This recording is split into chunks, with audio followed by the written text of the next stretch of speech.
for special needs students so they could find a school that fit their needs, and provided scholarships to low-income students who were stuck in perennially failing schools with no escape and no options, and where zip code is destiny. Based not on rhetoric, not on promises, but past performance, I know that Governor Bush will lead our education establishment. Now, lots of people have opinions on national defense, but not all opinions are equally well as informed by experience and knowledge.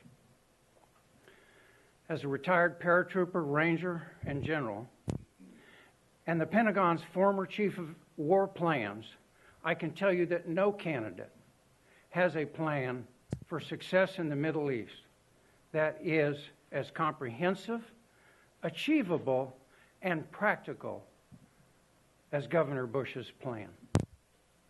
Now it's my distinct opportunity to introduce a longtime friend and a man whom I admire greatly, Senator Lindsey Graham.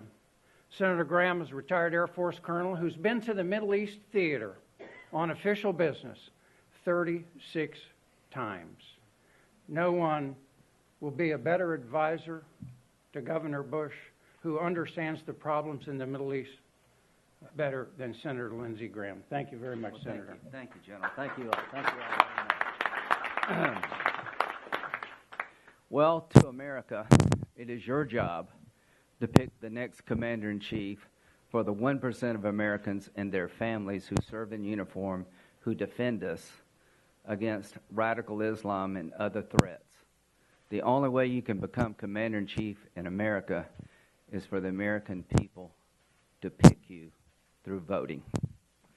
I tried to run a campaign that centered on how to defend America against multiple threats, how to rebuild a military that's in decline, how to reestablish our presence in the world that's so desperately needed, how to create a sense of respect and fear in our enemies and among our friends, a reassurance.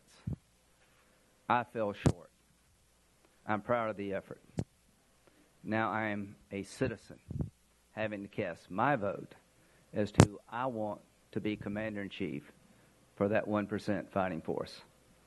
I have concluded without any hesitation, without any doubt, that Jeb Bush is ready on day one to be a commander-in-chief worthy of the sacrifices of the 1% who have been fighting this war. Last night, he said, I will have their backs. I believe he will. Last night, he explained in the best possible terms why we need partners to win a war that we can't afford to lose. To those of you who worry about going it alone, you don't have to worry with Jeb, because he understands that America can't go it alone. But of all others running for president, I think he has the ability to bring the world on board. Mr. Trump doubled down on the idea that we as a nation should ban every Muslim in the world, at least temporarily, from coming to our great country. I can't think of a worse idea in terms of how to fight and win this war. Many of the people running for president are eerily silent on this issue. Last night, I heard from Jeb Bush the right answer, that we need to vet and make sure that those who come from war-torn regions are properly vetted so they don't infiltrate our country to do harm. But we cannot and should not declare war on a religion, because when you do, you make it almost impossible to form the partnerships that are so desperately needed to protect our country. What Jeb Bush understands, I think, better than anyone else, is that this is a religious war, and the only way to win this war is to partner with people in the faith to destroy a common enemy. Last night, he did not talk the most, but he made the most sense. Last night, he demonstrated somebody who, in my view, is ready on day one to be commander-in-chief. and a temperament that the next commander-in-chief needs to possess. Someone who's thoughtful, quietly resolved to protect America's interest, and capable of reaching out to the world at large to reset a world that is very much in danger. It is not enough to criticize Barack Obama. You have to have an alternative to leading from behind, and Jeb Bush has that alternative. His plan to defeat ISIL is the most comprehensive and well thought out of anyone on both sides of the aisle. And finally, when it comes to speaking up and speaking out about emotional issues like immigration, the thing I admire most about Jeb is he stayed true to who he is, that he hasn't tried to get ahead in a contested primary by embracing demagoguery. He's not running to be commander-in-chief by running people down. He's trying to create the ability to grow our party that desperately needs to grow. Here's what I'm convinced of more than anything else, that if Jeb Bush is President of the United States, he will put the country ahead of the party. That he was the governor of a very diverse state that brought people together. America is a very diverse country, desperately in need of leadership to bring us together.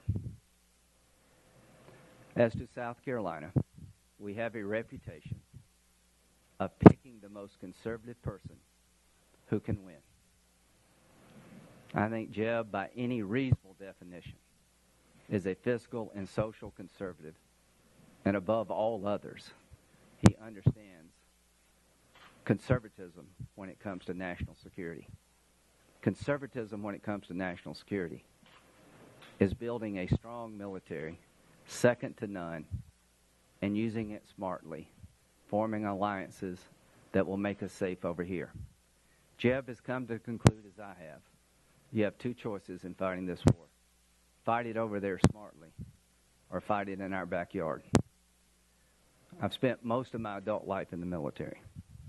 It's been one of the things I'm most proud of. I know those who are fighting this war. I've walked in their shoes. I've spent time trying to learn their world. I would not endorse someone that I did not believe in that would really, truly have their backs. So, ladies and gentlemen, South Carolina is going to reset this race. On February the 20th, we're going to give Jeb Bush the momentum that he needs and deserves to win the nomination. And to the Republican Party, Jeb Bush is going to be a nominee that can win an election that is a party we can't afford to lose. To the nation, he will be the president that can reset the world, bring us together, and solve hard problems. Above all else, he's a good man who is comfortable in his own skin and who understands truly what makes America great.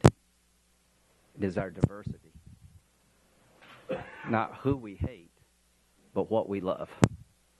The next President of the United States, Jeb Bush. Thank you. Wow. Thank you, sir. Thank you. Lindsey, thank you so much, General, to my friends and supporters. I'll be very brief. First, Lindsey Graham's a patriot. He loves this country. You just heard it, how he spoke from his heart about what's at stake here. What's at stake is our way of life. The very founding of our country based on freedom and human liberty is what's at stake. The President at the State of the Union address talked about the threat of Islamic terrorism in the way that he typically does, which is the straw man argument. In this case, he made the case something, well, this is not a threat because they can't invade us. That's a total misreading of what this threat is about. Radical Islamic terrorism is a threat to our freedom. They see our freedom as our weakness. And when people are struggling to make ends meet, as they are today, a majority of Americans are living paycheck to paycheck. A majority of Americans have less than $1,000 of savings. 63% of Americans can't afford a $500 car repair. In this kind of environment, to attack our freedom would be devastating for our economy. And I think he totally misreads the dangers here. And as Senator Graham said, the way that we win this fight, win this war, is to win it there and to make sure that the homeland is safe. Lindsey Graham's an extraordinary person. We've been friends for a long while. I admire the fact that as a senator, he views his job to forge solutions to problems rather than to try to tear things down. And I've learned now at the age of 62 that one of the valuable lessons in life is to know what you don't know. It's a huge advantage, particularly in the ego-laden political world where everybody feels that they've already got it all figured out. Well, the world's too complex for any one person to figure out everything. And here's the kind of guy Lindsey Graham has been. I have sought out his advice even though we were both competitors for the Republican nomination for the presidency. And he gave it. He's consistently done so because he's not doing this for his own ego. He ran because he wanted the voice of a strong national defense and the role of America in the world, the leadership role, to be heard. And while you may not have been successful in terms of electoral politics, you were successful in that regard. And I'm honored to be your student in many ways in that regard. And so I just appreciate the fact that you're involved, and I will continue to seek out your advice. One final point. South Carolina is going to be a really important primary. It always seems to be that way. The table is set by Iowa and New Hampshire, and the direction of campaigns are set here in South Carolina. And here's my pledge. I will campaign with heart and conviction about the need for a strong national defense to rebuild homeland security, and equally important, to make sure that when veterans, after serving in the military, that the contract is fulfilled for them. One of the lessons I've had is to seek the best advice from the veterans community, disproportionately, by the way, from South Carolina, where you all have provided me a lot of advice. We were the first campaign to lay out a detailed plan to reform the Department of Veterans Affairs. And I pledge to you all that we will make sure that that is the first priority. It is, to me, disgraceful. It is absolutely disgraceful that even today, with all the scandals, that only 3 people have been fired with the scandalous behavior of having waiting lists be dropped without veterans getting care and people dying. It is a scandal, but yet 3 people have been fired. The Congress has worked to give the department the freedom to be able to have much more leeway in firing people, but yet they haven't embraced it. The procurement systems, the health information systems, the inability of veterans to have choices outside of the veterans' healthcare system, all of that has to change dramatically. And I pledge to you all and to the people of South Carolina, not only will I be a candidate that will continue to advocate a rebuilding of our military, strengthening of our intelligence capabilities, diplomatically in terms of foreign policy, having an America that leads the world so that we can create peace and security. But back home, the first priority will be to reform health care services for veterans that deserve it more than anybody else that should be receiving government benefits. With that, Lindsey, thank you again for your support. General, thank you for your leadership, not just in the military, but education as well. It was a blast being on the stage last night in South Carolina. A quick note. I didn't realize I was doing it, but I made reference to the state that I really appreciate a whole lot, I think 6 times last night. I may have mentioned you. I mentioned Governor Haley, Boeing, which does make planes, by the way, that are sold in China here. I don't know if Mr. Trump on his way out saw the planes that had the painted, the airlines from China. The Citadel, and Emmanuel AME. This is an extraordinary community and an extraordinary state with great leaders, and I'm blessed to be a candidate that will campaign really hard here in South Carolina. Happy to answer any questions. Governor, get back up here. Oh, okay.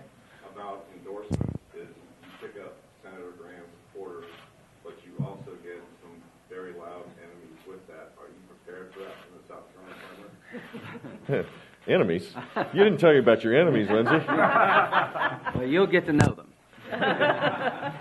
Look, this is a big deal nationally, in the sense that Lindsey Graham is by far and away recognized as, if not the most the strongest policy-oriented national defense senator, not just a senator, but just from a policy point of view, the most consistent supporter of a strong national defense in the country, period, over and out.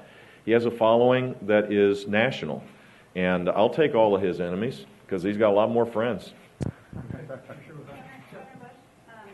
Rubio is out with an ad today calling it a death threat and the super PAC is calling their campaign a train wreck. What do you make of that on air? This politics is not, look, I'm a big boy. I actually find that advertising so far pretty tame. I don't know why, if you're a candidate, you can't play the role of victim. So I'm not going to do it, and he shouldn't either. Our records will be scrutinized, and people have this incredible ability to filter out all the nonsense and to get to the point. And here's what I am. I'm not a cut-and-run politician. I see the fire and I move towards it. That's been my life experience. That's what I did as governor. That's what I believe we need a president to do. We don't need a president that runs for cover when things get tough, that may not be politically, easy to do. We need someone that says, "Oh my God, this is on my watch. We're going to fix this damn thing." This is what drives me nuts about Washington D.C. We have this. The debate on I can't remember what the thing was. It's just this arcane discussion about talking about an amendment to a bill that never actually passed. People are really struggling out there, and their conversations are all about trying to rewrite history, when in fact what we need is a leader that will focus on the problems and not say, the dog ate my homework. We focused on trying to solve problems again. That's what we need. If we do that, this is going to be the most extraordinary time to be alive. We can fix these problems, but we need people of goodwill to realize that we have to start working together to do it. Senator Graham, you referred in your remarks to candidates change the rhetoric on immigration. Was that a reference to Senator Rubio? And part of what you said about Governor Bush, did you learn something about Senator Rubio in the process of working with him on immigration that gave you pause about supporting him in this choice? I think Marco Rubio will be president of the United States one day. I think he's one of the most gifted people I've ever met. I like him. But I wasn't ready to be president at 44. Jeb has proven to me that he'll stand up to people running against him who are saying things that sound good to some, but will hurt the country and don't have a snowball's chance in hell of ever passing. Governor Bush. The thing I like most about Jeb is he's not overselling. He's embracing the fact that we're a diverse country. We have to sit down and work with Democrats and independents, libertarians, and vegetarians to get immigration right. Do we have to work with vegetarians? Yes, you do. There are not many in South Carolina, but we're going to win the vegetarian vote. Just so, I don't know if you know this, Lindsey, now that you're an integral part of the team, we have a barbecue coalition here. We've got like 15 different barbecue joints that have signed up, so. We will win. Governor Bush, but also for the senator, both of you and the other governors in the race keep making the case for experience and leadership and candidates that have been tested. So far, these are the candidates that have had the toughest time gaining traction. Why is that? Look, I think people are legitimately angry. I gave you statistics that to me are deeply troubling, but it's more important the human context of having to live paycheck to paycheck. In the age of Obama, 6.5 million more people living in poverty, and disposable income is down $2,300. You could see why people are deeply anxious and angry about Washington's incompetence and dysfunction. And the question then becomes, are you going to support someone that has the tools and the leadership skills and the proven record to fix it? Or are you going to basically follow the so-called strong man, that doesn't have any particular views of substance, but gives a sense that, temporarily at least, that he's a strong guy. He's got a big volume in his voice or whatever. And I think that's part of the challenge, is that people are deeply frustrated. My job is to go sell the policies that will fix this, to describe what the lush green valley on the rocky side of the hill is. That's what we need to be doing. And ultimately in American politics, that's what people make their decision on. Who has the leadership, who cares about me, and who has the leadership skills to fix the things, and who has the integrity to do what he said he was going to do. And if it's going through that filter, I think I'm going to do pretty well. Just one thing. The last time we elected somebody who didn't know anything about foreign policy was Barack Obama. Don't do it again. Senator Graham, Senator, the super PAC supporting you has got an ad in heavy rotation here in South Carolina that accuses Marco Rubio of being a weather vane on immigration. I'd actually like to put this question to both of you. Governor, how does this fit with your own positions on immigration? I mean, it's something Sure. that you've talked about. And Senator, it's been something that's been so important to you. Can you get behind an ad like that? Well, first of all, there's no coordination. I want to make sure that I don't get sued or something by someone. I have no say. I have no say about this, and here's what I believe. Marco Rubio did the right thing. He asked me to support that bill, by the way, that Lindsey and others worked on. And I said, yeah, of course, this is what senators are supposed to do, forge consensus. You don't get everything you want when you actually do your work. And I supported that, even though my ideas were clearly different, particularly on the path to legalization. And I wrote a book about it. My views haven't changed from that book being published more than 4 years ago. Marco cut and run. Plain and simple. For whatever reason. There may be legitimate reasons, but he cut and run. He asked for my support on a bill, and he cut and run. And he cut and run on his colleagues as well. That bill passed the Senate. Who knows what would have happened in the House? There probably would have been a view that was more closely mirroring mine, and then you go to conference, and who knows? But the simple fact is, this is about leadership more than the specific issue. This is about whether your job is to solve the problem, which has language. On time. He made it in and out of the country several times. And how they do that is Cut and run and say, well, now the whole conditions have changed. What kind of leader will we have if the first impulse is to cut and run? My whole life experience is there's a problem, is to say, it's under my watch, I'm going to fix it. That's what I did as governor, and I think that's what we need in the presidency. We need someone who accepts responsibility for the duties of being president of the United States and works with the Congress to fix how we tax, how we regulate, fix the broken entitlement systems, to preserve and protect it for seniors, and to make sure that the next generation has some chance of receiving the benefits that they expect. There's a whole slew of things that need to be fixed, and leadership requires moving towards the problem rather than moving away from it. And Senator, do you think that having this ad out there is something that's contributing to the conversation in a positive way? Would you run that? You know, I'm not into the ad-making business. I'm into trying to find a way to bring us together as a nation. I had 6 primary opponents because I dared work with Democrats to solve a problem that somebody better solve. My opponents from mildly disturbed to completely crazy. I won by 40-something points. Don't tell me that you can't rationally talk about immigration and win in South Carolina. You can. Don't run for president as a Republican if you're going to double down on insanity. Ted, you were for legal status. Donald Trump, what you're talking about makes no sense. It hurts the nation as a whole. It doesn't have a snowball's chance in hell of ever being passed. Right now, immigration is red hot. Everybody is running for the cover of not being clear. The thing I like most about Jeb, he hasn't run away. If he's president, he's going to bring us together. Back to experience. To those who think it doesn't matter if the next president has any experience, you're wrong. It matters a lot if the next president understands this war and how to win it. Picking a president without experience matters to one group of Americans more than others, those who are going to fight the war and take direction. So for God's sakes, please understand that when you vote, that the military is stuck with your choice.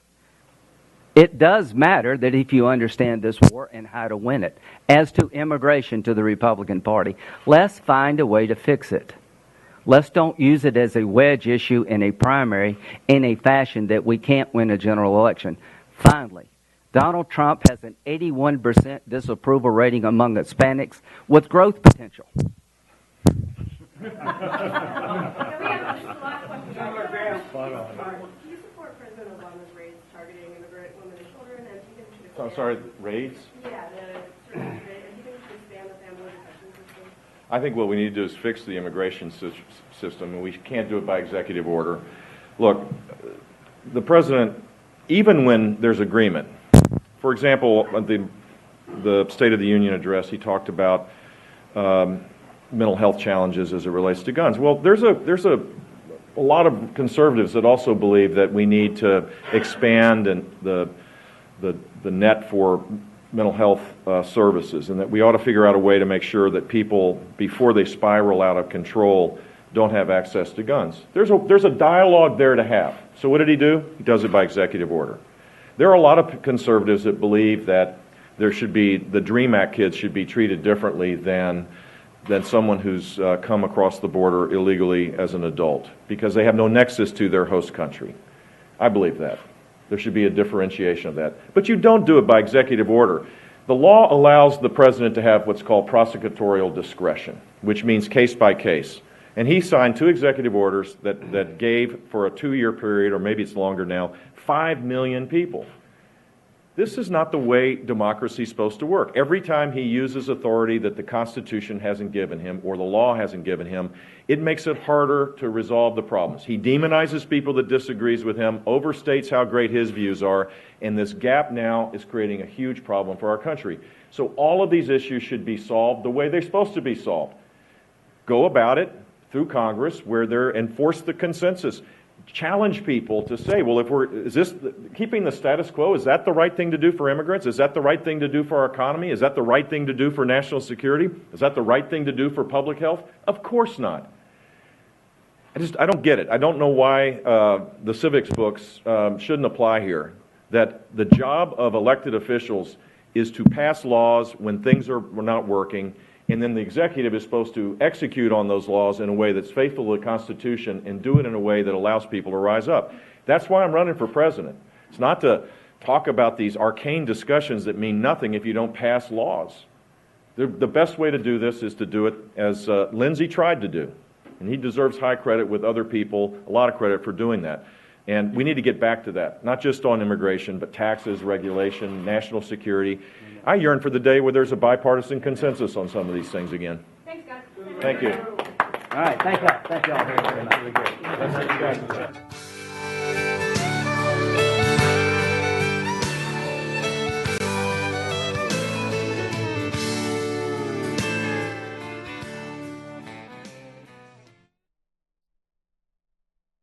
All right, guys, that is a wrap on that Lindsey Graham event. Well, I guess you could say it's a Lindsey Graham and Jeb Bush event. We watched as Senator Graham officially endorsed Jeb Bush for president. And speaking of people running for president, we are now taking you live to Iowa. Where we are just awaiting Donald Trump.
freedom. I can't handle this. When freedom rings, answer the call. On your feet, stand up tall. Freedom's on our shoulders. USA! Enemies of freedom. Face the music. Come on, boys, take them down. President Donald Trump knows how to make America great. Deal from strength or get crushed every time.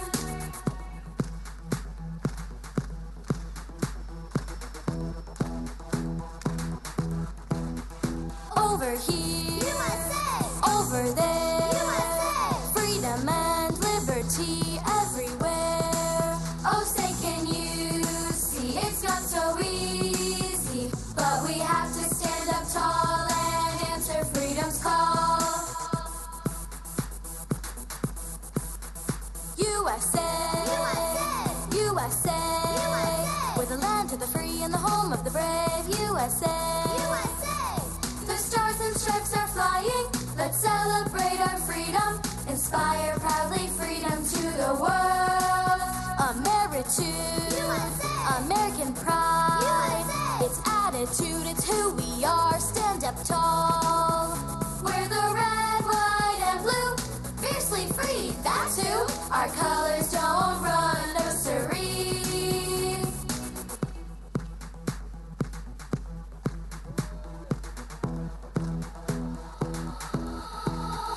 Over here, USA.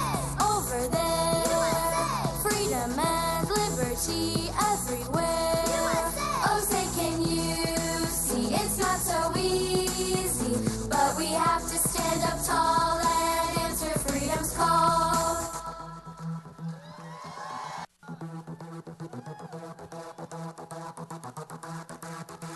Cowardice. Are you serious?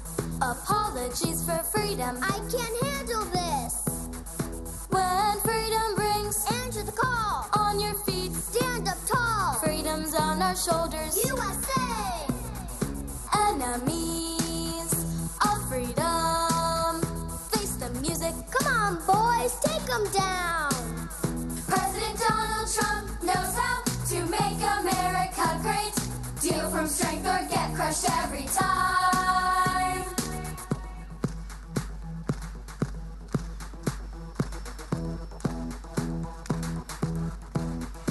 Over here, USA. Over there, USA. Freedom and liberty everywhere. Oh, say can you see it's not so easy, but we have to stand up tall and answer freedom's call.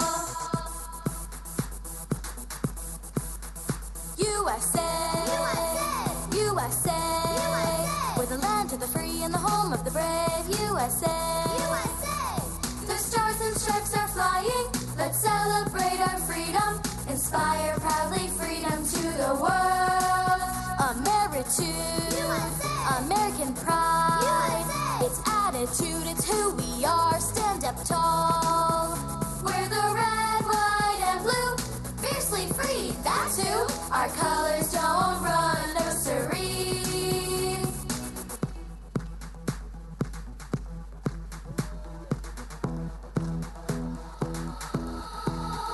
Over here, USA. Over there, USA. Freedom and liberty everywhere. USA. Oh, say can you see it's not so easy, but we have to stand up tall and answer freedom's call.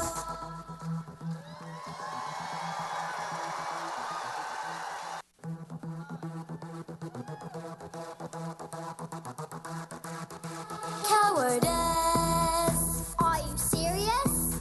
Apologies for freedom. I can't handle this. When freedom rings, answer the call. On your feet, stand up tall. Freedom's on our shoulders. USA! Enemies of freedom. Face the music. Come on, boys, take them down.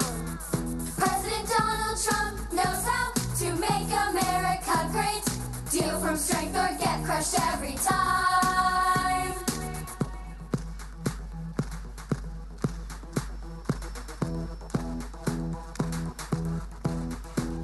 Over here, USA.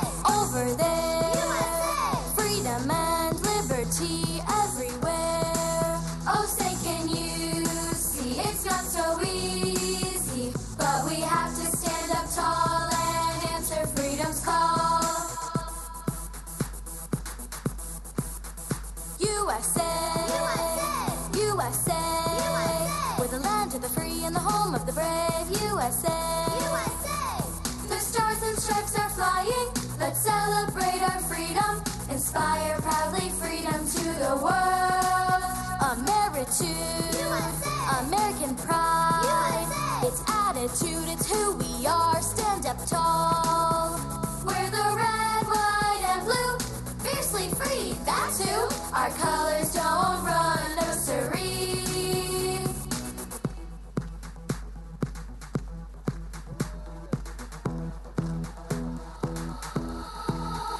Over here, USA. Over there, USA. Freedom and liberty everywhere. USA. Oh, say can you see it's not so easy, but we have to stand up tall and answer freedom's call.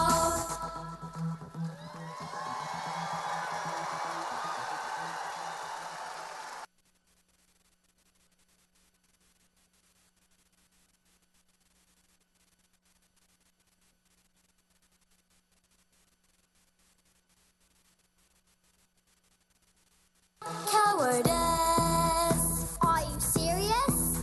Apologies for freedom. I can't handle this. When freedom rings, answer the call. On your feet, stand up tall. Freedom's on our shoulders. USA. Enemies of freedom. Face the music. Come on, boys, take them down.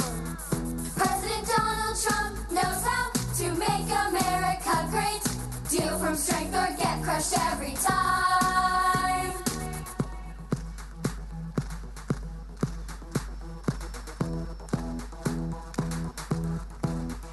Over here, USA.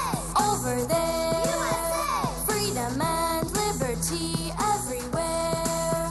Oh, say can you see it's not so easy, but we have to stand up tall and answer freedom's call. USA, USA, USA. We're the land of the free and the home of the brave. USA, USA. The stars and stripes are flying. Let's celebrate our freedom. Inspire proudly freedom to the world. Ameritude, USA. American pride, USA. It's attitude, it's who we are. Stand up tall. We're the red, white, and blue. Fiercely free, that's who. Our colors don't run, no siree.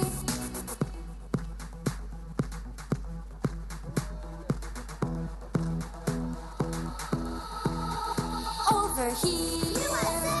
Over there, USA. Freedom and liberty everywhere. USA. Oh, say can you see it's not so easy, but we have to stand up tall and answer freedom's call.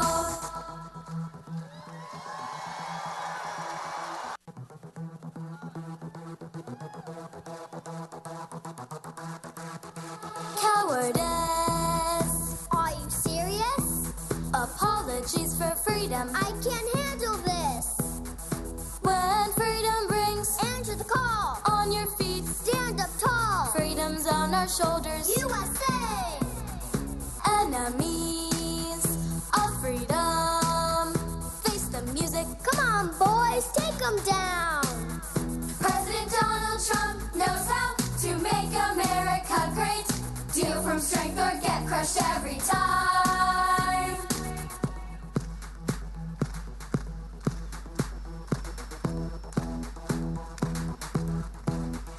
Over here, USA. Over there, USA. Freedom and liberty everywhere. Oh, say can you see it's not so easy, but we have to stand up tall and answer freedom's call. USA, USA, USA. and the home of the brave USA. USA! The stars and stripes are flying. Let's celebrate our freedom. Inspire proudly freedom to the world. Ameritude, USA! American pride, USA! It's attitude, it's who we are. Stand up tall. We're the red, white, and blue. Fiercely free, that's who. Our colors don't run, no siree.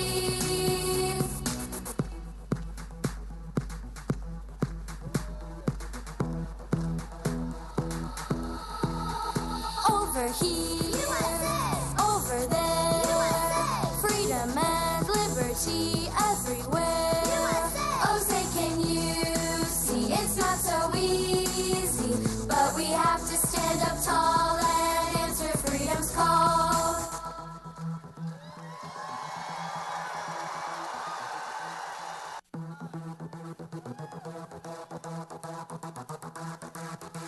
Cowardice. Are you serious? Apologies for freedom. I can't handle this. When freedom rings, answer the call. On your feet, stand up tall. Freedom's on our shoulders. USA! Enemies of freedom. Face the music. Come on, boys, take them down. President Donald Trump knows how to make America great. Deal from strength or get crushed every time.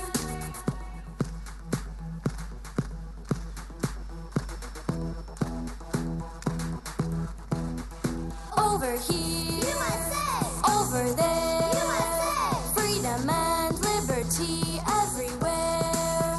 Oh, say can you see it's not so easy, but we have to stand up tall and answer freedom's call.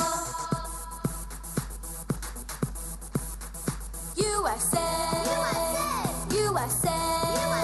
We're the land of the free and the home of the brave. USA! USA! The stars and stripes are flying. Let's celebrate our freedom. Inspire proudly freedom to the world. Ameritude, USA! American pride, USA! It's attitude, it's who we are. Stand up tall. We're the red, white, and blue. Fiercely free, that's who. Our colors don't run, no siree.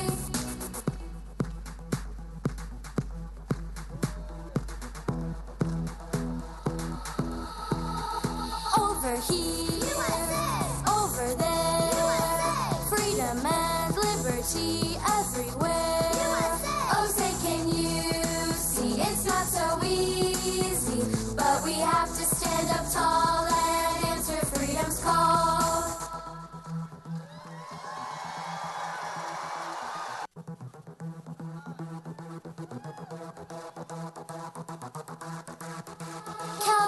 Cowardice. Are you serious? Apologies for freedom. I can't handle this. When freedom rings, answer the call. On your feet, stand up tall. Freedom's on our shoulders. USA! Enemies of freedom. Face the music. Come on, boys, take them down. President Donald Trump knows how to make America great. Deal from strength or get crushed every time.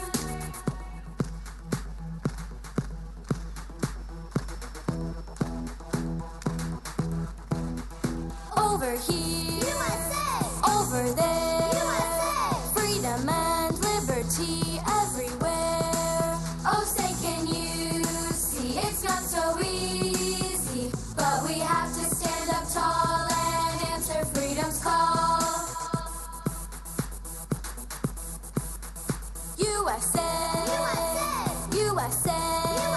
We're the land of the free and the home of the brave. USA! USA! The stars and stripes are flying. Let's celebrate our freedom. Inspire proudly freedom to the world. Ameritude, USA! American pride, USA! It's attitude, it's who we are. Stand up tall. We're the red, white, and blue. Fiercely free, that's who. Our colors don't run, no siree.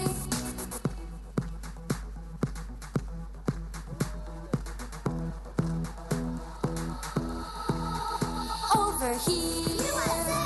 Over there, USA. Freedom and liberty everywhere. USA. Oh, say can you see it's not so easy, but we have to stand up tall and answer freedom's call.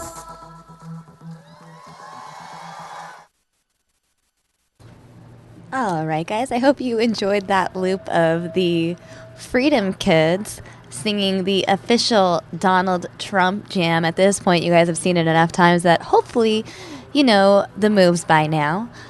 We are still waiting for the Donald Trump rally to start, guys. So stay tuned. Don't go anywhere. The Trump rally should be starting any minute, live from Urbandale, Iowa.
So I'm noticing a lot of requests in the chat room for another round of the Freedom Kids and their official Donald Trump jam.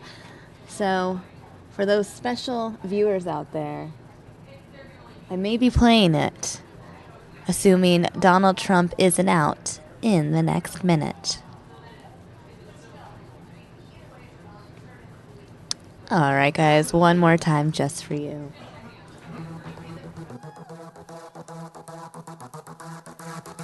Cowardice. Are you serious? Apologies for freedom. I can't handle this. When freedom rings, answer the call. On your feet, stand up tall. Freedom's on our shoulders. USA! Enemies of freedom. Face the music. Come on, boys, take them down. President Donald Trump knows how to make America great. Deal from strength or get crushed every time.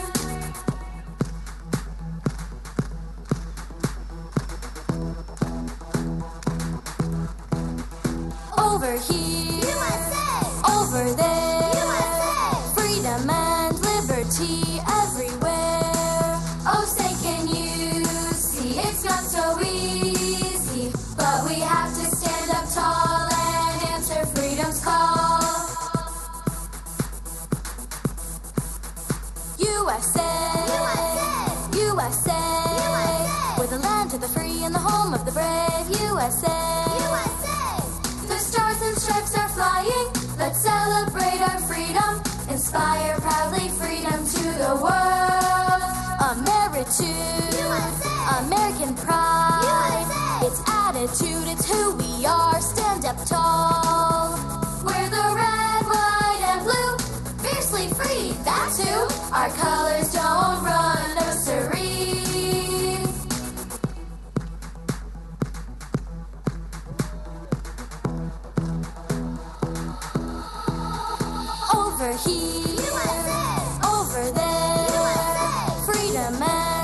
liberty everywhere.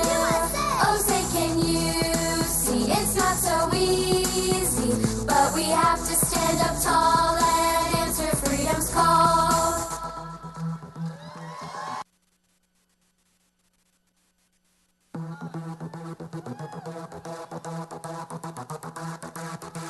Cowardice. Are you serious?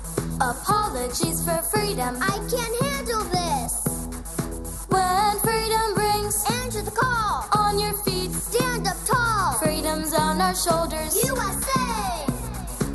Enemies of freedom. Face the music. Come on, boys, take them down.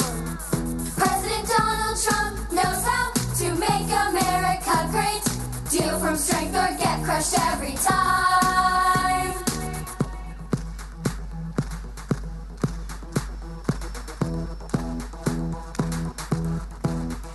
Over here, USA.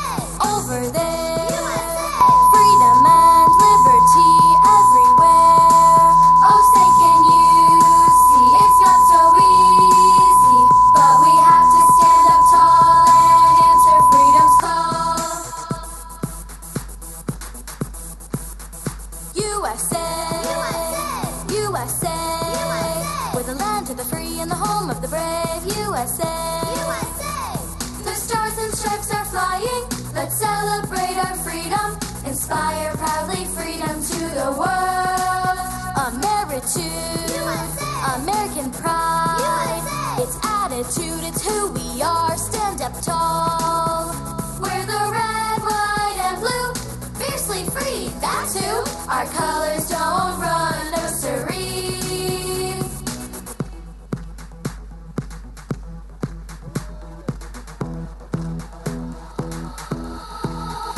Over here, USA. Over there, USA. Freedom and liberty everywhere. USA. Oh, say can you see it's not so easy, but we have to stand up tall and answer freedom's call.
Hey guys, we appreciate your enthusiasm, but Mr. Trump is doing an interview, so if you guys could just time out.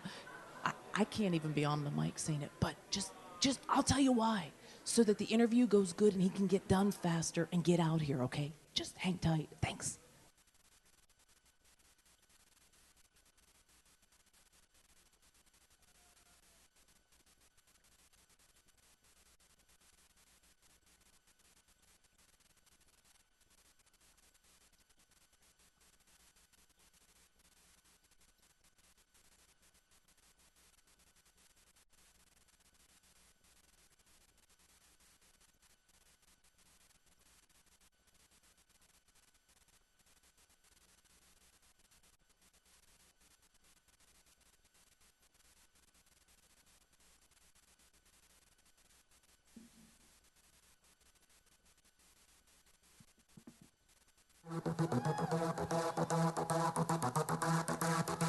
Cowardice. Are you serious? Apologies for freedom. I can't handle this. When freedom rings, answer the call. On your feet, stand up tall. Freedom's on our shoulders. USA! Enemies of freedom. Face the music. Come on, boys, take them down. President Donald Trump knows how to make America great. Deal from strength or get crushed every time.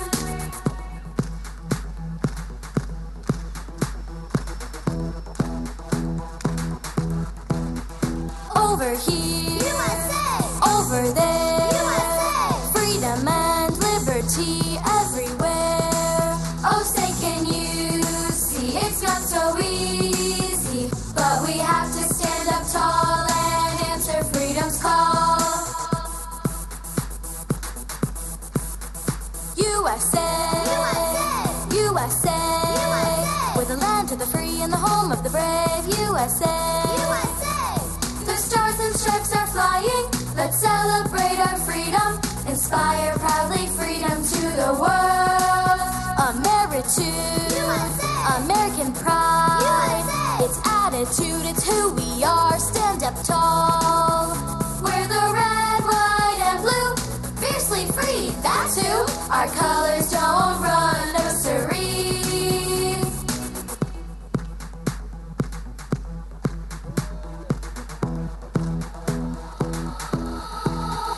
Over here, USA. Over there, USA. Freedom and liberty everywhere. USA. Oh, say can you see it's not so easy, but we have to stand up tall and answer freedom's call.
Cowardice. Are you serious? Apologies for freedom. I can't handle this. When freedom rings, answer the call. On your feet, stand up tall. Freedom's on our shoulders. USA! Enemies of freedom. Face the music. Come on, boys, take them down. President Donald Trump knows how to make America great. Deal from strength or get crushed every time.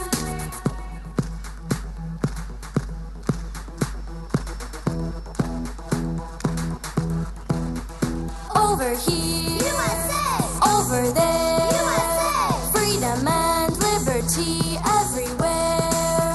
Oh, say can you see it's not so easy, but we have to stand up tall and answer freedom's call.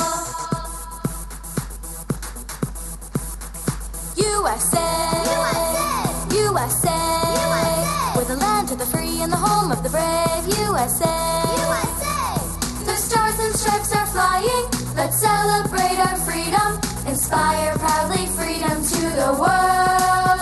Ameritude, USA. American.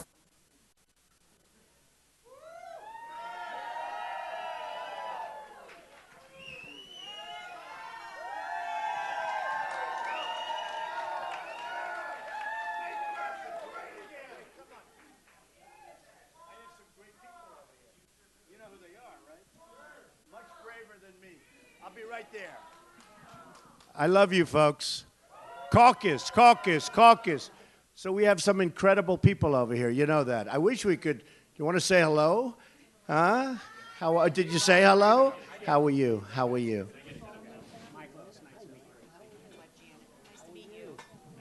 Is this Sean? This is Sean. Sean is a good-looking guy. Hi, Sean. If you'd like, I'll wheel him out here Yeah, for come you. on. So Do you everybody- want to say hello to the crowd? He doesn't want to Okay, speak, but maybe not. he did want to come.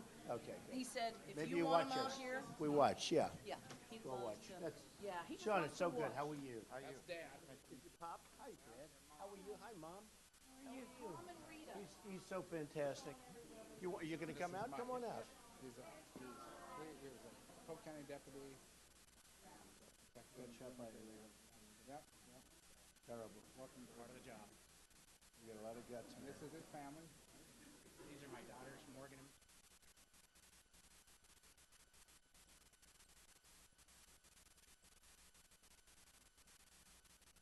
What great people. What great people. What great people. And Sean is a special friend of mine because he's going through a little difficulty and he wants to vote for Trump, and we love Sean, right? Okay? We love Sean, and nice to meet you. We spoke about 2-3 weeks ago, and I think you're doing much better. So it's great to have you, man. Okay? We'll see you in a little while. We'll go up and say a couple of words. Unless you don't want me to speak, I won't speak. Sean, maybe I can get out of speaking. That would be even better, right? Come on over. Come on over. Hello, everybody.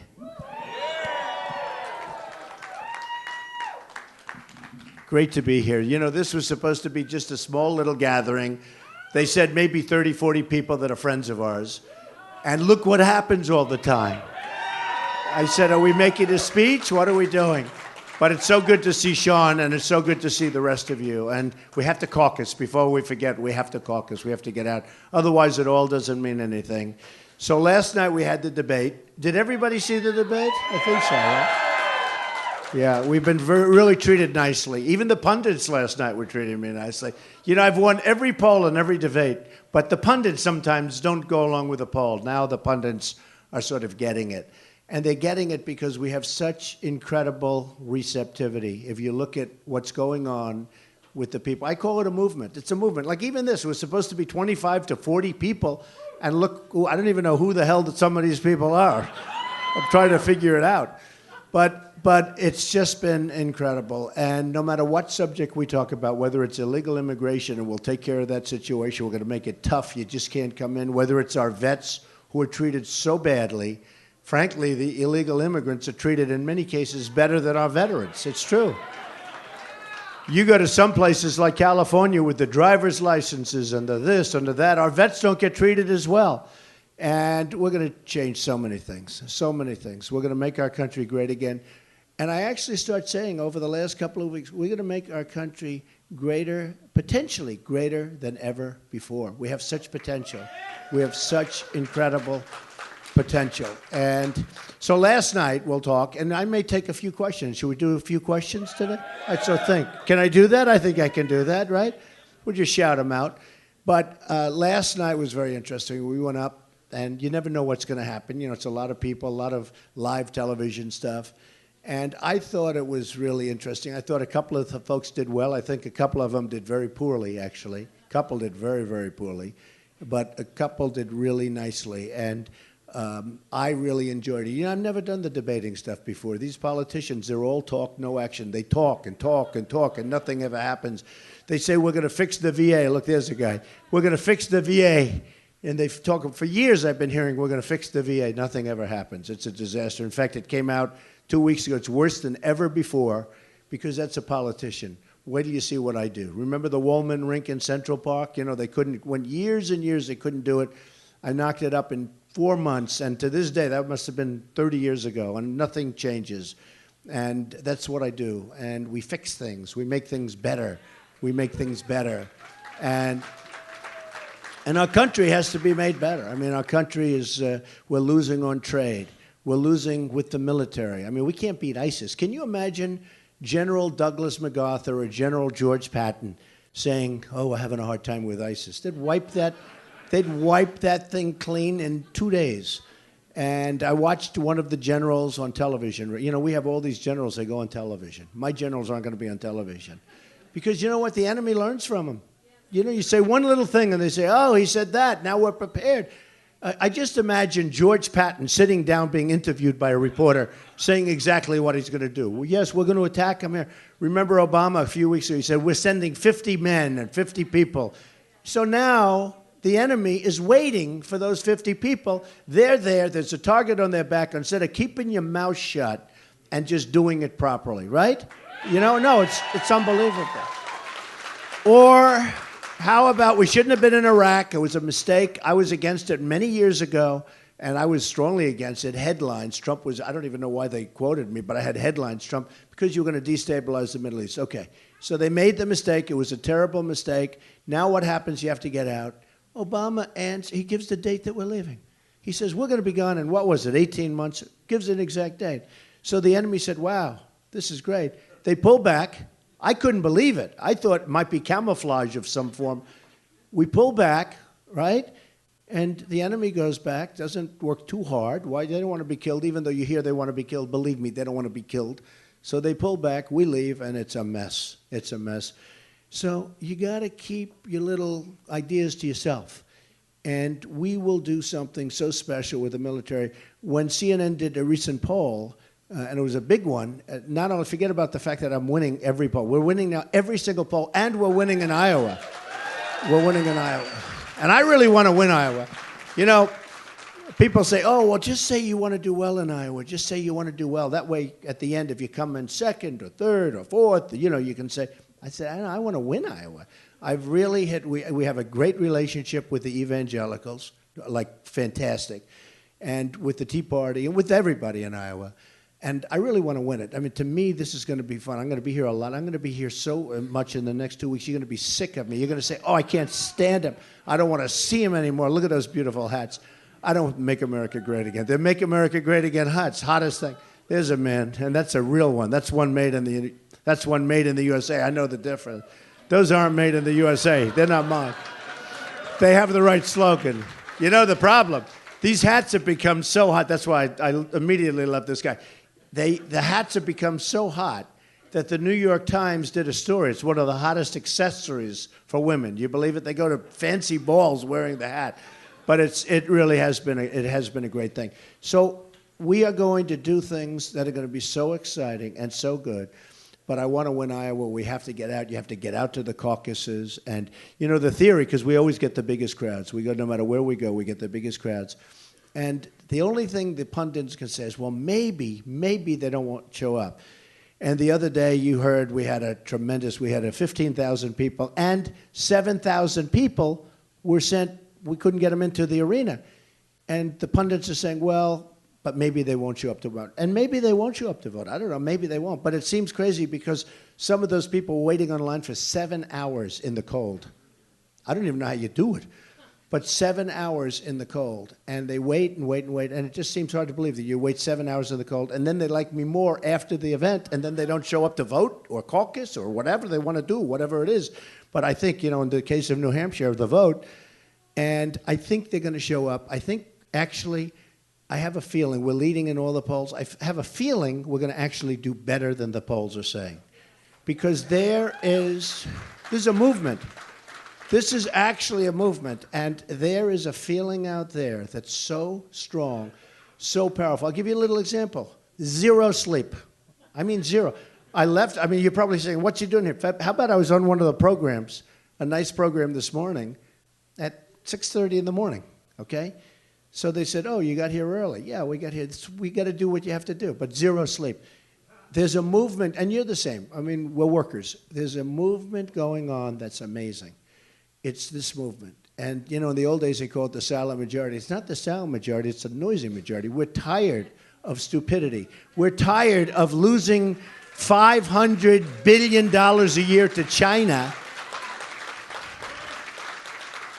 We have a trade deficit with China of $500 billion a year. That's not going to happen with me. I love China. I do great with China. They rent buildings of mine. I have the biggest bank in the world as a Chinese bank. They pay me rent. They're in my building in New York, one of my buildings. And frankly, it's all great. I sell condos to the people of China. They can't believe what they get away with, okay? They tell me, they're friends of mine. They say, we can't believe it. We can't believe it. In other words, they can't believe how stupid our leaders are. I don't hold that against China. I think they're great. I mean, if we could have a $500 billion surplus with China, I'd love that. That would be great.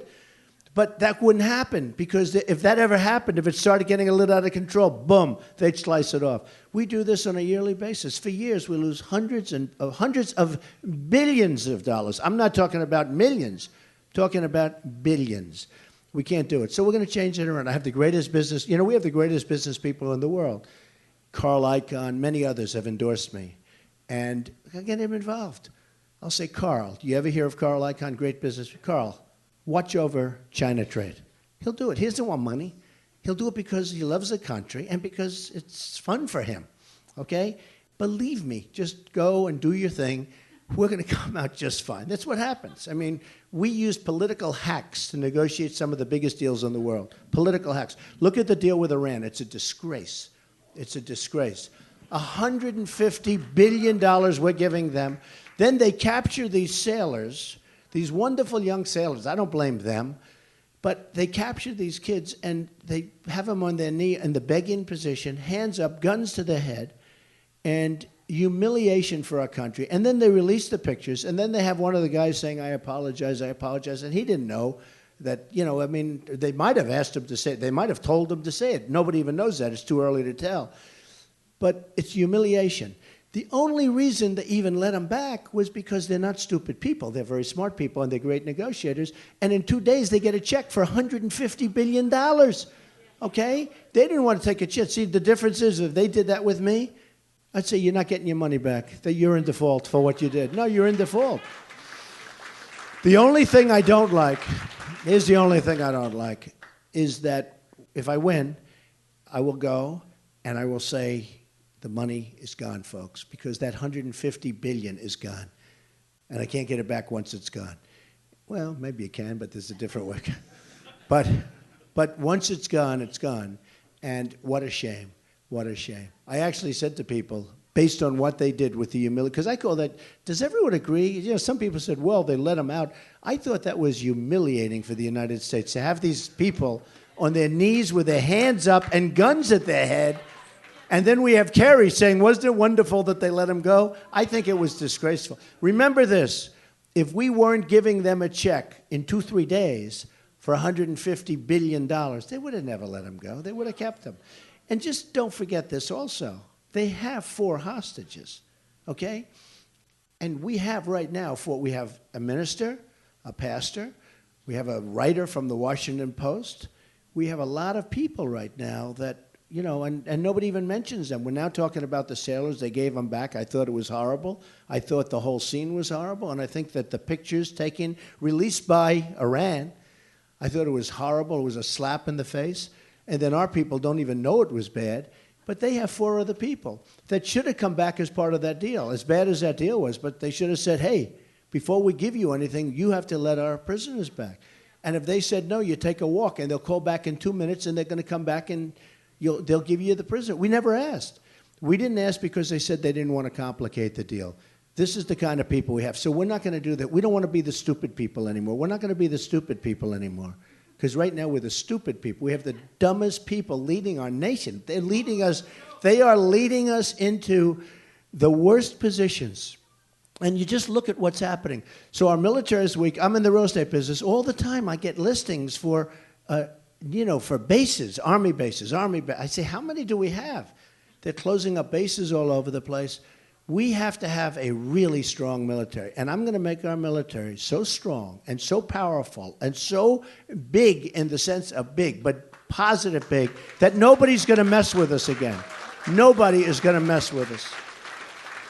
And in a lot of ways, it's the cheapest thing we can do. Because right now, nobody has any faith in us. They don't have any, our allies don't, our allies, first of all, we don't have too many allies. The allies we have take advantage of us, okay, for the most part. But let's talk one other thing, and then we'll take a couple of questions. So we spend all this money, and we're wasting tremendous money, and you saw the budget, and that's going to add another $2 trillion based on everything that we can say. But when you look at the fact that we protect nations that are making a fortune, South Korea, they're wonderful people. I have partnerships. I have all sorts of deals with them. They're great. But they're rich. They're very rich. They make the ships. They make all of your television sets. I order 4,000 televisions. I order them from South Korea. Unfortunately, we don't make television sets. Remember, we used to have Zenith, and we used to have GE, and we used to have all these. We don't have any. It's all made in South Korea, except for Sony, which is made in Japan, and they've lost their way a little bit. That's not as good. But frankly, Sony, I don't know what happened to Sony. We'll have to figure that out. But in all fairness, Japan is doing great. You look at Komatsu tractors. They're really doing a big job on the Caterpillar, and to a certain extent, John Deere. Do you know I'm one of John Deere's biggest customers? I've spent millions and millions of dollars to John Deere, and it's a great company. But it's hard when they're competing against phony devaluations of currency, and that's what's happening, and our politicians do nothing to stop it. So, in the end, we're going to change it all. We're going to make it so smart. We're going to get rid of the deficits. We're going to make, when we protect somebody, it's okay. But if we're protecting Saudi Arabia, they were making $1 billion. Now it's less because the oil's down, but they're still making plenty.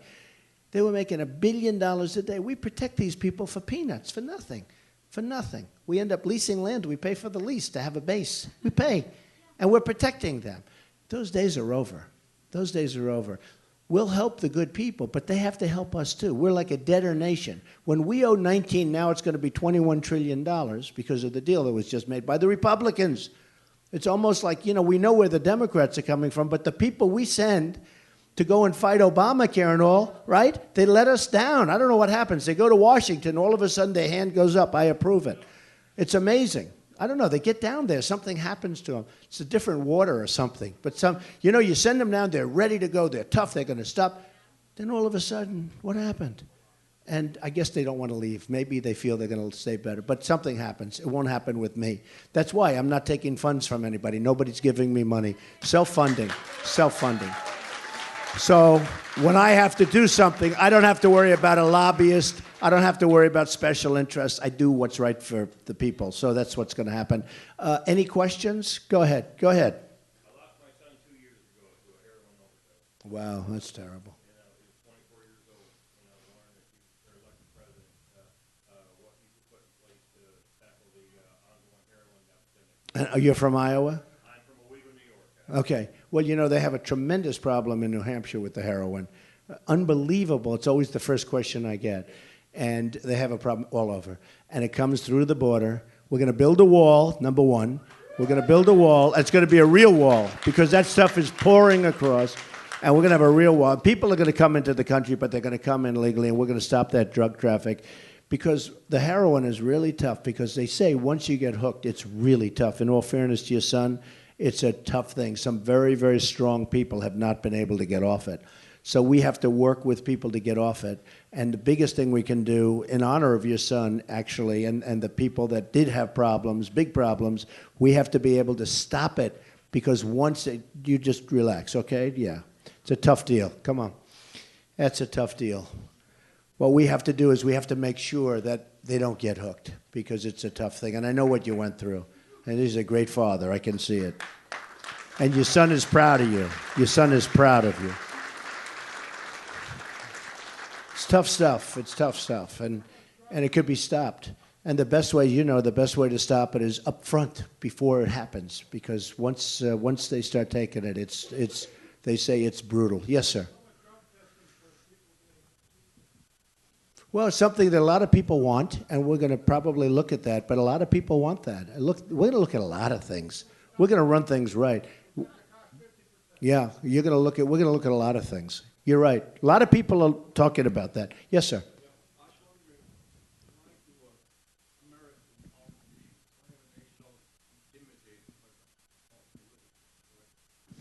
Well, I think one of the reasons that I'm doing so well, poll just came out, I'm at 42%. Can you believe it? Remember?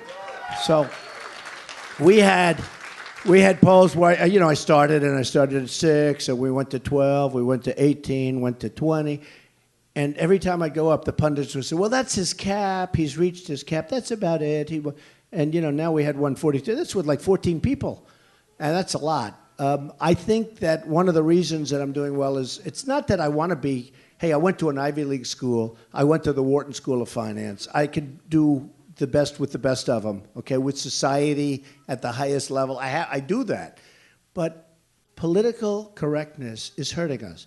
It's taking too long. It takes too long. It's like everything has to be worded a certain way. Nobody's offended.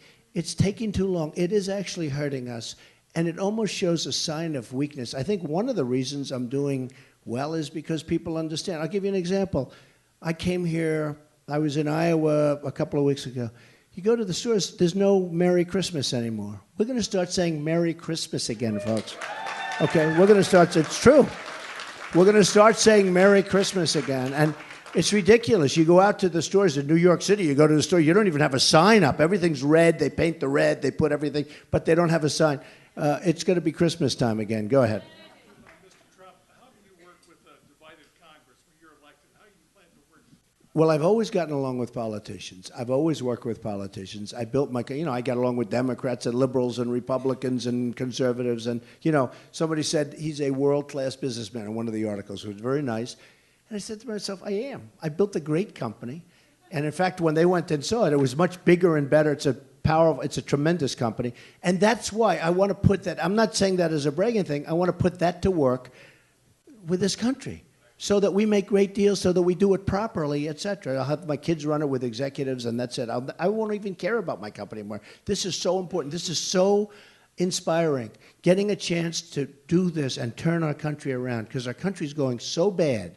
It's so bad. I was talking about South Korea. So we have 28,000 soldiers on the line. Well, we get nothing. We get peanuts. And you have the maniac on the other side. We're protecting Japan. We're protecting Germany. We're protecting all these countries. The hell do we get out of it? Okay? And these are behemoths. These aren't like poor countries, where you want to help people and you want to stop whatever. These are rich countries. And what we do, and we get nothing. We get very little, let me put it that way. So all of that will change. And you know what? They'll have more respect for us than they did before. Yes? Yeah.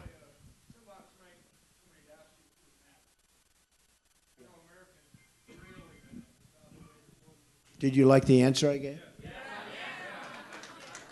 Yeah. That's cool. Yeah, they use the word angry. Same thing. Close enough, right? Mad might mean crazy. Mad might mean crazy. But you know what? It's a great thing. And Nikki, who's a very good person, she said there's an angry segment. And I was supposed to say, I guess, and Obama said it in his speech. He was talking about me. That there are people that are angry. And rather than say, oh, I'm not angry, I am angry. I am angry. I'm angry at stupidity. I'm angry at incompetence. I'm angry when China's making $500 billion a year and sucking our jobs and sucking our money out of our country. and we don't do anything about it. I'm not angry at China. I'm angry at our politicians. I'm angry. I'm angry when people pour across the border and they're told, let them come in. I'm angry when somebody has a baby and we're supposed to take care of the baby for 85 years because that baby happened to be born, you know, the anchor baby thing. I'm angry about a lot of things.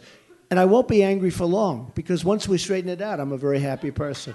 Okay? Are there more or less restrictions on the internet regulations? Well, you have to be a little bit careful, but I'll tell you what I do favor. You know, ISIS and these bad dudes are using the internet better than we use it, and we're the ones that really came up with it, right? We invented the internet. ISIS is using the internet, and they're radicalizing kids. They're taking kids, and with the internet, they're bringing people over. Number one, those people are never coming back. I don't care how they got there, but they're never coming back. Right now, they come back. We just put them in. Eventually, they'll say, what do we have to go over there and fight? Let's fight in the United States against us. But I am for absolutely, in some form, using the internet to knock the hell out of ISIS and our enemies, okay? And some people would say, oh, freedom of speech. Forget it. This is people that cut off heads, okay? They cut off heads. As the expression goes, trust me, we'll do fine. We're going to do fine with the internet. Yes, sir.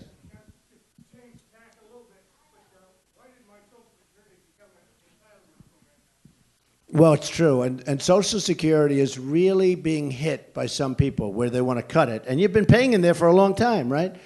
And when we bring back our jobs, you know, my tax policy where your taxes are going down by tremendous numbers, both business and personal. We're the highest tax nation in the world, and the taxes are going down, big league. And we're going to create an economy that's going to be vibrant again. And we're going to save our Social Security, and we're not going to do the cuts. I think I'm the only one that's talking about not cutting, and Mike Huckabee is also talking about it. But you know, most of them are saying we're going to raise the age, we're going to do this, we're going to do a lot of cutting. Now, there's tremendous waste, fraud, and abuse. That we can take care of, right? But we're not going to be cutting it. We're going to make our country strong again, rich again, and we're going to be able to afford it. Because, you know, that was a contract we entered into. People, you've been paying for that. It's not like you're not paying. You're not getting it for nothing. So we're not going to be changing it, okay? Yes, ma'am. How can you help college students swimming in debt from college loans? It's such an incredible... I get that question more. I can't believe it took so many questions before I got it. The college debt. It's an incredible problem. What happens is they borrow money from the government. Now the colleges sort of raise because the colleges see all this money. I'm telling you, and I'm not even blaming it. It's almost like a natural business instinct. So what happens is they have all these students. They're you know, borrowing money. They get the money fairly easy, but they have to pay it back. But the colleges now start all of a sudden raising. I'm going to look into it very seriously because you look at the way that's going up.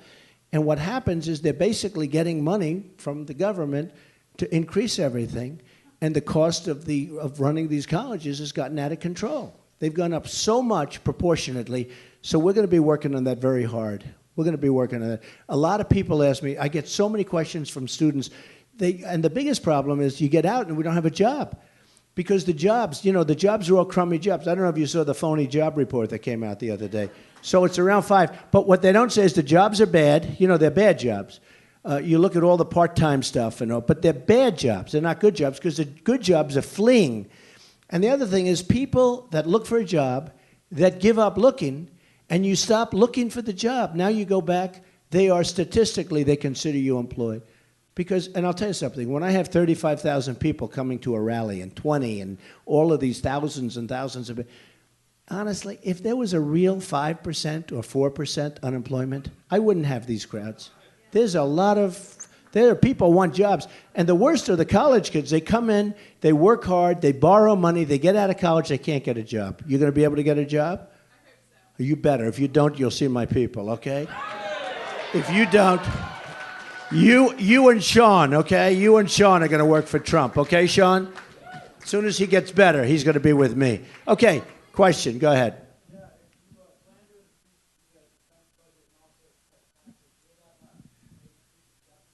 Okay, so there are things we can do. Number one, Department of Education. We're getting rid of Common Core.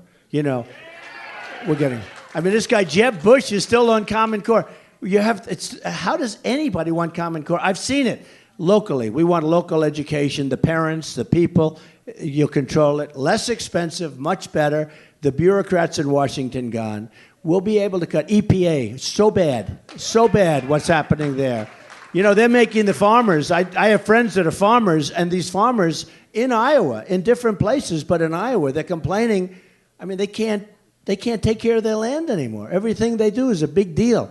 Used to be you'd farm. Today it's like you got to read, you got to certify, you got to do all this stuff. They're telling me things that's like a horror story. We're going to go back 15 years. We're going to go back so many years. So what happened is so incredible. So we'll take care of things, and we have a lot of cutting to do. There's tremendous cutting to do. You know, when you have budgets and you're dealing in trillions, and if you put the right people in charge of these massive agencies, and you say cut 5%, you know, these people are talking about balancing budgets in 35 years from now. We can do it, believe me, much quicker. We can do it. We can do it quickly.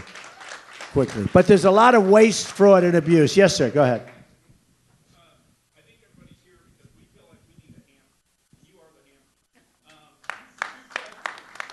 questions. Number one, why do we send any money to other countries when we're broke? Number two, are you going to go after the people who are politicians who are criminals like Obama and Hillary breaking the law every day? Well, Hillary's going to have a problem. And don't forget, if a new administration goes in, that's a very easy question.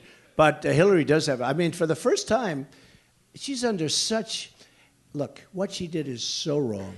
What she did is so bad. I don't see how she makes it. You look at Petraeus, you look at other people, they did a tiny fraction of what she did, and they've been destroyed. So I don't know how she makes it. I mean, I don't know. I would love to run against her. I just don't know how she makes it into the starting gate with all that's going on. Now, with that being said, the Democrats are protecting her, or she wouldn't be as far as she is right now. But we'll see what happens, but the answer is absolutely. Yes, go ahead, sir.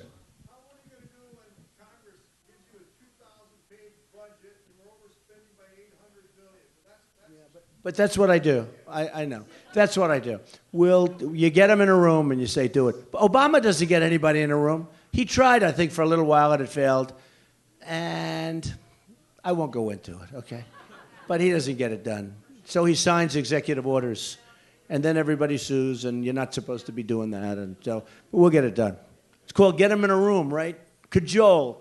Let's go, folks. We got to cut, right? Okay, yes, ma'am. Go ahead.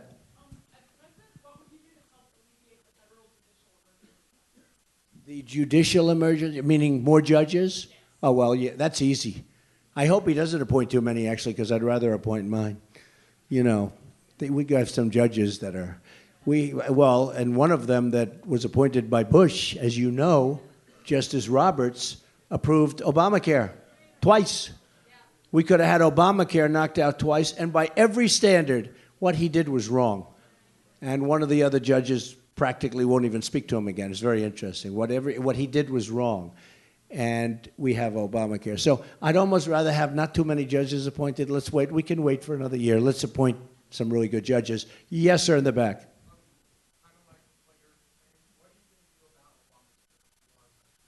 Repeal it and replace it with something great. We are going to get rid of Obamacare. We'll even have to get rid of the $5 billion website that still doesn't work. Can you imagine that? A website costs $5 billion, and to this day, it's no good. I have kids. I have young kids. They do websites. It's like they do it. I'm not saying websites like that, but they're big, complicated websites. They do it for peanuts. They do it. They sit. Bing, bing, bing, sir, we've just created another website. I got them all over the place. I got websites. They're pouring out of my ears. They cost nothing. $5 billion for a website that doesn't work. Okay. Yeah, mental health is a big thing because we're going to save the Second Amendment. The Second Amendment cannot be touched. And frankly, mental health is such a big thing because it is a mental health thing. Go ahead.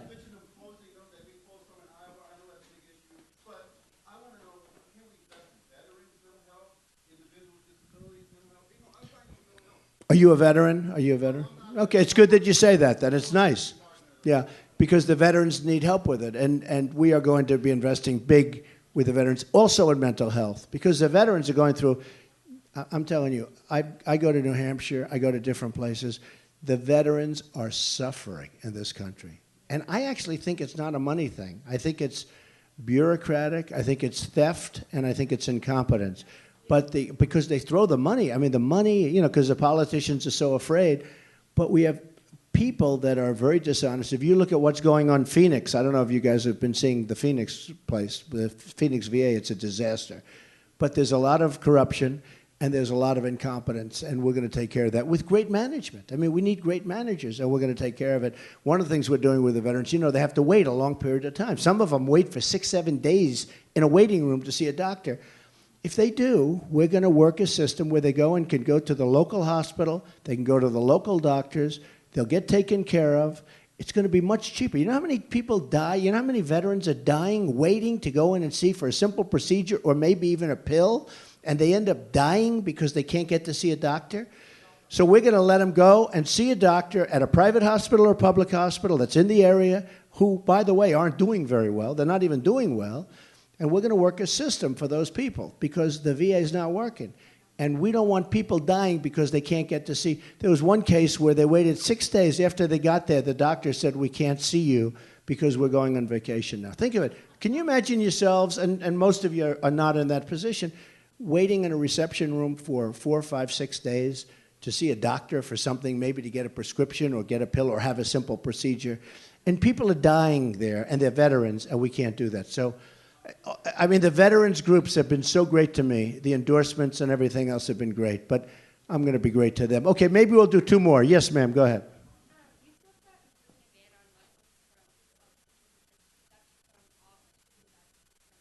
Well, we have to be careful. Look, there's something going on, the Muslims, and there's something going on, okay? Something going on. We've got to figure out what it is.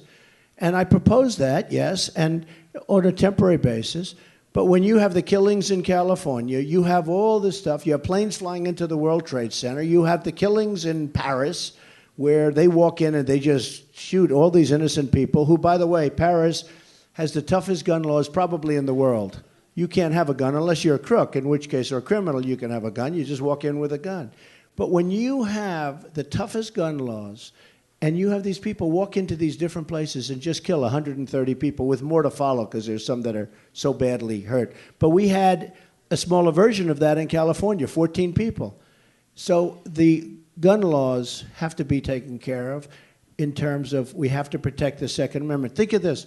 If we had in Paris, let's say, or in California, or on the military base, where we have a gun-free zone on a military base, and we have these 5 guys that are great soldiers, and a guy walks in and kills them. Because when you see gun-free zone, that means that's like candy to a maniac, you know, to these whack jobs, right? And we have to call them that because that's what they are. We can't call them the leaders and this, you know, the way the press, these guys build them up so big, but they're like bad. The mastermind, right? In Paris, they call it the mastermind. What's the mastermind? He's a guy, I call him the guy with the dirty hat. So what we're going to do is we're going to be smart. We're going to be vigilant. We have to watch. We have to see what's happening. So important. We have to see what's happening. And there's something going on. In California, they had pipe bombs. They had all sorts of stuff all over the apartment. People knew it. Nobody reported them. In other words, that was a disaster waiting to happen. People knew it was waiting to happen. Why didn't they call the local police? So there's something going on. We got to get to the bottom of it. And as far as Syria is concerned, they're not coming in because we have no idea. We have no idea where these people came from, who they are. You look at the migration, and I have a bigger heart than anybody, but you look at this migration, and you don't see, you don't see a lot of women. You don't see a lot of children. You see young, strong people. You say, what's going on? That's the strangest looking migration. It looks like an army is marching. And this could be the all-time great Trojan horse. It's probably not, but we can't take a chance. The people are totally undocumented. We have no idea. They say we're from Syria. They could be from any place. And there's no way of telling. They have no documents whatsoever. We have enough problems. Our country has enough problems. So that's it. Well, folks, I love you all. Get out and caucus. Go with Trump. You'll be very happy. And thank you very much. I love you. I love you. Thank you. You take care of yourself. Take care of yourself, okay? It's very cool. I'll bet he was a great boy. Thank you, man.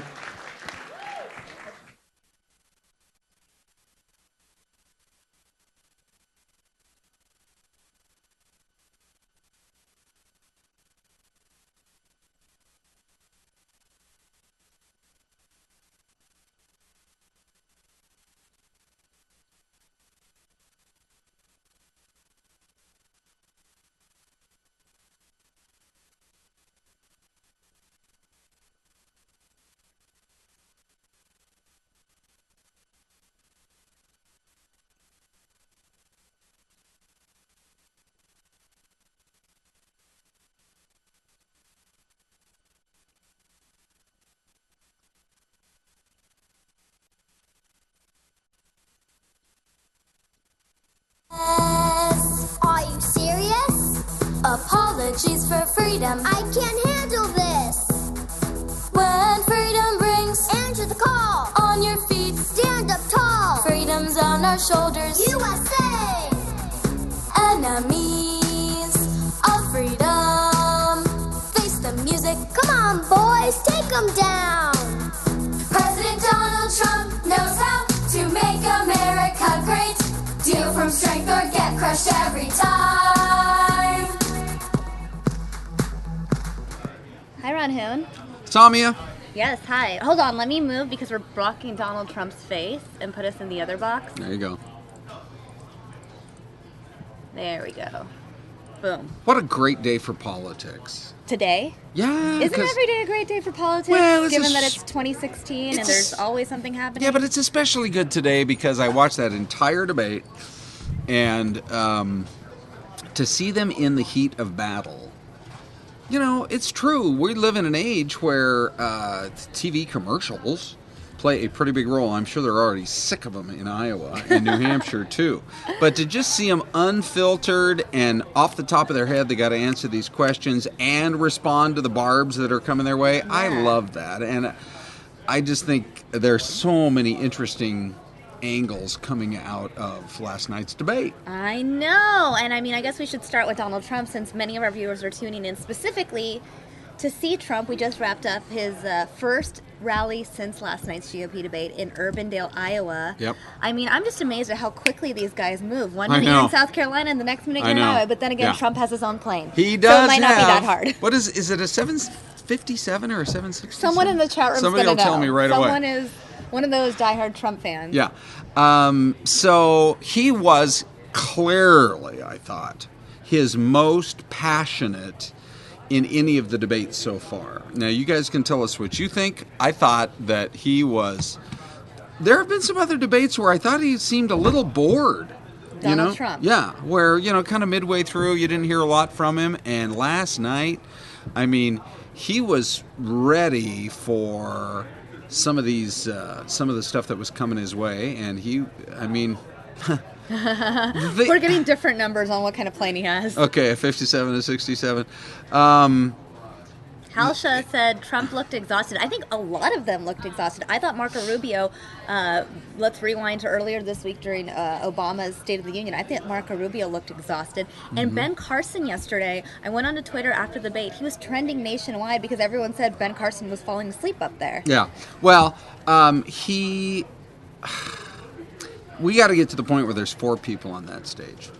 I mean, it was way better. 7 is so much better than 10 or 12. Oh, so much better. But I do feel that we still didn't hear that much from Kasich, even though there were only 7 up there. But Kasich did at least a good enough job of getting his image out there. He wants his image to be the lunch bucket guy, the blue-collar guy. Right. Kind of the union guy, which is a little bit unusual to be a Republican governor, but Ohio is a strong union state, and he's figured out how to make it work. The thing is, you gotta branch out from, well, we did this in Ohio, and we did that. And I guess his hand motions, people were like all over the place on his... Every single one of those guys up there, most of them at least have hand motions. Donald Trump, yes, infamous for hand motion. Right. Chris Christie has certain hand gestures he always makes. He's right. always like this. Yes, right. The Chris Christie? Yes, right. So they all have their own little way of speaking. Right. I want to acknowledge Andrew Hatton in the chat room saying, hey, Fox guys, last night Cruz alienated 20 million voters and 29 electoral votes. GOP hasn't won New York since 1984. I will say that when Cruz made that comment about New Yorkers, I was like, uh-oh. Yeah.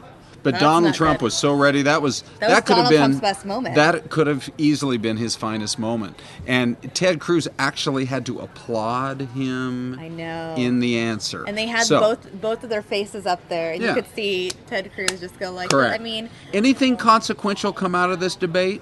We can. You and I have sat here after every debate and looked and analyzed it.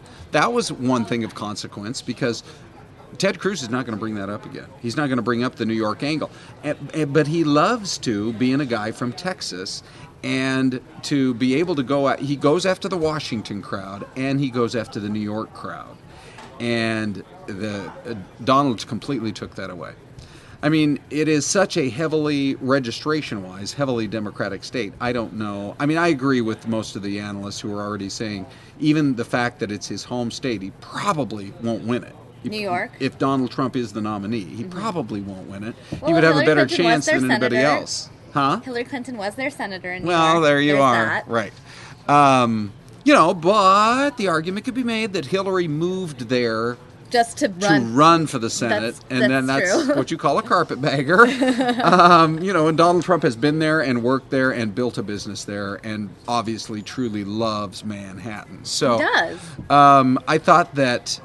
I still thought that Cruz, though, had some great lines. I mean, his line to Donald Trump on the birther thing, where he says, "I'll tell you what, Donald. Oh, right. I'll be president, and we'll make you vice president. Then, if you're right, you'll get to be president anyway." That's right. We're talking about this, all the controversy behind where Ted Cruz was born. He was born in Canada. Yeah. Meaning he was not born in the United States, and obviously Right. some people are concerned about that. Correct. So. And Donald Trump's Donald Trump was totally down. He laughed. He took the mantle of the party, which is so interesting because people are like, well, is he going to run as a third-party candidate? He says he's loyal to the Republicans, but is he really? He took on the mantle of the party last night and said, you can't do that to the party. You can't win the nomination and then immediately have the Democrats turn around and sue and have that hanging over your head between now and the election and beyond. Now, I think it was Marco Rubio, or maybe it was Chris Christie, one of the two of them. I don't know. Maybe it was Donald Trump. Now that I'm trying to think about it, who said that Hillary Clinton, who had the line, "Hillary Clinton will be going from the courthouse to the White House"? Was that Rubio? I don't remember that moment. Yeah, it was a pretty good line. That if she's One of them will elected, probably remember. if she's elected, her first many months in office could be going back and forth between the courthouse and the White House. I think that might have actually been Donald Trump. Now that I think about it. It's a call from Ohio. Oh, there Is you that are. John Kasich? Yeah. What's that? Chris Christie had some pretty good moments, although he had this line where, if I'm elected president, some of these things they're saying it's so ridiculous. If I'm elected president, Hillary Clinton will not get within 10 miles of the White House. I mean, well, yeah, anyone who's elected president, she's not going to get close to the White House. Well, the average Joe can walk right down Pennsylvania I know, if you Avenue. get When I was literal. there in October, I mean, it's hilarious. How's he going to enforce this new 10-mile no Hillary zone? She won't get within 10 miles of the White House. Yeah. I mean, it was just funny. You know what? I also want to acknowledge Jeb Bush. That was his best debate performance. I Yeah. think the internet can agree with that, although it obviously didn't stand out enough to make Yeah. any sort of difference, probably. Yeah. What did you think about Jeb's performance? I thought a couple of things. I thought his answer on guns was the best answer of the night. Right. In terms of where everybody stands on that, Right. because he said, I'm an A+ rating with the NRA, but all we did in Florida was pass laws that say if you ever commit a crime with a gun, you're going away for a long, long time. And it's well known that Florida has that law. So that was his way of saying, I am concerned about gun violence, but we make it very clear, if you're a law-abiding gun owner and we believe in the Second Amendment, then you can own your gun and no problems. We're certainly not going to bother you. If you ever cross that line and you ever commit a crime, you're going to go away for a long, long time. It's just very effective, and at the same time pointing out that he's A+ with the NRA. I thought that was his best moment. I thought his worst moment was when Donald Trump was calling him out, because Donald Trump said, you know, Jeb, you're just going to be a weak candidate. He said, this is the problem we've gotten into in this country in the last 8 years, is that we've had weak leadership, and you'll be another weak leader. And I just thought, Jeb Bush has got to, at some point, why is Donald Trump so successful? People want a strong leader. They are craving somebody who they feel connects with them, which is really interesting because he is a multi-billionaire. Right. But he is able to, I mean, I think he likes retail politicking. He likes being out with folks. And, so he still connects, and he still taps into the anger that people have. And Jeb Bush, Look at the crowd following him still. Speaking of Trump, I mean, Yeah, those of you right. just joining us, you're looking in the background of a Trump event that just wrapped up, a rally in Iowa, and so many people gathered. I mean, he took the stage and he said, this was supposed to be 20, 40 people, and I look at this, I'm like, I don't even know who you guys are. By the There's way, so many of you. I looked up, is Jeb short for something? We've never talked about this before. What do you mean? Jeb, would it be like Jebediah? I mean, what does Jeb mean? His name is John. I know. He's John Bush, and his middle initial is E. So it's J-E-B. J-E-B, Jeb. I know. We talked about it, I think, last year. Oh, But did it's been you? a while Okay. since we've discussed it. Okay.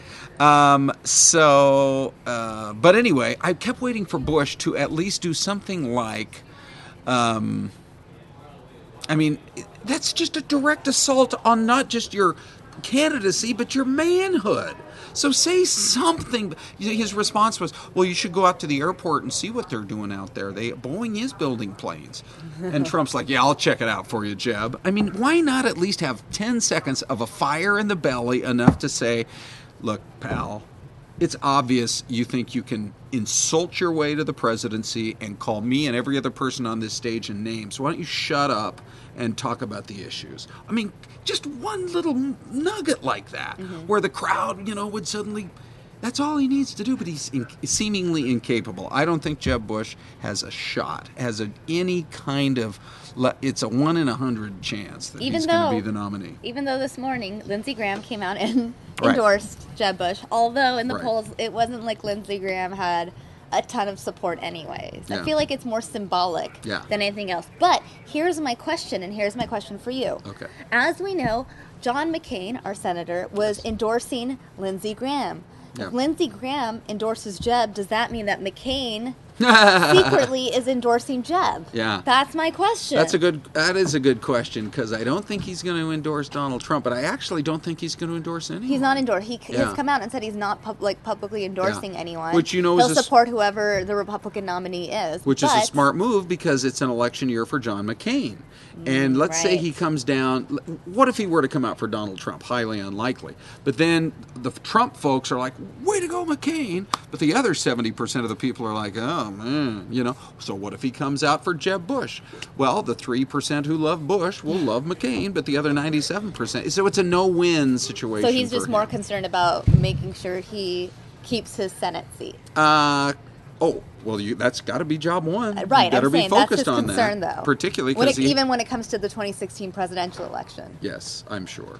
In my chat with Chris Wallace today, I said I can't imagine this is going to make a hill of beans difference to anybody in Iowa that Lindsey Graham, and it's all about Iowa right now, and then secondarily about New Hampshire. I said, but in South Carolina. And one thing about those South Carolina Republicans, it was obvious last night if you watched the debate, they love Nikki Haley. They love their governor. And their governor called Donald Trump out this week. They also love Lindsey Graham. I mean, he's their Yes. senator. And for some reason, now he appears way more statesmanlike that he's dropped out of the race. Lindsey Graham. Because they showed a cutaway of him Right. there in the crowd, and it just seemed like, well, he's solid. But anyway, so that was my question to Chris, and he said, it won't make any difference in Iowa and New Hampshire, and if Jeb Bush can kind of get through those first two states and get to South Carolina, the fact that if he picks up a Lindsey Graham, and if he were to pick up a Nikki Haley, Supporters? and because Nikki Haley is leaning way more toward the Jeb Bush philosophy Right. of inclusion. Isn't Rubio kind of in that realm, too? And that's just what I was going to say. Rubio and Bush are the two who are spreading the message of inclusion. What about Kasich? He's a little bit more moderate as well. He's right? a little bit more moderate, but I don't know that he's... Anyway, it's definitely, I think, if she were to endorse, it would be between Rubio and Bush. If she endorses Bush and Lindsey Graham endorses Bush, that could be a little bit of a game changer in South Carolina. Right. So, anyway, I better run.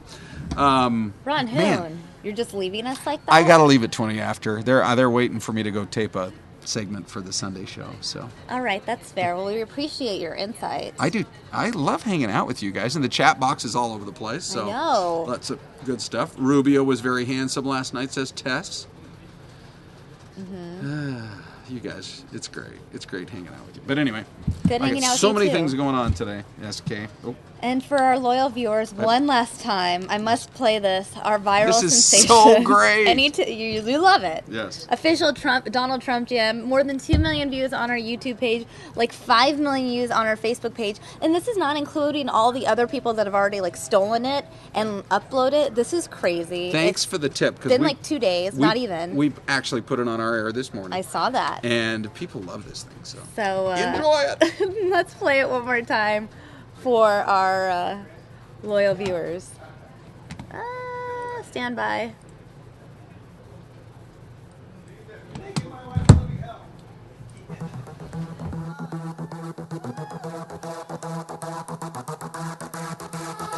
Cowardice. Are you serious? Apologies for freedom. I can't handle this. When freedom rings, answer the call. On your feet, stand up tall. Freedom's on our shoulders. USA! Enemies of freedom. Face the music. Come on, boys, take them down. President Donald Trump knows how to make America great. Deal from strength or get crushed every time.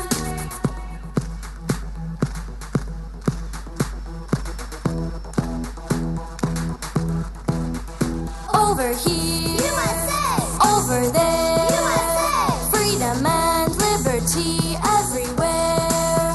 Oh, say can you see it's not so easy, but we have to stand up tall and answer freedom's call.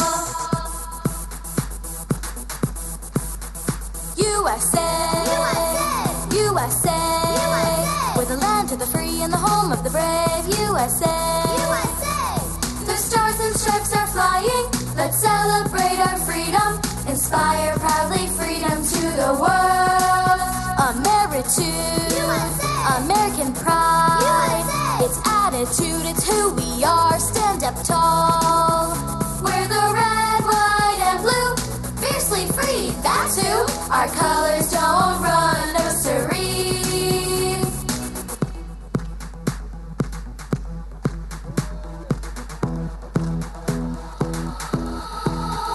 Over here, USA. Over there, USA. Freedom and liberty everywhere. USA. Oh, say can you see it's not so easy, but we have to stand up tall and answer freedom's call.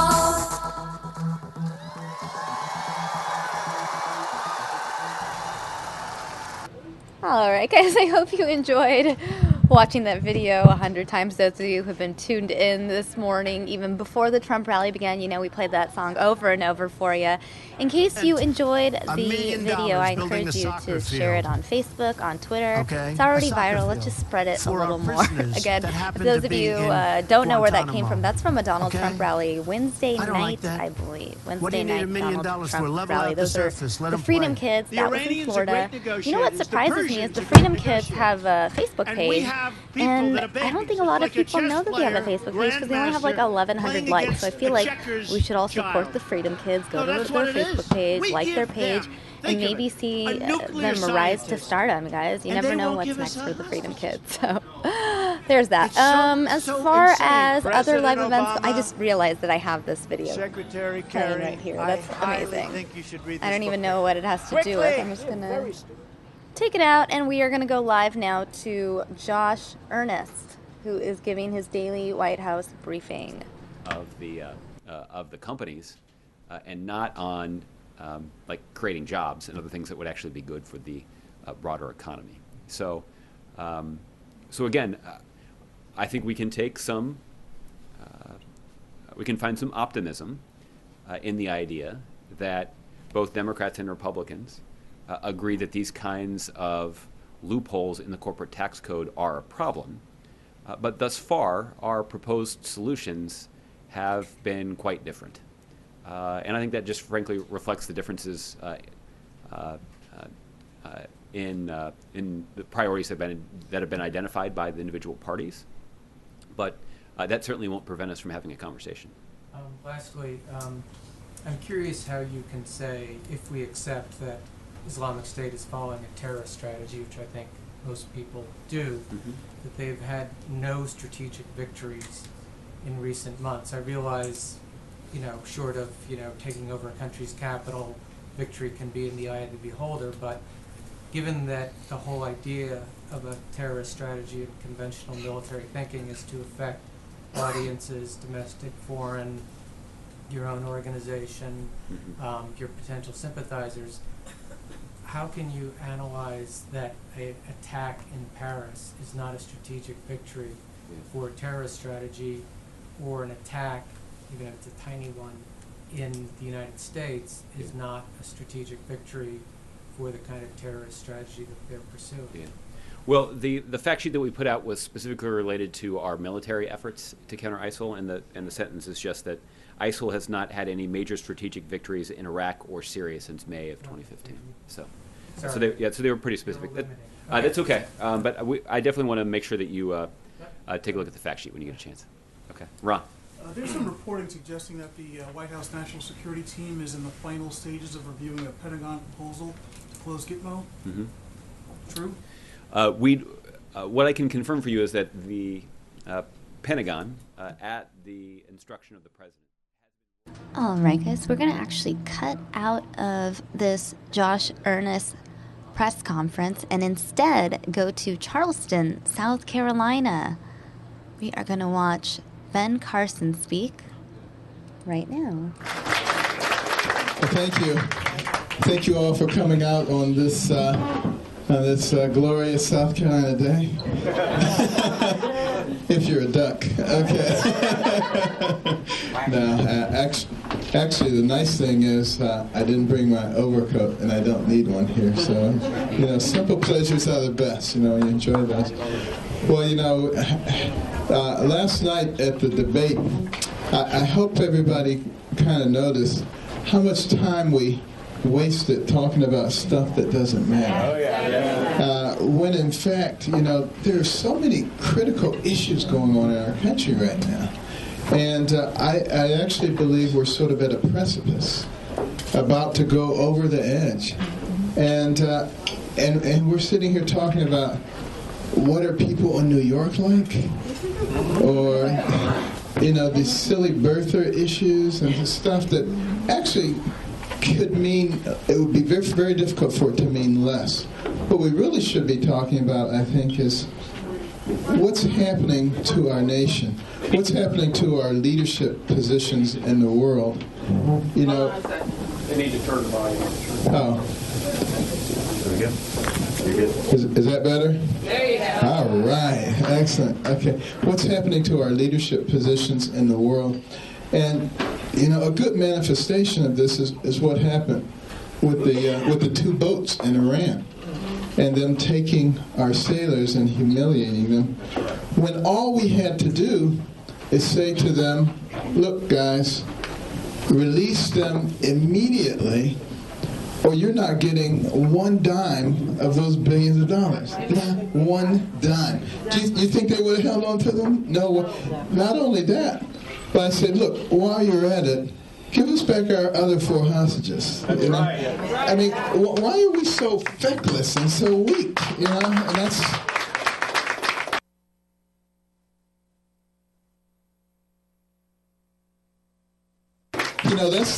That's the reason that I think there's so many problems going on in the world right now. And then, look at some of the ramifications of some of these things that we do. By doing the Iranian nuke deal, which is perhaps the worst deal we've ever done in the history of America, but put that aside, what message does that send to our friends in the region? I mean, what do you think the people in Bahrain or Oman or Qatar or Kuwait or Saudi Arabia or United Arab Emirates or Egypt or Jordan are thinking when we sit there and make this kind of a deal? And also, not only do they not trust us anymore, but now they're all going to be thinking we're going to have to protect ourselves against a nuclear Iran. So how long is it going to be before they get involved in an arms race. You know, I mean, it would be difficult to do anything that was more detrimental than what we've been doing. And the fear is that if we continue down this pathway, we're going to destroy ourselves. You know, when you look at mighty empires, go back through history, usually they're not destroyed by their enemies, they're destroyed by themselves. They set themselves up for destruction. And we are in the process of doing that. You know, I find it fascinating that the Marxists, a few decades ago, when talking about America, they said America's going to be hard to conquer. And they were thinking about a one world order. And you have to bring everybody, you know, under that umbrella. And America just was like a sore thumb. It wasn't fitting underneath. He said, because they're too strong. He says, but what are the pillars of strength of America? Their faith and their family. If you can destroy their faith and their family, you can bring them down.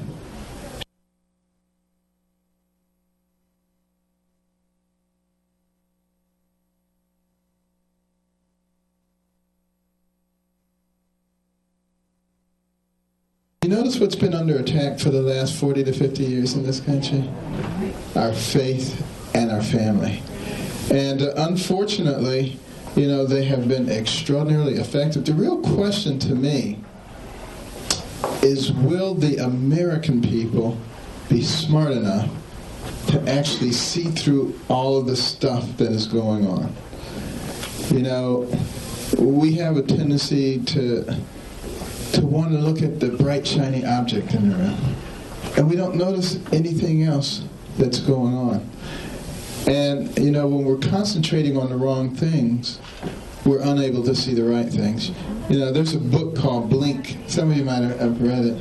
And, you know, one of the illustrations, they have people playing basketball. And they ask you to count the number of times the ball bounces in a certain period of time. And people are so intensely looking at that. Out onto the floor comes a person dressed in a gorilla uniform and then goes back. Almost nobody saw it. They didn't see it because you're concentrating. And you know, the same thing happens in our lives when we begin to concentrate on the wrong things. And the right thing may be right there in front of us, the answers, the common sense solutions, but we are concentrating on what we've been told and manipulated into thinking is what is right.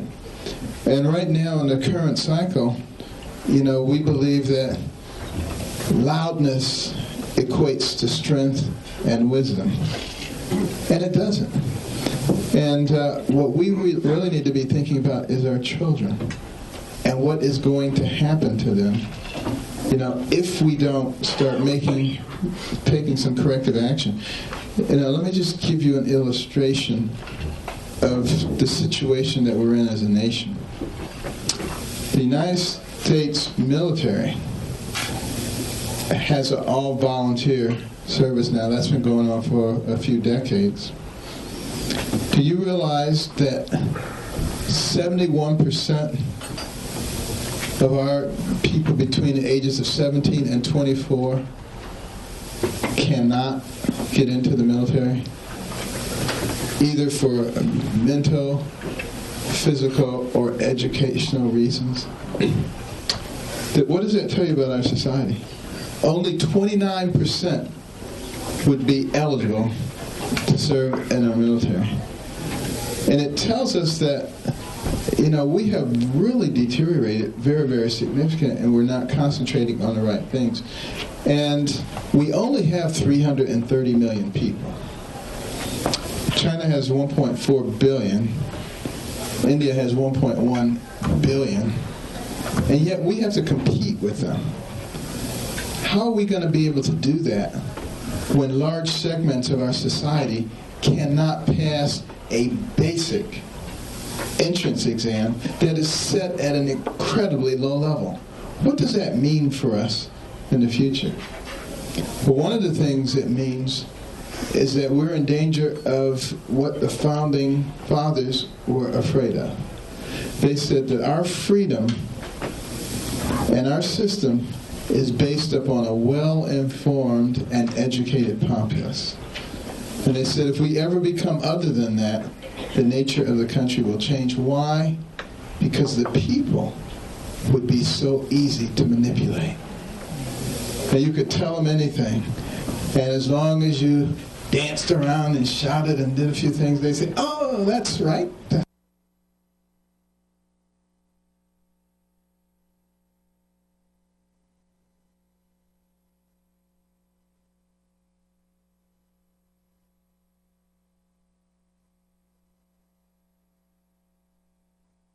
The right thing, and they're off and following you like the Pied Piper.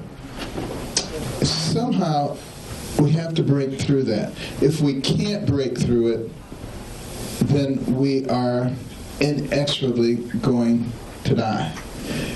And here's the thing that will bring it about, in my opinion. When you go home today, I want you to read about the Holy Land Foundation trial. In 2006 and 2007 in Texas, they were investigating the Muslim Brotherhood and some of their other associates, including CARE, the Council on American Islamic Relations. And the findings are pretty devastating, but they suppressed a lot of it. There was an explanatory memorandum that came out during that, which showed that their goal was what they call civilization jihad, to infiltrate our society and to destroy it from within. I wonder how good a job they're doing with that. I think maybe a pretty good job. And they said we would be so concerned about political correctness that we would allow it to happen. And, you know, what I really advocate, I'm not Islamophobic by any stretch of the imagination. I grew up in Detroit, of all places, you know. But I do believe in the Teddy Roosevelt philosophy. In the early 1900s, Teddy said, we are a nation of immigrants. And as such, we welcome everybody from any nation, any nationality, any religion, if they want to be Americans, as long as they accept our values and principles and our laws. If they don't, they should stay where they are. That seems like a perfectly reasonable way of looking at it. And it's something that we're going to have to do. If there are people who want to change us to something else, they want to change to Sharia law, they want to do all these things, they're not welcome here. Because, you know, this is America. We have a Judeo-Christian foundation. We have values and principles. Are we really willing to give all that up so that somebody can say, you guys are great, you guys are politically correct, we love you guys? That is so stupid. That is beyond belief. And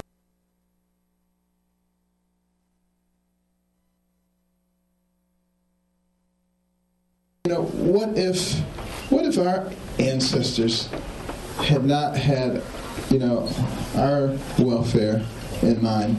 What would have happened to us? And then, you know, on another topic, the whole financial problem that is going on in our country. You know, in the State of the Union address, President Obama would have you believe that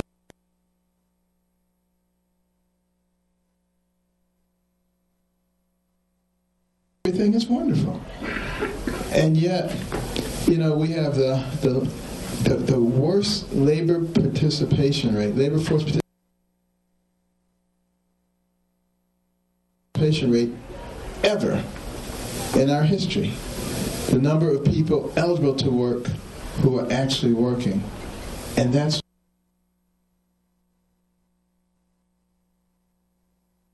very destructive. And then we look at the effects of our national debt.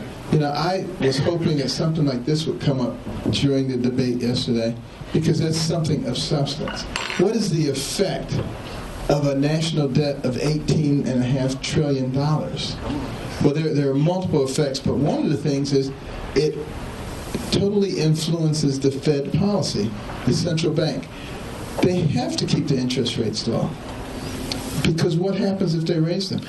With nearly zero interest rate right now, we're paying $250 billion a year in interest, the debt service. What if we allowed the interest rate to rise to a normal rate? Can you imagine what we'd be paying? $1 trillion. We don't have it, so they have to keep it artificially suppressed. And some people say, that's great, because now I can buy a home with a lower interest rate. That's a very short-sighted advantage. The real problem is that it destroys part of the American dream. It used to be a part of the American dream that Joe the butcher every Friday went to the bank and put 5 or 10% of his check in his savings account. And he watched it grow with a nice interest rate over the next 30 or 40 years, and then he retired and he had a nice nest egg. He never had to worry about another thing in his life financially, with or without Social Security. That used to be a part of the American dream. That is gone. Can't do it anymore. And therefore people are not saving because they don't get anything. What about the bond market? It suffers from the same thing. Nothing. Where can you make money? In the stock market. Well, who uses the stock market? People who have money, exactly. Because they're the only ones who have the risk tolerance. So what happens? The income gap grows. And it's not because of evil rich people, as Bernie Sanders or Hillary Clinton would have you believe.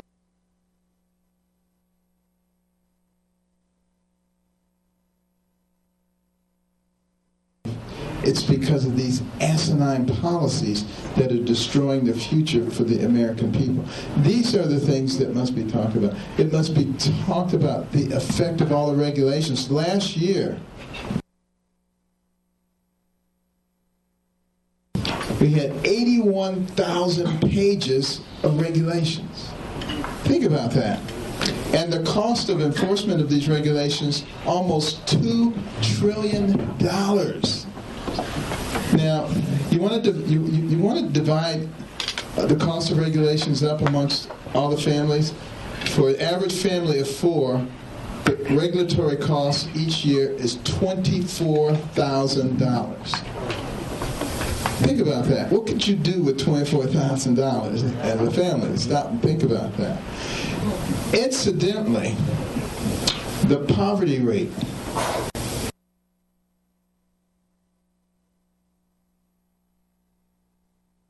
for a family of 4.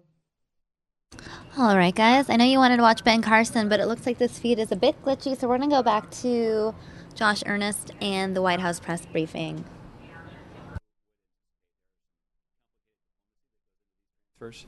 And so sometimes there's a little less transparency than there otherwise would be in deference to, frankly, the sacrifice that our partners and allies are making in taking on these individuals. To the President's his State of the Union regrets, his statements about his regrets about the partisan rancor in Washington and how he hasn't been able to deal with it, haven't been able to bridge that divide. I had spoken to Representative Murphy last week about his mental health bill. This is a bill that he's been working on for years, since the Sandy Hook shootings. And he said he has tried repeatedly to contact the White House about this and to engage the White House Legislative Affairs Office, the President himself. And he said he hasn't had his phone calls returned. This is something that he really wants to work with the White House on. Seems like he said he was sort of blindsided by the mental health money that you all released last week in the your gun initiatives. Isn't this an example of something where it was an obvious place where you could work together? Why wasn't that groundwork done from the White House to Capitol Hill? And can you foresee that happening in the future with Tim Murphy and others on mental health issues? And basically my overall question is the White House Legit Fair shop going to beef up now that the president has said he wants to work with Republicans where we can work with Republicans? Well, Susan, I can't speak to all of the conversations between the White House and Congressman Murphy's office. Based on the fact that you're asking your question today, I think it's a pretty high likelihood his office will get a phone call today. I think in general, we are interested in working with Congress on trying to expand mental health care to Americans all across the country. I've spoken with varying proportions of frustration and disappointment about the fact that Republicans profess a sincere interest in mental health care expansion, while at the same time voting dozens of times to actually repeal the legislation that has done more to expand mental health care than any other legislation that's passed in decades. That's the Affordable Care Act. There are millions of Americans that have been able to get access to mental health care services as a result of Medicaid expansion, for example, that they didn't previously have. But yet Republicans are dogged in their attempt to try to repeal that legislation. So I think there is reason for us to be skeptical generally of Republicans' interest in this particular area. I am skeptical of their sincerity about this, but they have an opportunity to prove us wrong. And like I said, I'm confident that Congressman Murphy's office will get a call today. And I certainly can't speak to previous conversations that may have occurred around this. But there is a genuine interest on the part of the White House in trying to make progress when it comes to expanding access to mental health care. And we are certainly willing and ready to work with Republicans who share that priority. Okay? Victoria, I'll give you the last one. Yes. Defense Secretary Ash Carter said that the U.S. sailors had misnavigated. Is it the thinking that one or both of the boats misnavigated? Well, the circumstances that led them to end up in Iranian territorial waters is something that's still under investigation. So obviously the Secretary of Defense has access to more information about that ongoing investigation than I do. But I made note of the Secretary's comments as well, but I can't speak with any firsthand knowledge of what exactly happened that resulted in them being in Iranian territorial waters. But that's certainly something the Department of Defense is looking at. The area where they were is known for espionage by many different countries. Mm-hmm. Can you assure us that they were not engaged in spying? Well, again, for details about what operation they were pursuing, I'd refer you to the Department of Defense. I don't have any firsthand knowledge of what their operation was. Okay. Let's do the week ahead. On Monday, the President and First Lady will participate in a community service project in the Washington, D.C. area to celebrate the life and legacy of Martin Luther King, Jr. There will be travel pool coverage of that community service project. On Tuesday, the President will welcome Prime Minister Turnbull of Australia to the White House. It will be the Prime Minister's first trip to Washington since taking office. The leaders will hold a bilateral meeting and a working lunch, during which they will highlight the extraordinary breadth of the U.S.-Australian alliance and discuss a range of bilateral, regional, and global issues, including our cooperation in Iraq and in Syria, our trade relationship, the successful conclusion of negotiations of the Trans-Pacific Partnership Trade Agreement, and other developments in Asia and the Pacific. Australia has made substantial contributions when it comes to our counter-ISIL campaign. There are Australian military pilots that have flown with American military pilots in the skies over Iraq and Syria, taking strikes against ISIL. And we know that Australia has also made a substantial contribution to the training, advising, and assist effort that's underway in Iraq.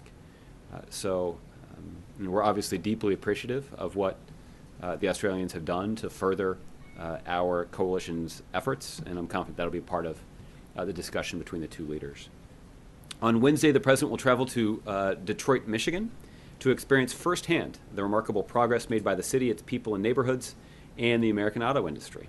While in Detroit, the President will visit the 2016 North American International Auto Show to highlight the more than 640,000 new auto industry jobs that were created since the auto rescue and the record auto sales in the United States in 2015.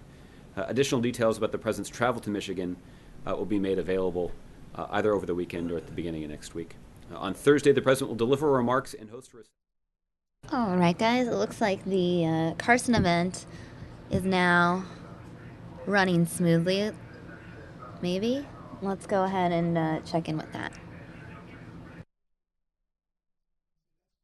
Because now I can buy a home with a lower interest rate. That's a very short-sighted advantage. The real problem is that it destroys part of the American dream. Used to be a part of the American dream that Joe the butcher every Friday went to the bank and put 5 or 10% of his check in his savings account, and he watched it grow with a nice interest rate over the next 30 or 40 years, and then he retired and he had a nice nest egg. He never had to worry about another thing in his life financially, with or without Social Security. That used to be a part of the American dream. That is gone. Can't do it anymore. And therefore people are not saving because they don't get anything. What about the bond market? It suffers from the same thing. Nothing. Where can you make money? In the stock market. Well, who uses the stock market? People who have money, exactly. Because they're the only ones who have the risk tolerance. So what happens? The income gap grows. And it's not because of evil rich people, as Bernie Sanders or Hillary Clinton would have you believe. It's because of these asinine policies that are destroying the future for the American people. These are the things that must be talked about. It must be talked about the effect of all the regulations. Last year, we had 81,000 pages of regulations. Think about that. And the cost of enforcement of these regulations, almost $2 trillion. Now, you want to divide the cost of regulations up amongst all the families. For an average family of 4, the regulatory cost each year is $24,000. Think about that. What could you do with $24,000 as a family? Stop and think about that. Incidentally, the poverty rate for a family of 4, $24,000. So if you really want to abolish poverty in this country, get rid of all these silly regulations. That would be the kind of thing that we need to be talking about. But do you notice that kind of stuff never comes up, you know, in these debates or anything? It makes me think that perhaps there are a lot of people in the establishment who don't want to talk about these things. They don't talk about things like the fiscal gap. The fiscal gap is the unfunded liabilities that we have as a nation, Social Security, Medicare, Medicaid, versus what we have coming back in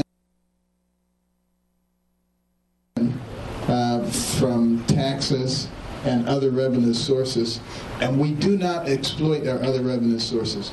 We have a lot of revenue sources if we were to use them appropriately. This country owns over $150 trillion in assets. You give $150 trillion in assets to somebody who knows something about business, believe me, they would not have a deficit. They would not be running that at all. They'd be getting a big return on that. But we don't do that. We don't run our government like a business. We run it like the worst thing that you can imagine. That's the way we run it. And yet we just say to the American people, give me more of your money. Well, at any rate, those numbers should be identical. What we owe, what we have coming in.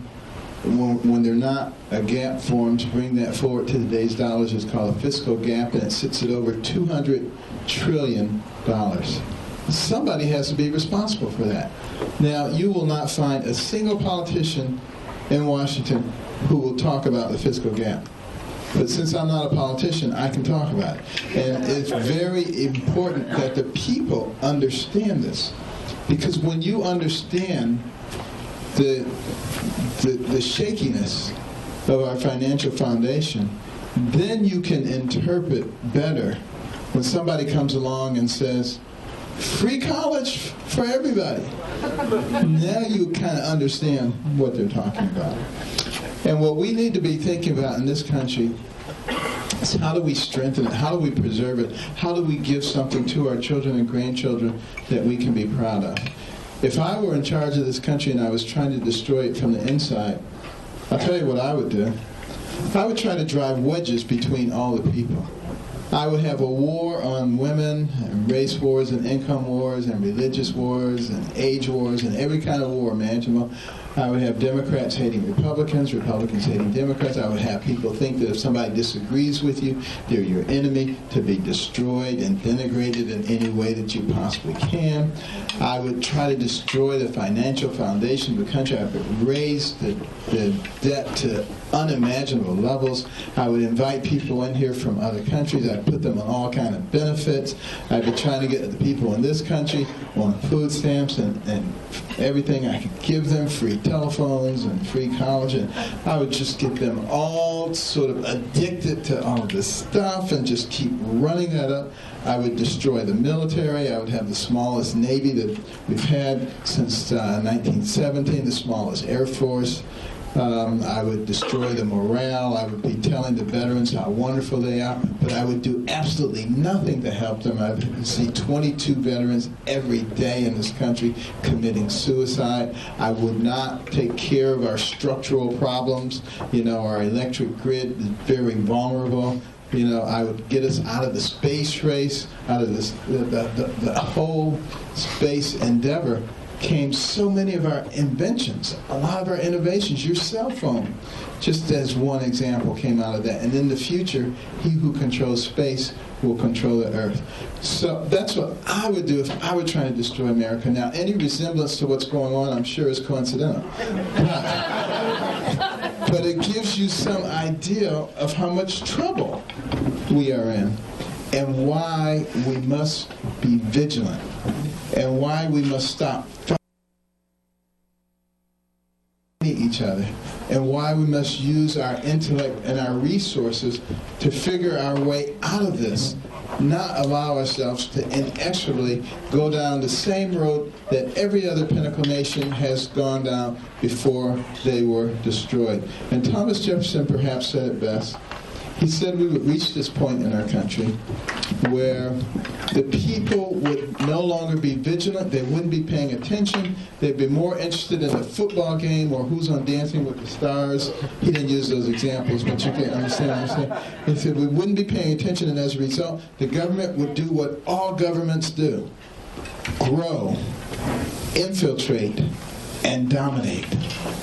But he said before we turned into something else, the people of America would recognize what they were losing, and they would awaken, and with courage they would stand up and they would retake control of our government. And I say now is the time to do that. Thank you very much.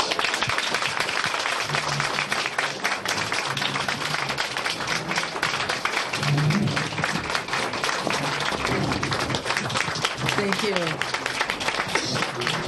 I'd like to introduce myself. I'm Candy Carson, and I approve this message. Yeah.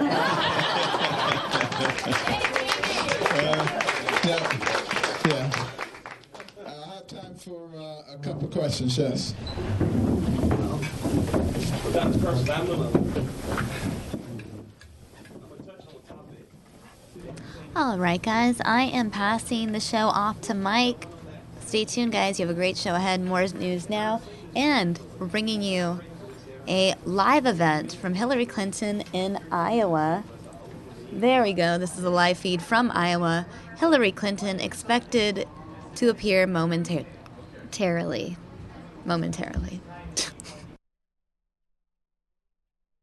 Weather. My name is Martin Ramirez, and I'm an organizer for Hillary here in Northwest Iowa. Growing up, my parents made a living working in a carton packing factory. They worked long hours because they wanted me to get ahead. In fact, my mother had only received a first grade equivalent education in her small farm town in Mexico where she was born. My father, on the other hand, was raised in a migrant worker family where they would travel across the country to make a living. By the numbers, a kid like me shouldn't stand a chance. By the statistics and the facts, a kid like me probably wouldn't go to college, yet alone graduate. To be honest, I didn't think I was college material. No one in my family had ever gone to college. In fact, no one in my family had ever graduated from high school. So the idea of college was one that seemed far-fetched. But I had something along the way that helped me. What I had was parents and people, mentors, friends who fought for me. My parents fought for me by coming to America because they dreamed for a better life. If it weren't for them, I wouldn't be standing here. So when I wasn't planning on attending college, I remember I said, I'm just not going to go to college. College is just not for me. I remember a mentor of mine saying, Martin, you can go to college. And I said, you just don't understand. I can't afford college. That's not something anybody in my family has done. That's not what we do. But she fought for me to get ahead. When I didn't think I had a chance to start my first business right out of college, I had a mentor who told me that I could. See, I think all of us, if you think about it, we are all here because at some point in our lives, somebody has fought for us. When the odds were stacked against us, somebody stood in our corner and fought for us. That's why I'm in Iowa. Because I'm working to elect someone who will fight for my mom and dad. Someone who will fight for my family. Someone who will fight for all of our families. I think we need somebody who will wake up every morning and will advocate for our families. And that's why we need Hillary Clinton in the White House in 2016. But let me tell you something. Hillary can't do it alone. I know a lot of you are already involved in our campaign, knocking doors, making phone calls, and helping Hillary win the caucus. But we need each and every one of you to join us online.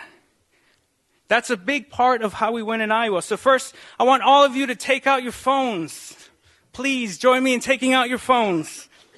Here's what I want you to do. I want you to text caucus, C-A-U-S, C-A-U-C-U-S, to the number 47246. Again, you're texting the word caucus, C-A-U-C-U-S, to the number 47246. Not only will you be the first to hear when Hillary's coming back to Sioux City, but you'll also be able to locate your caucus location. Again, text the word caucus to the number 47246 right now. Thank you all for coming out tonight. And like I said, we can't win Iowa without your help. We can't win without you guys going out and caucusing on February 1st. So please help make sure that Hillary wins Iowa on caucus night. Thank you very much.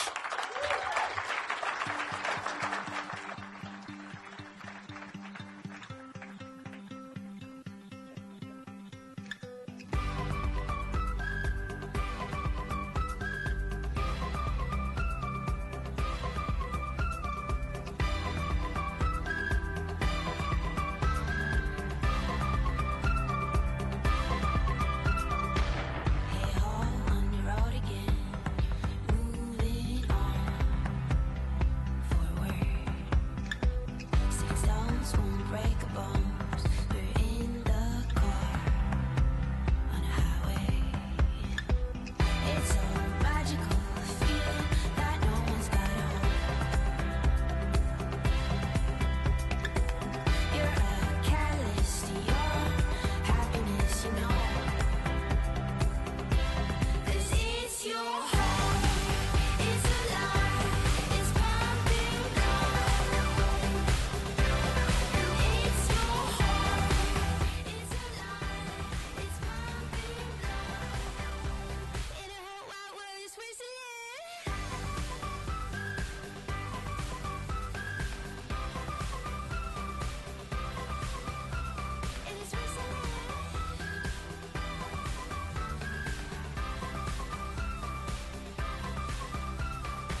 know your first name is free, last name is dumb, but you still believe in where we're from.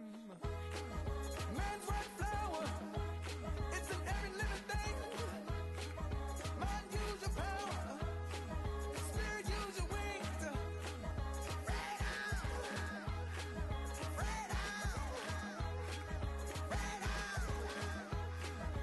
Freedom, freedom, freedom.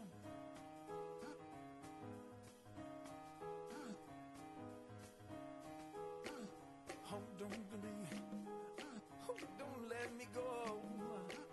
Cheetahs need to eat, run antelope. Your first name is King, last name is Dumb, 'cause you still believe in everyone. When the baby first breathes, when night sees sunrise, when the whale hugs the sea, when man recognizes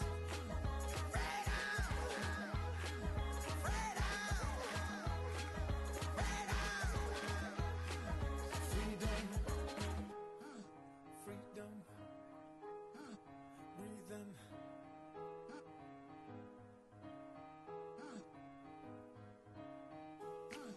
We are from heat, the electric one. Just a shock you see. He left us the sun. Atoms in the air, organisms in the sea. Sun and yes man are made of the same things.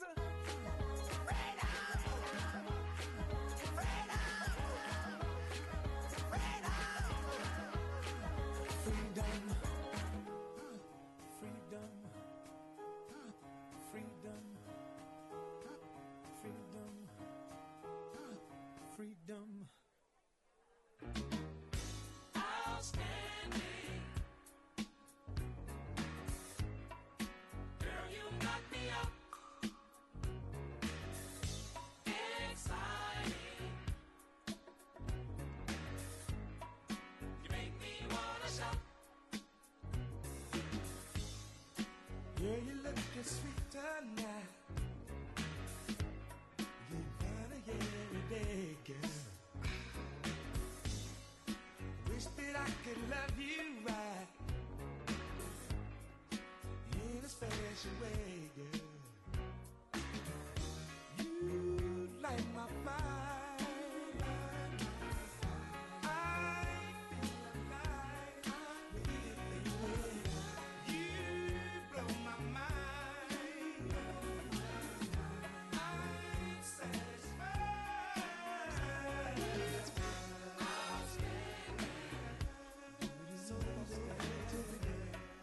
Girl, you knock me up.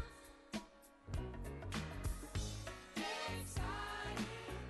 I'm so excited. You make me wanna shout. Gee, I feel so lucky now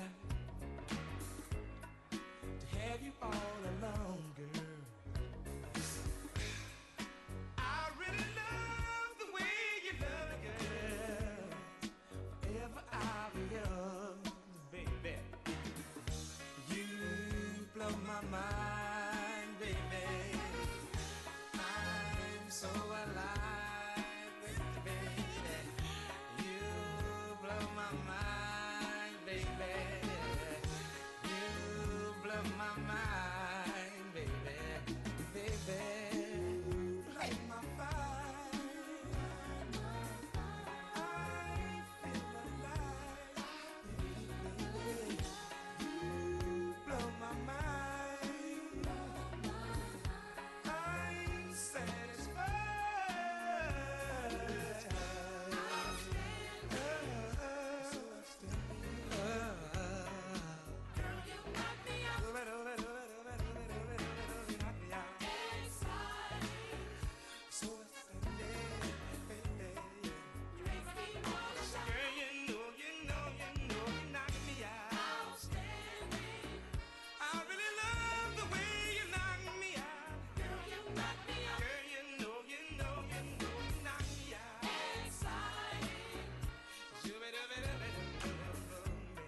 of a fight, and your heart is taking a beating. I can't see it in your eyes, but I see the fire, I feel the flame, and it's burning inside you. I can't see it in your eyes. So raise your fist and don't forget we were born to be fighters. We're strong, we're survivors. And they can knock you down and make you fall, but we'll get back up, 'cause after all we're born to be fighters, and we're fighting for our lives.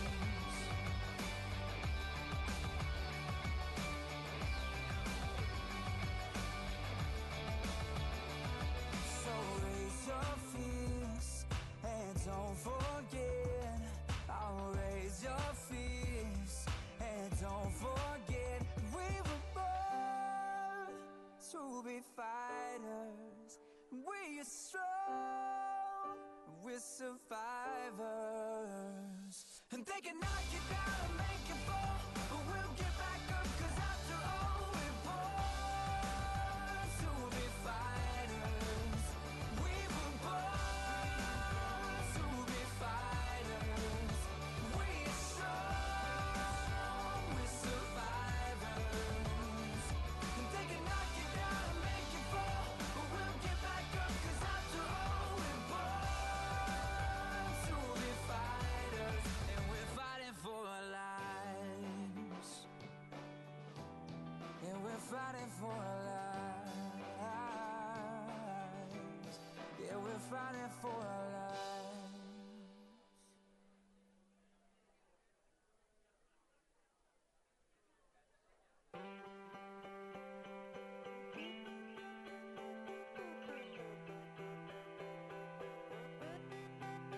Yo, just waking up in the morning and to be well. Quite honest with you, I ain't really sleep well. You ever feel like your train of thought's been derailed? That's when you press on, lean in. Half the population just waiting to see me fail. Yeah, right, you better off trying to freeze hell. Some of us do it for the female. Perspective that we're not at risk.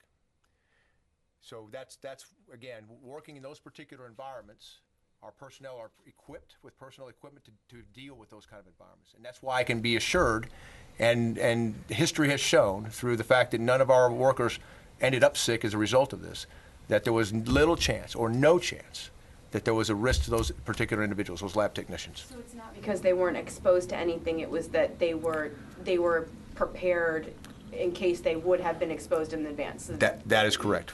In each one of our labs, and Dr. Lyon will certainly jump on this, our personnel are always equipped for the particular biosafety level and adhere to those policies to ensure that there is as little risk as possible with respect to their health. And you're certain that no one was exposed outside of the labs because of the way that the manner in which the samples were shipped, or? That's correct. This is not a powder. It was number one, shipped by a very secure means, as secure as we can for a in-virulent or inactive strain, first of all. Second of all, it was shipped in a liquid vial. Okay, so again, not aerosol. Anthrax or Bacillus anthracis is most lethal in a aerosol venue. These were shipped in containers that had liquid. Okay. Next question. Richard. General Spoor, can you say that basically that this is over? I think the last count that we got was something like 100, that live spores or questionable samples went to 184 labs, all 50 states, 9 overseas countries. Is that the final count, or are you still looking for more places where this may have gone? We have a very high degree of confidence that we have identified all the recipients. I don't know that there is ever the potential to achieve certainty, because what we have found in some cases, people that received shipments chose to separate a little bit of that and send it to a third party, if you will. But we have tracked down all the primary recipients, and we have done everything we believe possible to notify the entire community of what has occurred here. So we believe with a very high level of confidence we have found all of these samples, and they have been destroyed. And sir, if I could, Dugway, you spoke about eliminating the mission. Is the idea to get that started up again?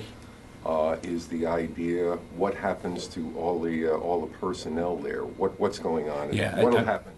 A good question. If I said eliminate the mission, I misspoke.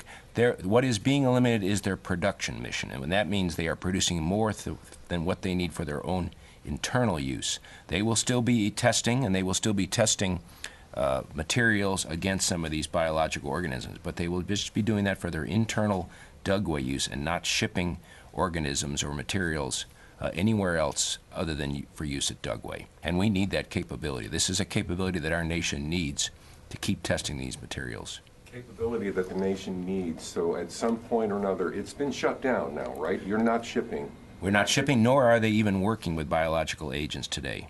Okay, but the intent is to start this up again.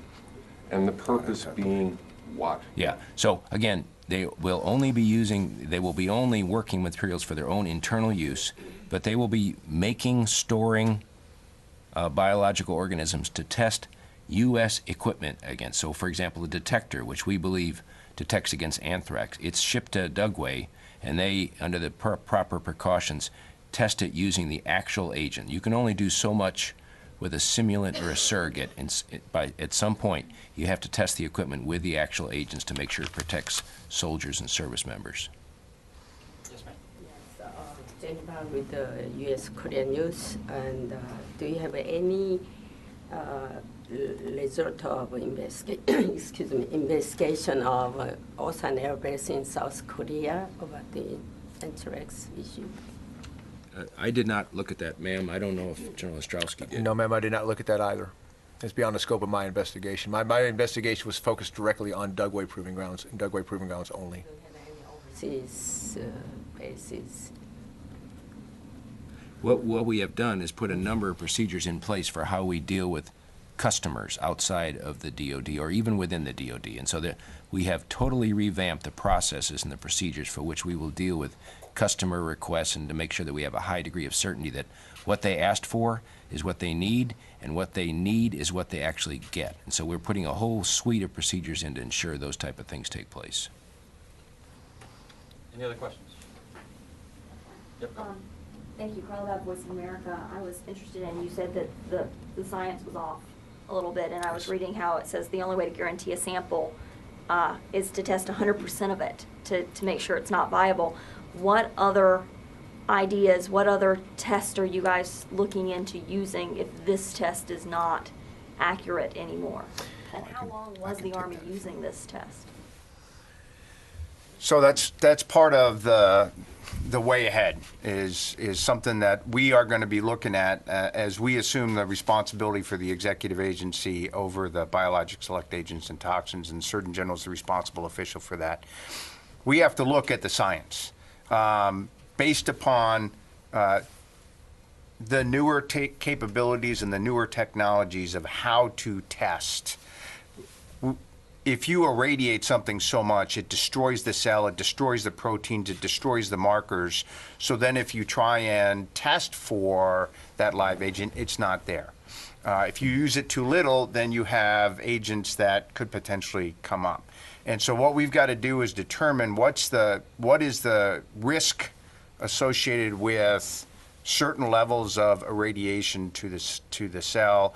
Can we replicate and use those specimens in testing for medical countermeasures, for vaccination, for vaccine production, and all the rest of that stuff?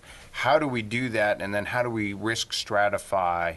And are there other newer tools that are out there that perhaps freezing, super freezing, or using different types of radiation rather than gamma radiation, that's going to all be part of this in-depth research that we are doing in conjunction with the CDC to develop a national standard of what is determined inactivation of anthrax and still be allowed to use. And we're not going to do this with just anthrax. Obviously, anthrax is the focus of this, but the requirement on us is to do all of our biologic select agents and toxins, anything that we're going to be shipping out, we've got to validate and determine is the mechanism that we're using actually inactivating it to a level of surety that we can provide to the public and to everybody else that what we're shipping is safe and is not going to cause a challenge if it either gets into the wrong hands, inadvertently spilled, or the specimen is lost. That's our requirement, is to ensure the safety and transparency of this process. And are you working with the CDC on this research now, or is this something that's going to be started up in a few weeks? So I've already met with the CDC twice. I've been down there personally twice, and then later next week, our scientists are going down to CDC to start laying the groundwork of what this is going to have to do with anthrax. And then as we stand up this review panel, this peer review panel, the priority focus area are going to be those select agents and toxins that we are going to be using to ship to other places, that we have got the assurity that those that we are shipping are inactivated.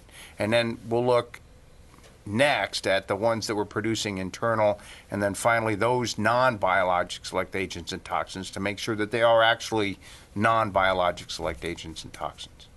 And just to follow up on the second part of my last question, how long had the Army been using that testing when shipping and working with anthrax to show whether or not it was active or inactive? We can see it at least as far back as 10 years.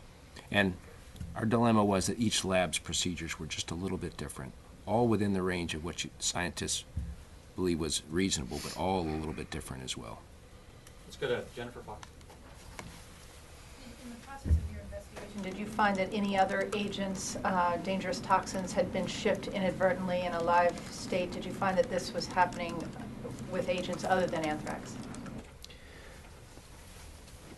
I had not found any evidence to that to be the case. I will tell you that my investigation was narrowly focused on Dugway and Bacillus anthracis with this particular event with lot 1667. We were made aware, obviously you all know, 194 labs received Bacillus anthracis that was alive. That did not come from lot 1667. That came from lots that we went back in history. We went to the archives, into the freezers of everything that we had at Dugway. And what we were able to find is 33 separate lots since 2004 that we had thought had been inactivated. We pulled all of those 33 lots and we tested them. When we tested them, 17 of those lots were able to grow, which shows, again, that the type of procedures that we were using were flawed in some way. Now, let me be extremely clear here. As Dr. Lyon talked about just a few minutes ago, there is a very fine line of what it is that we're trying to do. What you're trying to accomplish is a death to the DNA within the spore. But you have to be able to save the antigens and proteins, otherwise that spore is worthless with respect to our ability to work with it in a BS level 2 lab, i.e. a downgrade from a BS level 3. So that we can have accredited and registered and certified labs work with it at a much lower level. The problem is that if you irradiate it too much, you kill all the antigens and all the proteins, and so that spore is worthless. At the same time, if you don't irradiate it enough, you have live spores. And we're talking billions of spores irradiated at the same time.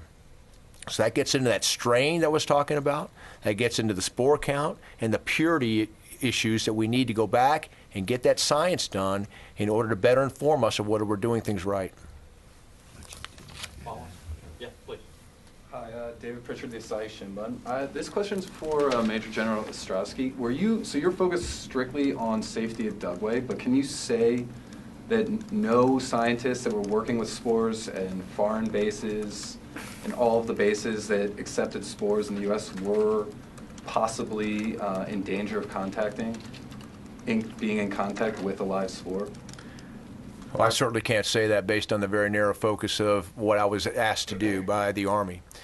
Again, I think that the labs within the Department of Defense and the labs that we work with throughout the commercial marketplace and everywhere else, okay, they are registered and certified for a reason, okay? They have shown the credentials necessary in order to be able to work with this type of material.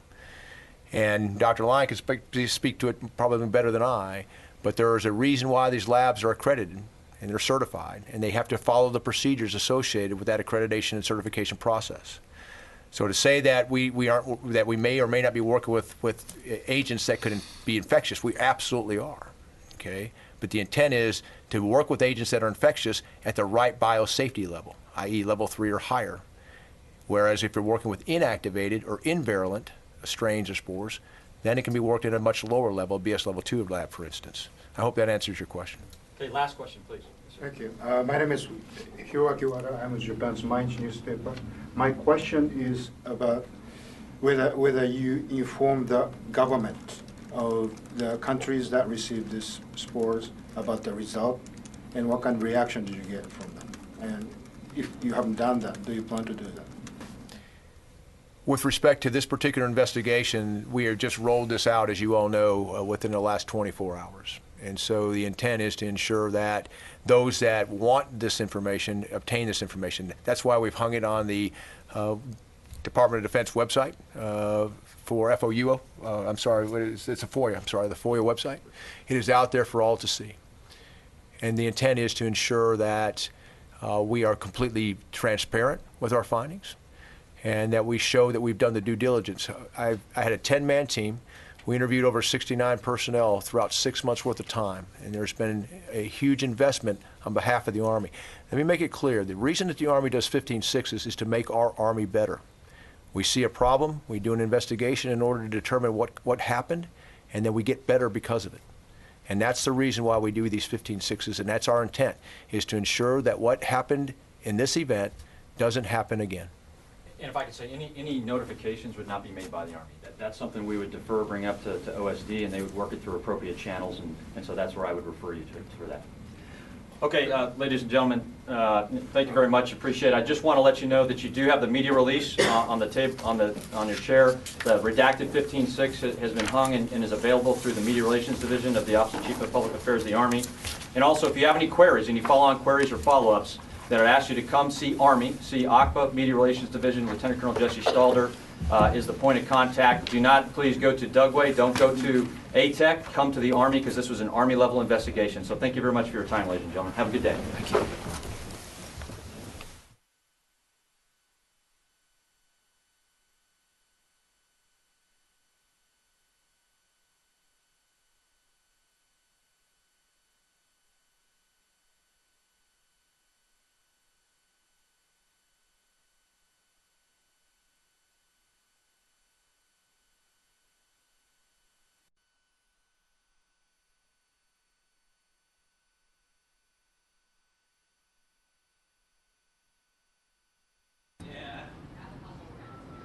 All right, everybody. Hope everybody's having a great Friday afternoon here. We made it to the weekend. TGIF is upon us, and it looks like Hillary Clinton rally is about to begin.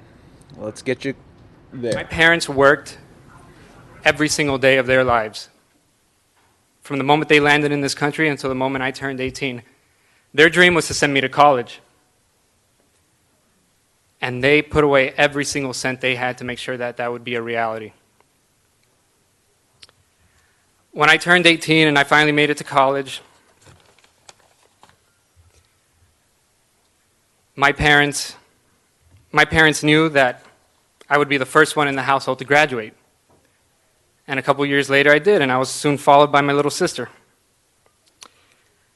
Hillary Clinton knows that if you contribute, if you put some skin in the game, you should be able to have access to anything in this country. You should be able to have access to an education. That's why my grandparents came to this country.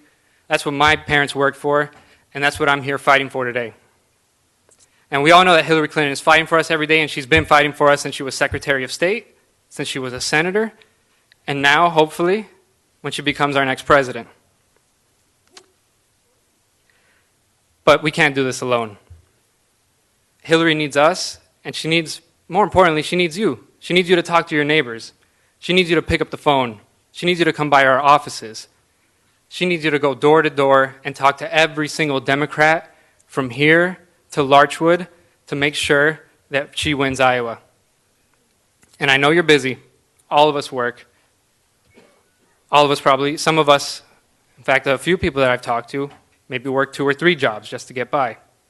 And I can't ask you to drop everything that you're doing and take this on full time for the next 2 weeks. But I have to ask you, if you can take 2 hours, 1 hour, that makes a big difference. We're fighting to get Hillary elected. We're fighting so the dreams of my parents, the dreams of my grandparents, the dreams of your children and your grandchildren can be realized. So if you ever have time, please come by our office. We're at 401 South Lewis Boulevard. Please contact your local organizer. You can reach out to me. My name is Kevin Gonzalez, and my email address is kgonzalez@hillaryclinton.com. Thank you for being here, and I hope to be able to thank you for volunteering in the future.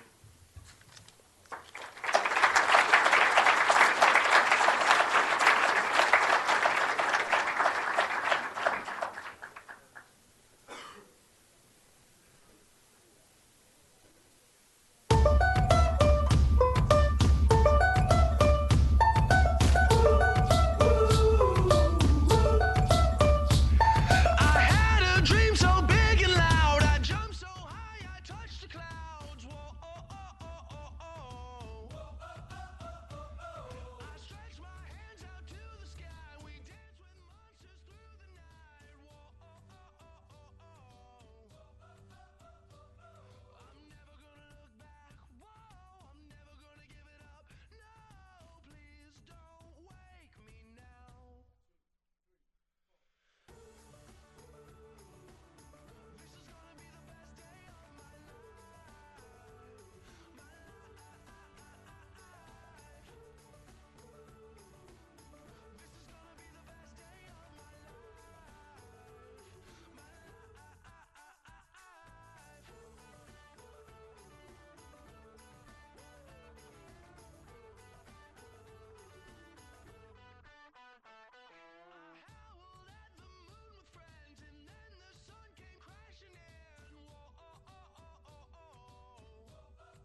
know.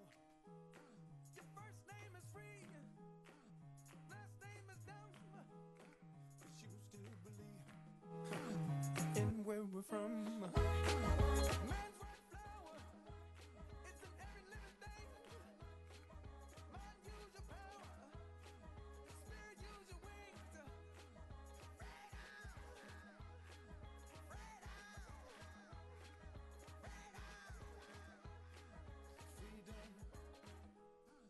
Freedom, freedom, freedom.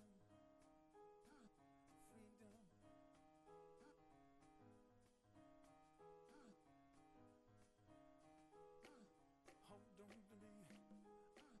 Don't let me go. Cheetahs need to eat. Run antelope. Your first name is King. Last name is dumb. 'Cause you still believe in everyone. When the baby first breathes, when night sees sunrise, when the whale hugs the sea, when man recognizes freedom, freedom, breathing.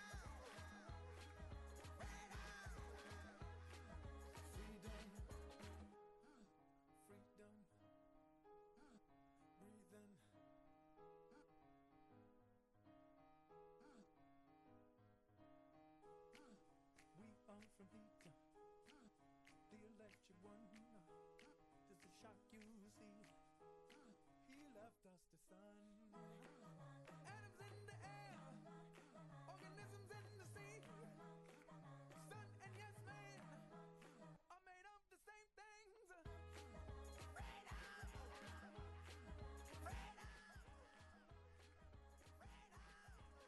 I'm so lucky now to have you all along, girl. I really love the way you love, girl. Ever I was young, baby. You blow my mind, baby. I'm so alive, baby. You blow my mind, baby.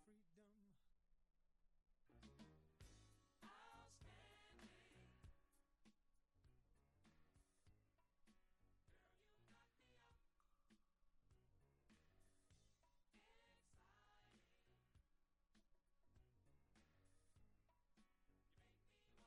baby. Baby, light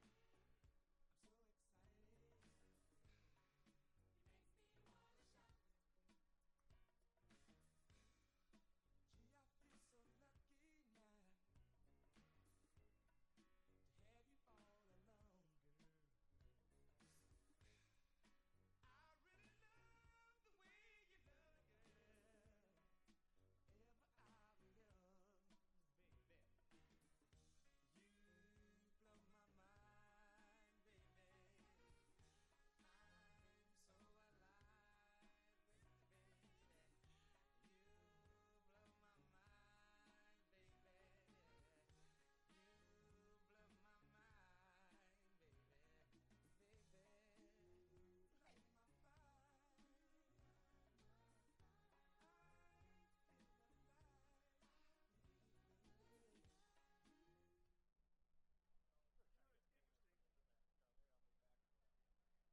fire.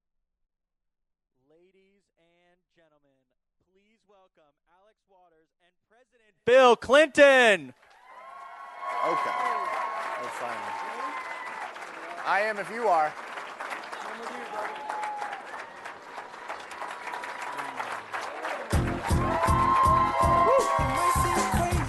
about to say.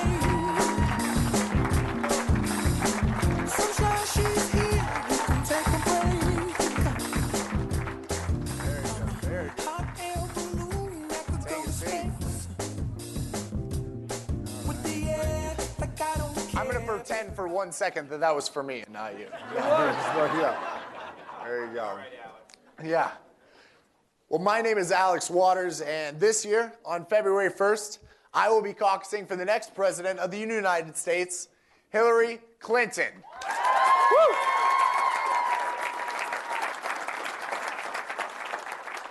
I tell you what, I committed to caucus for Secretary Clinton after hearing her speak on this very campus some months ago. Perhaps like you, I had been riding the fence, wanting to gather all the facts and listening to the various perspectives of the different candidates before making my decision. And when I came to that room to listen to her, I had an open mind, but was blown away by her attention to detail, her ability to develop coherent policies, and her honesty when speaking about the issues facing our country. In a political climate driven by fear and misplaced blame, I have been proud of Secretary Clinton's ability to rise above the fray. She understands that the issues facing our country are multifaceted, and simple sound bites cannot encompass or inform the American people of the complex future that we are facing.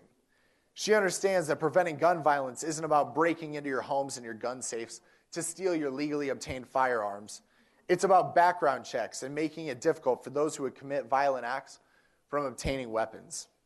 She understands that confronting climate change isn't about uncontrolled government regulation. It's about taking care of the planet that we live on and capitalizing on the job growth that can come from a clean energy economy. She understands that mental illness and substance abuse are no longer something that can be swept under the rug and need to be addressed. And she understands that as a global superpower, we need to act as a leader. And this go-it-alone foreign policy is a disservice to our country and our allies.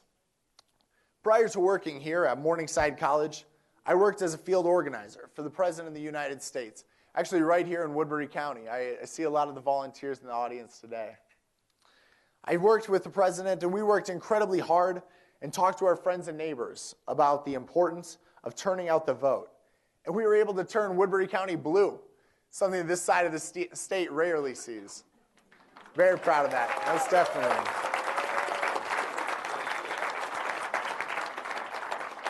But in order to do that again, we need your help. Secretary Clinton needs your help. We need you to commit that from now until February 1st, you will do everything you can to get your friends and your neighbors to caucus for Hillary. It takes a great number of phone calls, volunteer shifts, and conversations to make a difference. And that difference can be made. That impact you can have on your fellow Americans is not something that is lost on me. You see, 11 years ago, I went through an event that changed my life in a way that was much more than physical. It instilled in me a sense of community. I saw my friends and my neighbors come together to support me. I saw nurses, caregivers, and therapists dedicate their lives and careers to making my life the best that it could be. It drove me to ask myself whether I was doing the same for the people around me. And I ask you today, are you willing to make that difference? I challenge you to ask yourself if you are making the impact around your community that you could be making. Well, February 1st, you have such an opportunity to make that difference and to make that impact. The rest of the country is looking to Iowa and is watching who we select, who we decide is best suited to serve as our commander-in-chief, who we decide is going to impact our country for future generations, and who we decide is worthy of serving and representing our great nation. And for me, that person is Hillary Clinton.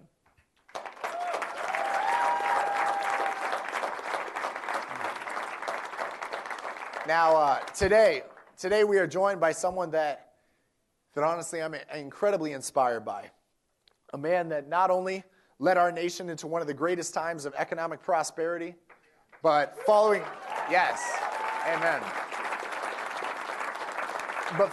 his presidency has continued to make an incredible difference. President Clinton, there you go.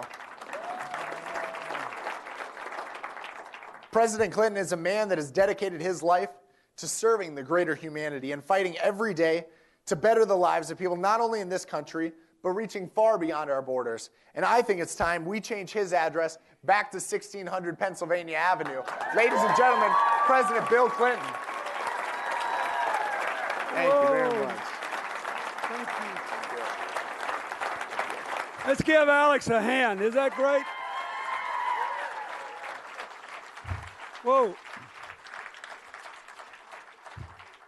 I want to thank Alex and his mom and everybody who's part of his support system that has enabled him to be the incredible person he is. Thank you for being a precinct captain. President Renders, thank you for welcoming us here. Provost Deeds, we have some organizers here. I want to thank them because I think they've done a great job. Martin Ramirez, Kevin Gonzalez, Scott Kasanovich, thank you very much. Yeah, give them all a hand. I love it here, and I'm glad we're here at this institution because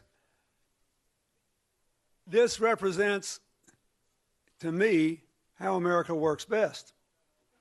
And one of the big things we have to decide now is how are we going to do what we know we have to do? And you heard Alex talking about the support system that he had. When I was president, and in the 15 years since, when I've gone all over the world trying to create tens of thousands of jobs, help thousands and thousands of poor farmers, I'm talking mostly women farming 1 acre of land with a handheld hoe. And we have, the worst we've done is double their income. The best we've done is increase it 5-fold. When we work on providing the world's least expensive AIDS medicine and building healthcare systems in countries, I've worked just about everywhere, and here's what I know.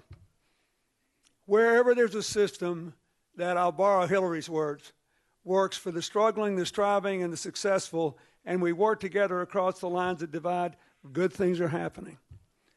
Wherever people spend all their time fighting, good things are not happening. This is not rocket science. So the trick is, how do you have honest disagreements and conflicts and arguments, because nobody's right all the time, and eventually get the show on the road? And that's basically what this election's about. I mean, think about it. First of all, how many of you saw the President's State of the Union address? It was very good. But if you thought about it and your response indicated it, you know what he said is true, but not fully reflective of the lived experience of the American people of all ages from all over the country. That it is absolutely true we are the best positioned big country in the world for the next 25 years. It is absolutely true that we are outperforming every other big economy. It is true that we have created 14 million jobs in the last 5 years, the most rapid rate since I was president. It is also true, however, that after inflation, 84% of the American people haven't gotten a raise in their income since the crash. And that half the American people, after inflation, are making the same or less than they were the day I left office. That's also true. It's also true that for the first time in my memory, we don't rank in the top 20 in the world in the percentage of women in the workforce, which is a big indicator of the health of your economy. It's also true that for the first time in my memory, we no longer rank in the top 10 in new business formation, another indicator of the health of the economy. And it's also true that while the premium on what you're doing here, those of you who are students, is at an all-time high, it's gotten harder and harder for people to go and stay in and graduate from colleges and universities all across America. So everything the president said to focus toward embracing change, not, turning away from it, is true. If I were an undergraduate here, I wish I were, I'd like to try it one more time. But if I were the age of the students here, and I knew everything at that age I now know, and you said to me, I'm going to give you a gift. I'm going to let you pick right now any country in the world you want to live in 25 years from now, I would pick the United States in a heartbeat because we are the best positioned country for the future. Look at us. We are more diverse. We have people here from everywhere. We have the best system of higher education in the world now with all the debt problems and everything. We have the best tech bases in the world. We are leading the world in biomedical research. We now know that, for example, we got a real chance to get cancer cure rates up to 85% across the board in the next decade because now we know that the secret of response is in the genome, not where the cancer is in your body. All these amazing things are happening. We rank first or second in the world in the ability to generate energy from the sun and the wind. Iowa is one of 3 states, the others being Minnesota and, believe it or not, Texas, that have at least 30% of their baseload electrical capacity in wind. And we could do better if we built the infrastructure. But it's also true that there's a lot of anxiety and frustration and difficulty now. That is the context of this election.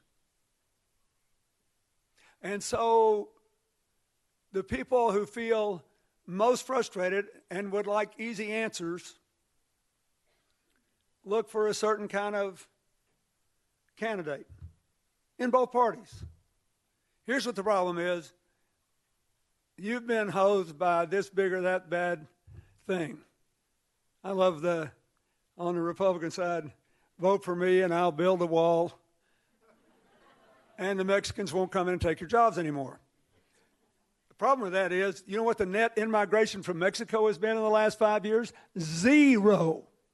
Why? Because they built 140 tuition-free universities. They produced 100,000 engineers last year. They want to trade with us 2 ways, and they want to stay home where they grew up, raise their own children there, and make a contribution to our future. Why? Because I was determined to be a good partner and a good neighbor to them. And because we have continued that policy since. The immigrants that come here across the Rio Grande River today are from Salvador and Honduras that have the highest and second highest murder rates in the world because of narco trafficking. Second thing the president said was right.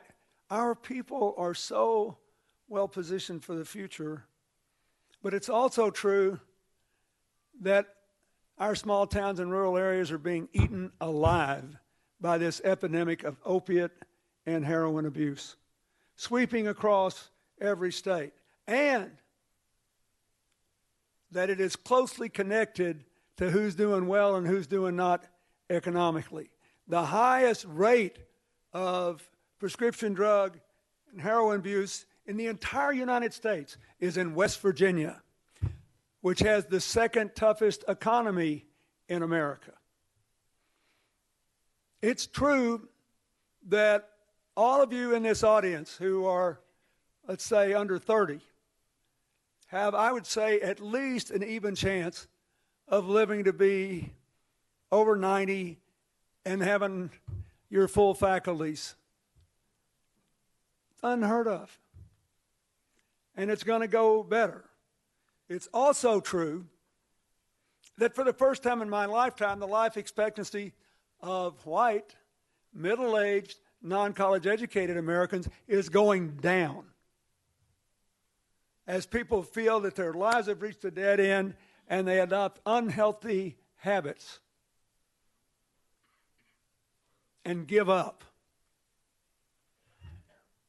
It's true, with all of our diversity, we're in a fabulous place to do well in the world. It's also true that there are still young African Americans who are afraid that they're likely to get shot for not a very good reason in some of our cities. It's also true that all these young dreamers who are coming here from Hispanic countries and speak Spanish and learn English are now afraid that all their families are going to be deported, never mind the economic consequences to America. It's true that America has of all the Muslim populations in the world outside the Middle East and Indonesia, which has the largest Muslim population in the world, that America is the place where there's been the greatest amount of assimilation and success. It's also true that we're becoming more afraid of our neighbors based on religion, and there have been more and more attacks based on religion. In other words, this election is taking place at a time when we're hanging fire. It's also true that the battle for the national security of the country in the face of terrorism is by and large playing out in the minds of billions of people who live on the social media. So that we worry about, are we going to get in some sort of crisis with Russia? Did North Korea really build a hydrogen bomb, or is it one more bluff to get us to fork over money so they can feed themselves? And what about all these terrorist groups? So the president did what our country needed. He painted a positive picture of the future and where we ought to go. But the election is occurring at a time when we all know that's true because we can read it in the papers, but half of us don't feel it. So everybody's going around carrying this battle of their hopes against their fears. Their anger and frustration about what happened to us 8 years ago as against their clear understanding that we need answers.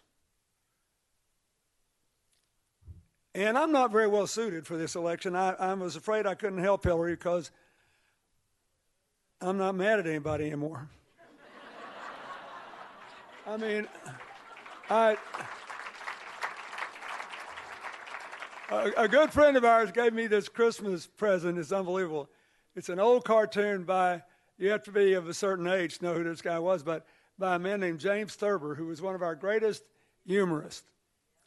And the cartoon has these two women sitting talking to each other at a party, and there's people in the background, and there's this other guy off to the side who's obviously the third mate person. He's talking to somebody, and one woman looks at the other and said, you know, all he really knows are the facts. As if, who wants to hear that? Boring. I remember when President George W. Bush got elected and all these neocons were going around. They said, you know, guys like Bill Clinton and even some of our people, Colin Powell and Admiral Scowcroft, they're so limited in their capacity to lead because they live in the reality-based world. I swear, he said, you know, their problem is they don't understand we're the only superpower in the world and we can remake reality. Iraq taught them differently. And when I was, so one of these Washington reporters always looking to make mischief came up and said, so-and-so said you're trapped in the reality-based world, kept you from being a great president. What do you say to that? I said, you know, I grew up in an alcoholic home. I spent my entire childhood trying to get in to the reality-based world. I like it here. If it's all the same to you, I think I'll stay. And so, why am I telling you this? Because we're about to nominate somebody for president, and they're going to elect a president. I believe that we need to vote for someone who can keep the country safe without sacrificing our values and our character. I believe we need to vote for someone who can create more opportunity and higher incomes that we all participate in, broad-based prosperity. I think we have to vote for somebody who can deal with these problems that keep Americans up at night, like this epidemic of drug and heroin addiction, the absence of the mental health and treatment facilities we need to give people the help that they need, the desperate need of some families to have support for their caregiving for their own members with autistic conditions on the low end of the age scale and Alzheimer's on the high end. These things that will bring us together. The need for community-based resolution systems so we don't have these unarmed kids being killed with 17 bullets, or in the case of that poor mentally ill man in Los Angeles, over 30. And people feel that they're close to the police because, as we saw in San Bernardino, we need good police officers, and we watch those people putting their lives on the line. They're far more typical of what goes on, but that doesn't change the reality that a guy who was selling 3 illegal cigarettes on the street in New York was choked, that you had the problems in Ferguson, you had the problems in Baltimore. We have these things that we saw the videos from Chicago and Los Angeles. We've got to get this thing going together. And last thing I want to say is we need a president who is wise enough to seek common ground and able enough to get it and tough enough to stand her ground. We don't want to, if you look at what this new Republican Congress has done in its first year in office, what have they done? They voted 55 times now to repeal the health care law. I keep waiting for them to say what they're for. Let's just get rid of it. After we just crossed the 90th percentile, we got over 90% of our people with health insurance for the first time ever. In 4 of the first 5 years, we had the lowest inflation rate in 50 years in health care costs. People under 26 can stay on their parents' policies. Women can't be charged more than men. People with pre-existing conditions get affordable policies. Are there problems with it? Yeah. Small business market's not working out as well as possible. And some states, there aren't enough providers for people who make too much money to be in the Medicaid expansion, but don't have enough money to buy private insurance. It's not working out as it should. There are problems. The last thing we need to do is repeal it. It is better than it was. Very important. We've got to, they want to reverse the president's order on climate change. I think that would be a big mistake. Now, you know, as all of you know, I had some success when I served you in creating new jobs, 22.7 million of them. We're growing jobs at the fastest rate since the 1990s now. And if we change the way we produce and consume energy and local resources, it will change everything. Let's talk about Iowa. The average kilowatt hour cost of electricity in Iowa is 5.8 cents. The most expensive place in America is New York, where I live, 13.9 cents. In the Caribbean, before the price of oil totally collapsed, you had the most expensive electricity in the world. They were paying over 40 cents, and the sun shines 300 days a year and the wind blows like crazy. They should have been Iowa, except on steroids. They should be paying a nickel. This is the most important opportunity we have had to both save the planet and generate new jobs, new businesses, and a whole new future for America. We rank first or second, I'll say it again, in the capacity to generate energy from the sun and the wind, and Iowa proves it. So, if you're saying, who's the person most likely to keep us safe, to increase incomes and broad-based prosperity, to deal with the problems that keep Americans up at night, to preserve the gains that the president has made in those areas, in gun safety, gay rights, all the things trying to create a country that can grow together. I don't think the answer is difficult to achieve. I think Hillary is for 1,000 reasons. First, I read everybody's plans in both parties. She's got the best plans in terms of the potential to generate a lot of new jobs, a big investment in clean energy and infrastructure and biotechnology, a big effort to bring more women into the workforce through things that are morally right but economically essential. Equal pay, paid leave. We're one of only 7 countries in the world that doesn't have paid leave. Equal pay, paid leave, affordable child care. A plan that we can afford and that we cannot afford to ignore to make college more affordable. First of all, for the people that are already through, let people refinance their debt at lower interest rates the way they refinance mortgages. Secondly, set up a system where you can consolidate all debt and limit what you have to repay to a fixed percentage of your income, not just the federally insured debt. It'll cost some money, but it's worth a lot. If you pay a home mortgage over 20 or 30 years, why do you do that?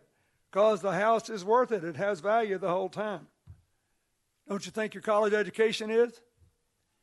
It'll be worth 30, 40, and because of life expectancy for most of you, when you get out, it'll be worth 50 years worth of a more prosperous existence and a more productive existence to America. Put a lot of money into driving down the cost of tuition and other basic expenses, but concentrated on the people who need it most, on the middle class and working people who otherwise wouldn't get enough help to go to college and would put a big burden on their families. By the time our daughter went to school, Hillary and I had a good life, and I think we should have paid to support the university that gave her her start in life. And I would far rather see more and more money to put in the middle class families and below. Now, we can do that. I think she got the best economic ideas. She was the first person to speak out with a real serious $10 billion plan to do something about this opiate heroin epidemic and to build the infrastructure in treatment and mental health so that it means something. This is very important to us. We have, Hillary and I, 3 friends who all lost children to overdoses. 3. I'm not talking about casual acquaintances. Ironically, none of them were addicts. The first 2 were men who went out with their girlfriends, drank 3 or 4 beers, go back, flipped on the television. The girls give them a pill. They had no idea what they were doing. They said, here, take this. It'll give you a buzz. It did until they fell asleep.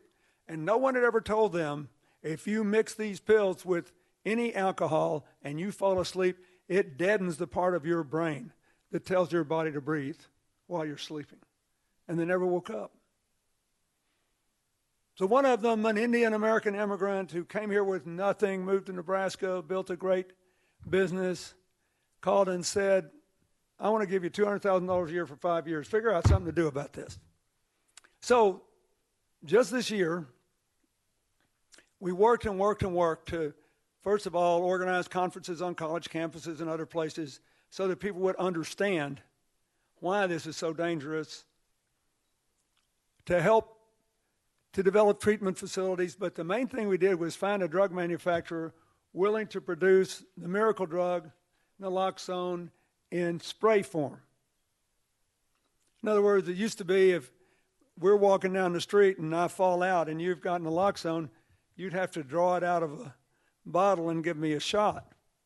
Now it's like nasal spray. The FDA approved it in record time. We got it out there now. There's no reason that every first responder, every college dorm, every floor, every clinic, every place in America shouldn't have this. It is a miracle. You can see people revive in a matter of a minute or 2. And we feel in our family and in our foundation that we owe it to the people that have lost. We've got to do something about this. One other thing. She was the first person to propose a massive investment in areas like coal country in West Virginia that have been left out and left behind. All this rhetoric about how the president wrecked the coal country. You know when coal employment peaked in America? 1915, 1920. Coal production peaked, 1950. How many coal jobs were lost when President George W. Bush was there? Somewhere between 20 and 20,000. The problem is nobody ever did anything to help them begin again. That's what we got to do. We got to do this together. If all of a sudden Iowa had this massive miracle storm and you no longer were the only place in America and the only place besides Brazil and Argentina with 20 feet of topsoil, and we couldn't grow food here anymore, you would expect your country to come in and help you begin again, wouldn't you? That's what we should do. We have not been good at that, and she wants us to get better so we can all go forward together. And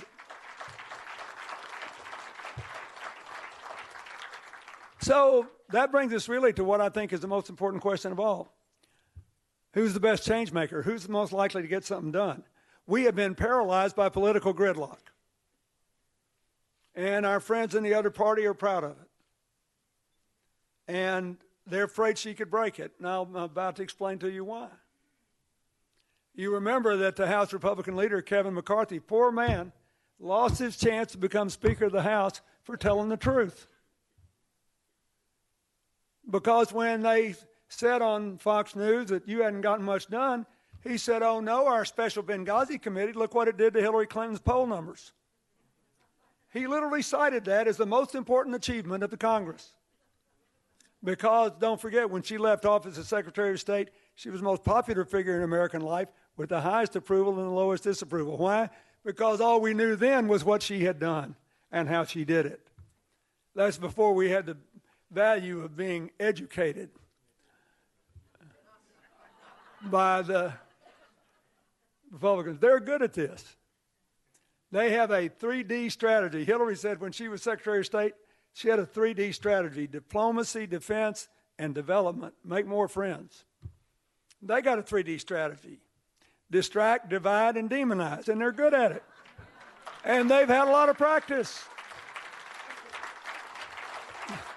But look, let's be serious. You got to have a president who can get something done,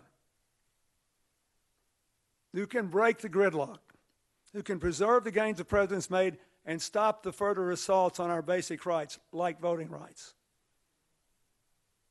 or gay rights, or stop more Citizens United money from burying us all.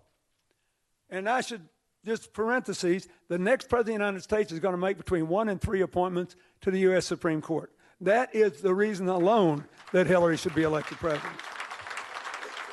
This is a big deal. But here's what I want you to know. She's the best change maker I've ever met. She's the best knowing how to find common ground, and then if you make her, to stand her ground. And the reason the Republicans have been so hard on her for over a year now is they know that too. They've basically been screaming at all of us Democrats saying, please nominate somebody else. We don't want to run against her.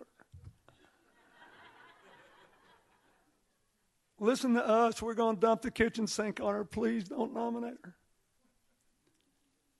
And, you know, I think they're pretty smart. But here's why. Just walk me through here. I met Hillary in law school. Women were in a distinct minority in law schools. If you were a woman at a place like Yale, you could write your ticket. She could go to work anywhere in America, get a big job with a federal judge, go to one of those fancy law firms in New York. She went to work for the Children's Defense Fund. She went to Alabama to investigate their feeling that all these new private schools that were being established in Alabama and claiming tax exemptions weren't charitable at all. They were just trying to perpetuate racial segregation. So she goes to this little town in Alabama and presents herself as a mom who just moved into town and wants to know if her kid can go to school there. And she said, but I want to know now, is this going to be an all-white school? And the guy said, oh, yeah. And she had him. Now, that may seem like nothing to you. 40-some years ago, that was one gutsy thing to do when you were starting out. And the report of the Children's Defense Fund helped to change the law. Then she went to South Carolina to find out why so many African American teenagers were being kept in adult prisons for years and years. And they found that out, and the report of the Children's Defense Fund helped to change that. She had no money, no power, no nothing. She was fresh out of law school, wasn't elected anything, but she was making something good happen. Then she came home to Arkansas to be with me, and we were teaching in law school. We had no legal aid for poor people. At the time, in small towns and rural areas, the presiding judge just assigned a lawyer to represent anybody who couldn't afford one. There were two problems with it. If the lawyer had lots of time on his hands, it meant he wasn't a very good lawyer. And if the lawyer was busy, it meant that the people that couldn't pay were going to come last. But a lot of people liked it. One day Hillary calls me and says, I'm going to present the legal aid to the presiding judge, the program, and you got to go with me. I said, why? She said, because I heard he likes you, and he doesn't like women lawyers. So I want you to introduce me. So I did. I introduced her and said what a good person she was, and I went and sat down. The judge calls the court to order.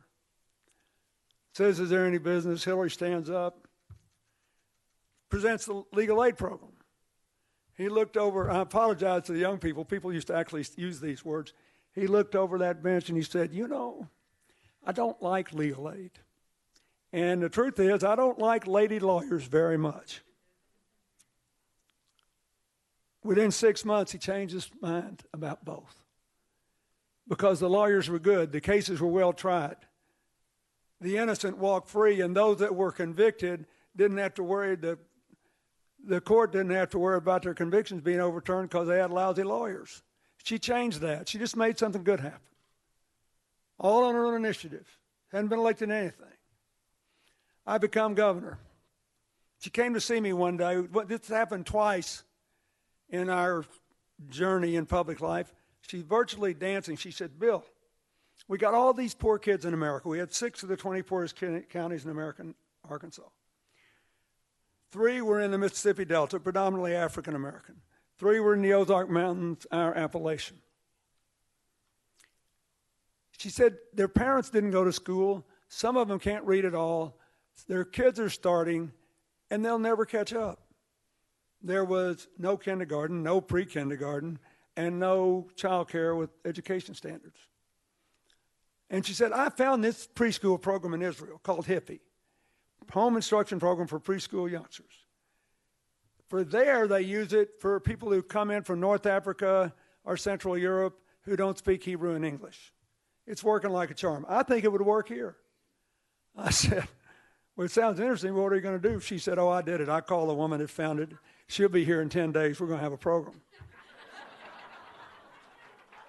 So anyway, she calls this woman in Israel from Little Rock. And so she shows up. And before you know it, 26 states have these programs. Now I think a few more. She was taking me around to these little hippie graduations. Keep in mind, there was no kindergarten, much less preschool. There are thousands and thousands of people all over America today who started school ready to learn, who did better in school, who had brighter futures, all because she made that call and started that program. They have no idea, and she didn't care. She just made something good happen. She hadn't been elected to anything. We had to overhaul our school funding in Arkansas, so I said this would be a good time to raise standards and raise teacher pay because an expert said we had the worst school system in America. Let me say that again. The worst school system in America. Highly regarded expert. Because we had too many school districts, nobody was taking science and math, a lot of poor kids that weren't getting support. I put her in charge of the new standards. She presented them to the legislature after holding hearings everywhere in the state. The chairman of the education committee was an old farmer I knew well. He listened to her talk. He said, you know, I think we elected the wrong one of you.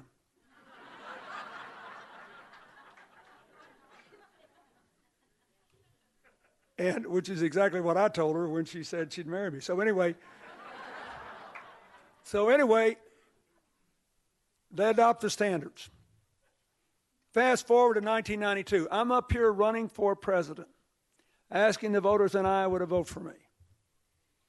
And I said, you don't have to guess about what we're trying to do, because our state, after having years of a high unemployment rate, has led America in job growth for the last year.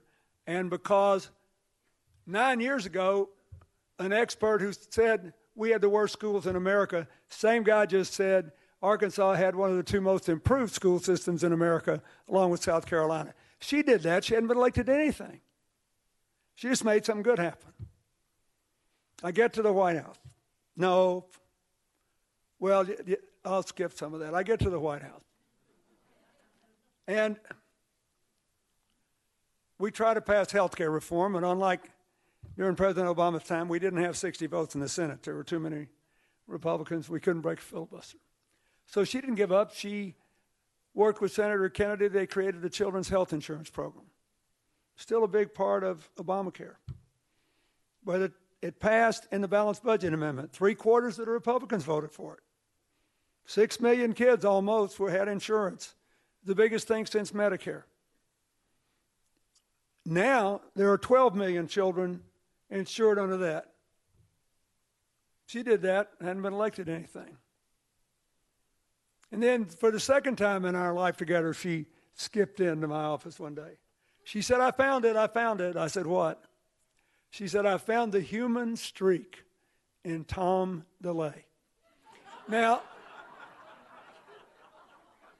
for those of you of a certain age, you will remember that Tom DeLay was the House Republican leader, whip.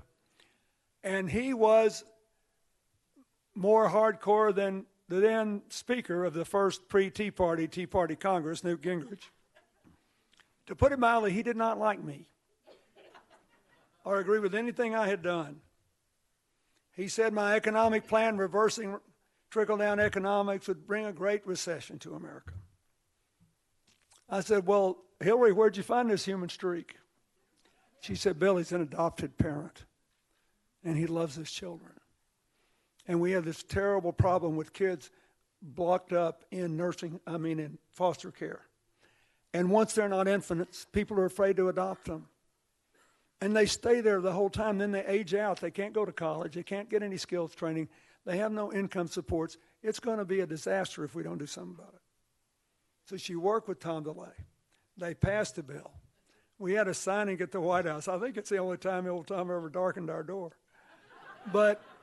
And I honored him. And if he walked in here today, I'd tell you this again. I honored him for doing that. And by the time I left, we had increased adoptions out of foster care into permanent homes by 65%. She did that, hadn't been elected to anything. And then, this is more important because what she did as a senator and as Secretary of State proves the common ground theory. Every major accomplishment she had as a New York senator was the product of common ground. She hadn't been there long when 9/11 happened. She went to the White House and asked President Bush to commit to raise $20 billion to help New York heal, not just physically from the buildings, but to help the people who survived but were horribly injured. She became very close friends with a woman who had to go through, as I recall, 12 plastic surgeries. She knew that the police and firemen and other first responders, some of them would get terrible problems as a result of their exposure to all the stuff that was in the air. And she kept working, and President Bush stuck with her and kept his word. She and John McCain took Republican senators to the northernmost village in America, Point Barrow, and to Norway, to the northernmost settlement on earth, to study the impacts of climate change. And they did it together. She and Lindsey Graham, who was running for president briefly in this group, joined together to guarantee that National Guardsmen from Iowa that were called into active duty in Afghanistan or Iraq got the same health care everybody else did. She worked with other Republicans to get more protective gear and to help people with post-traumatic stress disorder and traumatic brain injury. And one day I was in the Capitol, and she worked with Newt Gingrich on a special committee to plan the needs of the military in the 21st century mostly what the president's using in ISIS land today, special forces. Now, one day I was in the Capitol on my foundation business. This handsome young officer came up to me and said, Mr. President, he said, I just think you ought to know that over at the Pentagon, we believe your wife knows more about our affairs than any member of either party in either House of Congress, and knows what it's like for these families to be going through these multiple deployments. And it means a lot to us. I just thought you ought to know that. Then she gets to be Secretary of State. She organized all these countries to better coordinate to prevent terrorism in the first place. You don't get credit for saves in that business, but the saves are important, and there's been a lot of them. She did the Iran sanctions, which even the people that don't like the Iranian nuclear deal liked. And she got Russia and China to sign off on them. I didn't think she could do that. She worked with the Muslim Brotherhood president of Egypt to stop a shooting war between Hamas in Gaza and Israel. She completed with Russia the only thing that survives of our attempts to get along with Mr. Putin better, the New START Treaty, which reduces the threat of nuclear war by reducing warheads and launching facilities. And that treaty required 67 votes to get through the Senate. Lots of Republicans. She got them. And that meant a lot to me because I was the first world leader to sign the nuclear test ban treaty, and the Republicans never would approve it. She got the votes. And I could just go on and on and on. One of the reasons they're dumping on her so hard now is they're mortified because they doubtless know that in her headquarters in Brooklyn, there are pictures of all these people I just mentioned with what they said about her before she started running. And they don't want to see those quotes in the general election because people will see, here's somebody that actually can get something done. And on the other hand,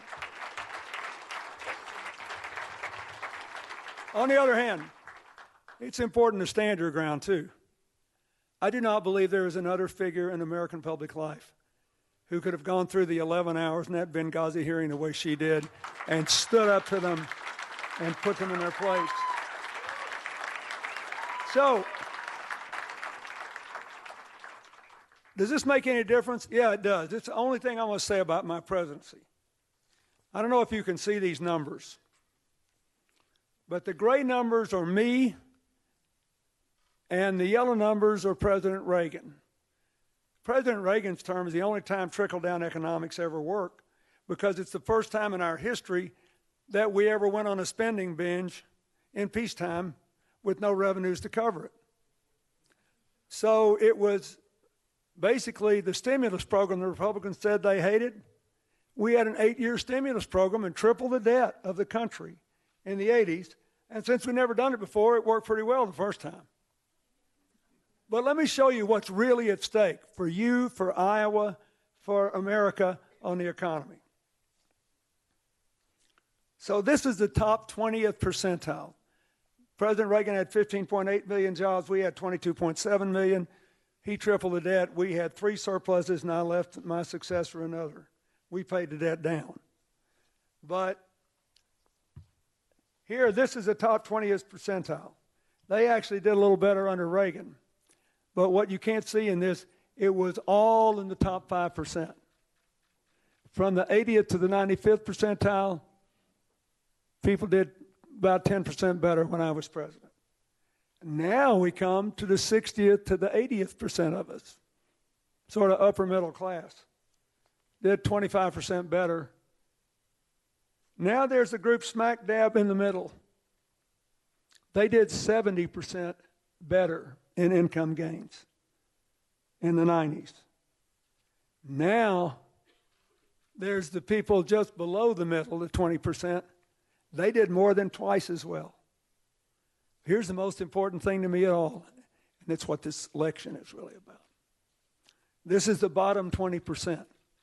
0.7% increase in income under trickle-down economics.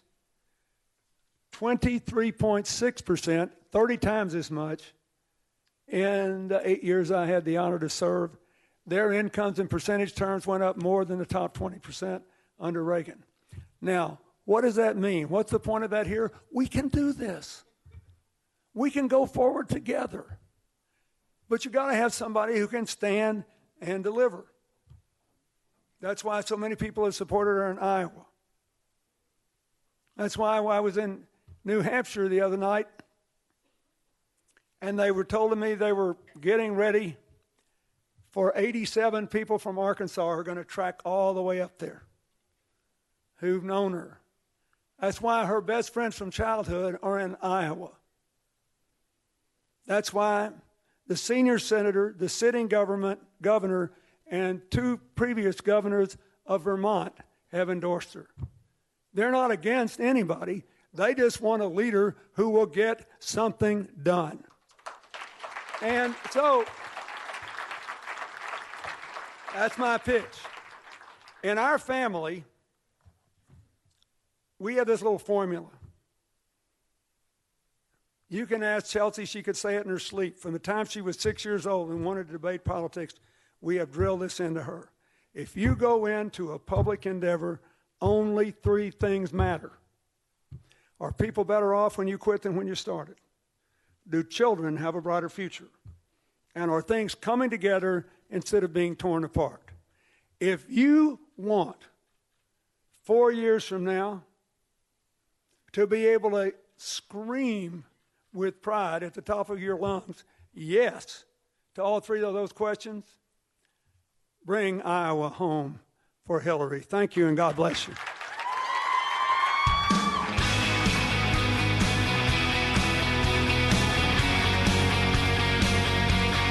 We do that privately and we do it publicly, and we're going to continue to do that. But ultimately, we want to see Turkish leaders make the right decisions here and move in the right direction. I won't go beyond my opening statement in terms of characterizing a trend or not. I said we call it a troubling trend, and that's where I'll leave it. But we want to see those principles enshrined in the Turkish constitution to be valued and to be implemented. You, in the same opening statement, you said that Turkish democracy is strong enough to embrace this freedom of expression. Can you tell us what aspect of Turkish democracy you see strong nowadays? It was a broad statement that I stand by. We believe that it is a strong enough, resilient enough democracy. We believe the Turkish people are strong enough and resilient enough to live up to these values, and that's what we want to see them do. And finally, today, one of the oldest mainstream newspaper, Cumhuriyet newspaper, it's reported by the censorship watchdog that has been selectively blocked by some of the country's largest service providers. The day after President Erdogan fiercely attacked the newspaper, headline came yesterday. Do you have any comment on this particular I haven't seen that report, but obviously if it's true, everything that I mentioned in the last few minutes and in my opening statement would still stand. We want to see Turkey live up to its democratic values, and that includes freedom of expression and freedom of the press. And we've been nothing but consistent about that particular matter over these many months, but I haven't seen that report. Yes. Yes. When Secretary Kerry goes to China, besides DPRK, will he be discussing the Taiwan's presidential election with their Chinese counterpart? I think he'll be discussing a wide range of bilateral issues that we routinely discuss with China. I'm not going to get ahead of specific agenda items. I do know that Deputy Secretary Blinken will be meeting with the Zhang Zhijun, who is the official in charge of the Taiwanese affairs in the Chinese government.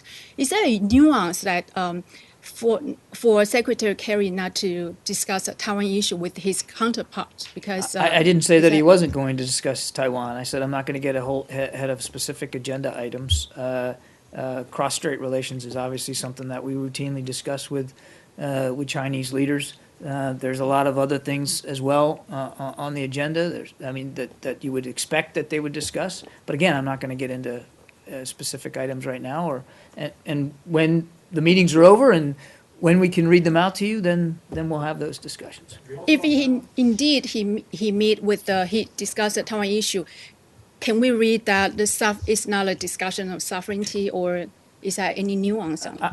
I can appreciate your strong desire for nuance before we've even left Andrews Air Force Base. I'm just simply not going to get ahead of the specific discussions that we're going to have. You can imagine that because the U.S.-China relationship is so important to them and to us, because there's so much change in the region and tension, that there are a lot of issues that he will be raising with his Chinese counterparts. Again, I don't want to go through a list of them. I think you can imagine what they would be. Everything from security challenges to economic opportunity. Okay? Can we move on to Macedonia? You're going all the way from China to Macedonia. Okay. Huh? Yeah. So with the death of former comfort woman Cheng Chen-tao earlier this week, President Ma of Taiwan, he said that he would continue to work on achieving justice for Taiwanese women. Would you support such efforts of reconciliation on this issue between Taiwan and Japan? I'm afraid I don't have a comment for you on that. I haven't seen those comments. Quick related question about Secretary of State Asia. Is he going to Japan or South Korea? No, as I told you, he's stopping in Laos, Cambodia, and Beijing. No other. There's not a stop in Japan on this trip. Huh? What about ISIS? I have a couple questions on the fight. Oh, I'm sorry. I'm just. No, we're going to Macedonia. I am just trying to keep up with you guys today. When I first took this job, it was no, Kirby, we're going to stay on topic, and we're going to exhaust the topic before we go to the next one. Which is not the way we did it at the Pentagon, and this is actually more like what I'm used to. But it's just you guys are flipping on me here. All right, let's go to Macedonia so that we.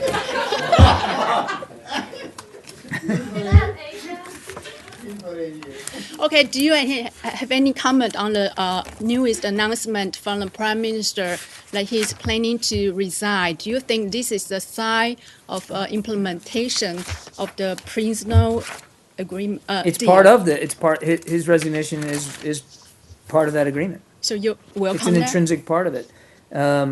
We continue to support Macedonia efforts towards deepening their Euro-Atlantic integration. We support the Perzino Agreement as an essential next step towards that goal, and we're working with the EU to assist Macedonia's leaders to build on the progress and implementation they've made so far. The Prime Minister's resignation was a part of the agreement, and I'd refer you to the government of Macedonia for any further information about it. Is the U.S. playing any role as a facilitator? Because a few days ago, I remember the Prime Minister met with the Vice President Joe Biden in Washington. Yeah, you're right. The Vice President met on the 11th. They agreed on the importance of continued implementation of the agreement and taking the actions necessary to ensure credible elections. And the Vice President emphasized the United States' continued support, again, for Macedonia's Euro-Atlantic integration. So would you call the U.S. as a facilitator to that process? I did not say that. I told you we support their integration, their Euro-Atlantic integration. And then can I have one quick question on Ukraine on the following up? Sorry, final one. You guys got to police yourselves, you know. The Ukraine, the meeting take place in Russia. Why is that? Is that because of the Putin's aid is under the Western sanction not to travel to? The location for the meeting was established by the Russian government. We didn't. That was their choice to meet in Kaliningrad. And then the U.S. did not ask him to come over here, or the decision to meet there was a Russian decision. But then the fact because he's under sanction not to travel, is that in any way undermine the Western sanction for his travel due to the undermining the sovereignty Not at of all. Ukraine? There's no prohibition on meeting with an individual who's under sanctions. He is the appropriate person in their government to have these discussions about Minsk implementation, and he was chosen by the Russian government to head these meetings, and so we attended the meetings, and we had good discussions today. Yes. Against ISIS. Yesterday, Steve Warren from Baghdad, talked about the way in which the United States or the coalition is fighting ISIS. But he also mentioned that there are 6,000 troops, 3,500 are Americans, and 2,500 others from other countries. What other countries have troops or soldiers in the fight against ISIS in Iraq? You'd have to go to the Defense Department. So I don't have the breakdown. There's some Right. 65 nations in the coalition. Not all of them, of course, have Yeah, troops well, there are inside 18. Afghanistan. But I'd point you back to Steve for Well, a breakdown do of they, who's do got they what. include I don't have any troops, let's say, from the Arab countries, Jordan, Saudi Arabia? I don't have a breakdown, Saeed. Okay, I'm sorry. and I have one other question on the same issue. There are also, it's been reported by the Pentagon that about 100 special forces units will be deployed in Syria and in Iraq to conduct special operations and so on. Will they be like separate units working on their own sort of against high-value targets, or will they be working with the current present for American force?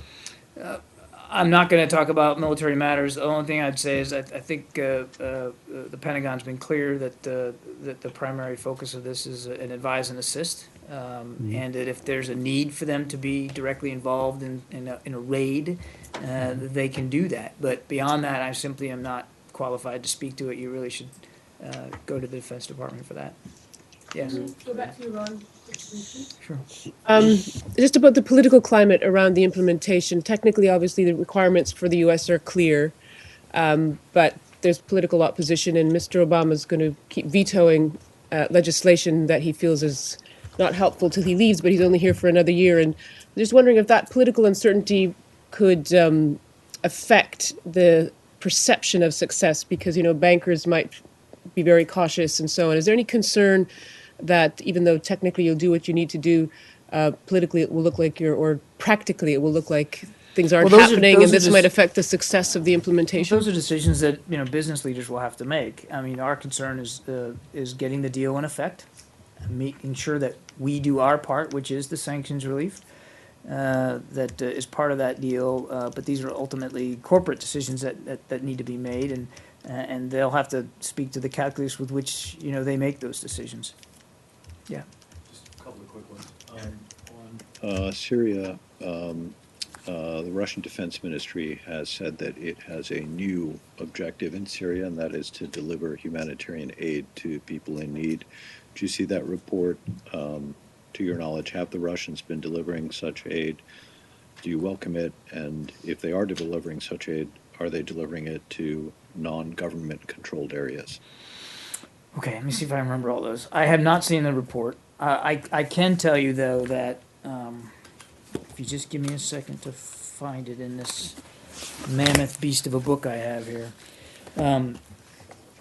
So let me talk a little bit about humanitarian aid, Arshad, and then remind me about what I'm missing here for you. But yesterday, a second joint UN ICRC Syrian Arab Red Crescent humanitarian convoy of over 60 aid trucks reached the towns of Madaya, Afua, and Kafraya, where staff immediately distributed flour, winter clothes, blankets, and specialized health and nutrition supplies. Medical personnel and nutritionists are accompanying the convoy to Madaya to examine patients, determine the criticality of health conditions, and provide on-site medical treatment as needed.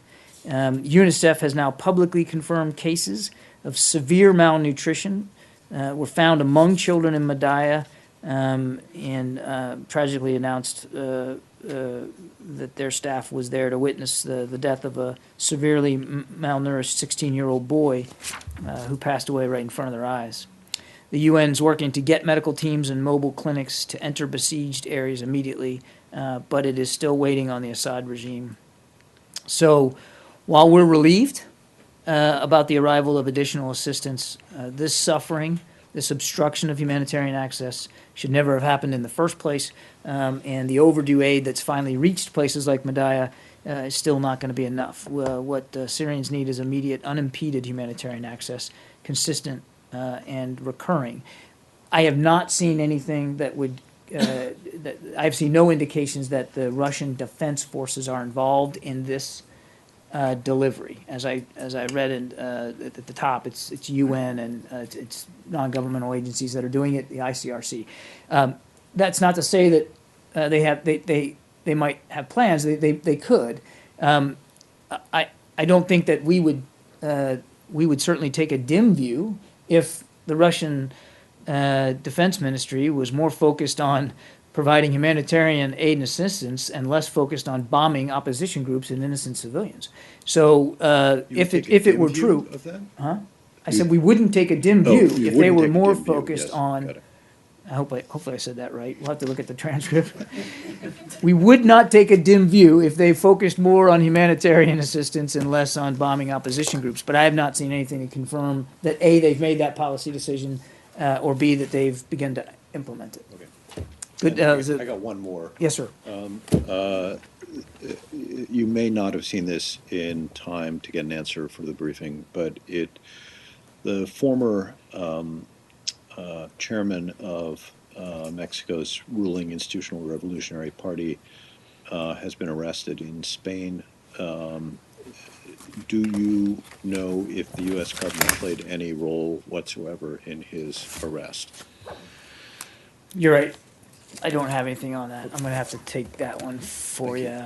I did not get any updates like that before I came out here today. Can we just go to Nigeria then? Sure. There have been reports, including by my own agency, of large-scale killings by Nigerian security forces in the town of Zaria in the north.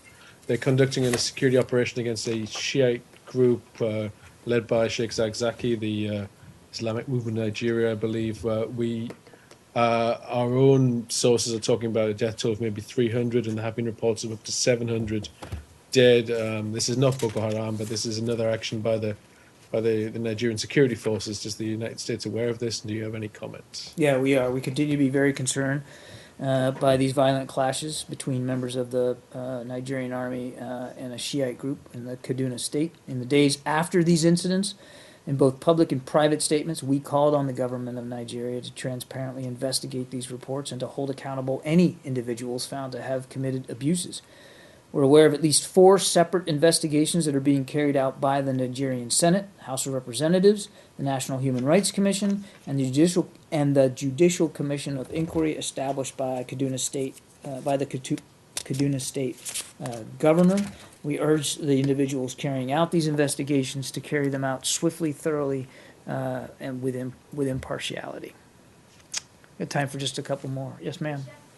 Where? On the Asia Infrastructure Investment Bank, the AIIB. Yeah. So the AIIB will be officially launched tomorrow. Can I have your reaction to that? Does the United States welcome it? Why don't you let me get something back to you on that? Okay. When the Chinese President Xi was here, he visited the United States last September. He invited the United States to join the AIIB. Does the two sides discuss this issue? Let me get you a comment back on that. Okay. Or can you share your current status? I will get you. I'll get you an answer to your question later. Okay. Okay. Thank you. Last one. This may be better directed to the Pentagon, but there were reports today saying that North Korea would stop nuclear tests if the U.S. suspends joint military drills with South Korea and other countries. Do you have? I haven't seen those comments, but look, we have significant alliance commitments with the Republic of Korea that we take very, very seriously, and we're going to continue to make sure that the alliance is ready in all respects to act in defense of the South Korean people and the security of the peninsula. Thanks, everybody.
This was, at times, the Donald Trump-Ted Cruz show. No big surprise there. As the polls in some of these states begin to tighten, some of the candidates are really unleashing on one another. The stage itself during this debate tells the story. Donald Trump flanked by Ted Cruz, first and second in most polls now, and more than willing to go after each other. Almost out of the gate, the question about Ted Cruz's Canadian birth to an American mother. Trump questions Cruz's ability to run for president now, Cruz says, even though he had recently said it wasn't an issue. Since September, the Constitution hasn't changed. But the poll numbers have. I mentioned the polls because I would have been much different. Why now? Why are you raising this issue now? Because now he's doing a little bit better. No, I didn't care before. With a rough crowd reaction for Trump, Cruz may have come out on top, but it reversed minutes later when Cruz accused Trump of having New York values. When the World Trade Center came down, I saw something that no place on earth could have handled more beautifully, more humanely than New York. Trump also tangled with Jeb Bush, who questioned his controversial plan to temporarily stop Muslims from entering the country. And Marco Rubio had tough exchanges with both Chris Christie and Ted Cruz. Every single time that there has been a defense bill in the Senate, 3 people team up to vote against it. Bernie Sanders, Rand Paul, and Ted Cruz. There were also a number of attacks aimed at Hillary Clinton, perhaps none more biting than Carly Fiorina's during the undercard debate. Unlike another woman in this race, I actually love spending time with my husband. And Democrats, meantime, will have an opportunity to return the favor this weekend. On Sunday, here in South Carolina, there will be a Democratic debate. And as we've seen, things have really been heating up between Bernie Sanders and Hillary Clinton. In North Charleston, South Carolina, I'm Doug Luzader, Fox News. How 2016 really is a turning point in America. We're either going to stay on this road we're on right now and be a nation in decline, or our kids are going to have a chance to be the freest and most prosperous Americans ever. So we're going to keep driving that message and describing specifically what it is we're going to do to undo all the damage Barack Obama's done to America. I mean, obviously, people want to know that you know the issues before our country and have a solution for them. But I also think that after 7 years of Obama's damage to America, it's important that we have someone who is passionate and motivated to undo the damage he's done to America, and I think that's what you're sensing. And I continue to believe that our campaign offers the best of both. The ability to channel the frustration people have into positive action, but also the ability to unite our party and reach new voters. We're going to continue to do that, and we feel very good about what that's going to mean when the votes are counting. Well, I didn't attack Chris Christie. I was asked a question about what's an ad that another group is running, and I pointed out that everything they said is true. Those are facts. Chris Christie not only supported Common Core, but he attacked people that didn't agree with him on it. Chris Christie has supported and continues to support versions of gun control. When he ran for office for the first time, he said it was for the specific reason of achieving gun control. Chris Christie most certainly supported Sonia Sotomayor. He can continue to say he didn't, but the quote is there. I read it today for the world to see. So if he wants to have a debate about it, he'll have to have it with himself. And Chris Christie most certainly gave a contribution to Planned Parenthood, according to himself. And so he either wasn't being truthful then when he told people that he did, or he isn't being truthful now.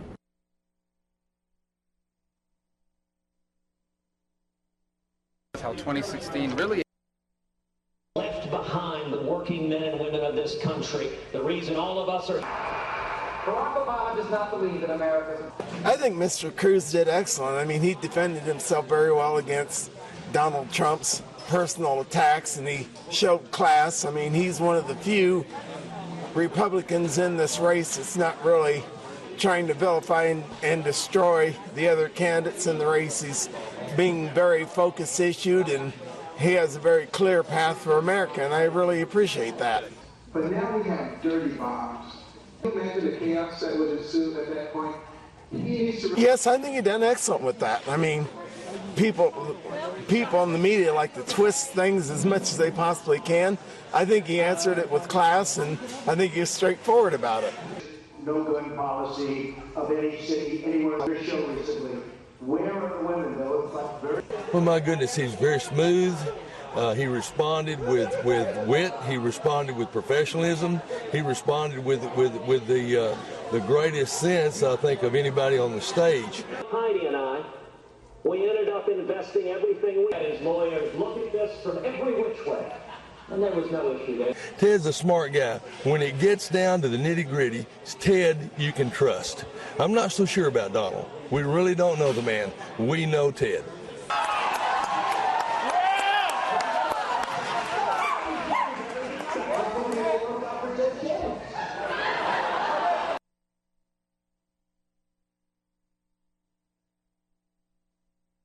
I thought I won because we're running for the presidency of the United States. You need to be serious about these things. Of course, we have to control the border. There's no reason to bring refugees without having confidence that there's a good, proper screening process. But then to say ban all Muslims, that means all Indonesians, many Indians, Pakistanis who might be contributing in some way to the fight of terror. They're not allowed into the country. It's not a rational thing. Donald likes to push things out, say outrageous stuff, and then walk them back. At some point, people are going to have to wonder, is that how you run the presidency?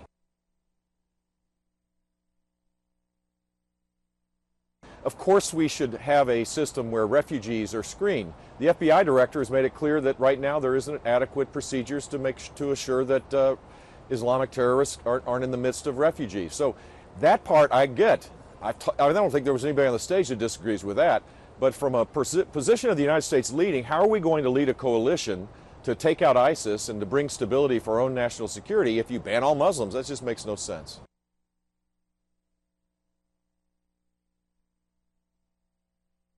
We should have a pause button for refugees coming to our country. We also ought to tighten up the visa waiver program so that European citizens that have traveled extensively into the Islamic terrorist areas don't come in automatically like other citizens from Europe would come in. We need to make sure that passports aren't falsified. We need to reauthorize the Patriot Act, including all of the tools in the toolkit.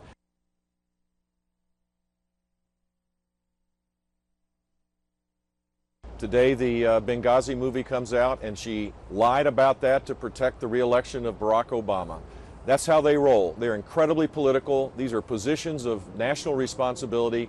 Everything is seen through a political lens. I will take it to her because my record is an open book. Her record is one where we have to get it all pried out by an FBI investigation. You got to interject. It's you got to speak your mind. You got to say what you believe. And we're electing a president. We're electing a leader, and some of the conversations, the senatorial conversations, were mind-numbing. I have no clue. Now, I'm totally confused about Ted Cruz's tax plan. I don't know if it's a VAT or not. But I noticed a couple times you would shake your head, but no more so than we got into the Muslim debate. That Absolutely. Really seemed to hit a nerve. Well, look, we're a noble country. We're a big country. We're the inspiration of the world. If we start sending signals out that no Muslim can come into our country, how are we going to forge the consensus necessary to win? King Abdullah came to the United States this week. President Obama didn't see him. He's our strongest ally in the Arab world. And he has, 1.5 million to 2 million refugees in that country. We should be showing support to our Arab allies and friends. We shouldn't be sending signals that they're second class, that are not important. They're absolutely important. Imagine a breeding ground of 4 million refugees languishing in these camps where we're not engaged with a strategy to destroy ISIS and have regime change in Syria. This will be a multi-generational challenge. And the idea of you're going to ban all Muslims sends a powerful signal that we're not serious anymore. Well, how do you feel? I feel great. It was good. There were a lot of good issues. You guys covered it pretty well and did a reasonable job of keeping that rowdy group under control. In terms of the staff changes and things, it's been extraordinarily positive. And one of the things that you do when you're making something extremely good is you change it as it goes. You reach a certain point and you move beyond that to something else. It's extremely effective. That's one of the reasons that my poll numbers dropped. People thought that I probably wasn't well versed in foreign policy and in what to do with domestic terror. And believe me, I can wax eloquently on that with any of those guys, much beyond what they can do. But seldom do you get an opportunity to do that.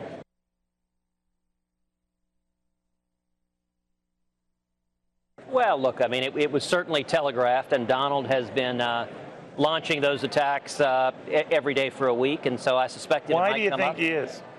Well, I mean, we talked about it in the debate. I mean, he had said back in September he'd looked into it, his lawyers had looked into it, there was no issue at all.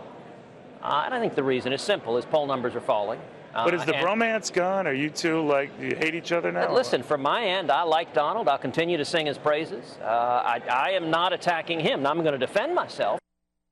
But listen, it's shifted into a different phase.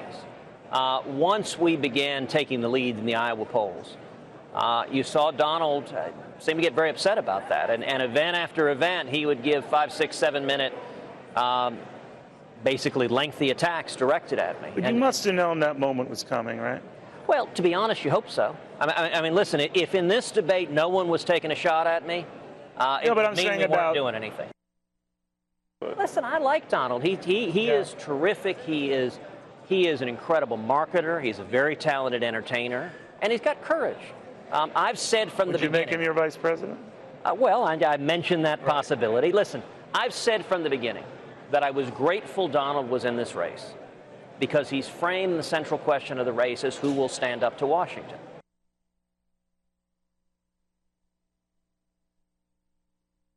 I think that this president has just been an abject failure in supporting our law enforcement officers. Every time there's a benefit of the doubt to give, he gives it to the accused and not to our law enforcement officers. And there needs to be somebody out there to speak out for them. And given that I spent 7 years in law enforcement, I felt like it was the right thing to do and the right time to do it.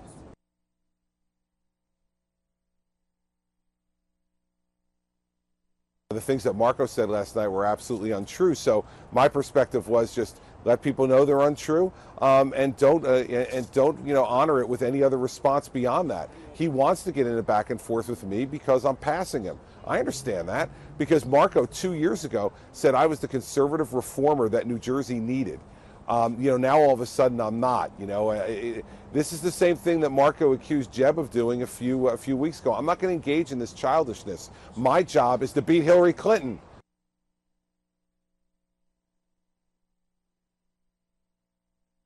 He said that I supported Sonia Sotomayor for the Supreme Court. That's not true either.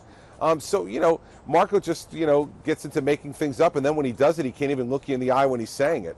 You got to wonder about that, and that's why I'm not going to get into a big back and forth. I want the Republican voters out there to remember one thing. The biggest threat to this country's future is a Hillary Rodham Clinton presidency.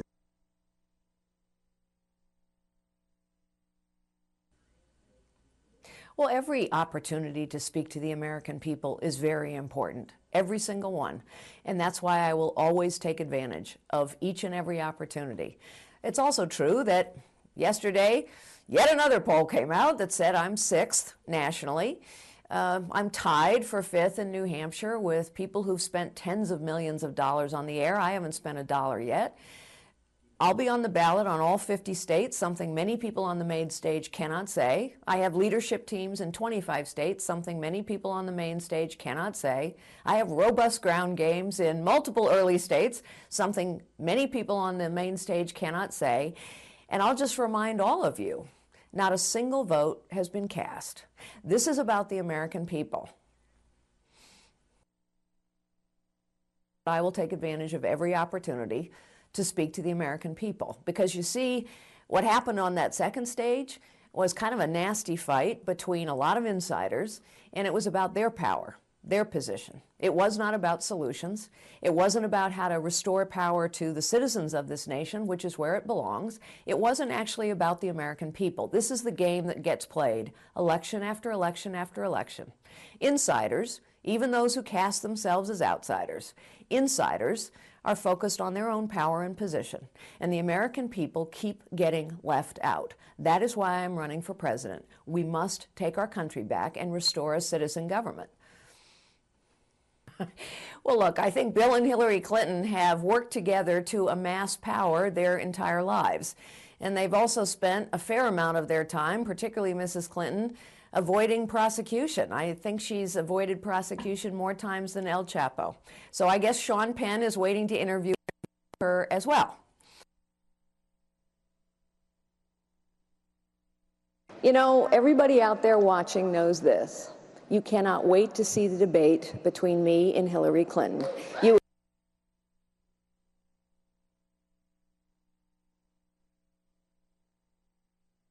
Look, Iowa is a state where it's ground game. If somebody can win Iowa without putting in the hours on the ground, it'll be the first time that's ever happened.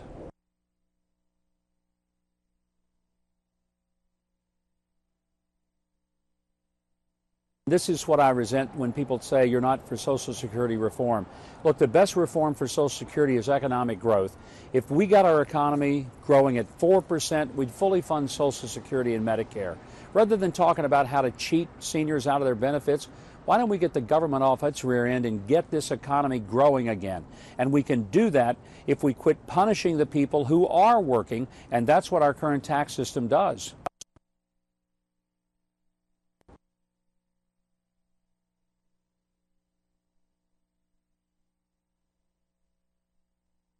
Iowa has a long history of waiting until the last minute.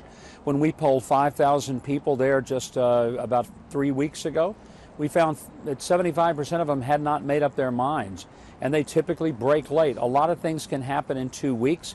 We're doing 150 events in Iowa this month. We're doing it because we still believe that there's an opportunity to I've never been hostile towards them. It's just some of the policies. And, you know, I disagree vociferously with Donald Trump on the immigration and, you know, calling Megyn Kelly names and all that. I don't like any of that. But tonight, when he talked about the ripoffs that can happen in trade, I agree with him. Yeah. I think that, you know, we get some of these trade deals and then people cheat and we look the other way. It's not the right thing to do. Because you know what, Sean? We look the other way, they're hurting your father and my father, you know, not literally, but the people that built this country and fought the wars, they have to be stood up for by somebody.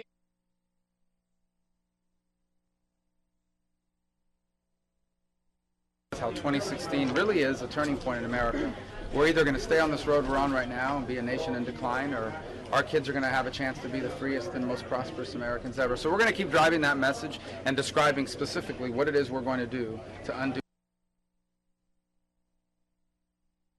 Well, we knew it would come up, right? I mean, it's been a topic all week, and we're going to mention it. And so, you know, it came out, and it was what it was. I thought it went too long. In the end, you either care about it or you don't. I don't. I think the bigger issue is the challenges before America and the damage Barack Obama's done to this country and the damage Hillary Clinton will continue to do. I mean, we have a president that is systematically trying to change this country into something more like what you see in the rest of the world, like the countries in Europe, for example. And my point is, if you want America to be more like those other countries, why don't you just move to those other countries? We want to be America, a place of individual liberty, respect for the Constitution, free enterprise, limited government, and a strong national defense. And I think that's what this election needs to be about, is becoming that again. I was asked a question, I answered it, and then he basically got in and attacked me. And here's the point, and I like Ted, we're friends, but he campaigns as a consistent conservative and basically says he's the only consistent conservative on the stage. That is not his record. He has flipped his position on birthright citizenship, on legalization of illegal immigrants. He wanted a 500% increase in guest workers. He wanted a doubling of the number of green cards. He did change his position on TPA. He wrote an article with Paul Ryan, before Paul Ryan was Speaker, praising TPA. He used to lobby members to support TPA, and then 4 months later, all of a sudden, he flips on it. And we saw him flip his vote on crop insurance on the Senate floor. I mean, I was standing right there. And then last week, ethanol, again in Iowa. So my point is, this is the only thing consistent is the consistent political calculation that I'm going to change my position if it helps me politically in a given moment. And so don't run as a consistent conservative if, in fact, you have consistently calculated your positions. And that's what he's done. And, again, it came up because he launched into an attack, and so I responded with his record, not with an oppo dump, with his record. I think I did very well. I think he did fine. And you know, it's a tough issue for him because you can't have a 1% doubt. And there are a lot of lawyers that think he can't be running. So he's going to have to straighten it out. I mean, it's hard to vote for somebody if you think that maybe they're not going to be able to run. So hopefully he can go in for declaratory judgment or do something. But he's going to have to do something, Neil. You understand. I mean, if there's a 2% chance, you can't do it. I thought he was very nice, and then all of a sudden he hit me with this. I think he made a mistake. I mean, he did that. Hit you with what? And then the response to what you... With that, with his Well, you can't problem. blame him, right?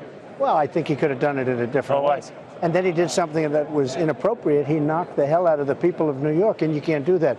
That was very strong. That was very strong. Well, I love the people of New York. And what do you think he meant by that? I don't know what he meant. I thought it was very derogatory to the people of New York. And I love my people. I mean, the people of New York are special people. And what they did with the World Trade Center and the way we all lived through that was, I've never seen anything like it in my life. And you can't be knocking those people. You can't insult the people of New York after what they've done with the World Trade Center coming down. Because But I think what he was saying, it's a liberal town. Donald Trump is a big guy in a liberal town. And then I pointed out the great William F. Buckley, right? Right. And then Fox News and Fox Business are headquartered. Well, that's true. I should have thought of that one. So it's not as if there's an impact on the taxpayers of the United States here. These are essentially sanctions that were designed by the United States, enforced by the world, to essentially limit or outright prevent Iran's access to their own money that was in the international system. They're getting the growth on that money. I'm sorry? They're getting the growth on that money as well. Sure. No, look, I'm not suggesting that Iran's not getting anything.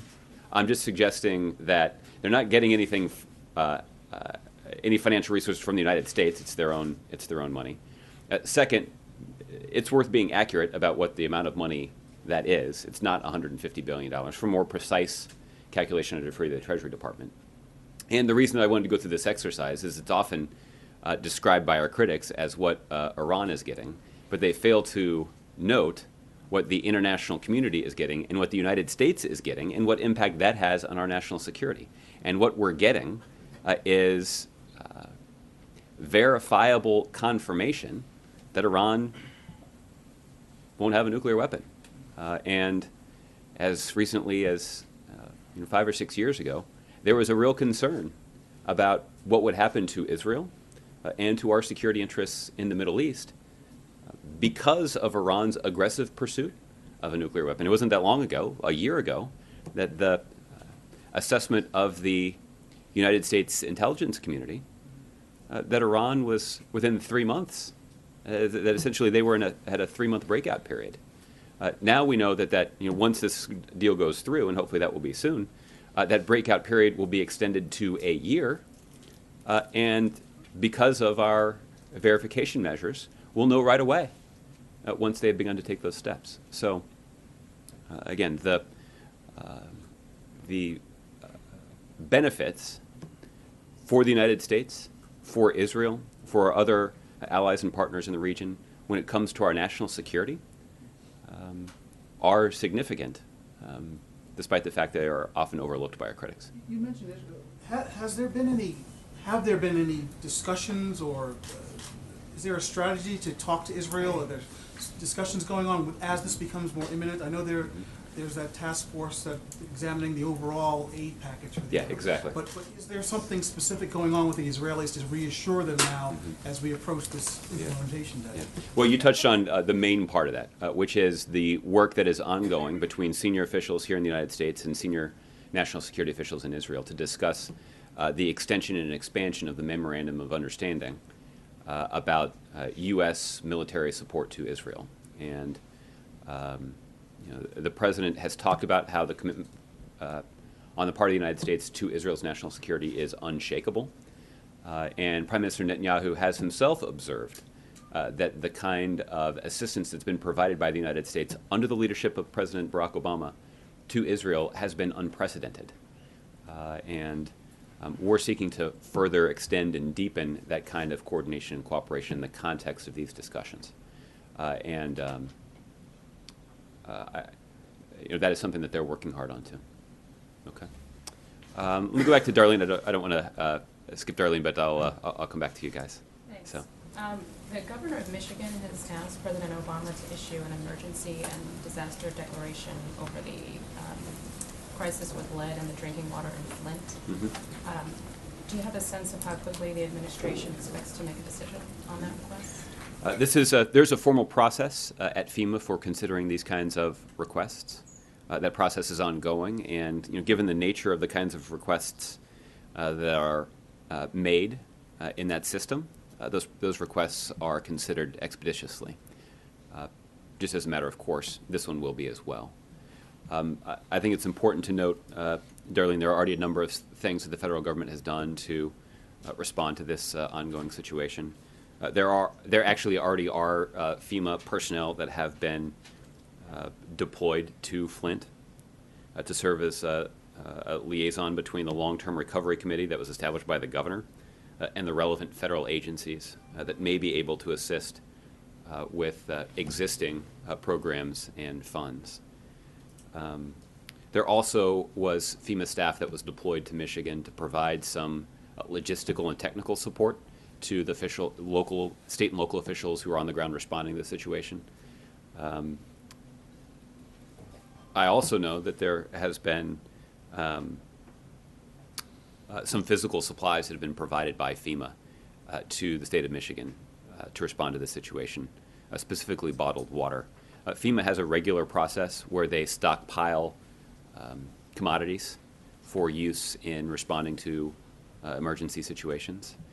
And just as a matter of course, what FEMA will do is that when those commodities get close to their expiration date, they often will donate those resources to charity. But in this case, they had bottled water that was nearing its expiration date that they were prepared to donate to charity that has been redirected to this ongoing response effort in Michigan. So there are a number of resources that have already been dedicated by the federal government to assist state and local officials who are responding to this situation. What I didn't mention is that both the EPA and the Department of Justice have indicated that they're taking a close look at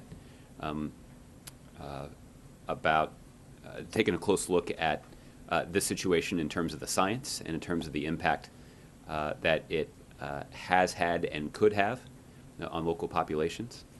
And the Department of Justice has obviously taken a look at the decisions that led to this particular situation. So there's a lot that's already going on in Flint, but obviously the governor has made a request through the formal process, and it's a request that we'll consider expeditiously. Is there a chance there could be a decision as early as this weekend, or? The potential for that certainly exists. For an update on the timing, I'd actually refer you to FEMA. And then to follow up on the terrorist attack in Indonesia the other day, what does it say about the strength of the Islamic State group that they've now carried out a terrorist attack in Indonesia, which is kind of far away from some of the other places they've carried out similar attacks? Well, there are a couple of concerns, when it relates to the ability of ISIL to spread their violence, mayhem, and murderous ideology.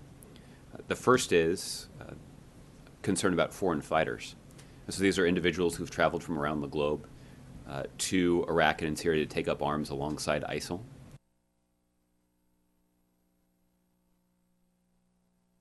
The concern, obviously, is that these individuals could use their foreign passports to return to their home country and organize and carry out acts of violence. There's a substantial number of individuals from Indonesia who have traveled to Iraq and Syria to take up arms alongside ISIL. And so the threat that is posed by foreign fighters is significant, one the Indonesians are keenly aware of. This is also a concern that the president himself is keenly aware of, and that's why almost a year and a half ago now, the president convened a meeting of the National Security Council, or the United Nations Security Council, to discuss how the international community could coordinate our efforts to combat foreign fighters, to share intelligence, to share information about individuals who are traveling, and that has enhanced the security of nations around the world. Obviously, there is more that we can do when it comes to information sharing to try to combat this effort. The second source of concern, Darlene, is actually a concern that is acutely held here in the United States, too, which is the way in which ISIL has capitalized on social media to spread their ideology and to try to radicalize vulnerable individuals. And so there obviously is an aggressive effort that we have mounted both here in the United States and around the world, to try to combat their online radicalization efforts.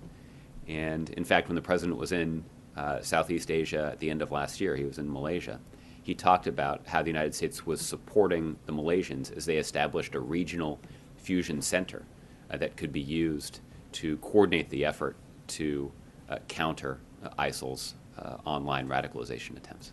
So there are a variety of ways in which we are supporting the Indonesians as they counter this threat. I don't mean to leave you with the impression that we know exactly at this point, or at least that we're prepared to talk publicly at this point about who carried out the heinous attacks that you referred to, or how they were able to carry out those attacks. That's still under investigation by the Indonesians, and we have offered our support to them. And as I mentioned yesterday, it certainly bears repeating that our thoughts and prayers continue to be with those Indonesians who were affected by this terrible act of violence. Okay, Jeff. Josh, there's another big sell-off on Wall Street today. How closely is the White House tracking this? Are you concerned about it? And is it any signal of maybe some other problems with the economy, despite the president's optimism that he expressed earlier this week at State of the Union? Well, Jeff, I'm always reluctant to talk about day-to-day movements in the stock market. That reluctance continues today. I would note that there was that most of the market indices closed somewhat higher yesterday. Now they're down again today. Obviously, these are market movements that are closely watched at the Treasury Department.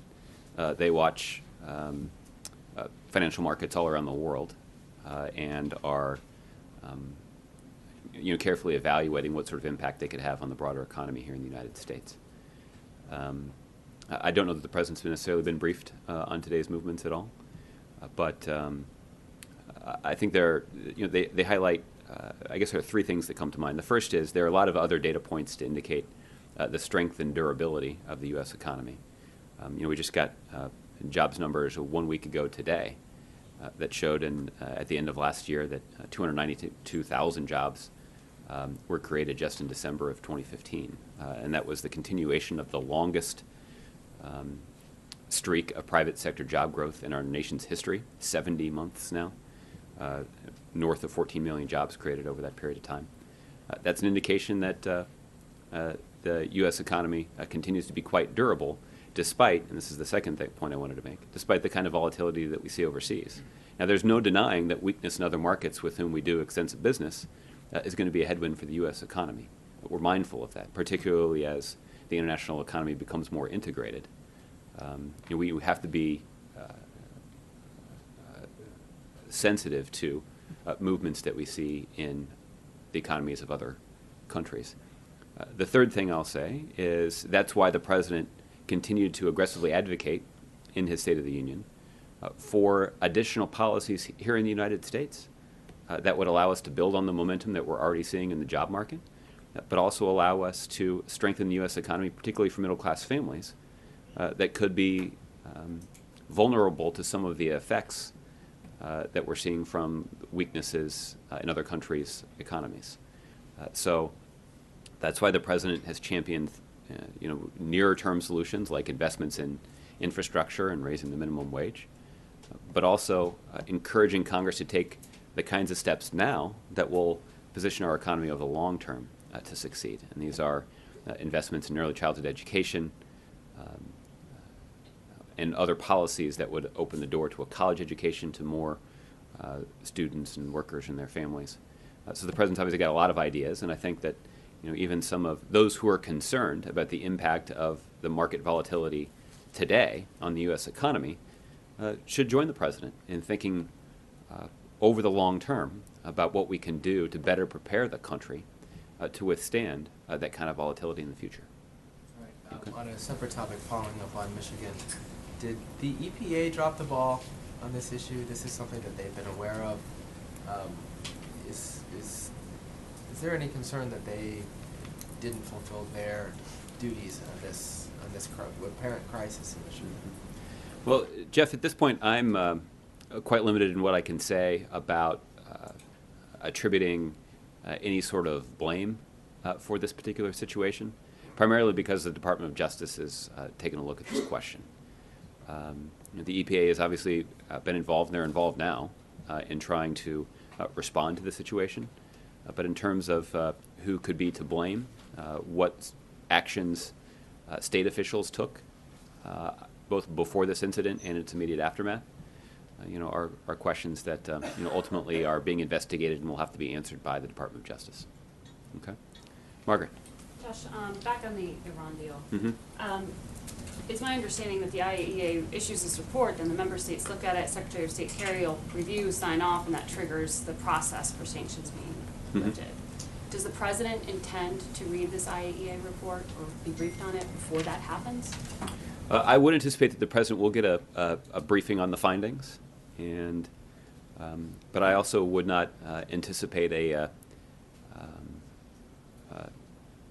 that the need to review the IAEA report would lead to a significant delay in moving forward. Part of that's because we're in ongoing communications with the IAEA about their work.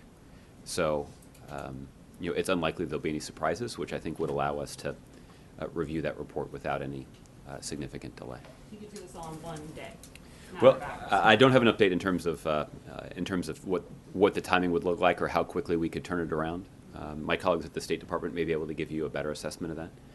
But I would not anticipate a lengthy delay once a final IAEA report has been issued, primarily because we continue to be in regular communication with them about their ongoing review. Josh, when you heard from the Secretary of State this week, he stood up at a podium and said Iran poured concrete into their reactor at Arak. We had a press release saying they'd shipped out uranium. It seems the U.S. is independently verifying some of these things. So I know that technically we're waiting on this IAEA report, but frankly, it seems that the U.S. is saying we are full speed ahead, going ahead with this deal, regardless of that IAEA report. That's just a technicality. Well, I assure you that when this... Right, guys, we are going to a family who is speaking about the Powerball winning. Tiffany in the house, or were you at home? Tiffany lives in my mom and dad's house. Okay. Which I own now. Okay. My parents are passed away. Well, anyway, I told her that I wasn't feeling good. I needed some Advil or medicine to bring it over because I wanted to tell her. Well, she got someone else to bring it over to my house. Okay. I called her. I said, Tiffany, why didn't you bring me the medicine? I need to talk to you. Well, I'm getting ready for work, Dad. So I told her, I said, I really need to talk to you. Well, you and Mom can come over. So we load up in the car. I go over there after telling her that I was sick, didn't feel good, and walk in the house, and I told her, I said, Tiffany, we got the winning numbers. And she said, no. I said, yes, we got the winning numbers. She didn't believe me at first. But it was very exciting for us. And once she believed what I was saying, then I went and talked to my oldest brother because he does investments. Mm-hmm. And I needed an accountant, and I needed a lawyer. I knew that that's what I needed to do. So it took a while. I talked to his accountant. He put us in touch with Tom Williams. Merrill Lynch. With Merrill Lynch. And then I asked him who he would recommend for a lawyer. He recommended Tommy and Joe, which they have been fantastic. You work fast. Can I ask you one quick question, and then I got another question. Did you take the lump sum or the annuity? We haven't gotten to that part yet. That's next. Okay. My other question is a bigger one. He's going to tell you what he's going to take. Oh, go ahead. We're going to take the lump sum. You are? Because we're not guaranteed tomorrow. Amen to that. And how much is that? That we don't know we, yet. we don't know. We don't exactly know that, but Ms. Hargrove can answer that. Yeah. You're going to make me put my glasses on, Chris? Yeah. Everything else is on here. 328 and some change? Andy, where are you? How much is it? $327,835,077. One more time? Yeah. So how does it feel to win $328 million in one lump sum? I hadn't seen the money yet. When they found out the ticket had passed all the validation processes and Lisa started tearing up, I said, wait till I hand you the actual check. That's when it feels real to most people. How do you explain it to people? Because there's a lot of people who are looking in. You know, I don't know, did you guys hear about when there was the winter in Chino, there were a lot of people saying, well, that's one of the richest cities in the country, but your case is different. People are looking at you. You guys are a middle-class family. You live in a small town in western Tennessee. How do you explain it to someone what it is to watch your life sort of change just like that? Well, we're going to hope that a lot of the press is going to respect our privacy once we get through talking with a few people. We do ask that because we are from a small hometown and we are very private people. We just basic life. And not only are we private, we're common people. We're just like y'all are. And my daughter. Well, they're not common. Wait. You know, we have wonderful neighbors, and that's what I think about is my neighbors. You know, we don't want. I know a lot of the excitement that's showing up at my house right now. Well, I have some wonderful neighbors. Wouldn't trade them for the world. And that's my big concern. Yeah. Let me speak to that just for a moment. I'm Joe Townsend, his attorney. What he's really asking is that he's been reported by the neighbors, a few news crews out in front of his house. He would like for them to leave, and so that they can go home. And then if somebody wants to get in touch with his attorney to see about other type of one-on-one type interviews. Right now they haven't slept for like 48 hours, maybe an hour or two. Yeah. They're tired. They would like to have some privacy after we do this. Yeah. And so if anybody's affiliated with them, if you can get word to them to please respect the privacy, it'd be greatly appreciated. Can you tell us about how and when you bought the tickets? Yeah. Yes. 656. Yep, I can tell you 56:33. 33, that's right. I was on my way home from work that day, and she called. Day?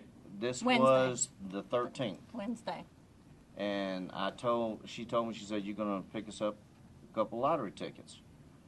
And I told her, I said, I really don't feel like picking them up. I said, but I'll stop at the store and buy the tickets. So I stopped at the store, walked into Nafy's, and told them. Matter of fact, I was behind one of my friends in line.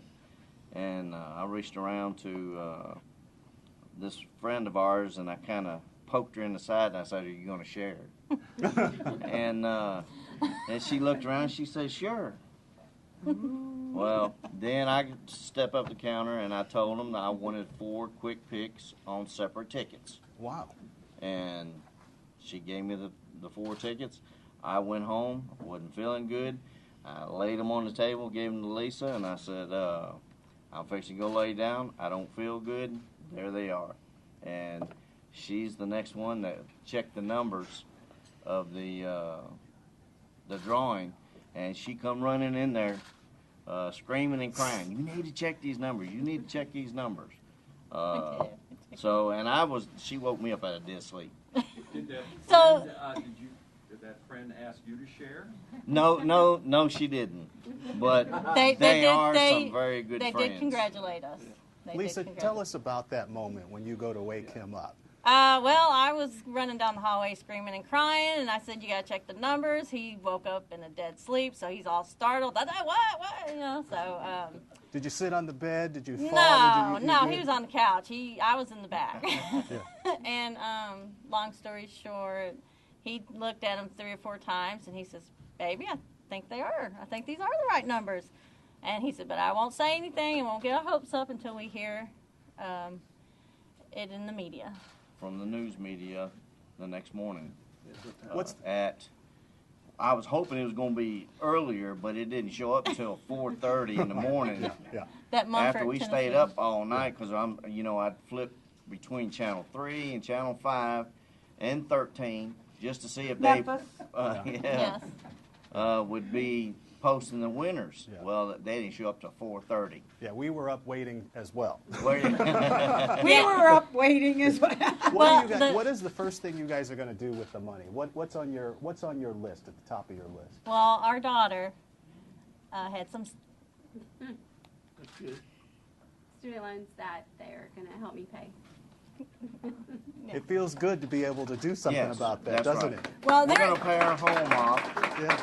And but the very first, and when we bought the tickets, our first priority was to pay her student loans off.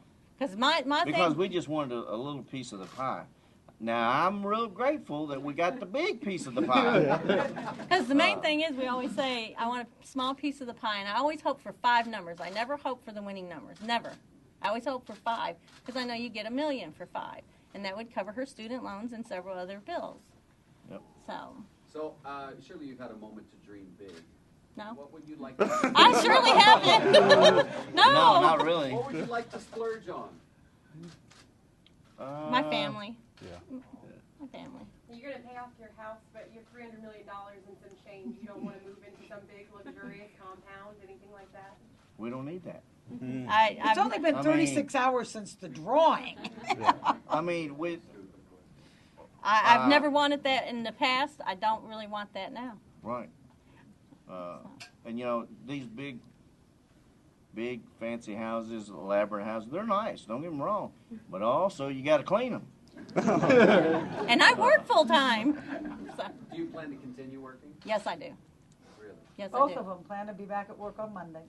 Really? Yes, and so I hope the media can respect that and not keep showing up at my employment, because it is a very, it's a very special place, and it is a doctor's office, and we have patients that come in, and I really don't want any problems where they're going to ask me to quit. So a lot of people are going to be listening thinking, wow, if I won, shoot, I'm not ever going back. Why are you guys going back to work? Why not?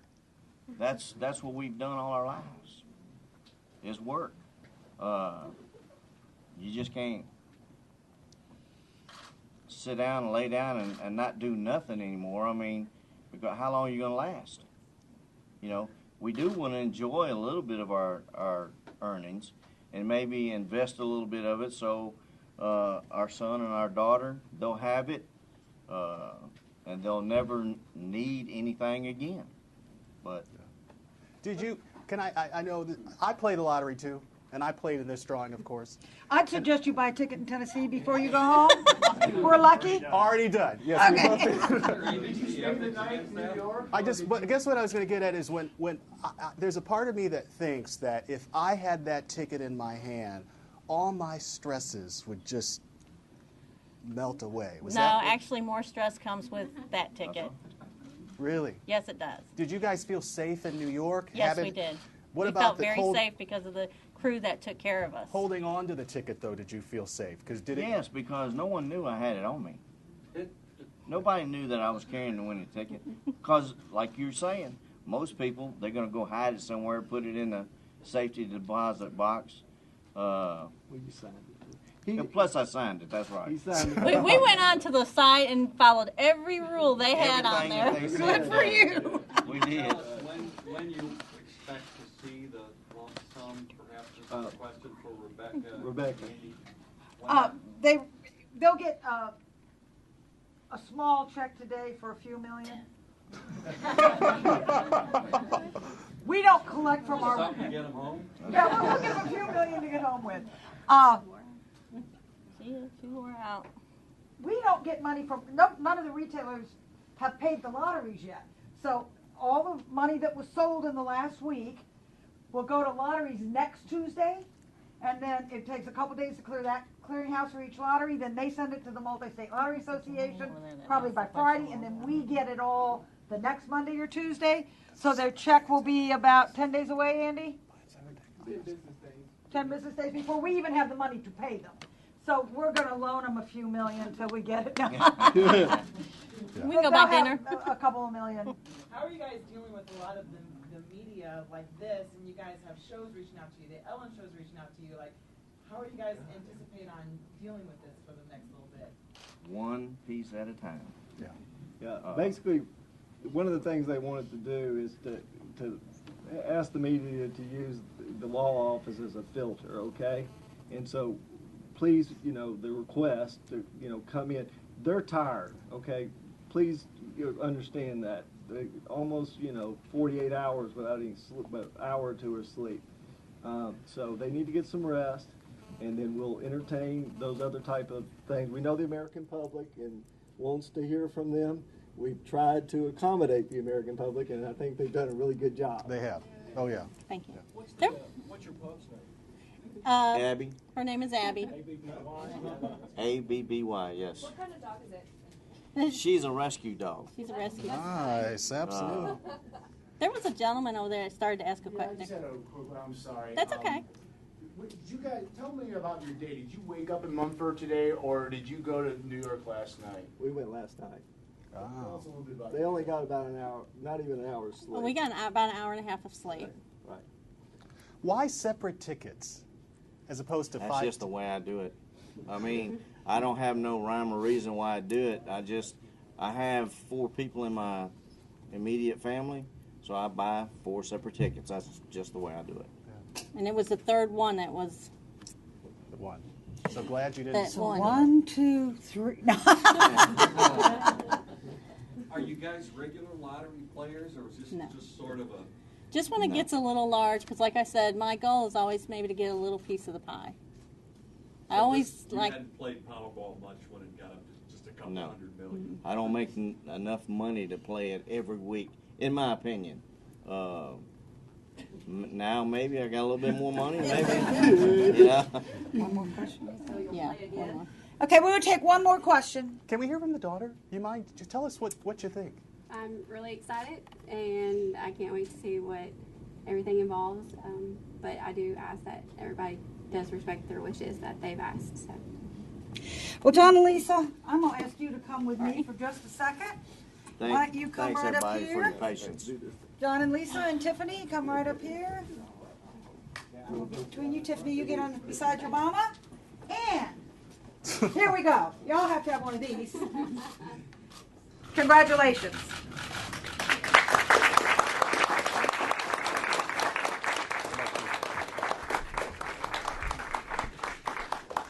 Mine is 200 million. It's a little piece of the pie. I think it'll do. Yeah. Yes. Yeah. Yeah. Thanks, everybody. Thank y'all. We're going to go back upstairs. Thank you very much. Take it easy. Thank y'all. You're not serious. Remember I told you you got a big check. Thank you very much.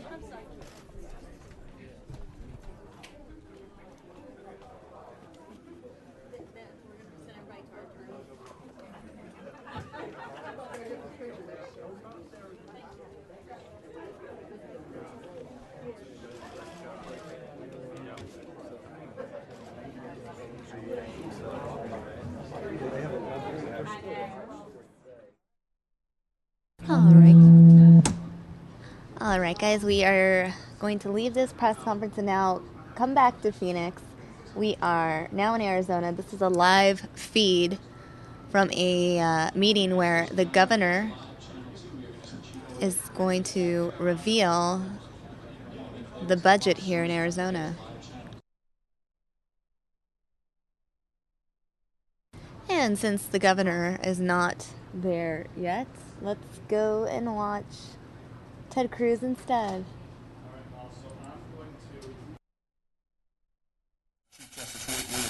You have personal first-hand knowledge of how that place works over there. What are questions, what would you want to know from potential nominees to the court before you would even submit their names to the U.S. Senate? Well, you know, Alan, you and I have both spent our lives fighting to defend the Constitution, fighting to defend the Bill of Rights. And we have right now today an activist, out-of-control Supreme Court. It is lawless. Last summer, within a period of 24 hours, they issued 2 decisions. On one day, a handful of unelected judges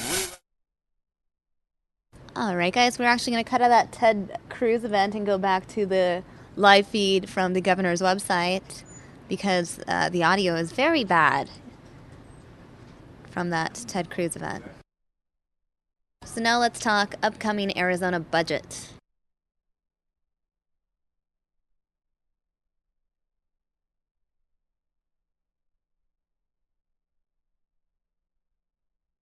Into the governor's spending recommendations. Best way to start talking about the future is often to talk about the past, particularly the recent past. This time last year, in fiscal 15, we were finishing a fiscal year of unusually low general fund revenue growth. Specifically, fiscal 14 growth was less than 2%. Given those numbers, both OSPB and JLBC were conservative with the fiscal year 15 forecast, estimating about 2.2 to 2.7% general fund revenue growth for that year. Given that forecast, we're expecting to finish the year with an ending balance of about $12 million in the general fund, but in order to sustain that ending balance, would require a transfer from the rainy day fund of about $144 million. In actuality, revenue growth for the year finished at over 7%, significantly higher than we were expecting. This amounted to about $350 million extra dollars into the general fund than we were forecasting in the prior year. That meant no required transfer from the budget stabilization fund and an ending balance of about $312 million, or $300 million higher than we anticipated. This is good news, but what does it mean for the future? Specifically, can we count on that kind of growth rate going forward? The executive forecast for the future is one of moderate growth. Specifically, we aren't looking for 7%, but we're also not looking for something less than 2%. That growth rate estimate is based on assumptions underlying economic indicators within the state. Specifically, we look at income growth and we look at employment growth. We think those two indicators do a good job of explaining general fund revenues over time. When we look at those post-recession, they've been relatively slow compared to Arizona's historical rates of growth. That relative slow indicator growth has resulted in relatively slow general fund revenue growth. As of 2015, there's some evidence that that has begun to turn around, particularly on the employment side. You can see unemployment, we're expecting to finish the year with about 2.4% growth. We think that's sustainable over the next couple of years, about 2.5% to 16 and 17. So it's those assumptions that lead us to conclude that general fund revenue growth into the next year will be moderate. Specifically, we're looking at about 3.3% average general fund revenue growth for the next 4 years. As we talked about before, the primary underlying driver of that growth is going to be continued growth and acceleration in the labor markets.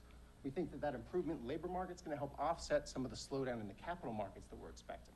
We think capital markets do a good job of explaining that volatility we saw over the last couple of years. We don't think that's sustainable or going to continue going forward. That's because of changes in Washington and fiscal and monetary policy, and also because of changes in the stock market. We've seen evidence over the past 12 to 18 months of a slowdown or even a negative rate of growth in stock markets. What does that mean in terms of dollars to the general fund? As of fiscal 16, we're anticipating about $9.2 billion in the general fund, or about 3.4% more than we had in the year prior. As of fiscal 17, we're expecting a 3% growth rate to about $9.5 billion in ongoing general fund resources. Given the spending priorities we're going to recommend here today, that $9.5 billion in ongoing revenue is sufficient to meet ongoing expenditures such that the state will be structurally balanced in fiscal year 2017. That growth rate continues through fiscal year 2019, where we expect to finish the 4-year cycle with about $10.2 billion in ongoing general fund revenues. That's another important benchmark. That'll be the first time since before the Great Recession the state had more than $10 billion in ongoing revenues in the general fund. Before I close off the discussion of revenues, there are a couple of highlights I want to point out with respect to those growth rates through fiscal year 17. The first is you might notice a slowdown between 16 and 17 from 3.4 to 3%. This isn't due to any assumption about a slowdown in the Arizona economy. Rather, this is due to underlying policy. Specifically, the state shares about 15% of income tax revenues based on a 2-year lag. As we talked about in the beginning, fiscal year 14 was a year of unusually low revenue growth, including income tax revenue growth. This means that there are unusually low growth in urban revenue sharing rates in fiscal year 16, which sort of supports the fiscal year 16 revenue number. Conversely, fiscal year 15 was 7% plus growth rate, so we must pay that back, if you will, in increased rates of URS sharing in fiscal 17. Hence the slowdown there from 3.4 to 3%. Other thing I want to talk about is revenue volatility. We do project being structurally balanced in fiscal 17. However, that projection is subject to forecast error. Last year, we were off by 5 points. That was an upside. All right, guys, we are going to cut into this executive budget meeting and instead bring you a live interview happening right now on Troy Hayden's Facebook page. She's doing a live video right now, tour of Cardinal Stadium. So let's go ahead and listen in.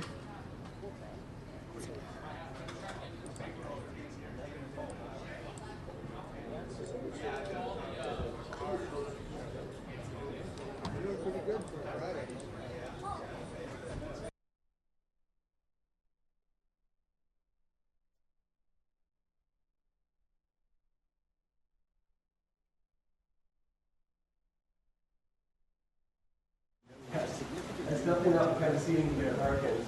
A little wider, a little more knee room. So I'll show you, this is the page of the receivers. So each position has their own. That's the wrong room. Is this so here we can shoot? Yeah, you can.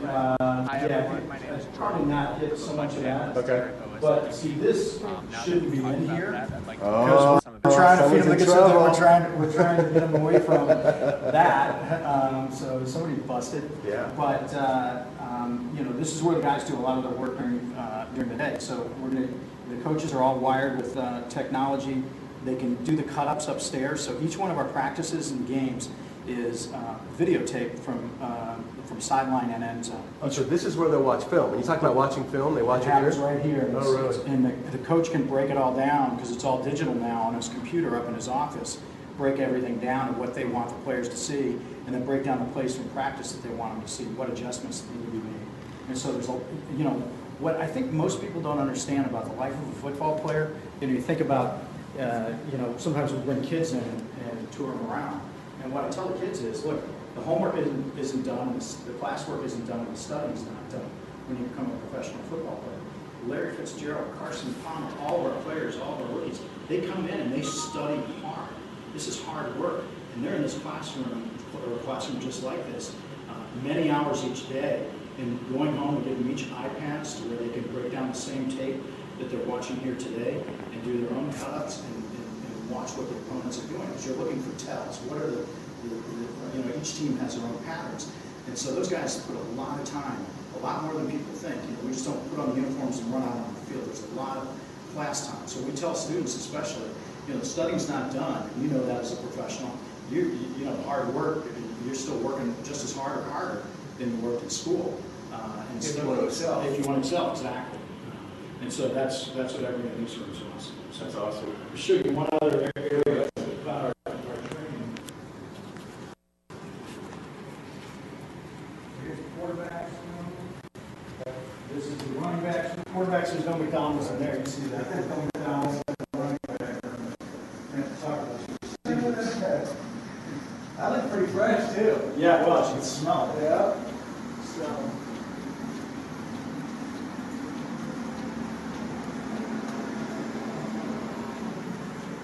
This is our rest and recovery room.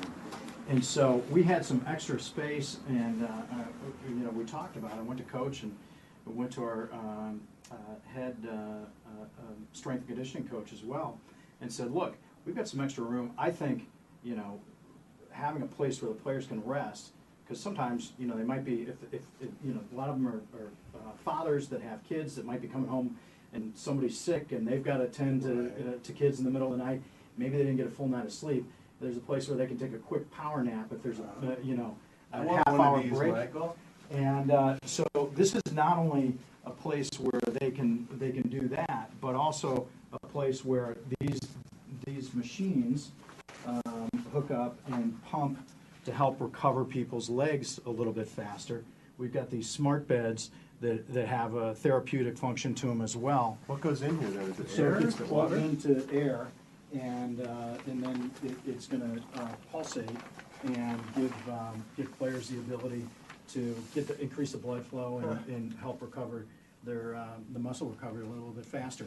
So they can come in here, they can bring in their phones and lay down, get hooked up, take 20 minutes, you know, relax a little bit, and then get back out there and keep doing their thing. That's so very cool. It's not something that I think has been done in any other training facility, but it's something that we feel like is really important and our players are utilizing. Power naps are huge. Yeah, power nap or just getting a chance to hook up to a machine that you may not have at home to help your legs recover a little bit. Right. It's important, especially this late in the season, to get every advantage we can have, you know, to help the players perform at the highest level possible. So all these investments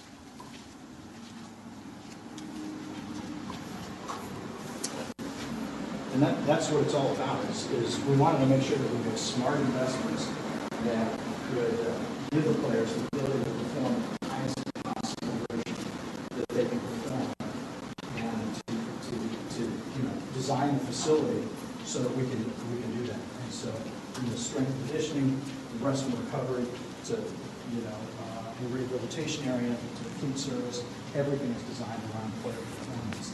And not just the physical, but also the mental as well. And the return on your investment is winners. 13-3, NFC West champs this year. So we got to keep it up, and it's not only that. There are many other things to it. You know, obviously having the talent, having everything else, the chemistry that we have, leadership from the coaches, and leadership from the veterans, and then having new players step up and a great job.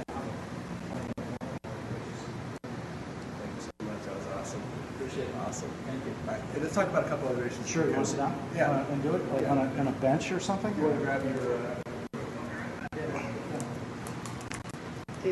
Okay. Thank you, everybody, for watching. Remember, big game tomorrow, hosting Green Bay. Oh, and you gotta bring my sweater. I am going to wear the sweater. I'm going to make sure Michael blesses the sweater. The ugly sweater. Thanks for watching. And...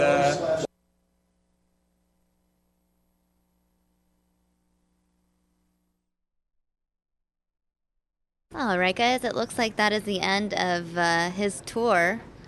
But what we can do is replay the first part of it since we missed it. How about that? That's a good idea.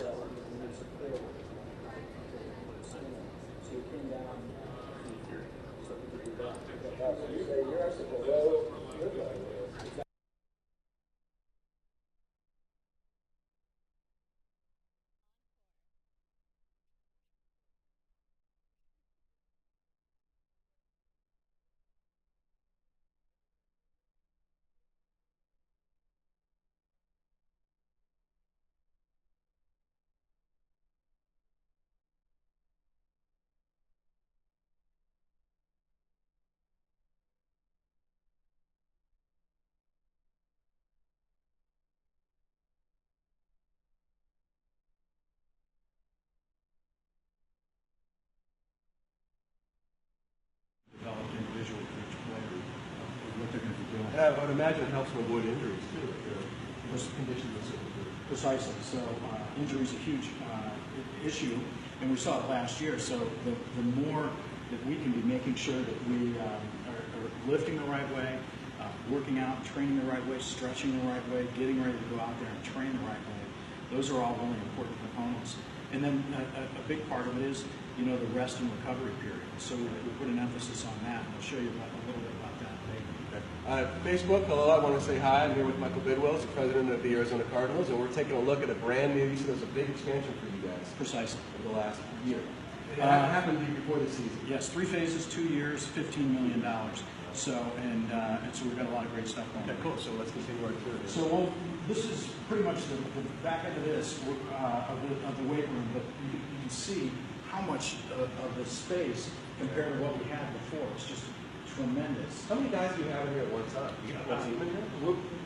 We can, but it's really not efficient. What we try to do is break them up into groups, because we want the strength and conditioning coaches going through the workout with those groups.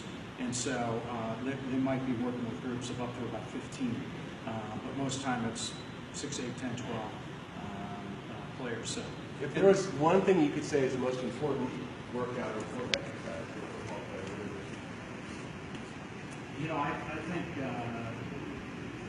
they're all important. I would say that definitely the stretching. You know, that's a big piece of it. It's just what our strength and conditioning coaches teach is really getting your muscle fiber ready for the training. So the stretch and getting ready to go out there. But then, you know, different position groups, you know, you still want to be in the weights. And really every position group you want to be in the weights. So it's a physical game, and strength matters. So it's a huge weight. It's enormous, and another important piece, and I think over here, Troy, is this is our rehabilitation. This area is about 4 or 5 times bigger than the old area, which was in the training room. And so injuries, we talked about, injuries are part of our game. The sooner that we can get a player back out on the practice field and ready to go, the better it is for us. Because it's really not necessarily about getting them ready for the game, it's getting them ready for the practice. Because if they're not practicing, they can't play the game. It just doesn't work. You know, we really need to have the guys tuned into the timing of the game plan and all the elements of the game plan. You just can't pick it up and go out there and play sandbox. I was wondering about that because it seems like these guys are professionals and some of them have played for so long. It's like, hey, if you don't practice on Friday, you're not going to get it. Exactly. Oh, you want me up I there? want to get that speed. Okay. No, if you don't practice on Friday, absolutely. No, we really want the players practicing on Thursday and Wednesday, Thursday, Friday, ideally, because you know it's not so much the it's not so much the physical part of the game; it's the mental part of the game, the timing and the flow of how the plays are going to work. And going out there, and everybody learns differently. You just can't look at it. You've got to walk it through. You've got to practice it with a 3/4 speed, etc. So rehab, getting the players back out on the field so that they can practice and be in a position where they can play is really key. So this area allows our strength and conditioning staff to work closely with our trainers and our physical therapists. So, yeah, we got all bands, balls, we got machines. There's all sorts of different exercises and different techniques that we use. So we'll move into the training. And this is the Cardinals' main facility in Tempe, Arizona. And so they play out in Glendale, but your headquarters are here in Tempe. This is where we train every day. The players come here every day. We come here every day, but the guys wearing suits.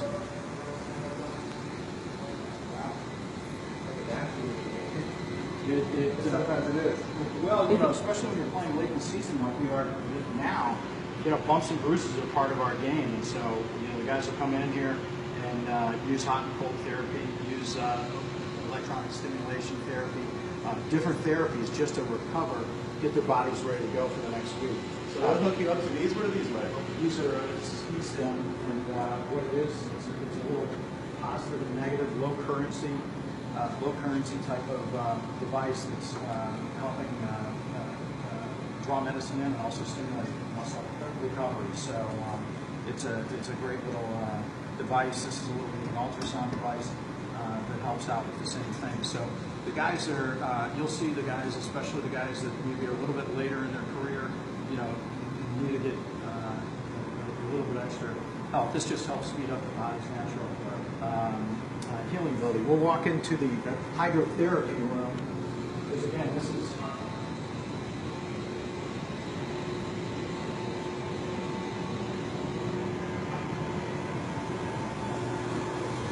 Ice machine. Here's our ice machine just for the ice tub. So wait a second. So this ice machine is just constantly making ice, and you take it and dump it right in these tubs. Precisely. We've got 6 scoops, and it goes right in these cold tubs. And the guys again will use hot and cold therapy, and they might submerge themselves in the entire tank. It might be just a foot. It might just be a leg. It's different things. So, but we've got all these different tubs and tanks. And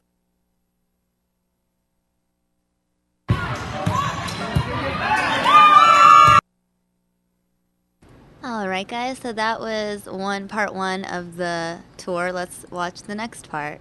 Rather invested himself for the Bears. Although in those early years, I understand when the Cardinals were done, he kept cheering for the Bears because he was such a committed Bears fan. You can have 2 teams, you right? Have 2 teams, yeah. But no, but it's really interesting because I'm one of 4 guys who our grandfathers all worked together, our fathers all worked together, and now we're working together. So George Hallis's grandson is George McCaskey, who's the chairman of the Chicago Bears. I work with Art Rooney II, whose father was the big chief, Art Rooney. Her grandfather was, and his father, Dan Rooney, worked alongside my dad, and then John Mara, who's 3rd generation running the New York Football Giants. So all those guys, we talk about it and try to just celebrate the fact that the multi-generation legacy of the 4 franchises. There are actually other franchises, but we're all sort of a similar age where there are other franchises where there's a 3rd generation getting involved now, but they're a little bit younger than we are. But it's kind of fun to do and to see. So this was a very controversial 1925 win that we had over the Pottsville Maroons.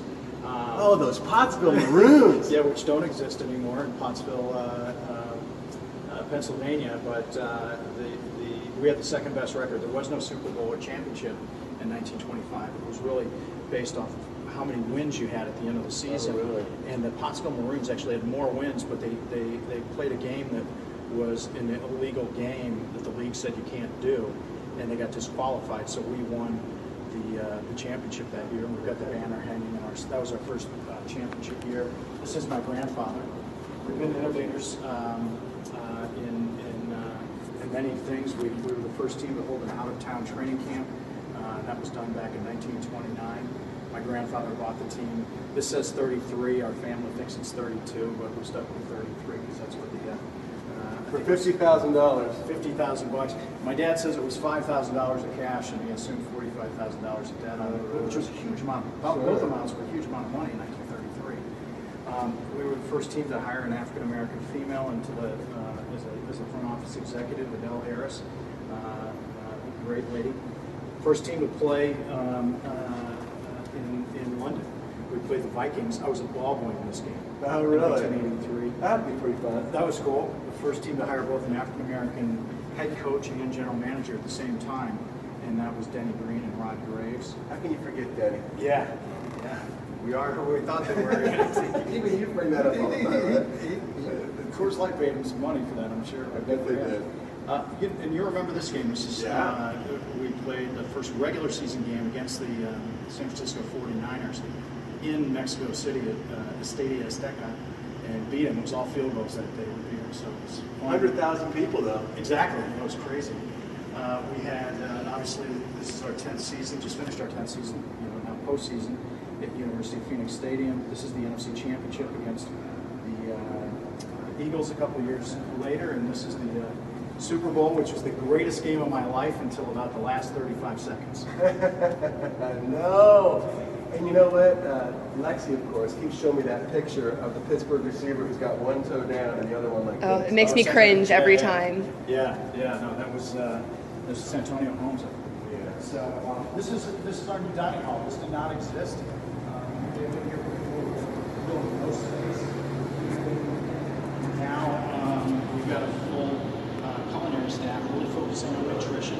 So you cook all your own meals? The players, when they show up, they're all school here, or do you have certain meal times? We have certain meal times. There's grab and go in the case there, and we're making a lot of healthy food for them, with the idea that nutrition's a part of training as well. So we'll step out to just to check out the fields real quick.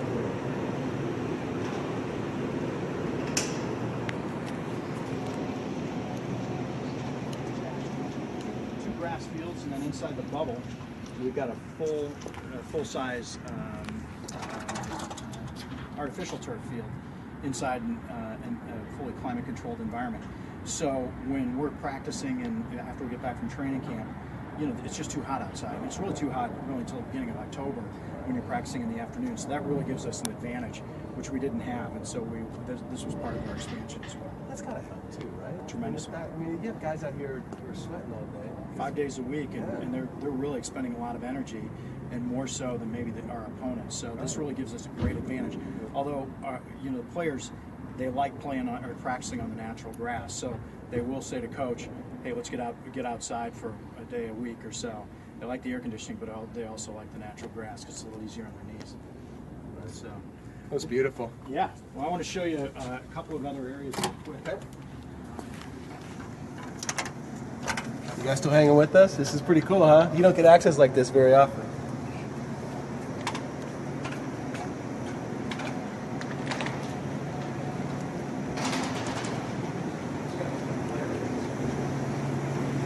It walks so fast.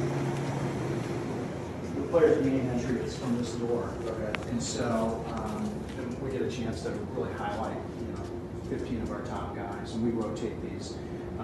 But you can see these are the guys that are making the plays out there and really making things happen. And this is a reward then. I mean, if you come in and see your picture up here, that's a good thing. Yeah, that's a very good thing. So we got to, continue to build upon all the great players that we got up here, and I'm certain we're going to be doing again in the off season in terms of extending some of our great players, but also drafting more great players as well. And if you don't see your picture up here, you want to work that much harder. Exactly, you want to be up there. So this is a good thing. That's great. That'd be tough to pick 15 though this year. You guys are with Coach pick.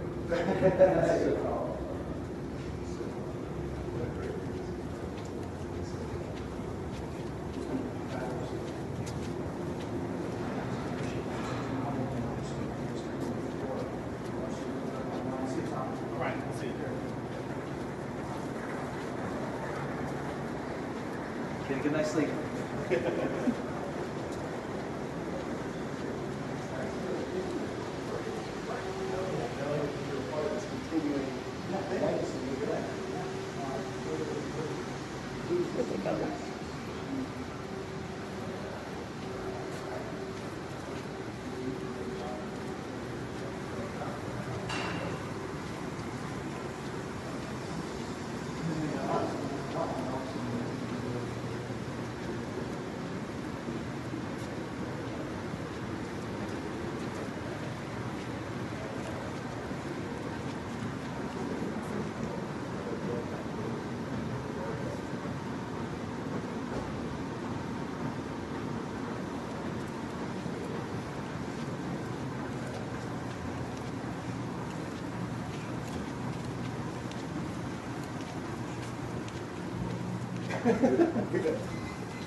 Thank you. You're welcome.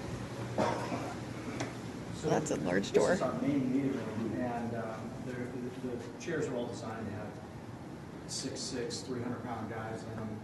We don't spend a lot of time in here. You can see all our banners up there. You might notice at the right, we've already hung. 15 MC West champions. You gonna put that up this weekend? You'll see it tomorrow. No spoilers. Part of no spoilers. No spoiler over here. So, typically coach will address them briefly here, and then we split up defense. All the defensive meeting rooms are over there. All the offensive meeting rooms are over here. And so they get right into position groups and start studying the tape because we've only got them for a certain amount of hours each day.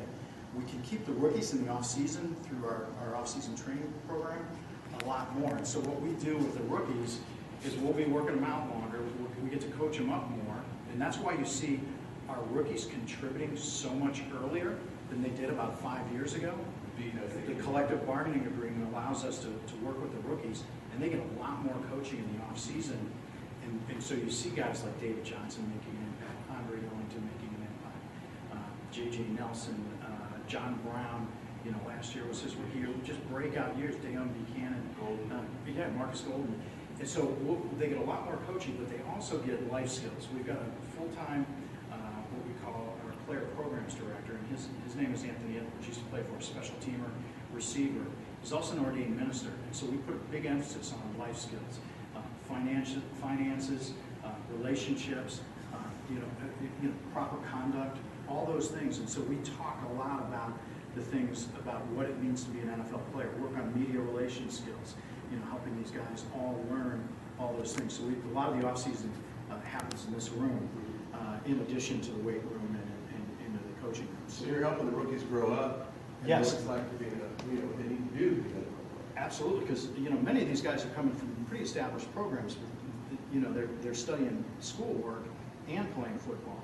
Here we want to focus on some of the life skills things. Now that they've got a professional football contract and they've got big money, some of them really big money coming into their accounts. How do you manage all that? How do you manage the stresses of people maybe wanting to call up and have you invest in this, or how do you manage transitioning from a college kid to a professional football player and all the different things that come along with that, some of which are negative.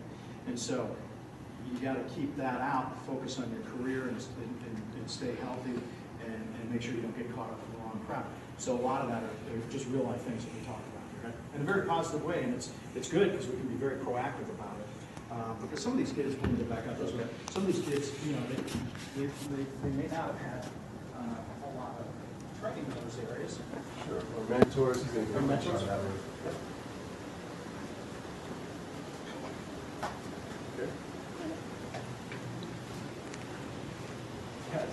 That's definitely not the kind of seating you get at Harkins. No. It's a little wider. A little wider, a little more knee room. That. So I'll show you, this is a page of the receivers. So each position has their own. Has their own room. Is this so here we can shoot? Yeah, you can. Yeah, I think probably not get so much of that. Okay. But see, this shouldn't be in here. Oh, because we're trying to feed them someone's in so that trouble. we're trying to get them away from that. So somebody busted. Yeah. But you know, this is where the guys do a lot of their work during the day. So the coaches are all wired with technology. They can do the cut-ups upstairs. So each one of our practices and games is videotaped from sideline and end zone. Oh, so this is where they'll watch film. When you talk about watching film, they watch it happens here? right here. Oh, really? And the coach can break it all down because it's all digital now on his computer up in his office. Break everything down and what they want the players to see, and then break down the plays from practice that they want them to see, what adjustments need to be made. And so there's a, you know, what I think most people don't understand about the life of a football player. You know, you think about, you know, sometimes we bring kids in and tour them around. And what I tell the kids is, look, the homework isn't done, the classwork isn't done, and the studying's not done when you become a professional football player. Larry Fitzgerald, Carson Palmer, all of our players, all of our rookies, they come in and they study hard. This is hard work. And they're in this classroom, or a classroom just like this, many hours each day, and going home and giving them each iPads to where they can break down the same tape that they're watching here today and do their own cuts and watch what their opponents are doing. Because you're looking for tells. What are the you know, each team has their own patterns. And so those guys put a lot of time, a lot more than people think. You know, we just don't put on the uniforms and run out on the field. There's a lot of class time. So we tell students especially, you know, the studying's not done. You know that as a professional. You know, hard work, you're still working just as hard or harder than you worked in school. All right, guys, we're going to go live now to this Ted Cruz event. Hopefully the audio is better. Fingers crossed they fixed the audio. Dues without being forced to join a union. If you want to join a union, that's fine, but you shouldn't. That shouldn't be the condition of getting a job. And I think we are on firm ground, standing and fighting for the American worker, fighting for your right to keep the money you earn in your paycheck instead of having union bosses use it to fund their political agendas and their power grabs. I also think there's an incredible political opportunity right now.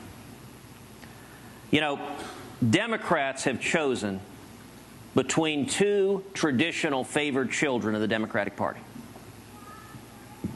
Barack Obama and Hillary Clinton and Harry Reid have made the choice to go with California environmentalist billionaires and their campaign contributions instead of the jobs of union members. And I think they've made a very cynical decision that the union bosses will round up the votes and they need the money.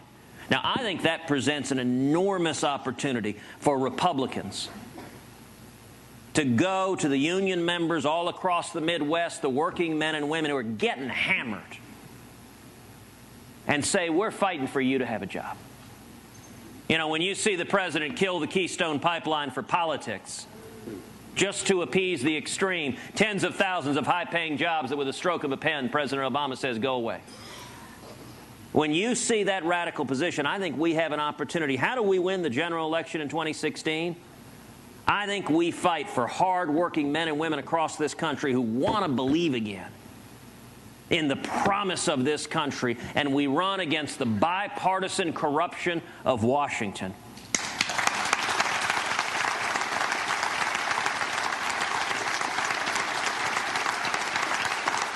Which nobody embodies more than Hillary Clinton. Real quick, Senator, you already touched on this earlier in your comments, but I have to talk briefly at least about the Second Amendment. We're a state, I don't know about y'all, but I like to cling to my God and my guns. I don't know how you feel about yours. But we have the actions of some mentally ill people, some deranged lunatics, and some people who are just outright evil. And they commit heinous acts, horrible acts, acts that would make any one of us cry. Certainly made the president cry, made me cry. Seriously. But then these acts were caused because rules and laws weren't followed that were already on the books. And the mental health issue hasn't been raised enough. Just real quick, in 60 seconds, I would like to know your views on the Second Amendment broadly in the context of what I just said. Well, let me give you a broader context, which is all of us are frustrated because we have candidates that talk a great game on the trail, and then they don't do what they said. You know, if you go to any candidate's website, there's always an issues page. They have a series of issues, A, B, C, D, and E. And they all say word for word the same thing. Every Republican says the same thing. On the Second Amendment, there is a right answer. I support the Second Amendment. Unless you are clinically insane, that's the right answer. Now, if you go to my website, which is tedcruz.org, one of the first things people notice, we don't have an issues page. We have a page that is labeled a proven record. And it says, for far too long, politicians have said one thing and done another. Every one of us should ask any candidate who shows up in front of you, you say you believe these principles. Show me. When have you stood for them? When have you bled for them? And what have you accomplished? As the scriptures say, you shall know them by their fruits. And what it then says is, for the past decade, Ted has been fighting for conservative principles over and over again and winning on a national level, colon. And goes through 3 pages of bullet points. Now, on the Second Amendment, everyone says they support the Second Amendment, including a bunch of folks on that stage last night whose record is going against the Second Amendment, but all of them say now they support it too. My webpage actually doesn't say I support the Second Amendment. It doesn't say a word about what is buried in the hidden recesses of my heart. What it does say is that as the Solicitor General of Texas, I led a coalition of 31 states before the U.S. Supreme Court defending the individual right to keep and bear arms, and we won a landmark 5-4 victory upholding that fundamental right.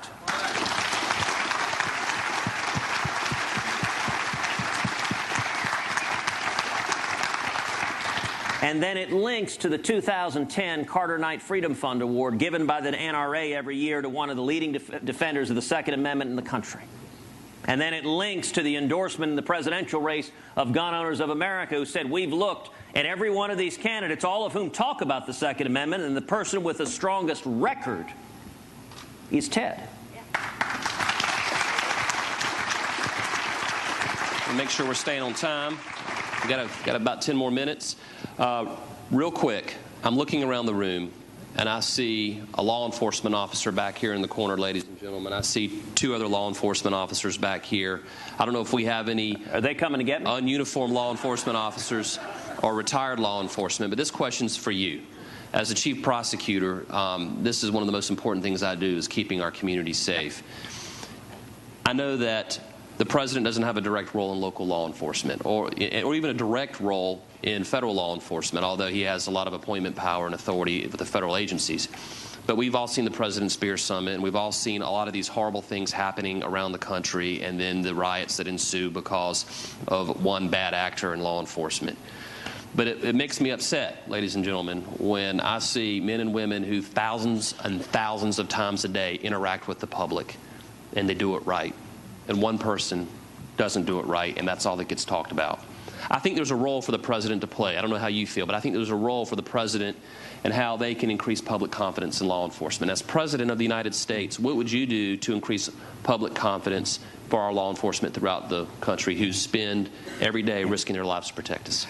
Look, Alan, you are exactly right. I've spent a lot of years of my adult life working in law enforcement, working with officers, working with prosecutors, to lock up and punish murderers and rapists and the very worst criminals we have. And one of the most shameful aspects of the Obama presidency has been the vilification and demonization of law enforcement.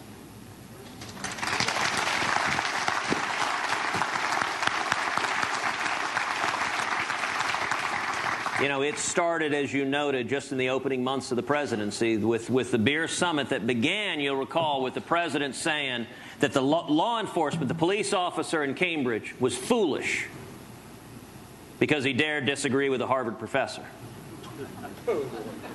By the way, having gone to Harvard Law School, you're almost always right disagreeing with a Harvard professor. Knowing nothing else. But it escalated from there. It escalated every time there was an incident.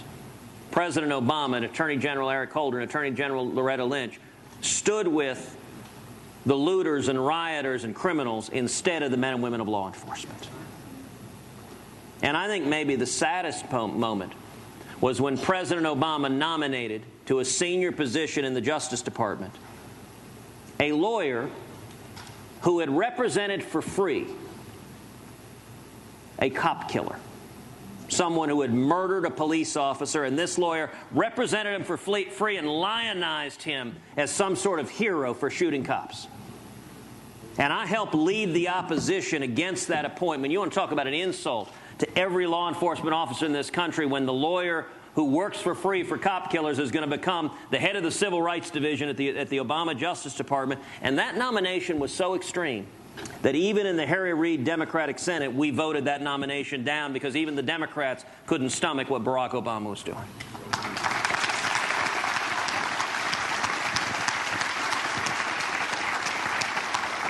And as I travel the country in the course of this political campaign, I have the opportunity to visit with law enforcement officers over and over again, whether cops, whether firefighters or first responders. And what I tell them over and over again is this vilification, this demonization, it will end on January 20th, 2017.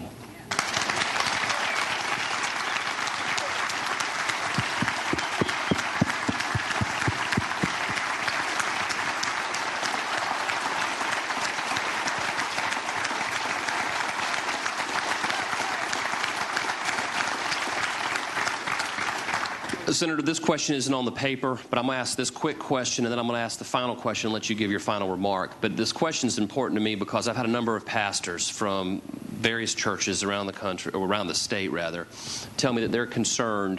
These are men and women who want to follow the law, and they don't want to treat anyone poorly or badly. They want to respect everyone, regardless of who they are, how they worship, how they live their lives. But they don't want to be compelled to violate their own religious convictions. And the churches don't want to lose their tax-exempt status because of a Supreme Court ruling. As it relates to religious liberty, how would you protect it as President of the United States while balancing it against the respect that people want to be treated with? This is an incredibly important question.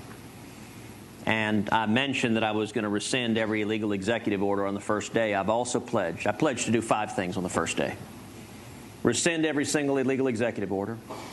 Direct the Department of Justice to open an investigation into Planned Parenthood.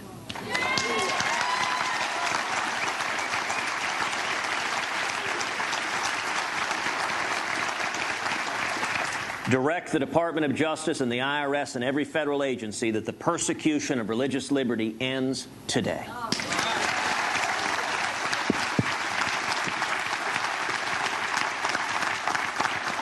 Rip to shreds this catastrophic Iranian nuclear deal.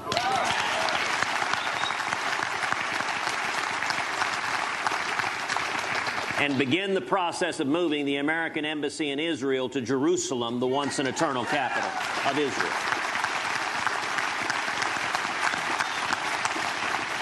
Now, when it comes to religious liberty, this has been a lifelong passion for me. My father is a pastor.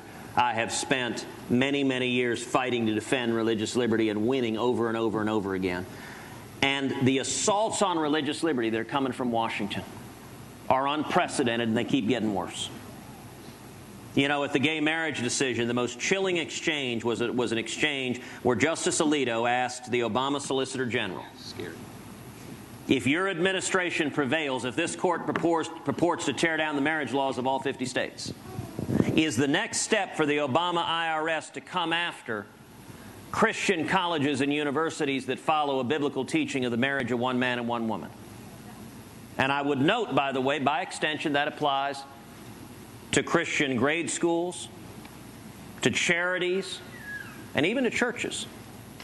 And the answer from the Obama Justice Department in open court of the Supreme Court of the United States was yes. Yes, that is a very real possibility. This threat is real, and it's becoming real to more and more of us directly. One of the things we've been doing is we have organized religious liberty rallies. We did one in Iowa with 2,500 people. We did one here in South Carolina with 3,000 people at Bob Jones University. And what we endeavor to do in both of those, the media belittles these threats. They say they don't exist, they're made up. So we brought in heroes, people who have stood for their faith and been persecuted, and just had them tell their stories. Now, typically at a political event, the candidate is front and center. I very deliberately wanted to recede from these events. I sat in the audience and just listened to these stories, and they're uplifting. For anyone who wants to see them, they're on our website, tedcruz.org. You can see people, ordinary people, a florist, a baker, a T-shirt maker, a fireman, people who stood for their faith and were persecuted. I'll give you one example. Chief Kelvin Cochran, African-American, grew up in the inner city, hard family circumstances. His whole life he wanted to be a fireman. And he achieved his dream. He became a fireman. He rose to become the chief of the fire department in the city of Atlanta. Then he was appointed by Barack Obama to a National Fire Safety Board, moved to Washington, served in the Obama administration, and then he went back to Atlanta to resume his role as chief of the fire department. Now, Chief Cochran is also a Sunday school teacher. And he was teaching in Sunday school, and he was focusing on the portion in the book of Genesis where God asks Adam and Eve, "Who told you you were naked?" And he began thinking about and really studying nakedness. What does it mean in the Bible to be naked? Not just in the obvious sense of not wearing any clothes, but in the broader sense of being outside of God's covering, outside of His grace, outside of His righteousness, outside of the path. And he contrasted that with how the Bible used clothed in righteousness, clothed in grace. And he developed a whole set of teachings in his Sunday school based on that, and he decided to write a little book entitled, "Who Told You You Were Naked?" Now, in the course of that book, there's a page and a half that discusses what the Bible says about human sexuality. For writing a book about what he was teaching in Sunday school, in his private time, Chief Cochran was fired from his job as chief of the fire department. The position of the mayor of Atlanta is a Bible-believing Christian who actually believes what's in the Word of God is unfit to serve in public office. We heard person after person after person who told stories like that. It was powerful. It was moving. I'd encourage you to watch it online because it will be uplifting. People standing up in the face of persecution. This has been a passion of mine my entire life. And instead of having a federal government targeting our religious liberty, violating our religious liberty, we need a federal government that fights to defend the Bill of Rights of each and every American. All right.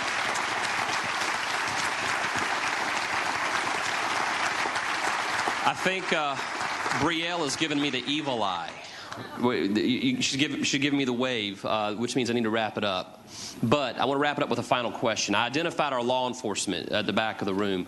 But ladies and gentlemen, the next question is personal to me. Senator, I'm going to let you end on this question and then shake hands. You can do your closing statement with this question in it. I'm a veteran. I'm 19 years in the Army National Guard, served a tour in Iraq. I've got 3 brothers that served. Dad is a 31-year retired veteran, and many of you out here are veterans. In fact, don't clap for me. Don't clap for me, please, because I want you're going to clap in a minute for yourselves. If you are a veteran or currently serving or have ever served in the military, if you are married to a veteran or someone who's currently serving, or if you have someone that you care about who is serving in the armed forces, I want you to stand up and clap.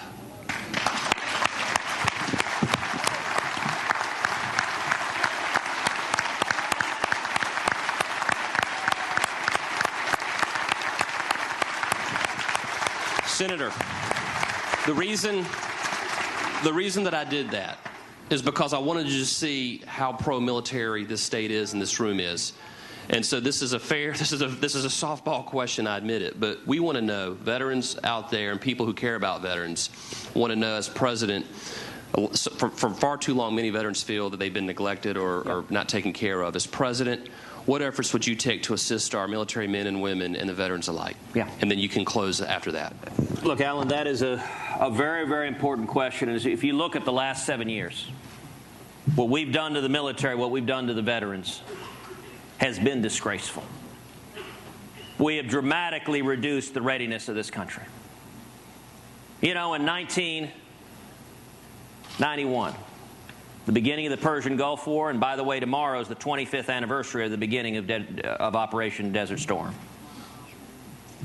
We had about 8,000 planes in the Air Force. Today we have about 4,000.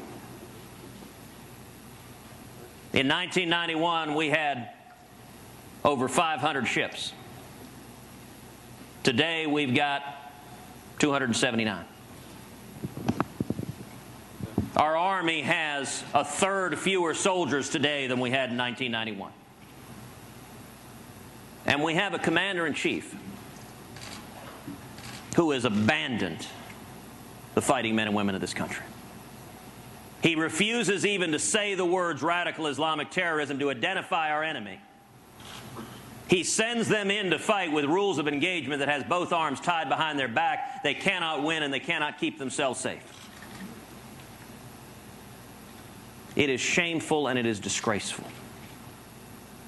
And it's dangerous. The world gets more and more dangerous. He's sending $150 billion to the Ayatollah Khamenei, who is responsible for the murder of hundreds of American servicemen and women. People are fed up with it. By the way, if you want a stunning indictment, I would encourage you to Google W meets the Marines. W spelled D-U-B-Y-A. And it shows George W. Bush in Iraq meeting with a group of Marines. They go crazy. I mean, they're screaming and yelling and cheering, and they're so happy their commander-in-chief is with them. It's an amazing video. And then it cuts to Barry meets the Marines. And you see President Obama walking into a group of Marines. Now, they're all standing at attention. They're very polite. But not a single one of them is clapping.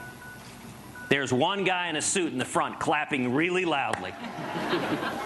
And the silence is as deafening an indictment as you could imagine. They're being respectful to the man who occupies that office, but there is no mistaking the sentiments they have for a commander-in-chief who will not back up our fighting men and women. It is a disgrace, and I'll tell you, when it comes to our veterans, Hillary says it's no big deal that the VA is lying and keeping bogus books and denying life-saving treatment to our veterans. I think it's a national disgrace.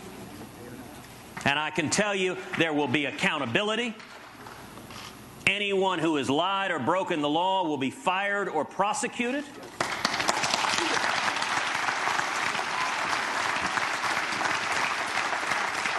And the most important reform in the VA is we are going to fight so that every veteran has the right to choose his or her doctor.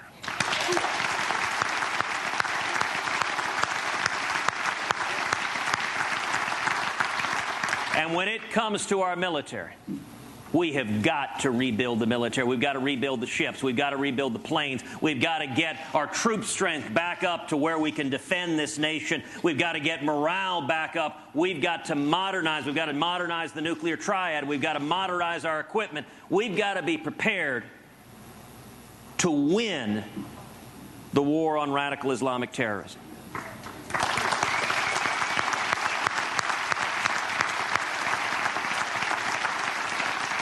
And we've seen the model of how to do that. In 1981, Ronald Reagan came in after a similar hapless and ineffective president had screwed everything up. And what did Ronald Reagan did? He came in from the Jimmy Carter stagnation and he passed tax reform and regulatory reform. He reduced the burdens on small businesses and job creators. And the incredible engine of the American free enterprise system took off, produced millions of high-paying jobs. That revenue, in turn, funded the ability to rebuild the military to defend this nation. And that, in turn, won the Cold War and bankrupted the Soviet Union.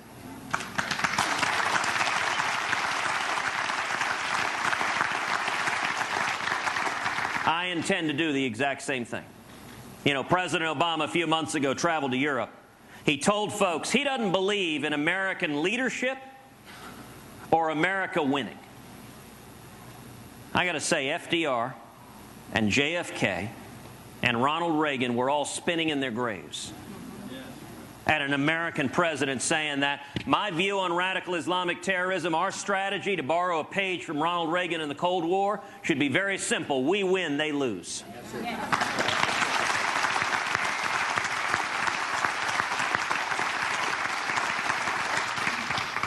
And there is no higher commitment that I will have as Commander-in-Chief than to stand with our soldiers and sailors and airmen and Marines, to have their back, to stand with them, never to put them in harm's way without rules of engagement that enable them to win and then bring our boys and girls home.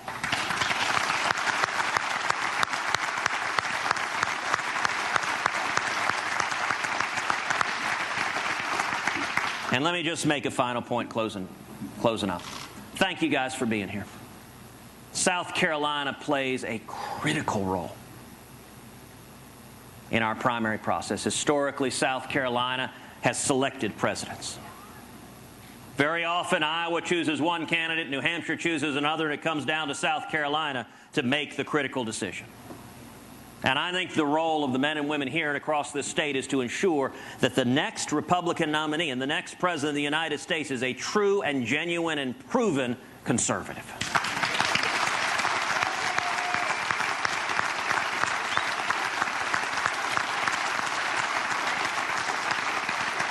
Talk's cheap. It's easy for candidates to say they're conservative, but have they walked the walk? Do they have a record? If a candidate says he's going to take on Washington, great. We ought to ask, when have you ever taken on Washington? When have you stood up? Who's stood up, not just to Democrats, but to leaders in our own party?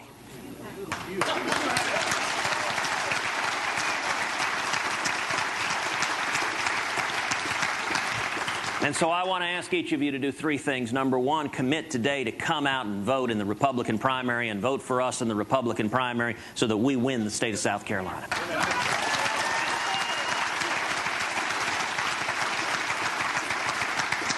Number two, volunteer. Sign up today to be a precinct leader, a county leader. Sign up today to reach out and get others. Pick up the phone and call your mom. Call your sister. Calling your mom's just a good idea anyway. But call your sister, call your son, your next door neighbor, your business partner, your college roommate. Say, this election matters. For my future, for my kids, for my grandkids. I want to ask everyone here to vote for me 10 times. Please don't. I'll have to prosecute you. Now look, Alan, we're not Democrats. I'm not suggesting voter fraud. But if every one of you finds 9 other people to go vote on primary day, you will have just voted 10 times. That's right.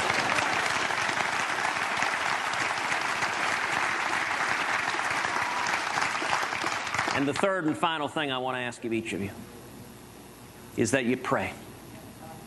That you lift up this country in prayer, that each day between now and Election Day, you spend just a minute each day. When you wake up in the morning, when you're shaving, when you're having lunch, when you're putting your kids down to sleep, when you're going to bed, spend 1 minute a day saying, Father God, please continue this awakening, this spirit of revival that is sweeping this country. Awaken the body of Christ that we might pull back from this abyss.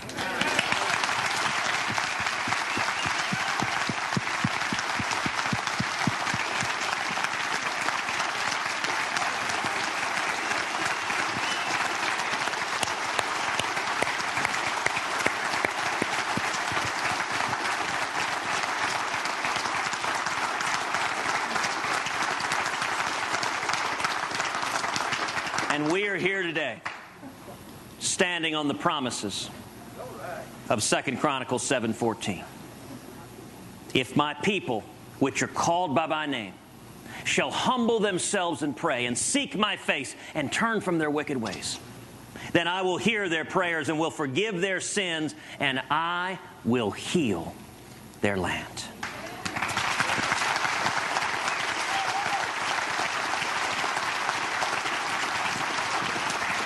A bit of history that our friends in the mainstream media will never tell you. In January 1981, when Ronald Reagan took the oath of office, his left hand was resting on 2 Chronicles 7:14.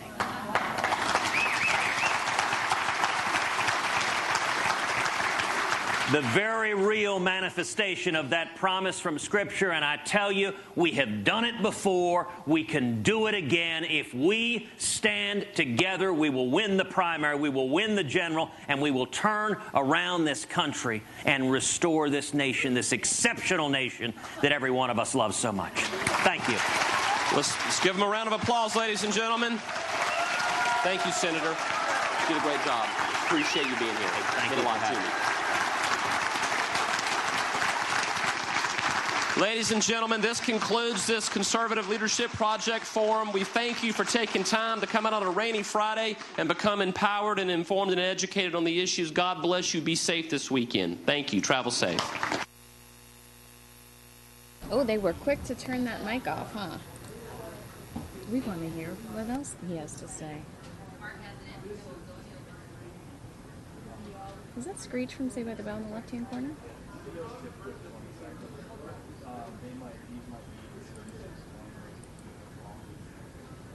Over there.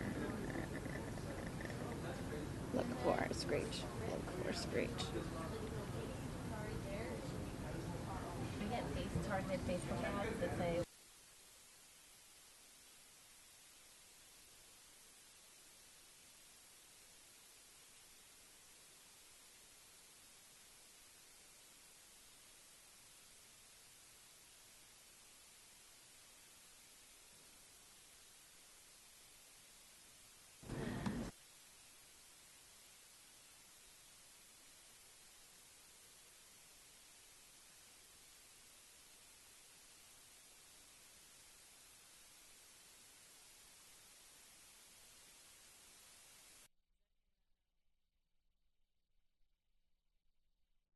hi, all. I'm taking you to the White House briefing. Did you interview Marlon Wayans this morning? So there's not as if there's an impact on the taxpayers. He looked out of control. These are essentially sanctions that were designed by let's see, what is this? We have to talk. 50 Shades of Black. What's wrong with that? And they start throwing around all these big SAT words. I like it the black way. What you not going to do? Oh, no, what you not going to do? You are not about to, and don't let me get the clapping, boo. Oh, hell no. See, that's when you... Don't let me get to clapping, boo. Yeah, you have to say it like this. Don't let me get to clapping, boo. You have to do it.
Other than that, how you doing? I've been great. Go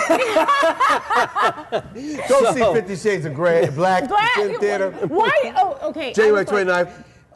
January 29th, but yes, you're also it's the urban touring. retelling. It's a retelling of 50 Shades of Grey, but the comedic version. Did you see 50 Shades of Grey? Did I see 50 Shades of Grey? Yes, I did. Did you read all the books? Did I read? I read one book. That's enough. If I read all the books, I know you read them all. No, I read Yes, you did. You lied. Swear. You was curled up on your couch like this, like it's just. Whoa, what you reading, honey? Nothing. The Bible. The Bible. Yeah, that's exactly. You know, Leviticus is crazy. They be doing crazy stuff inside. Sodom and Gomorrah. Is that a real city? Here's the thing. Every woman loved the book. I thought it was. I didn't. It was basic. I thought I was going to read the book and learn something because all I learned was I need a helicopter. I need a helicopter because then it's okay for me to have really bad sex and people be like, oh, but he got a helicopter. And he's got money. He was so basic. Like, oh, you wanted to I wanted to learn something. I wanted a tutorial. I wanted a tutorial. I wanted to know where to buy the equipment. I wanted to know how long you use the equipment. I wanted to learn things. I didn't realize that you couldn't hear. I mean, maybe you could hear at the beginning because I had my mics on. Is that what the situation was? But I apologize. 2 minutes of silence. How awkward. Silence yet chaos because we've got Marlon Wayans molesting our AZAM hosts in the morning. They had fun. You could tell he had fun. I'm glad everybody enjoyed themselves this morning on AZAM. Marlon Wayans promoting 50 Shades of Black. He's currently in the Valley doing stand-up as well. And if you'd like to see that segment with audio and full, you can watch that on Andrea. I saw Andrea post that on her Facebook page earlier today. It was also on Fox 10 Phoenix's Facebook page. But I will take you now to what I promised you earlier, Josh Earnest in the White House briefing.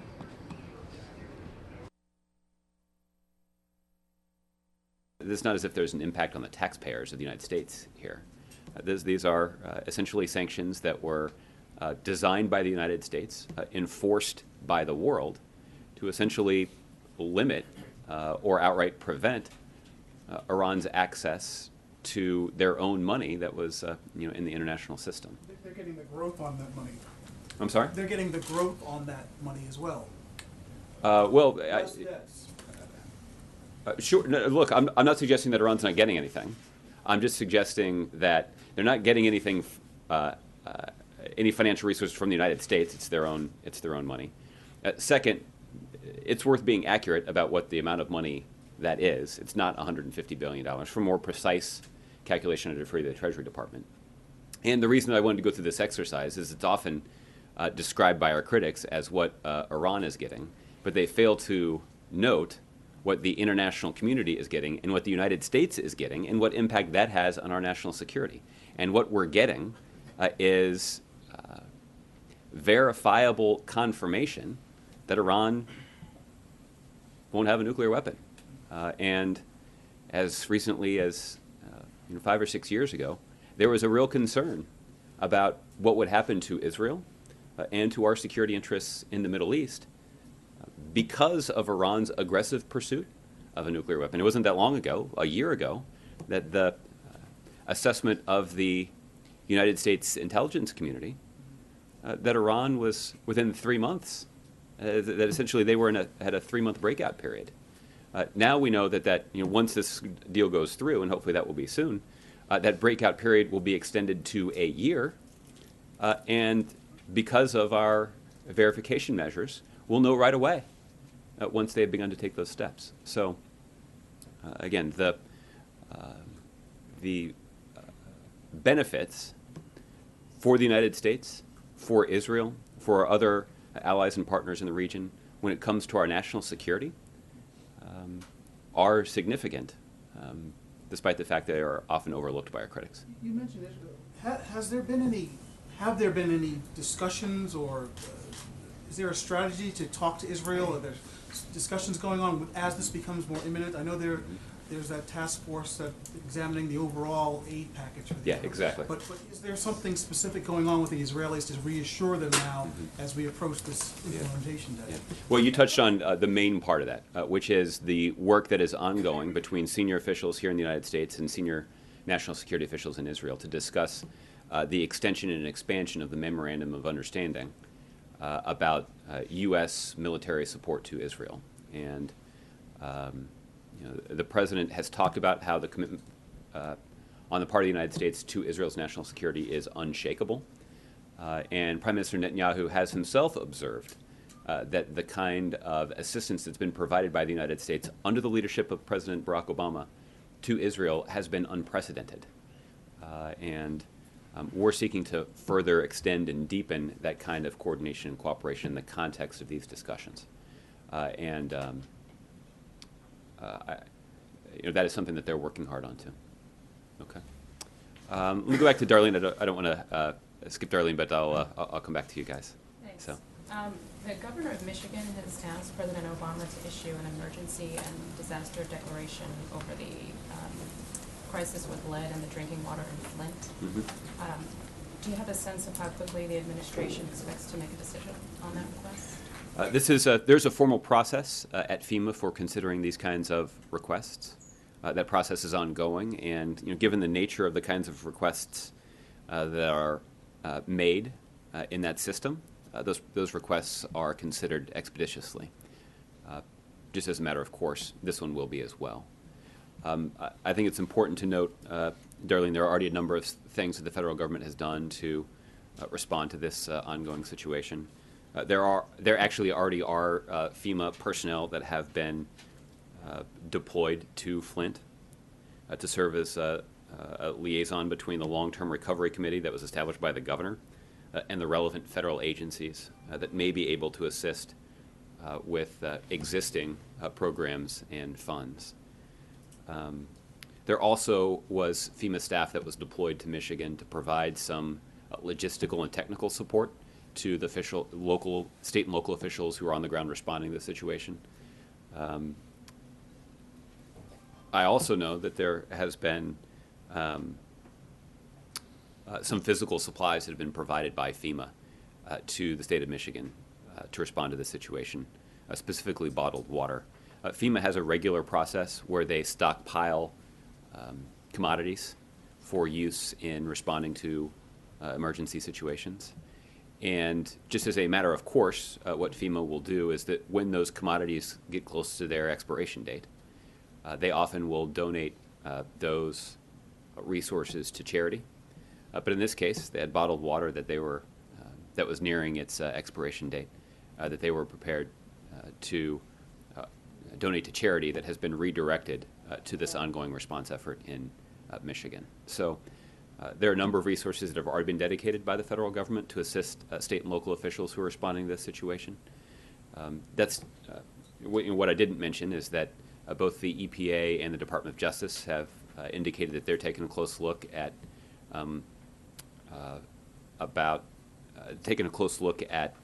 this situation in terms of the science and in terms of the impact that it has had and could have on local populations.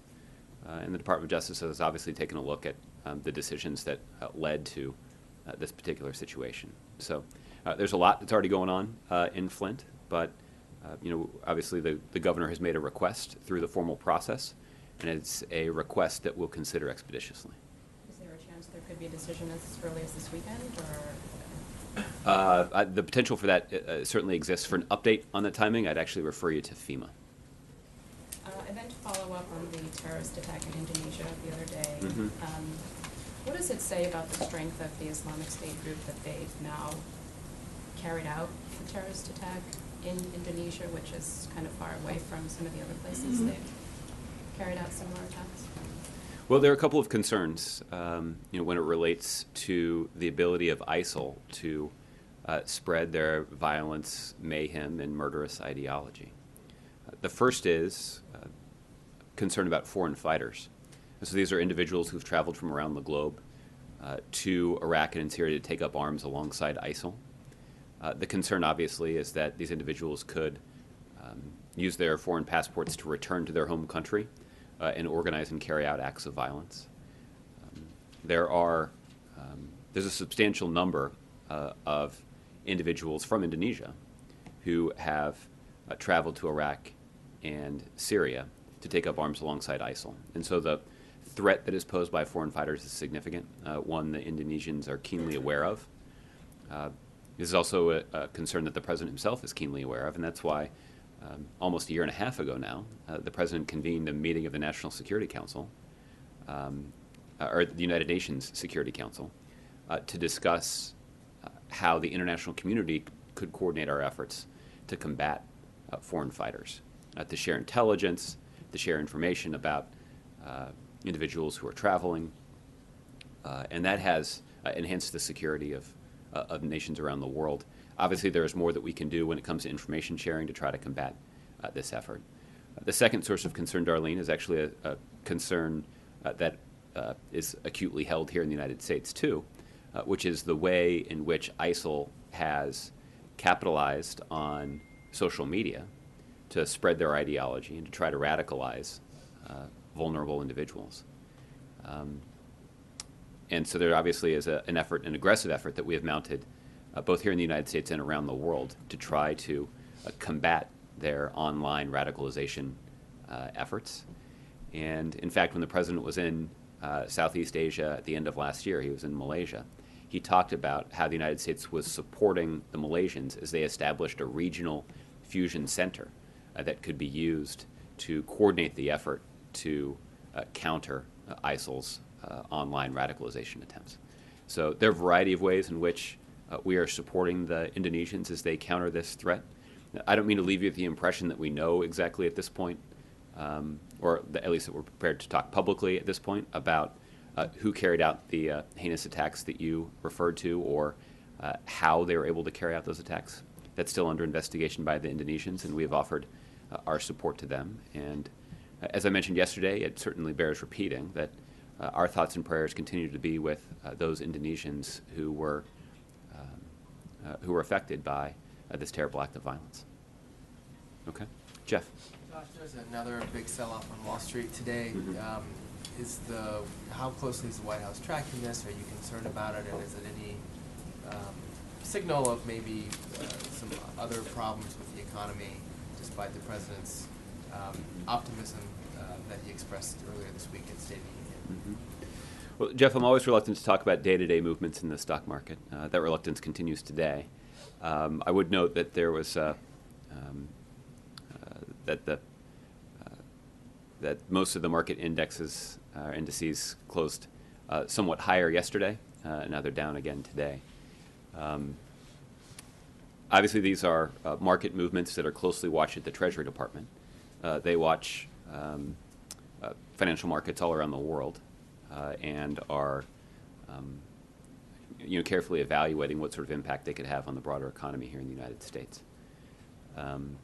I don't know that the president's necessarily been briefed on today's movements at all, but I think they highlight. I guess there are three things that come to mind. The first is there are a lot of other data points to indicate the strength and durability of the U.S. economy. We just got jobs numbers 1 week ago today that showed at the end of last year that 292,000 jobs were created just in December of 2015, and that was the continuation of the longest streak of private sector job growth in our nation's history, 70 months now, north of 14 million jobs created over that period of time. That's an indication that the U.S. economy continues to be quite durable, despite, and this is the second point I wanted to make, despite the kind of volatility that we see overseas. Now, there's no denying that weakness in other markets with whom we do extensive business is going to be a headwind for the U.S. economy. But we're mindful of that, particularly as the international economy becomes more integrated. We have to be sensitive to movements that we see in the economies of other countries. The third thing I'll say is that's why the president continued to aggressively advocate in his State of the Union for additional policies here in the United States that would allow us to build on the momentum that we're already seeing in the job market, but also allow us to strengthen the U.S. economy, particularly for middle-class families, that could be vulnerable to some of the effects that we're seeing from weaknesses in other countries' economies. So that's why the president has championed nearer-term solutions like investments in infrastructure and raising the minimum wage, but also encouraging Congress to take the kinds of steps now that will position our economy over the long term to succeed. And these are investments in early childhood education and other policies that would open the door to a college education to more students and workers and their families. So the president's obviously got a lot of ideas, and I think that even some of those who are concerned about the impact of the market volatility today on the U.S. economy should join the president in thinking over the long term about what we can do to better prepare the country to withstand that kind of volatility in the future. Right. Okay. On a separate topic, following up on Michigan, did the EPA drop the ball on this issue? This is something that they've been aware of. Is there any concern that they didn't fulfill their duties on this apparent crisis in Michigan? Well, Jeff, at this point, I'm quite limited in what I can say about attributing any sort of blame for this particular situation, primarily because the Department of Justice has taken a look at this question. The EPA has obviously been involved, and they're involved now in trying to respond to the situation. But in terms of who could be to blame, what actions state officials took, both before this incident and its immediate aftermath, are questions that ultimately are being investigated and will have to be answered by the Department of Justice. Okay, Margaret. Josh, back on the Iran deal. Mm-hmm. It's my understanding that the IAEA issues this report, then the member states look at it, Secretary of State Kerry will review, sign off, and that triggers the process for sanctions being lifted. Does the president intend to read this IAEA report or be briefed on it before that happens? I would anticipate that the president will get a briefing on the findings, and but I also would not anticipate that the need to review the IAEA report would lead to a significant delay in moving forward. Part of that's because we're in ongoing communications with the IAEA about their work. So, it's unlikely there'll be any surprises, which I think would allow us to review that report without any significant delay. You could do this all in one day. Well, I don't have an update in terms of what the timing would look like or how quickly we could turn it around. My colleagues at the State Department may be able to give you a better assessment of that. But I would not anticipate a lengthy delay once a final IAEA report has been issued, primarily because we continue to be in regular communication with them about their ongoing review. Josh, when you heard from the Secretary of State this week, he stood up at a podium and said Iran poured concrete into their reactor at Arak. We had a press release saying they'd shipped out uranium. It seems the U.S. is independently verifying some of these things. So I know that technically we're waiting on this IAEA report, but frankly, it seems that the U.S. is saying we are full speed ahead, going ahead with this deal, regardless of that IAEA report. That's just a technicality. Well, I assure you that when this agreement was being negotiated, the important independent work of the IAEA was considered to be much more than a technicality. As I noted earlier, getting the IAEA access to the information that they need to verify the initial steps that Iran is taking and be positioned and have the access they need to verify their compliance with the agreement on an ongoing basis was a critical part of the agreement. And primarily that's because there's ample reason to distrust what Iran says about their nuclear program. Their track record on this is less than stellar. And rather than be in a situation where we're quibbling with them about what we assess and what they claim to have done, we have basically created a system that will allow independent international nuclear experts significant access into Iran and their nuclear program to verify their ongoing compliance with the agreement. And that was a critical part of these negotiations. And that's why we're going to rely on those international experts moving forward to ensure that Iran is living up to their commitments.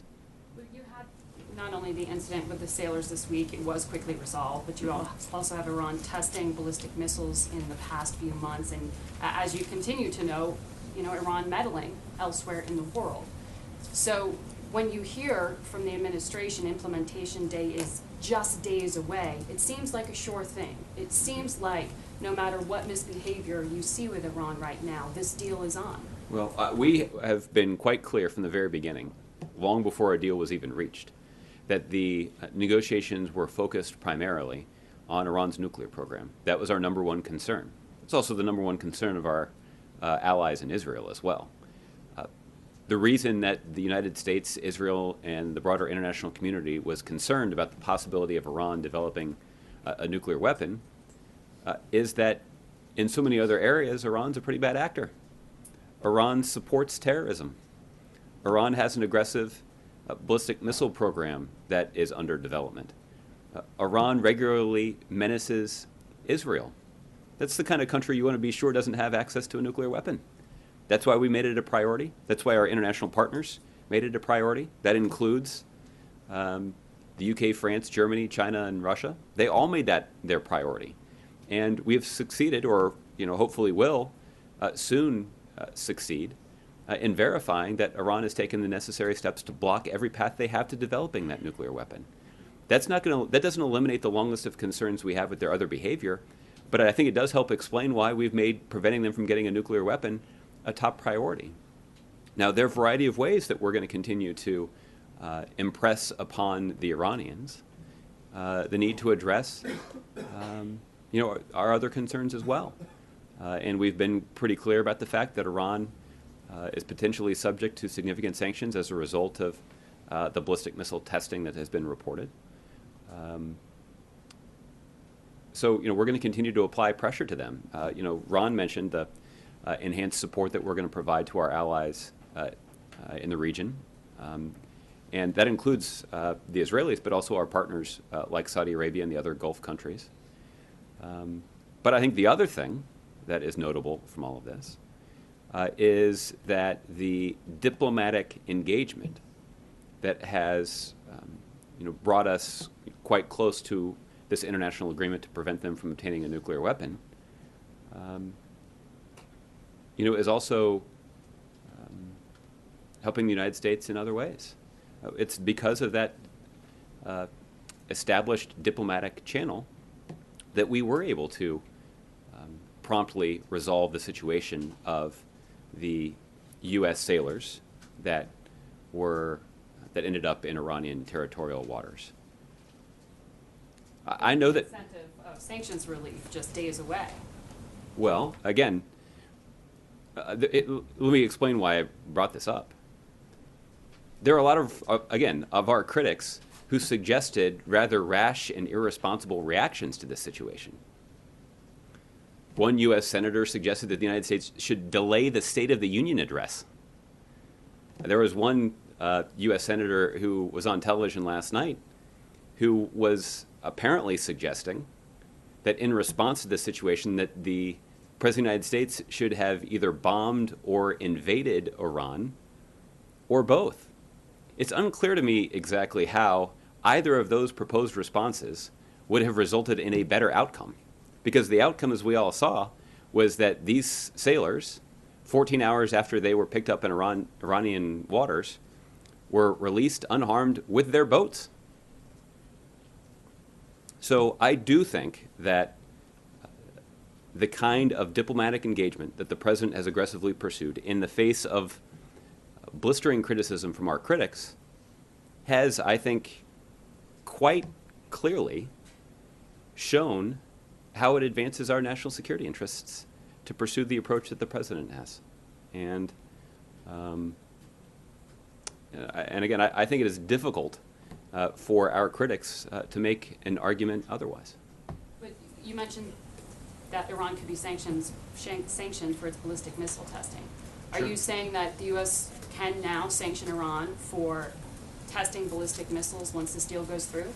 Well, we have never taken off the table the the ability of the United States to impose sanctions on Iran based on our other concerns about their behavior. But you've delayed that action. Well, there has been significant discussion about the possibility that the United States could impose sanctions on Iran for their over their ballistic missile program, and I certainly wouldn't rule out that that's something that could be imposed here at any time. So that has always been an option on the table, and we talked about how the nuclear agreement would not resolve the long list of concerns that we have about their ballistic missile program or about their human rights record or about their menacing of Israel. We've also been clear that this nuclear agreement did not in any way impair our ability to hold Iran accountable for those kinds of nefarious activities either.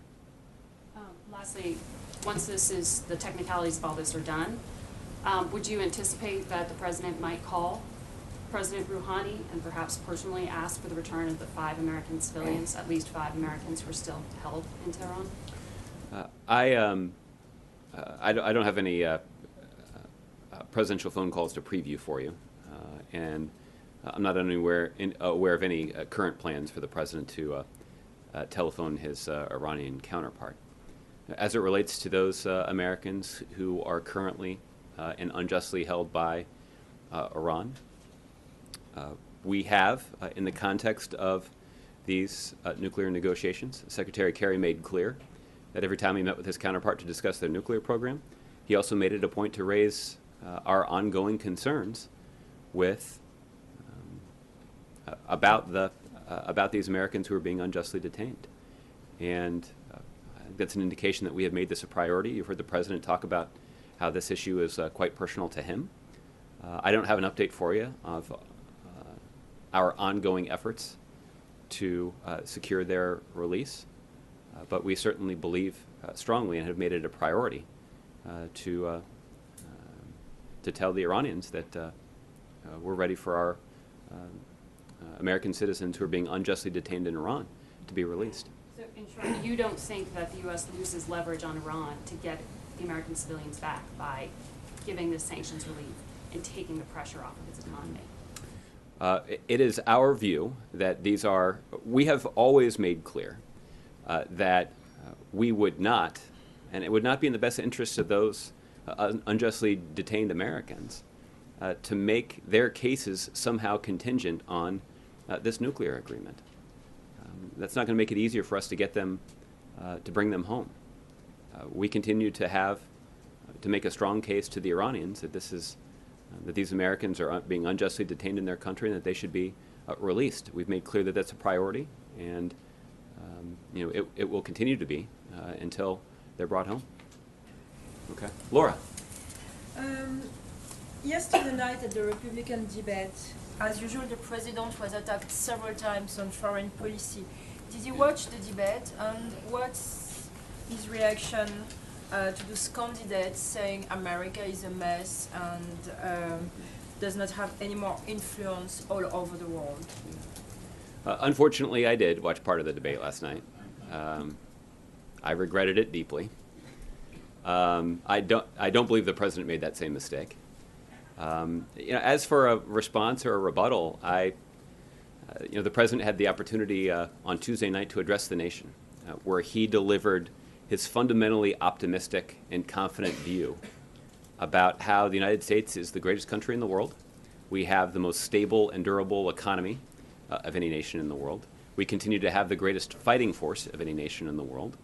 And we continue to have the capacity to advance our interests around the world. And we're using them. Are you annoyed by those permanent critics during the Republican debate? No, primarily because we hear a lot of overheated rhetoric, but not a lot of facts to substantiate it. The other thing that was notable about last night for me is, I never thought I'd pine for the days of Herman Cain, but at least he had a 999 plan. It was outrageous, but at least he had an affirmative governing proposal and agenda. You didn't hear anybody with even a semblance of a 999 plan. So I don't think. I mean, next to all these guys that were on the stage last night, Herman Cain looks like a policy wonk. The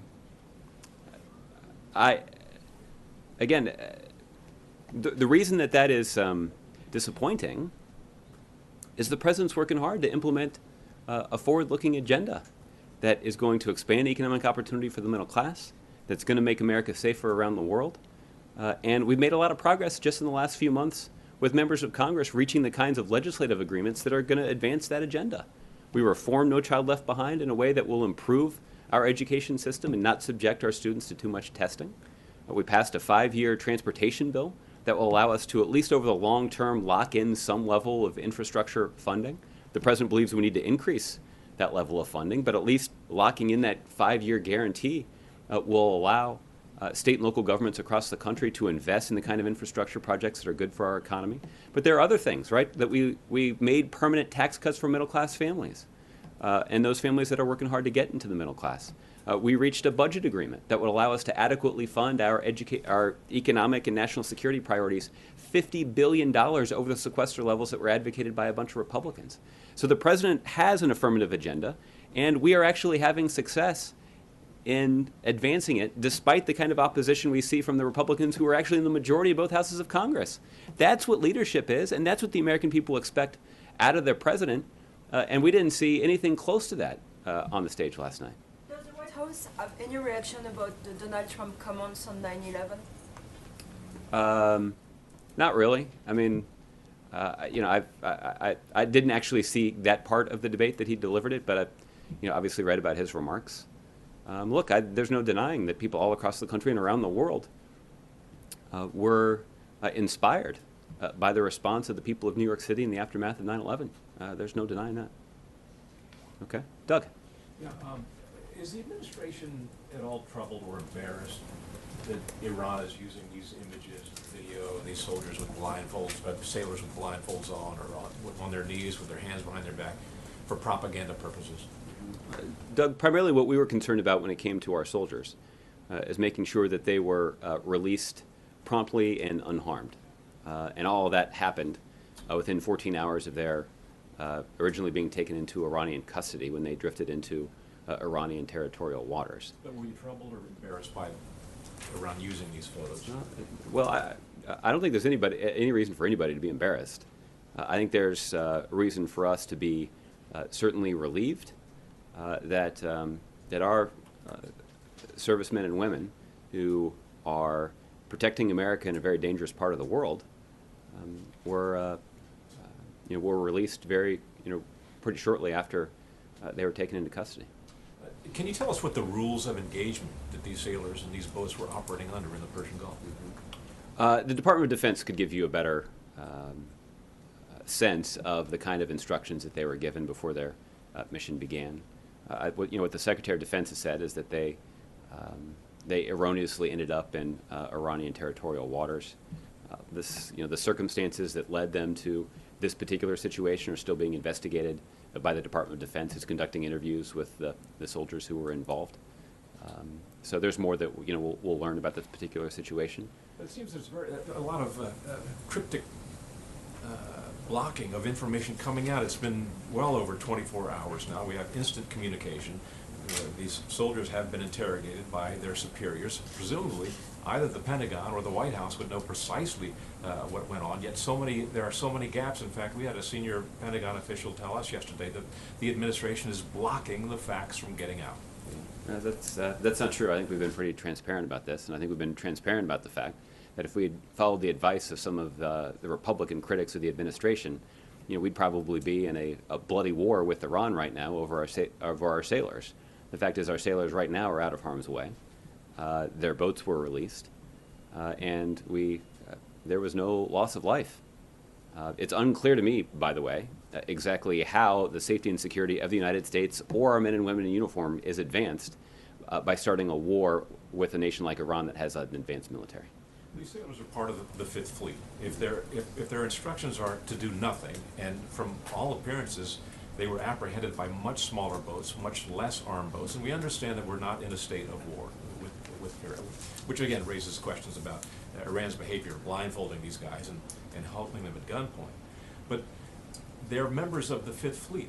Is the Fifth Fleet under instructions to do nothing in the event of something like this happening? Well, again, you'd have to check with the Fifth Fleet. I feel pretty confident in telling you they didn't just do nothing. But you can go ask them exactly what their response was. Whatever it was consistent with the president's strategy that led to the prompt and safe return of those sailors about 14 hours after they were originally taken into custody. Okay. JC?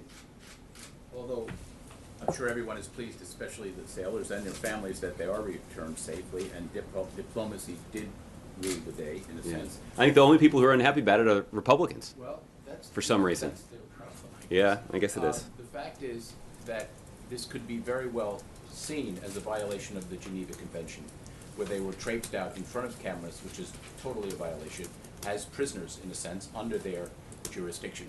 Has anyone given that any thought, and will there be a particular protest to that? Or are you pleased that it's over and you're moving on? Well, JC, we certainly are pleased that it's over. We are pleased that our sailors were released unharmed and promptly, 14 hours after being taken into custody and without shots being fired to secure their release. When it comes to the Geneva Convention, my understanding is that it primarily applies to prisoners of war. And obviously, as Doug noted, we're not at war with Iran. So based on what I've been told, the Geneva Convention doesn't apply in this particular circumstance. But again, what we were focused on from the very beginning, from the earliest reports about this incident, was the safe and prompt return of our sailors, and that's exactly what we secured. And we did that without delaying the start of the State of the Union, and without launching any sort of military action against the nation of Iran. But you could understand how the visual effect is a serious one. There were guns, they were blindfolded, as Jim said. Mm-hmm. It was I've seen just war or not war. It depends on your definition of what that kind of encounter is. Well, no, from that standpoint, JC, we're not at war with Iran. I'm also not denying that this is a dangerous situation. Clearly it is. Again, that's a reason for us to be appreciative of the sacrifices and risks that our men and women in the military take to keep us safe and to keep us free and to advance our national security interests, even in one of the most volatile regions of the world. I also think it underscores the value of responsible, mature presidential leadership. The president didn't start a war over this. The president pursued diplomatic engagement through his Secretary of State, who had an open diplomatic channel of communication with his Iranian counterpart. And because of that important diplomatic work, our sailors were released unharmed 14 hours after being taken into custody in their own boats. It is, again, as I said earlier, I think Republicans would be quite hard-pressed to make the case that a better outcome was possible here.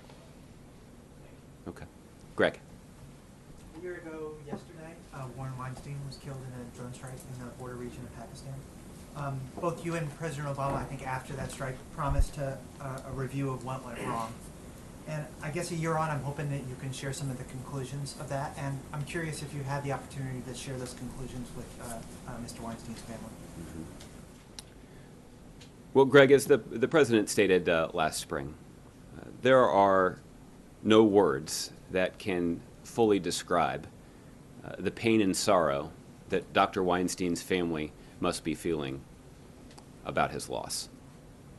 That pain and sorrow is felt by the president himself, who took responsibility for the counterterrorism operations that are conducted in that region of the world, including the one that claimed Dr. Weinstein's life. The president took the extraordinary step of directing his national security team to make public as many details as possible about that operation and to be forthright about the tragic loss of life. I should point out that Dr. Weinstein was not the only innocent civilian that was tragically killed in this incident. There's another individual from Italy, Mr. Laporto, who was also killed in that counterterrorism operation, and we mourn his loss as well. The fact is, the American people, especially the Weinstein family, deserve to know the truth about what exactly happened. And that's why the president directed that his team make as much of this public as possible.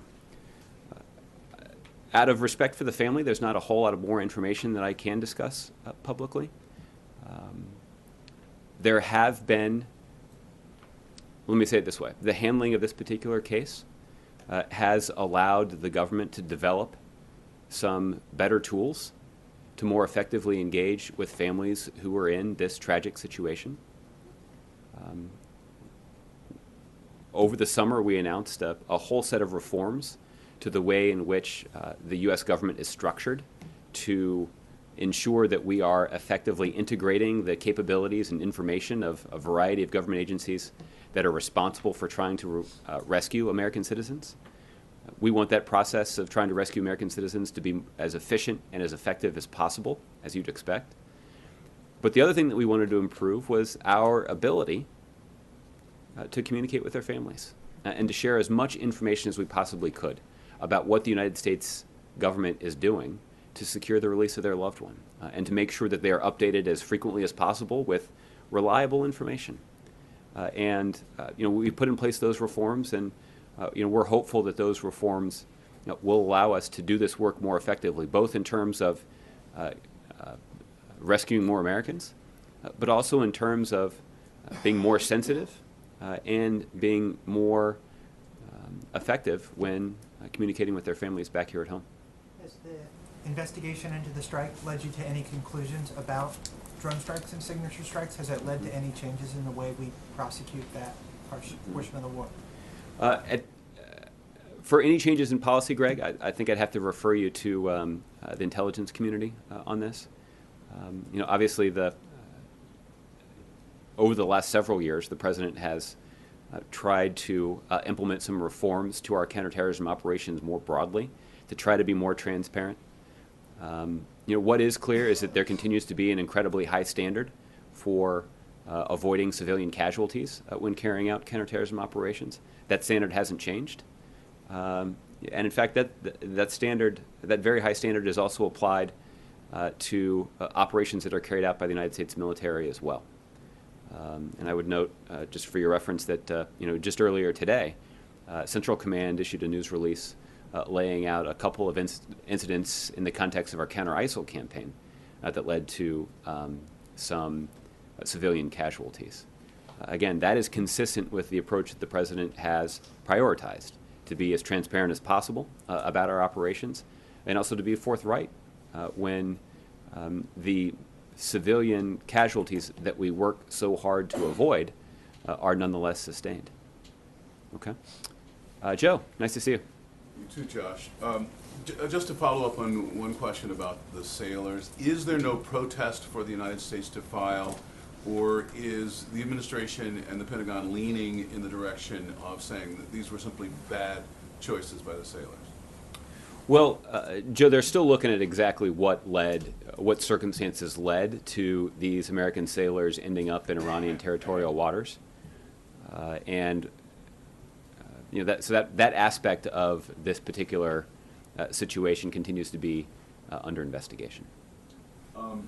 And you've talked a little bit about the linkage between the sailors and the engagement with Iran. How much of it was improved relations with Iran that led to the release of the sailors, and how much of it was just a sense that this situation as it occurred might have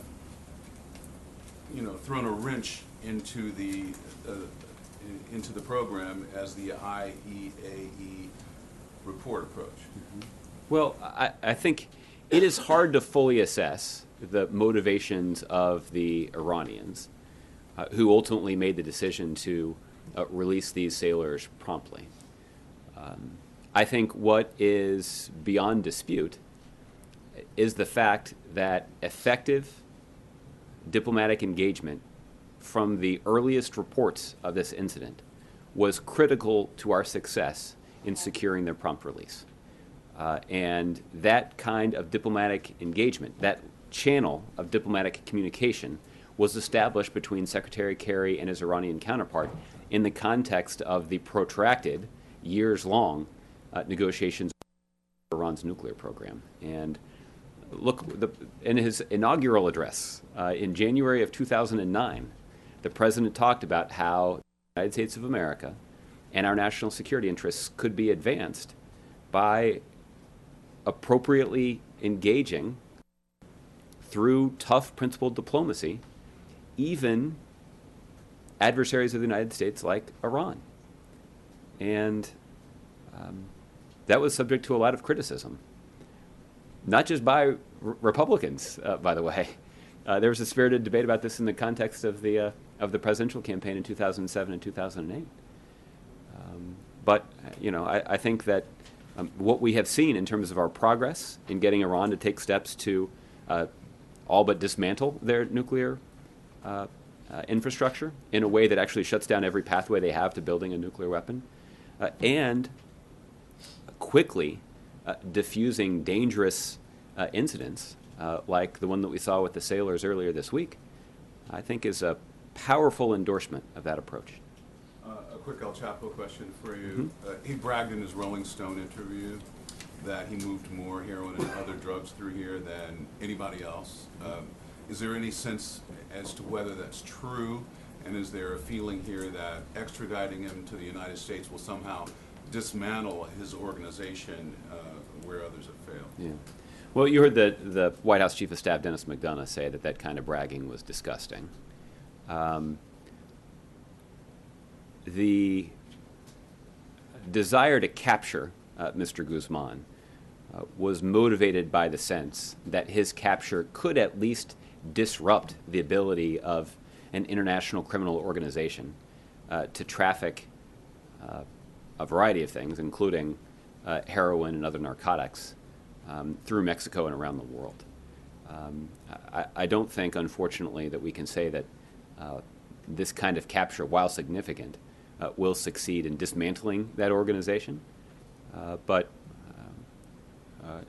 we are hopeful that it will be a little harder for them to operate and do the damaging work that they do without their leader. And you've been asked about the debate last night. The president has sort of renewed his push to try to create reconciliation among the parties at a time when he is being harshly criticized by Republicans. Yeah. Is it realistic to try to push for reconciliation, at a time like this, or is this just going to turn into the president's work on getting out the base for the general election? Yeah. Well, look, I think the president made a pretty solemn commitment in the context of his State of the Union address to do more and to redouble his efforts to try to bridge the stark partisan divide that's on full display in the United States Congress. So I think there are a couple of ways to talk about that. The first is sometimes that divide is exaggerated, because I went through some of the things in answering Laura's question that we've been able to accomplish at the end of last year. Reform of No Child Left Behind, the transportation bill, the budget agreement, locking in the middle-class tax cuts. I didn't mention things like reauthorizing the Export-Import Bank and finally moving through IMF reform. All of these are long-sought priorities of the administration, and all of them were accomplished in the space of like 6 weeks at the end of last year. And all of them by finding common ground with the newly appointed Republican Speaker of the House, or newly elected Republican Speaker of the House. The kind of doom and gloom along party lines that's being advanced by a lot of Republicans, both in Congress and on the campaign trail, I think does make some people pessimistic about our prospects for legislative accomplishments over the course of this year. But just over the last couple of days, I've been talking about this a lot, this particular issue, and it has become clear that there are at least 6 things that this administration has made a priority that seem to be priorities that are shared by at least some Republicans on Capitol Hill. And I think in most cases, actually, a majority of Republicans have identified these things as priorities. And we're hopeful that we can work with Republicans on them. Let me just walk you through them. The first is criminal justice reform. That's probably the one that we've talked about the most.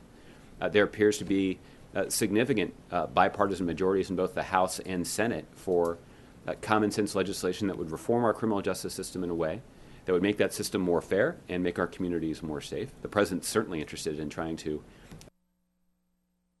advance legislation that would accomplish that goal. We've also talked a lot about the Trans-Pacific Partnership. A lot of Republicans, there's strong Republican support on Capitol Hill for that agreement. There obviously are a lot of Republicans in Washington, D.C. who aren't in Congress, but often support congressional campaigns who are pretty enthusiastic about the Trans-Pacific Partnership Agreement. And that gives us some confidence that we'll be able to build a bipartisan majority to see that agreement be ratified this year. The other thing I would point out, the president talked about how he was going to put Vice President Biden in charge of redoubling our efforts and ramping up our investments in trying to cure cancer. That got a lot of applause in the hall where the president was speaking on Tuesday night. And that's because we have seen even some conservative Republicans who don't have too many compliments for the president's agenda say that they strongly support investments in medical research and development, both because of the economic benefits associated with those kinds of investments, but also because of the medical breakthroughs that could be realized that would save people's lives. The fourth thing I would point out, the president had pretty direct praise for Speaker Ryan's commitment to trying to find new ways to fight poverty. The president singled out one policy idea that Speaker Ryan had put forward. This would be expanding the earned income tax credit to include those workers that don't have children.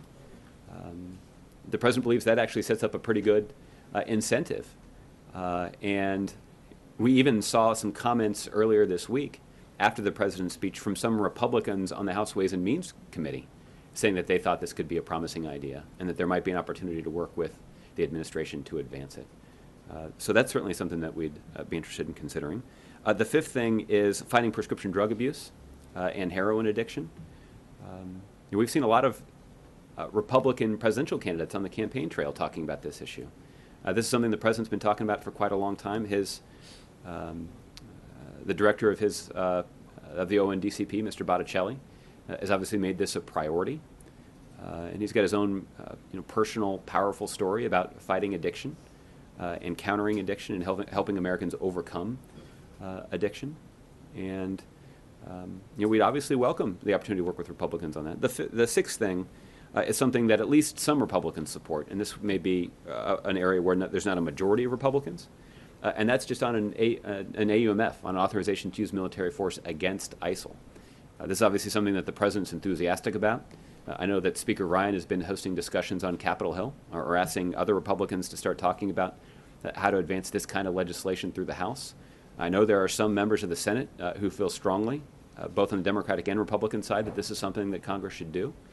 And we obviously have demonstrated a willingness to work with members of Congress on this issue. In fact, we didn't just call on them to pass an AUMF. We actually wrote a suggested AUMF and sent it to them so that they wouldn't have to do too much work.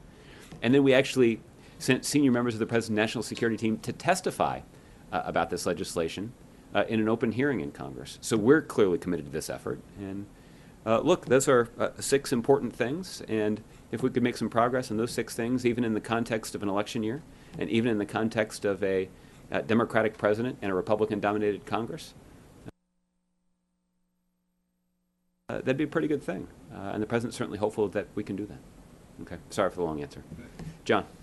Thanks for taking the question. I wanted to follow up on the situation with Iran and the sailors. Does the White House see their actions as a violation of the military code of conduct, and specifically that I will not surrender under my own free will? If in command, I will never surrender the members of my command while they still have the means to resist. Did they have the means to resist? Was the boat disabled so they didn't? What was the White House's view on that? Well, this is precisely part of the ongoing Department of Defense investigation, and so that's why I'm quite limited in what I can say about this, just because I speak on behalf of the Commander-in-Chief. There's a lot of sensitivity about the Commander-in-Chief being seen as interfering in an ongoing Department of Defense review, particularly one that, I guess as you point out, could have some criminal consequences. So we're going to leave all of that to the Department of Justice, and just out of an abundance of caution, there's not much I can say about that. Is there any sense whether they made this video statement under duress? That's unclear. I think common sense tells you that that certainly is a possibility, but this is something that the Department of Defense has taken a look at as well. And then you guys put out a fact sheet this morning talking about the momentum in the fight against ISIL. I just had, you guys talking about all the progress and everything that you've made really over the last year and a half. That ISIL hasn't had any major strategic victories since May 2015. Is the White House's view that we're winning this war? Can you put on your football hat and say maybe what the score is, what quarter it's in, or anything like that? Well, let me say it this way: that the president's been quite clear from the beginning that there would be areas of progress and some periods of setback. And I think that is the nature of any sort of military conflict, particularly one that's as unwieldy as this one. I think, John, the best way to answer your question is that over the last several months, the United States and our 65 coalition partners have enjoyed a lot of progress. And there are a variety of ways to measure that, which is a couple of the best ways that come to mind would be the successful completion of the operation that was carried out by Iraqi forces to retake Ramadi from ISIL forces. Obviously, it was a pretty significant setback, one that we acknowledged here when ISIL did capture Ramadi. And it was a long planned and long, well, let me say it this way. It took significant effort and a lot of planning to mount the kind of campaign that succeeded in driving ISIL out of Ramadi. And that was an important indication that the kind of strategy that we've long discussed from here could work. And that is the United States and our coalition partners working closely with Iraqi forces to offer training, advice, and assistance to those Iraqi forces to make sure that they have the necessary equipment, and then to back up their efforts on the ground with airstrikes from the United States and our coalition partners. That was the recipe that allowed them to drive ISIL out of Ramadi. That's obviously an encouraging development. I think the other thing that I would point to is, and I don't think this is listed on the fact sheet, but we can get you more details on this, is that in the last couple of weeks in December, the United States and our coalition partners undertook the kind of strikes that allowed us to take 10 ISIL leaders off the battlefield, just in that relatively narrow period of time, including a couple that had connections to the network that carried out the attacks against innocent civilians in Paris. So I think that is an indication of the resolve that's being demonstrated by the United States and our coalition partners to hold ISIL accountable for their efforts to try to target innocent civilians.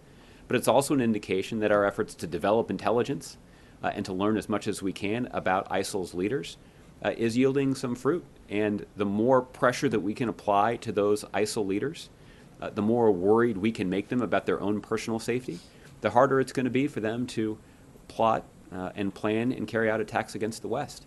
And so that element of our strategy is also functioning at a high level and yielding some important results.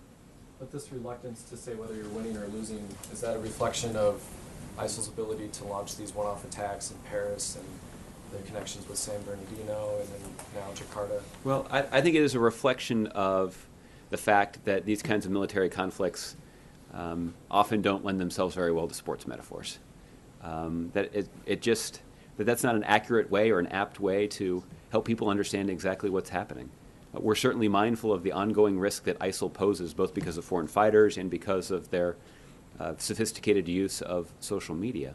But what's also undeniable is that when you take a look at the battlefield inside of Iraq and in Syria, there's important progress that's being made by the United States and our coalition partners, including Iraqi forces in Iraq and some of the moderate Syrian opposition fighters that are taking the fight to ISIL on the ground in Syria. Okay? Mike. A few questions, mostly nuts and bolt ones. Mm-hmm. Does the White House have any opinion on the New York law that would force backdoor encryption access? Are you concerned that there's a risk that local governments could have access to information federal government doesn't, if that New York law were passed. Mike, I have to admit, I'm not familiar with that New York law, but why don't I have my colleagues at the NSC who work on this issue see if we can get you a response. And I'll get it to the person who's very familiar with it. Okay. Bloomberg. And then another nuts and bolts question. The chairman of the House Ways and Means Committee and the chairman of the Finance Committee in the Senate yesterday said they were working on an effort to address international corporate tax law, including both inversions, which the White House is certainly quite concerned about, and repatriation. Is the White House going to engage with them on this? Do you have any sense of whether you can support this effort for a legislation that would address these specific international tax law consequences? I'm not familiar with the specific proposals that they have put forward, but I think that the things that you have identified, or I guess that you've identified that they have identified, are also problems that we've identified as well. So I'm confident that we'd be happy to engage in a discussion with Republicans on Capitol Hill about making our tax code more fair, more simple, and particularly when it comes to the corporate tax code. You know, there is the potential that we could close some loopholes that only benefit wealthy and well-connected corporations, and potentially even lower the rate for everybody. So we want to do this in a fiscally responsible way. We want to do this in a way that reflects our sort of our priority of expanding economic opportunity for everybody in America, particularly middle-class families and those families that are trying to get into the middle class. And the president's talked about how there are some elements of our corporate tax code that are quite unfair. It's not middle-class families that are stashing their profits overseas to try to avoid taxes. It's well-connected corporations that are taking advantage of those tax havens, and it's not fair. Part of the idea was to let them to bring that money back. Well, and so that's the question is, can you do that in a way that actually is fair?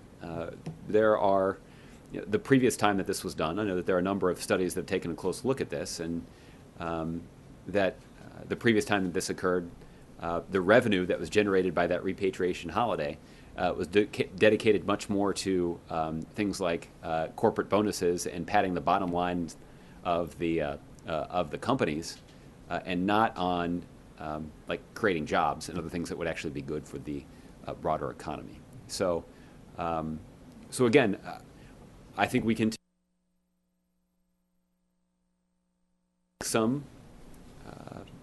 we can find some optimism in the idea that both Democrats and Republicans agree that these kinds of loopholes in the corporate tax code are a problem. Thus far, our proposed solutions have been quite different. And I think that just frankly reflects the differences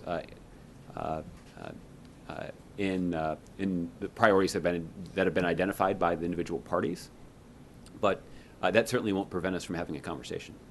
Lastly, I'm curious how you can say, if we accept that Islamic State is following a terrorist strategy, which I think most people do, that they've had no strategic victories in recent months. I realize, you know, short of, you know, taking over a country's capital, victory can be in the eye of the beholder, but given that the whole idea of a terrorist strategy and conventional military thinking is to affect audiences, domestic, foreign, your own organization, your potential sympathizers, how can you analyze that an attack in Paris is not a strategic victory for a terrorist strategy, or an attack, even if it's a tiny one, in the United States is not a strategic victory for the kind of terrorist strategy that they're pursuing? Yeah.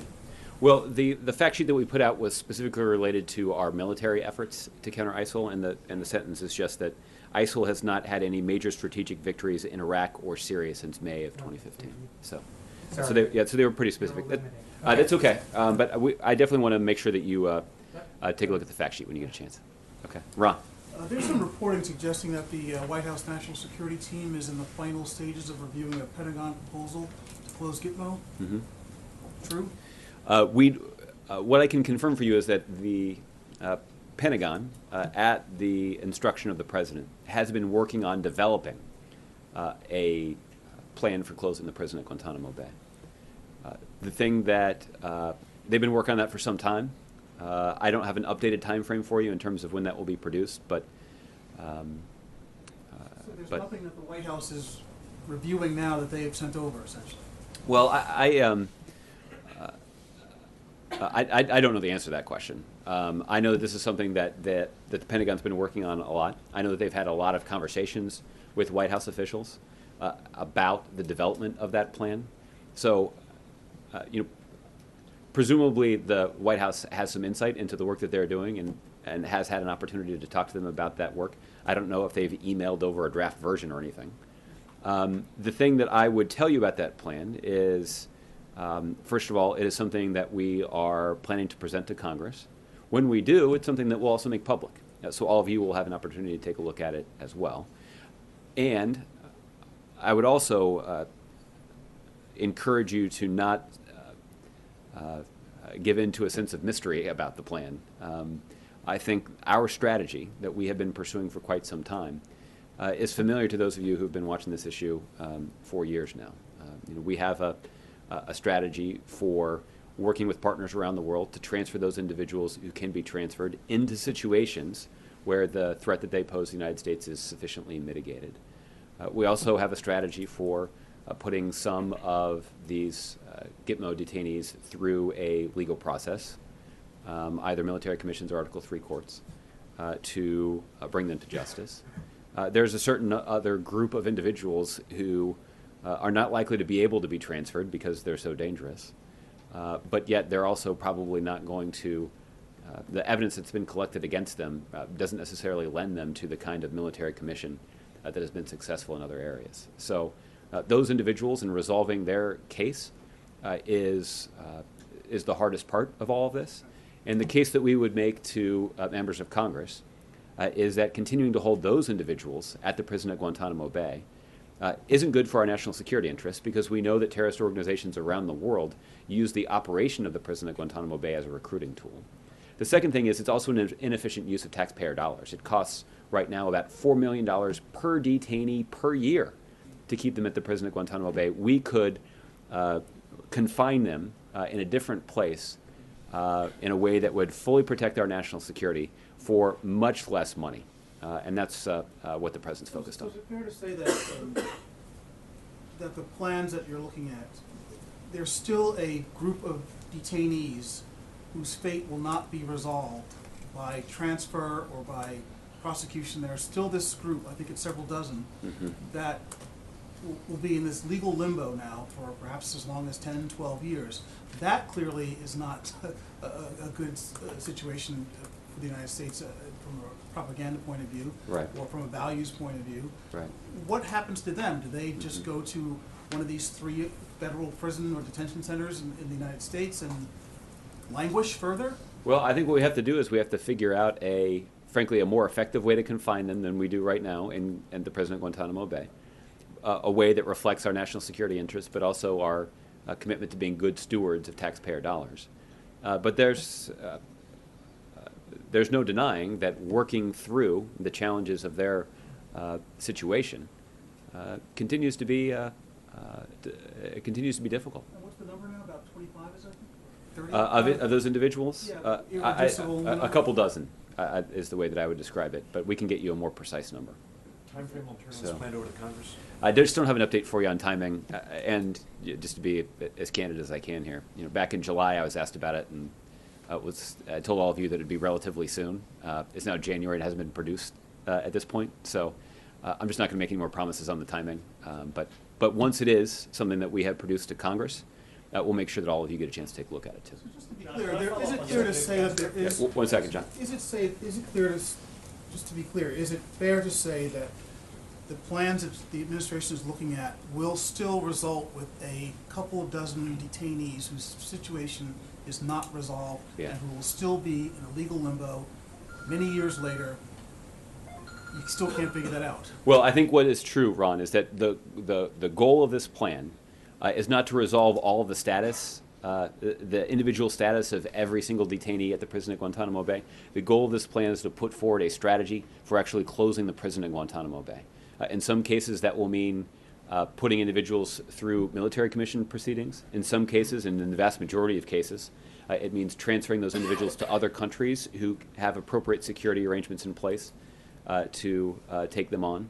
But for this other group of individuals, it means finding a more effective way to detain them so that they don't pose a threat to our national security, so that they don't serve as a recruiting tool for terrorist organizations around the world, and do all of that in a much more cost-effective way than we're doing it right now.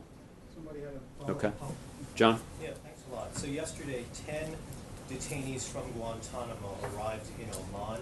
I believe that the Joint Task Force Guantanamo deemed that 5 of them were a grave risk to the U.S. and American interests. The word that you've used, the Pentagon uses, is that they were transferred.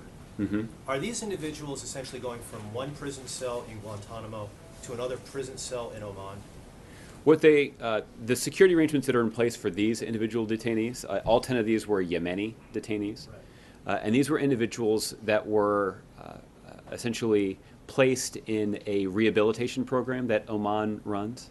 That rehabilitation program, as you would expect, also includes significant security limitations. That is to say, well, they're they can come and go as they please. well, they are monitored around the clock, and their ability to travel is limited. So I can't speak to whether or not they're in a prison cell or not, but I can tell you that steps like monitoring all of their activities, keeping close tabs on their communications, limiting their ability to travel, and also putting them through this rehabilitation program that has a track record of rehabilitating radicalized individuals is a way to get them out of the prison at Guantanamo Bay, but do it in a way that mitigates the risk of the threat that they pose to U.S. national security. And that's not just my assessment. That's not the assessment of the President of the United States. The Secretary of Defense himself has to personally certify that the appropriate security precautions have been taken. And in this case, they have. It's true that other detainees that have gone through rehabilitation programs have ended back on the battlefield, essentially rejoining the fight against the United States and American interests. Isn't that right? Well, I don't know if that's true or not. We can check on that for you. What is true is that the track record of detainees that have been transferred under the regime that we've put in place to other countries, that essentially their recidivism rate is actually much lower, which is to say many fewer as a percentage of those individuals that have been transferred have rejoined the fight than those who were transferred under the system that was in place prior to the president taking office. These 10 individuals, Yemenis, they can't go back to Yemen because of the civil war that's going on there right now. The president once called Yemen a model of success. Does he stand by that statement? Mm-hmm. That statement, John, was a reference specifically to our counterterrorism efforts inside of Yemen. I don't think the president ever made the case that Jeffersonian democracy was sprouting in Yemen. I think the president was making the case that the United States at a point in time had an effective counterterrorism relationship with the Yemeni government that put significant pressure on extremists that were operating in that country and had aspirations for trying to harm the United States and the West. I'll also point out that there have been occasions, even since the onset of this strife inside of Yemen, where the United States has preserved our ability to carry out strikes against extremists inside of Yemen. Again, Yemen is a dangerous place with a lot of problems, but it is a place where we have been very effective in applying significant pressure to leaders of terrorist organizations that are operating in Yemen, and occasionally taking those leaders off the battlefield. You and the president have both cited that the #1 reason for closing Guantanamo is that it's a recruiting tool for terrorists. Can you think of another example where the United States government sort of bases its policy on what terrorists think? Well, which is what you're doing when you say it's a recruiting tool for terrorists, right? Well, you're worried about how terrorists view Guantanamo, and that's the reason why you decided to close Guantanamo. Well, I think, John, it's not just reading the minds of terrorists. We actually have tangible evidence that extremists use images from the prison at Guantanamo Bay and language describing the prison to try to recruit people. In the past 6 months, can you think of or cite one video in which Guantanamo has been mentioned or seen? Yeah, I'll refer you to the intel community that keeps tabs on these kinds of things, but I certainly wouldn't rule it out. But look, I think just to go back to your broader question, one of the reasons that we spend a lot of time thinking about how to counter ISIL's online activities is because we are concerned about the way that they're able to recruit and inspire vulnerable individuals to take up the cause of these extremists. So it is important for us to do as much as we can to try to counter their efforts to influence the thoughts and emotions of vulnerable individuals around the world. And that's the essence of this social media strategy that we're trying to implement, both in terms of the conversations that senior administration officials had in Silicon Valley last week, but it's also part of the kinds of fusion centers that we're setting up in places like the UAE and in Malaysia to serve as regional operations to try to counter ISIL's efforts in those regions of the world as well. And I'll also point out that, again, it's not just me and the president who are concerned about the way that extremists use the prison at Guantanamo Bay as a recruiting tool. People like President George W. Bush, Condoleezza Rice, Defense Secretary Bob Gates, who served both George W. Bush and Barack Obama as Defense Secretary, they agree with this too. They agree with this concern about the way that the prison at Guantanamo Bay and its continued operation undermines our ability to fight terrorism. And it's your belief then that if Guantanamo were closed today, that recruitment of individuals by ISIS, by Al-Qaeda would be so much more difficult because Guantanamo is no longer around? I'm saying that they would have one less recruiting tool in the toolbox to inspire people to carry out acts of violence against innocent Americans or, frankly, innocent people anywhere in the world. And that'd be a good thing. And when you couple that with the fact that right now it costs $4 million per detainee per year to operate the prison at Guantanamo Bay, it's just not a good use of taxpayer dollars. So even if there are Republicans who are skeptical of the claim that the recruitment value of the prison at Guantanamo Bay is minimal, well, surely these guys who are strongly opposed to government spending would enthusiastically embrace an opportunity to save taxpayers some money. The president certainly has embraced that opportunity, and the president, I think, would be the first one to tell you that that this has been part of basically every conversation that he's had with the Department of Defense about the need to put this plan together, is to do so mindful of the impact that it has on taxpayers and the way their money is spent. Okay. Thanks, Josh. Mark? Josh, is there a specific reason why you put out the ISIL fact sheet today? Yes. Well,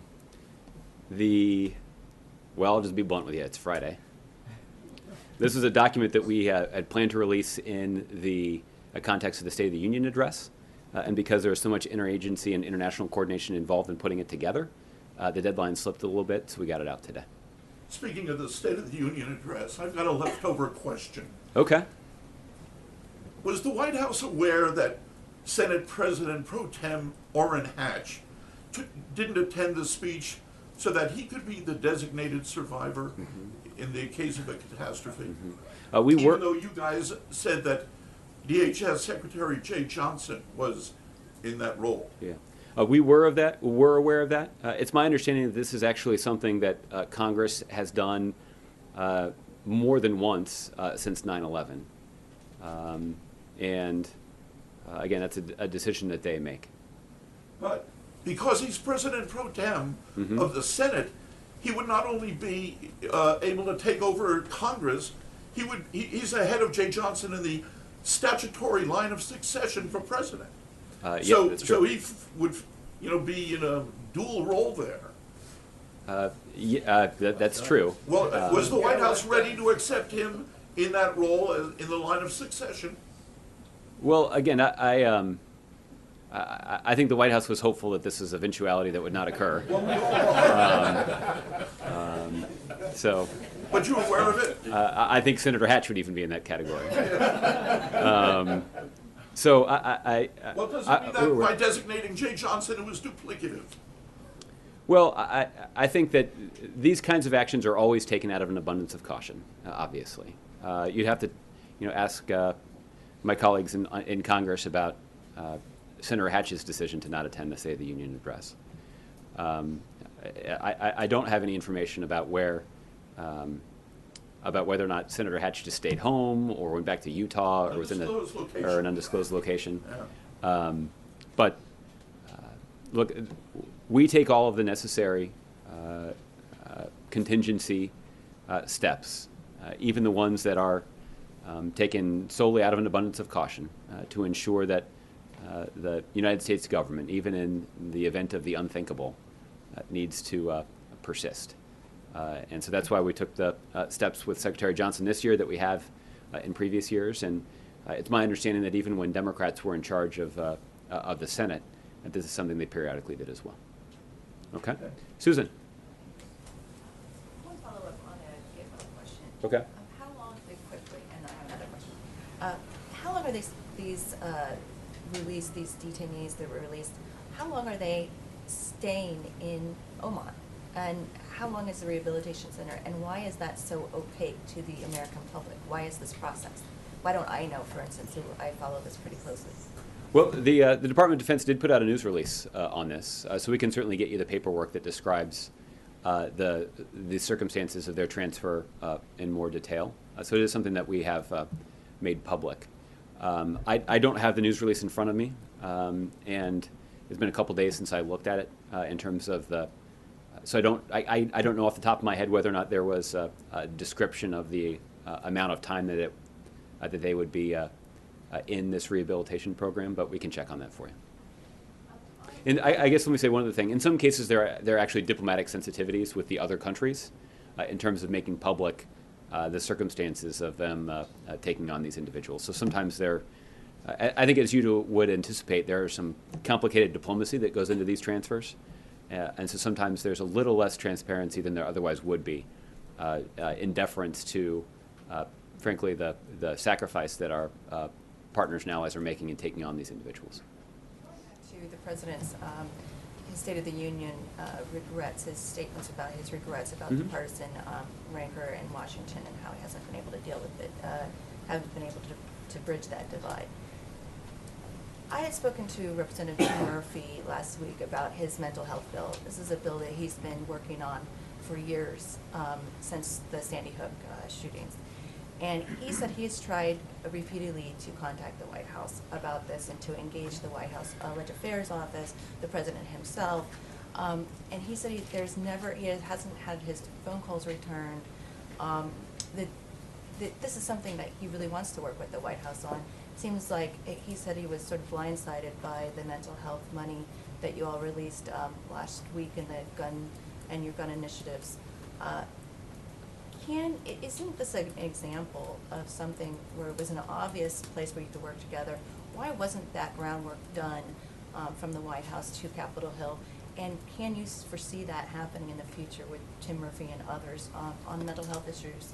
And basically my overall question is the White House Legislative Affairs shop going to beef up now that the President has said he wants to work with Republicans where he can work with Republicans?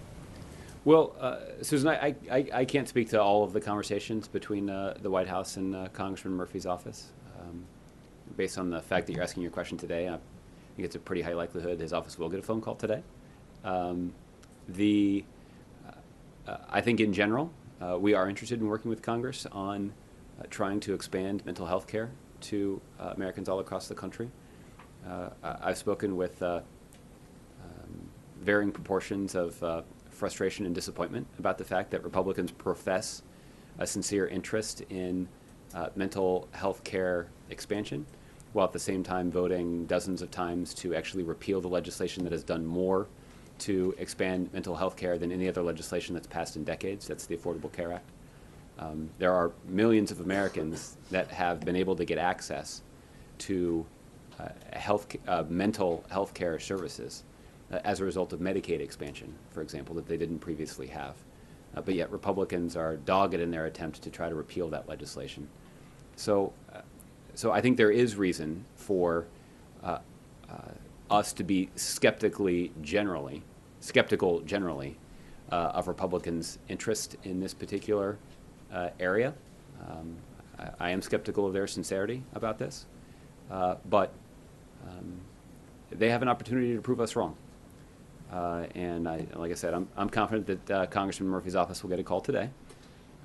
And I certainly can't speak to previous conversations that may have occurred around this. But there is a genuine interest on the part of the White House in trying to make progress when it comes to expanding access to mental health care. And we are certainly willing and ready to work with Republicans who share that priority. Okay? Victoria, I'll give you the last one. Yes. Defense Secretary Ash Carter said that the U.S. sailors had misnavigated. Is it the thinking that one or both of the boats misnavigated?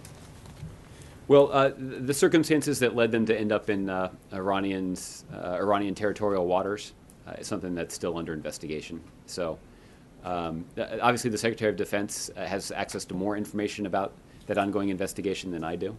But I made note of the Secretary's comments as well, but I can't speak with any firsthand knowledge of what exactly happened that resulted in them being in Iranian territorial waters.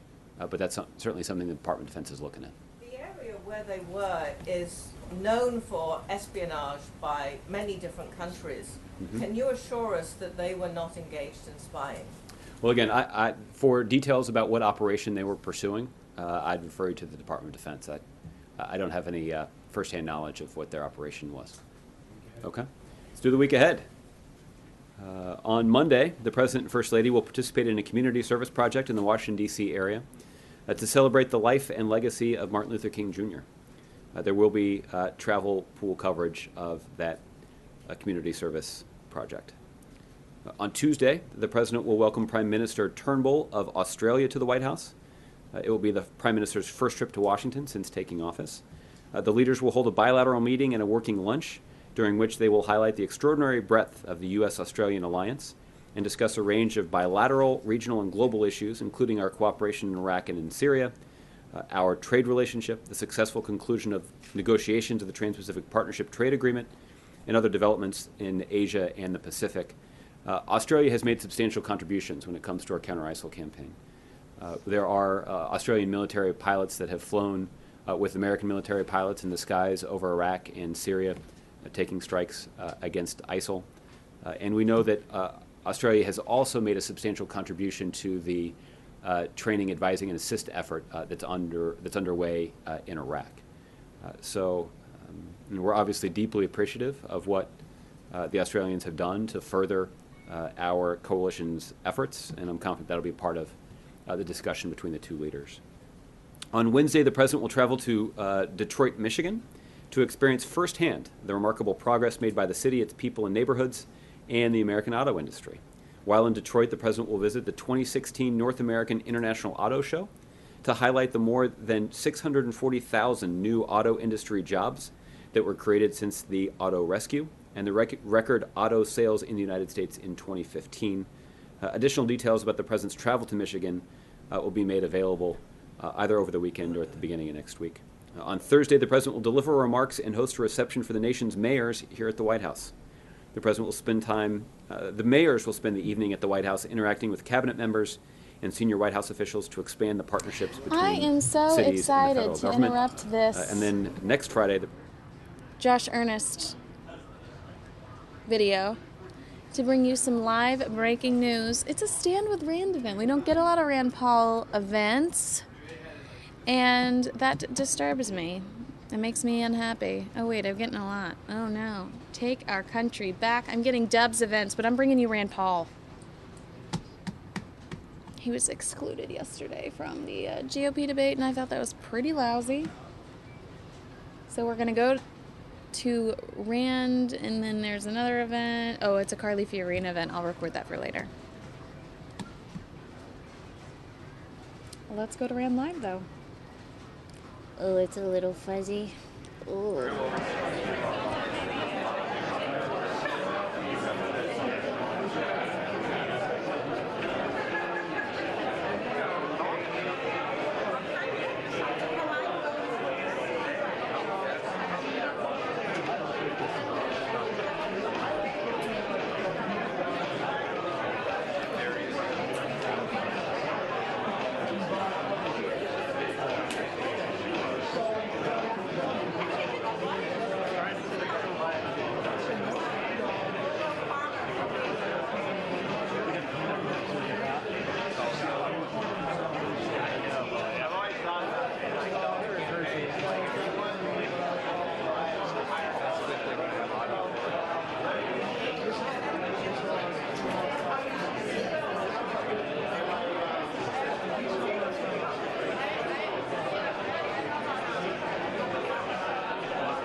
Carolina.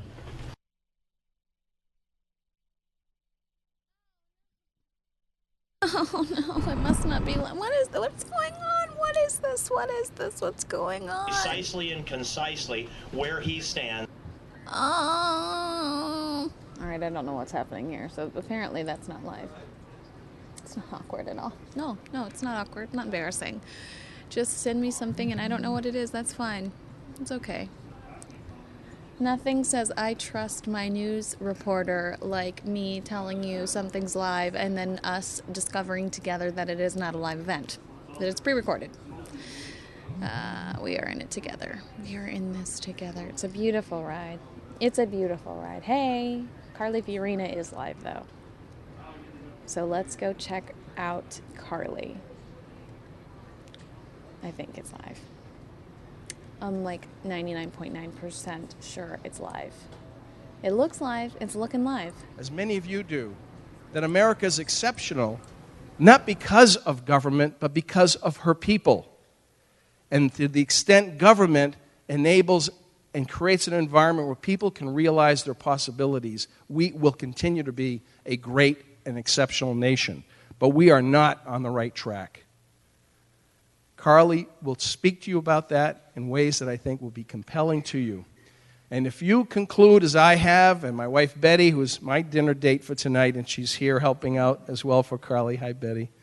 If you agree that Carly Fiorina is the best candidate, the most conservative candidate who can win, then I'd ask you, I implore you, join our team tonight.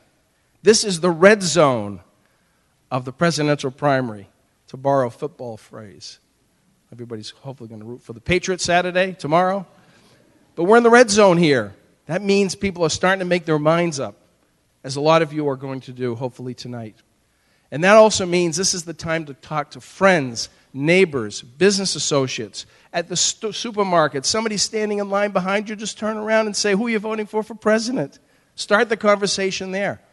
It's amazing what happens in New Hampshire. And it's amazing what's going to happen when the rest of the country wakes up the day after our primary on February 9th and finds out that Carly Fiorina is for real, and it'll happen with you, with your words, with your outreach to, again, family, friends. And in the end, think about this. Don't you want to see Carly Fiorina debate Hillary Clinton in November of 2016? I know I do. I know I do. So I ask you, join our team. Reach out to people, ask them to vote for Carly. And let's win on February 9th and go on and send her with momentum so she can continue to be on that campaign stage and be the voice of reason in this campaign and win. And so I'd like now to introduce one of your local state representatives, someone who's done a great job in Concord and who's a great and optimistic, passionate, and also principled conservative, Barbara Biggie. Barbara? Good to see you. Good evening, and welcome to Milford. In the event of an emergency, this is my job here. In the event of emergency, please follow the directions of the uniformed police and fire personnel. Make sure you know where the exits are. Look around. And also, there will be no emergency. So, yeah. I'd like to introduce a man near and dear to me, my husband, who's also a U.S. Navy veteran, and he will lead us in the pledge.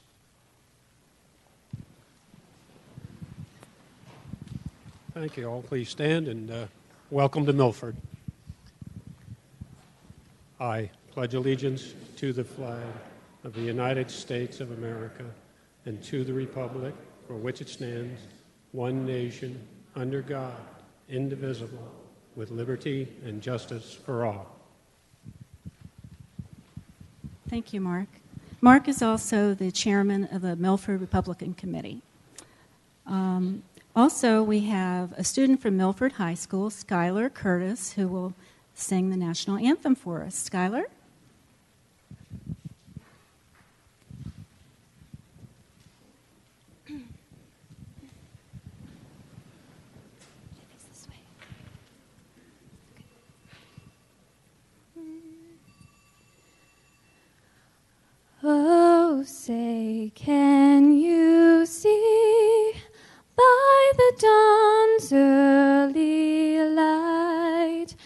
what so proudly we hailed at the twilight's last gleaming, whose broad stripes and bright stars through the perilous fight o'er the ramparts we watched were so gallantly streaming, and the rocket's red glare, the bombs bursting in air, gave proof through the night that our flag was still there. Oh, say does that star-spangled banner yet wave o'er the land of the free and the home of the brave?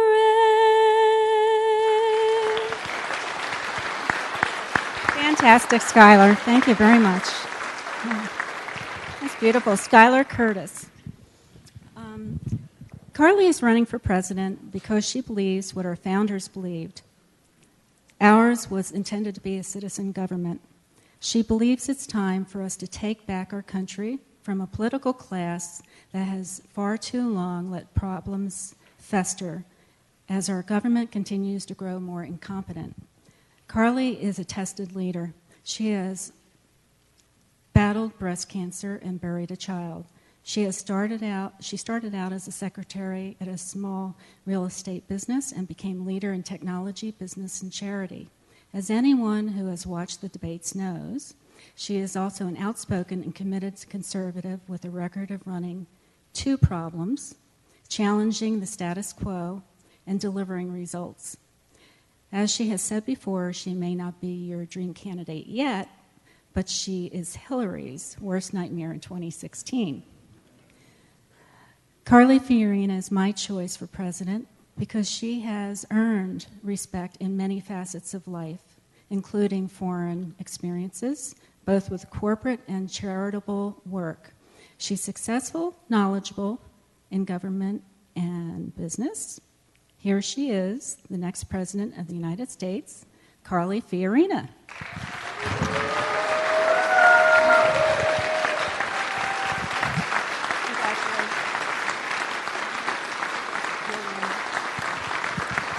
Thank you so much. Thank you and good evening. Thank you for being here. First of all, Skylar, what a beautiful rendition of the Star-Spangled Banner. Thank you so much again.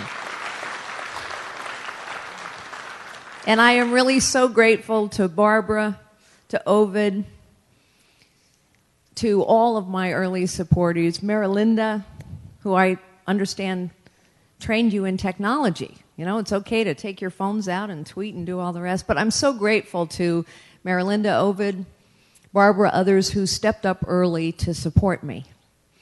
In fact, I have to say I'm really grateful to the people of New Hampshire because when I started this campaign on May 4th in 2015, realistically, I was number 17 out of 16 candidates. And I say it that way because less than 4% of you had ever heard my name. The polls wouldn't even ask for my name. Nobody took me seriously. The polls wrote me off. The pundits wrote me off. Everybody said, who's she? She can't do this. But you see, the people of New Hampshire, you take your first-in-the-nation primary responsibilities very seriously. And you showed up in living rooms and dining rooms and diners and town halls, and you listened. And I am grateful for that. Because now, here we are with the first-in-the-nation primary coming up, and I'm no longer 17 out of 16. In fact, in the latest Fox News poll, I'm 6 nationally. And I'm tied with a whole bunch of governors who have been here a whole lot of times, who you've known much longer than you've known me. And they've spent tens of millions of dollars on television here, and I haven't spent a dime yet. So thank you for taking me seriously and giving me a shot.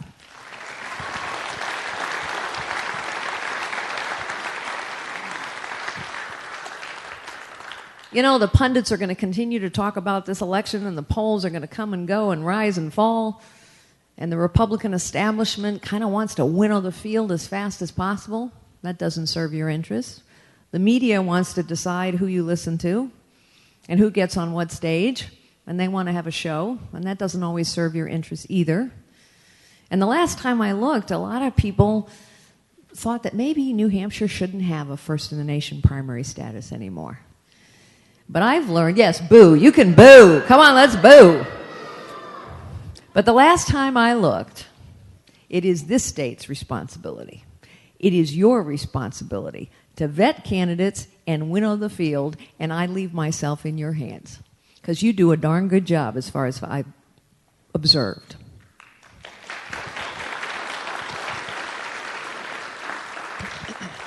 You know, Ovid mentioned that, is there anyone here who wouldn't like to see me debate Hillary Clinton?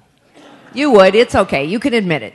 You'd love to see that debate. The fight of the century, you'd pay to see it. There's only one way you're going to see it, of course. I need to be the nominee. But think about why you would love to see that debate.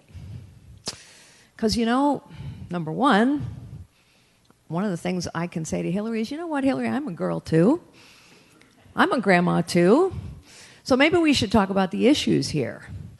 Like the fact that Hillary Clinton, honestly, she has escaped prosecution more times than El Chapo. Really? I think Sean Penn ought to interview her, actually. And while Hillary Clinton really wants to be back in the White House, maybe the one she's really qualified for is the big house.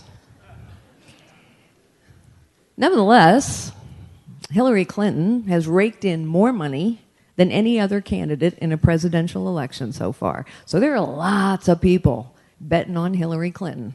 And so we better bet on a candidate who can beat her. Because while we have lots of problems, and we do, they all can be solved, but while we have lots of problems, we have to start, actually, by beating Hillary Clinton. I can, and I will.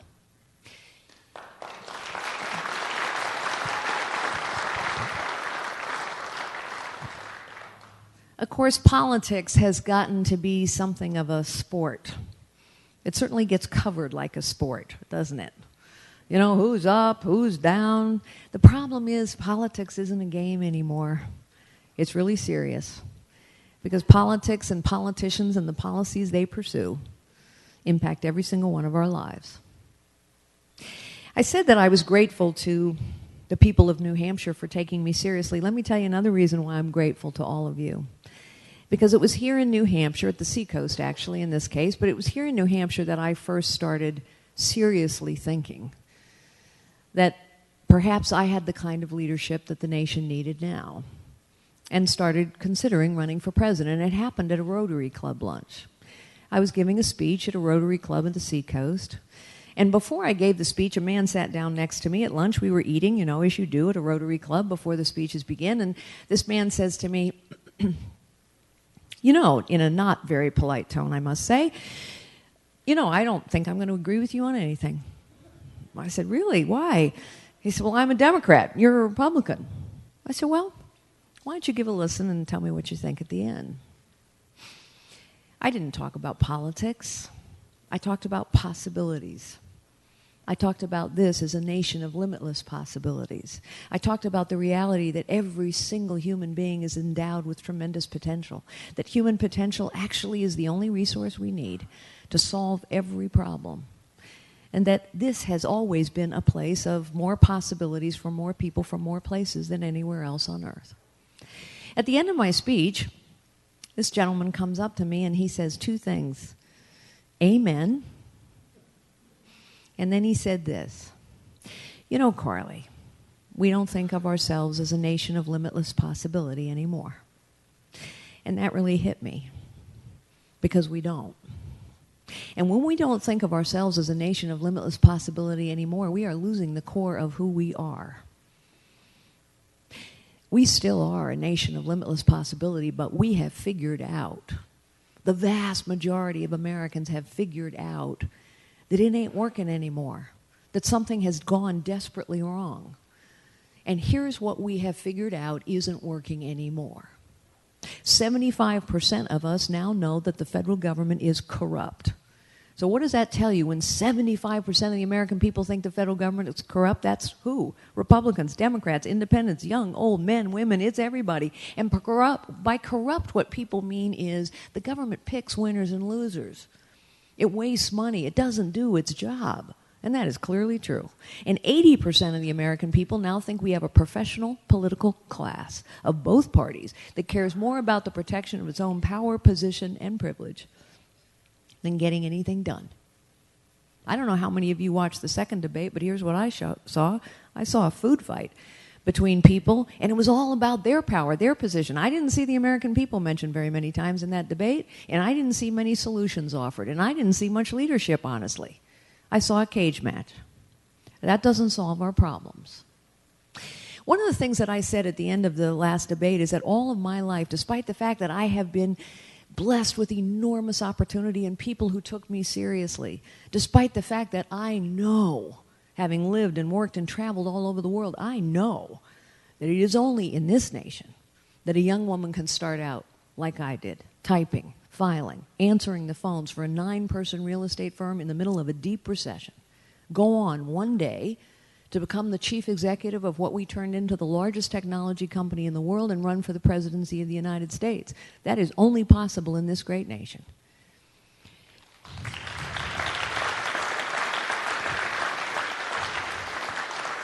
I know that, you know that, but I also said last night at the debate what has also been true all of my life. I have been told to sit down and be quiet.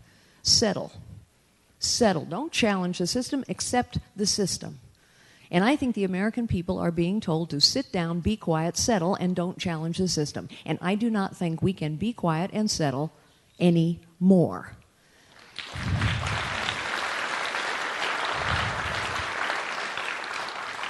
We cannot settle anymore for a nation where record numbers of men are out of work, where record numbers of women are living in poverty, where working families and middle-class incomes have stagnated for decades. We cannot settle for a nation where our young people, many of them of whom are here tonight, where our young people don't even know if the American dream is alive and real for them anymore. We cannot settle for any of that. We cannot settle for a government that has grown so vast, so powerful, so costly, so corrupt, and yet this same government cannot even care for those who have already served us. This government cannot care for our veterans. Ladies and gentlemen, that is a stain on our nation's honor, and we cannot settle for that.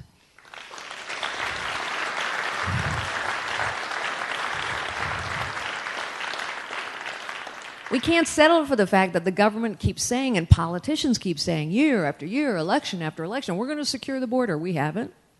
For 25 years, we've been talking about illegal immigration. It's not better, it's worse. How long have you heard Republican candidates stand up here and tell you they're going to limit the size of government, reform the tax code, reduce debts and deficits? Has it ever happened? No, it hasn't ever happened. I want to give you an example of the VA, really what's going on, as both an example of how broken this system has become and how we cannot settle for it anymore, but also an example of the power that you as citizens have that I am going to leverage as your president. Remember the scandal at the VA in Arizona. We learned to our horror that veterans were dying before they had ever gotten an appointment, and that bureaucrats were cooking the books so that nobody would find out. The American people were outraged. We were so outraged that we flooded Congress with tweets and posts and emails and phone calls, and Congress responded to pressure because actually the political class knows that when the American people put real pressure on them, they better move. And so they did. In 3 short weeks, Congress passed a bipartisan bill. It sailed through the Senate 99-0. President Obama signed it. And this bill set new precedent in the federal government. It said that you could fire 400 senior executives of the VA for dereliction of duty. Yahoo! Sounds like a good idea all throughout government, doesn't it? Citizens got that done. But then here's the thing. We all moved on. We all went on with our lives. And despite all the promises from all the politicians moved on too. And we then learned this last summer, that 307,000 veterans have died waiting for health care. And the VA handed out $142 million worth of bonuses to VA employees for superb performance. Ladies and gentlemen, we cannot settle for this anymore.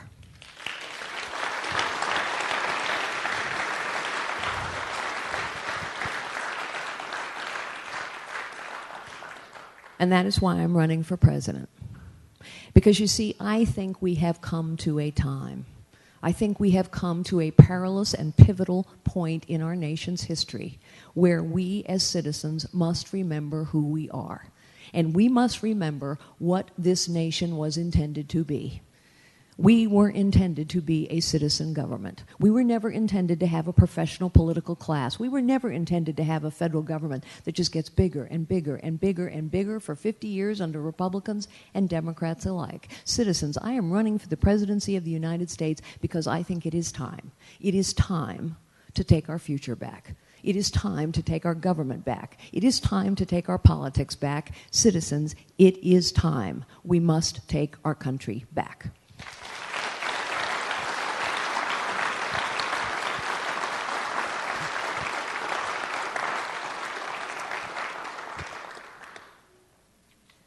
Now, I've rolled out, handy, this on the floor. I've rolled out a blueprint to take our country back. 6 things that we need to start with. They're not the only things that we have to do, but they are the first and most important things that we must do to take our country back. The first 3 have to do with cutting our government down to size and holding it accountable, actually giving people health care that they need, restoring the character of our nation, finally securing our border and having an immigration system that works for us, leading again in the world, and defeating ISIS. I put these things on paper. I've called them a blueprint because I want you to hold me accountable for them. These are not the empty promises of a politician because, you see, I'm not a politician, although I'm running for office. I come from the world that you come from. In the world we live in, we know that talk is cheap, that actions speak louder than words, that we know someone's character not by what they say, but by what they do. You know how you go from secretary to CEO? You produce results over and over and over. You say what you're going to do, you work with other people, and you get it done. You lead, you challenge the status quo over and over and over, and you get held accountable. So I want you to hold me accountable for this, and you're going to help me get this done. I have to pause and tell you a funny story. When I first... Can I hand you that? Thank you so much. You can go home with it. When I first started running for office, I had a political reporter in Des Moines, Iowa. You know, they think they're pretty sophisticated about their politics, too, and this was a very seasoned political reporter, and she said to me in a challenging way, she said, well, you know, you're not used to the level of scrutiny and accountability that politicians are used to. Really? I said, well, let me tell you what I had to do as a chief executive officer of a publicly traded company in the most hyper-competitive industry in the world, technology. Every 90 days, I had to stand up, and I had to tell in public what we had done in excruciating detail. And I had to answer every question in public. And then I had to say what we were going to do the next 90 days, the next year, in some cases the next 5 years, in detail. And I had to answer every single question in public. And if I misrepresented our results or our intentions, I would be held criminally liable. Now imagine if we held politicians to this standard.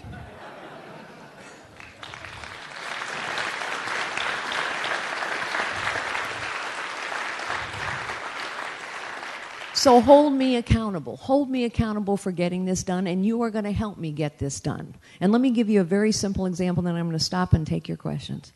So one of the items on this, the first item actually, on this list is radically simplify the tax code.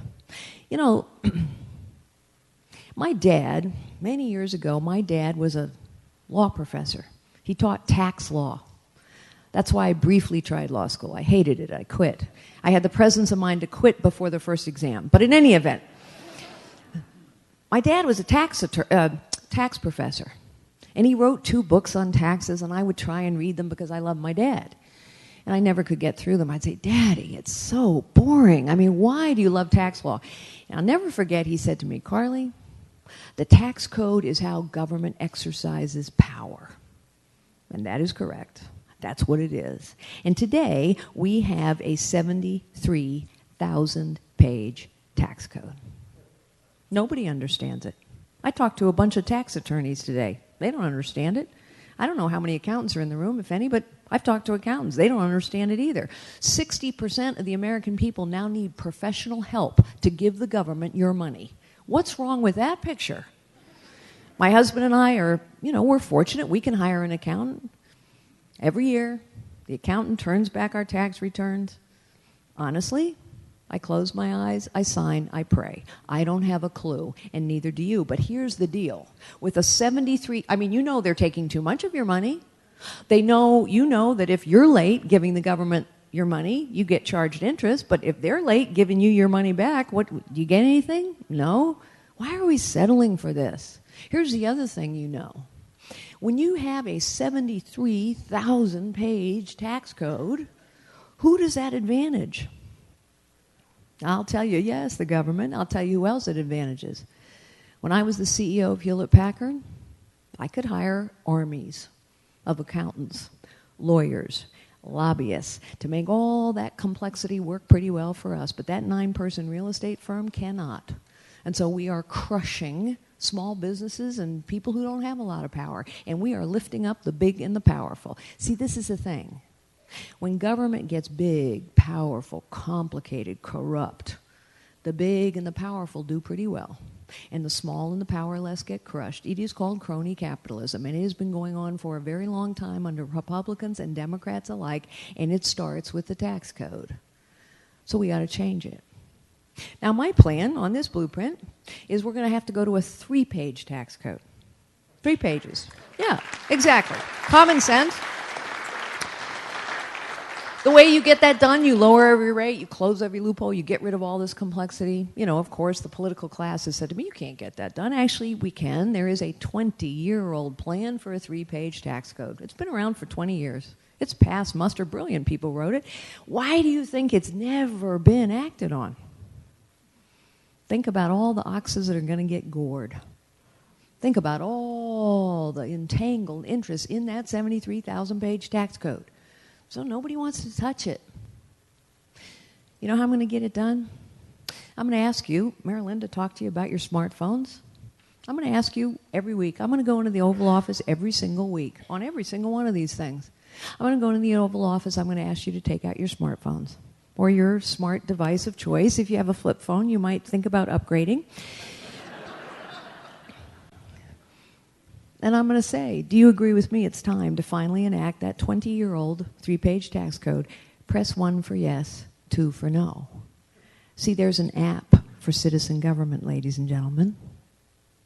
Technology is a powerful tool that can be used to focus the anger and the frustration, but mostly the common sense and good judgment of the American people on the political class, and together we will challenge the status quo.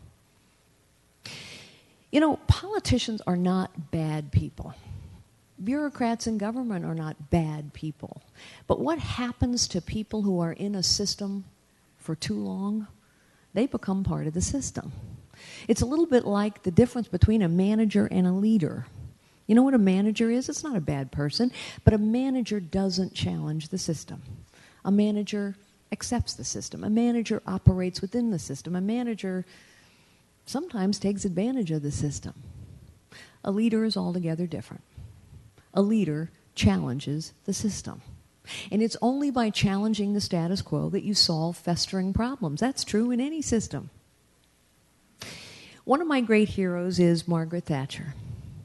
And Margaret Thatcher once said, a long time ago, I am not content to manage the decline of a great nation.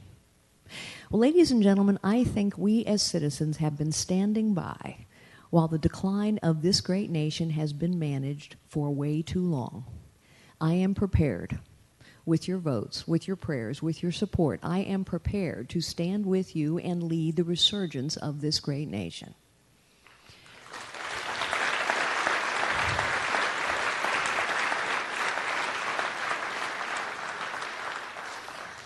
We can do all this, but of course, before we do all this, we have to start by beating Hillary Clinton.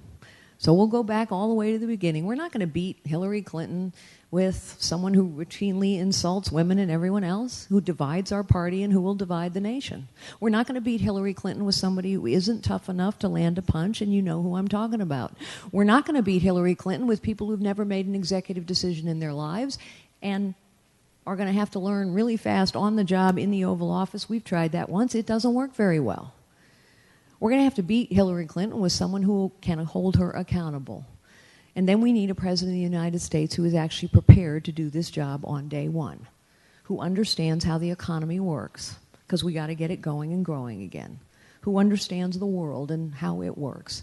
And I know our allies, and I know our adversaries, and I know our military and our intelligence capability, and I know that when we are not leading, as we are not today, the world becomes a more dangerous place. I will lead. We need a president who understands bureaucracies, how they work, how to cut them down to size and hold them accountable, because that's what we've got in Washington, D.C. We need a president who understands technology. It's an incredibly powerful tool that I will use, but it is also a weapon that is being wielded against us by our enemies, and we need a president who understands how to fight back and how to protect this nation. Most of all, we need somebody who understands what leadership is. When I was that secretary many years ago, I thought that a leader was somebody who had the biggest office, the biggest perks, the biggest parking space, the biggest title. And then I got a little older and wiser in my life, and I learned that there were people with big titles and big offices and big egos to go along with both, and they were not leading. You see, leadership is not about the size or even the shape of your office. It is most definitely not about the size of your ego.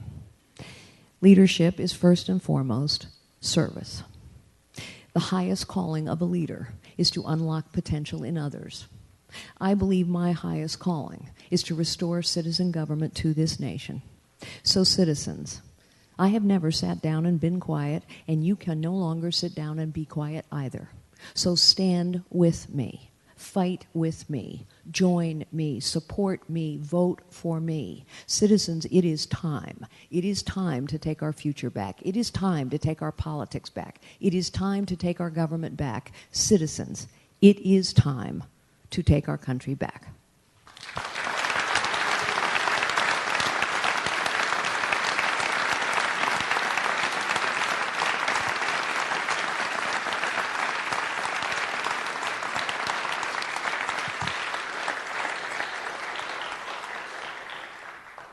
Questions? And we have mics, I think. Yes, yes, sir, right in the middle. And a mic is coming, although you don't look like you need amplification, but maybe you do. I'm a professional talker, so that's probably true. I'd like to talk about the second part of your first bullet. You say you want to replace the IRS. Yeah. With what? Yes, well, so let's think about this. If you have a 3-page tax code, you don't need all those IRS agents, do you? We have all these IRS agents managing through all this complexity. 3 pages, you need a few. You probably need more technology and fewer people. Do you know that we have more IRS agents today than CIA and FBI combined? Does that strike you as a problem? That's a big problem. So we need to replace it with as few people as possible, honestly, but we can't stop there. And that leads me to the second point on this chart. Because you see, the only way to spend less money overall as a government and have enough money to put into the priorities we care about, like maybe the CIA and the FBI or border security or caring for our veterans, is we have to control how the government spends our money. Let me tell you what I mean by that. Ask yourself this question. How do you budget at home? Or at the school here, or at the town center, in a charity, a hospital, a business? How do you budget? How do we all budget?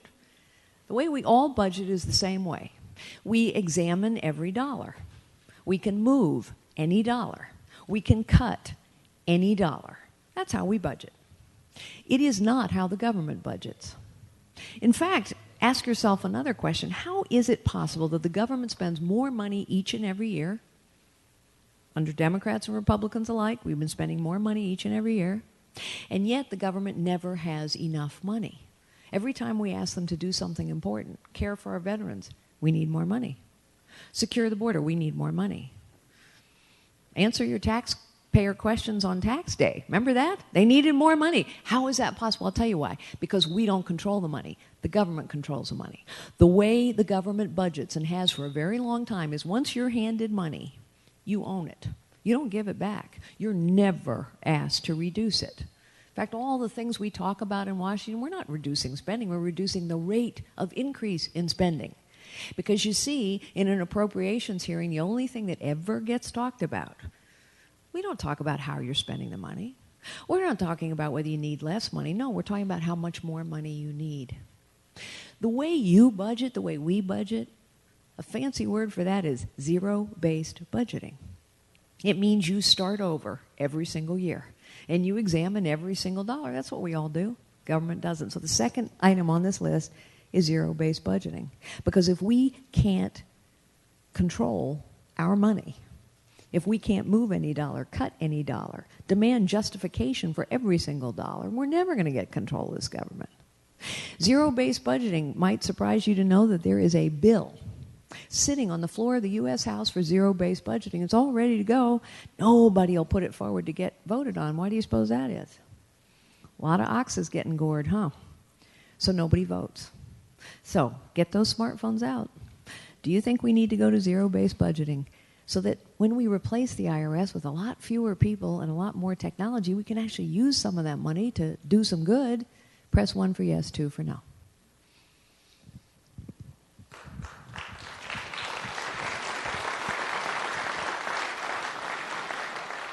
The lights are very bright, so you have to wave your arm if you have the microphone. Okay, you got it. You're waving the sign. That'll do.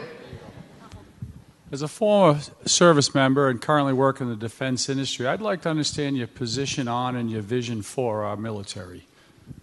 Well, thank you. It's a very important question. Let me start at the top. We have to have the strongest military on the face of the planet, and everyone has to know it. Period.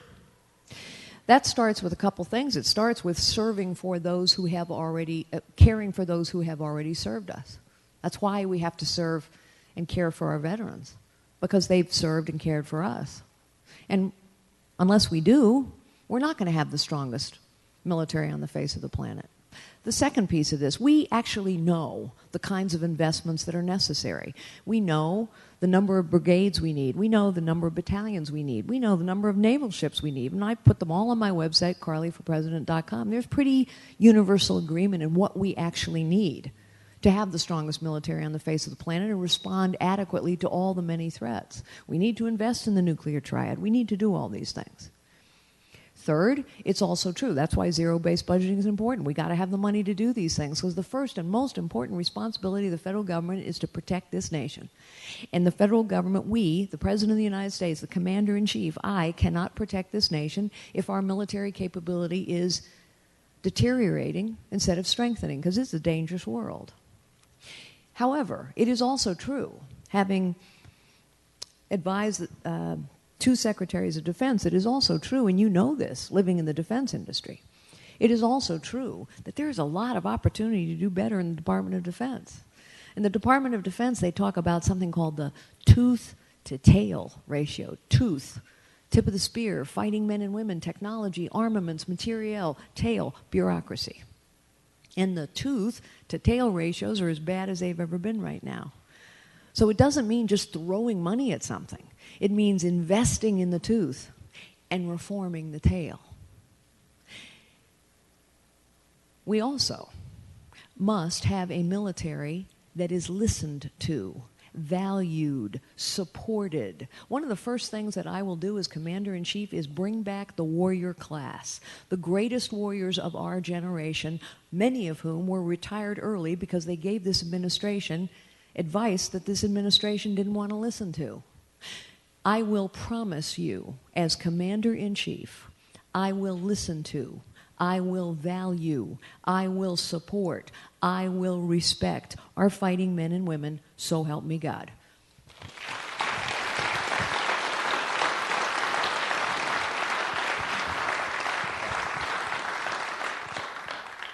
Hi, Carly. I wanted to ask you a question.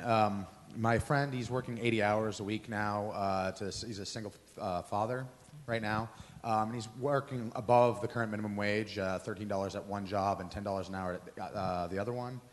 His take-home pay at the end of the month is about $2,000 a month, and now we have an average child care cost of about $1,000 a month here in New Hampshire per child. So between paying rent and paying for food, he doesn't have anything right now.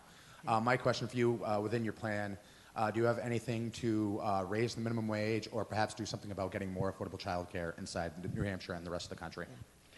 So thank you for that question. And listening to that story, how could that single dad feel as though this is a nation of possibility for him? And how understandable that he might worry that his daughter won't have the possibilities that he once hoped for. Here's the simple truth. We are not creating enough jobs in this country. And when we don't create enough jobs, there isn't enough competition for his good labor. And so wages stagnate. That's why wages have stagnated for decades. Why are we not creating enough jobs? Because we're destroying the job creators. Who are the job creators? It's actually not the big companies. I mean, big companies are important. But the people who... Yes, the people who really create the jobs are the small guys. And we're destroying them. We're literally destroying small and family-owned and community-based businesses, more of them every single day than are created. So there aren't enough jobs. And when there aren't enough jobs, there's not enough competition for labor. And when there's not enough competition for labor, wages don't rise. So we have to quit destroying the job creators. Think about it. Small businesses create 2/3 of the new jobs in this country, employ half the people, and we're crushing them. It is why the 73,000-page tax code is the first item on this list. Because unless we get this crushing load of taxation and regulation off these small businesses, we're never going to create enough jobs. So we need to do that. It's why repealing Obamacare is also on this. The load of regulation on these small businesses is crushing. We can talk about the specifics of how I would replace it if you'd like. Let's start there. Number 2, it sounds so good, doesn't it? It sounds so good to say, let's raise the national minimum wage to $15 an hour. That sounds so good, but there are 2 problems with that. Number 1, it is not the federal government's job. Actually, the Constitution matters. One of the reasons we've gotten into this problem is because the federal government thinks everything is its job. It's not its job. States have responsibilities. What's the other problem with the minimum wage? Every time we raise it, more people are out of work, especially young people, looking for that very first job. So, if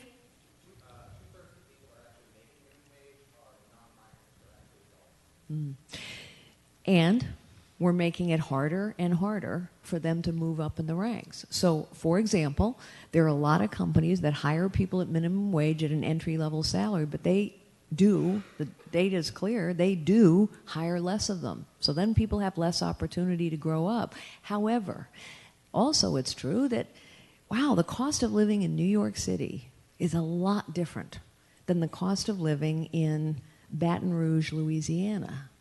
So why would we have a national minimum wage? So here's what I would say. The people of New Hampshire ought to make that decision for New Hampshire.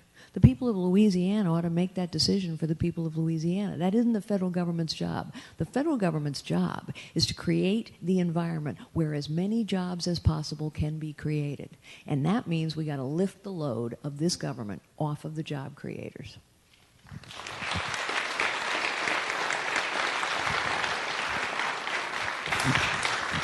I hope you win. What will be your criteria for I hope I win. Well, help me win, sir. Well, what will be your criteria for nominating Supreme Court judges? What a great question.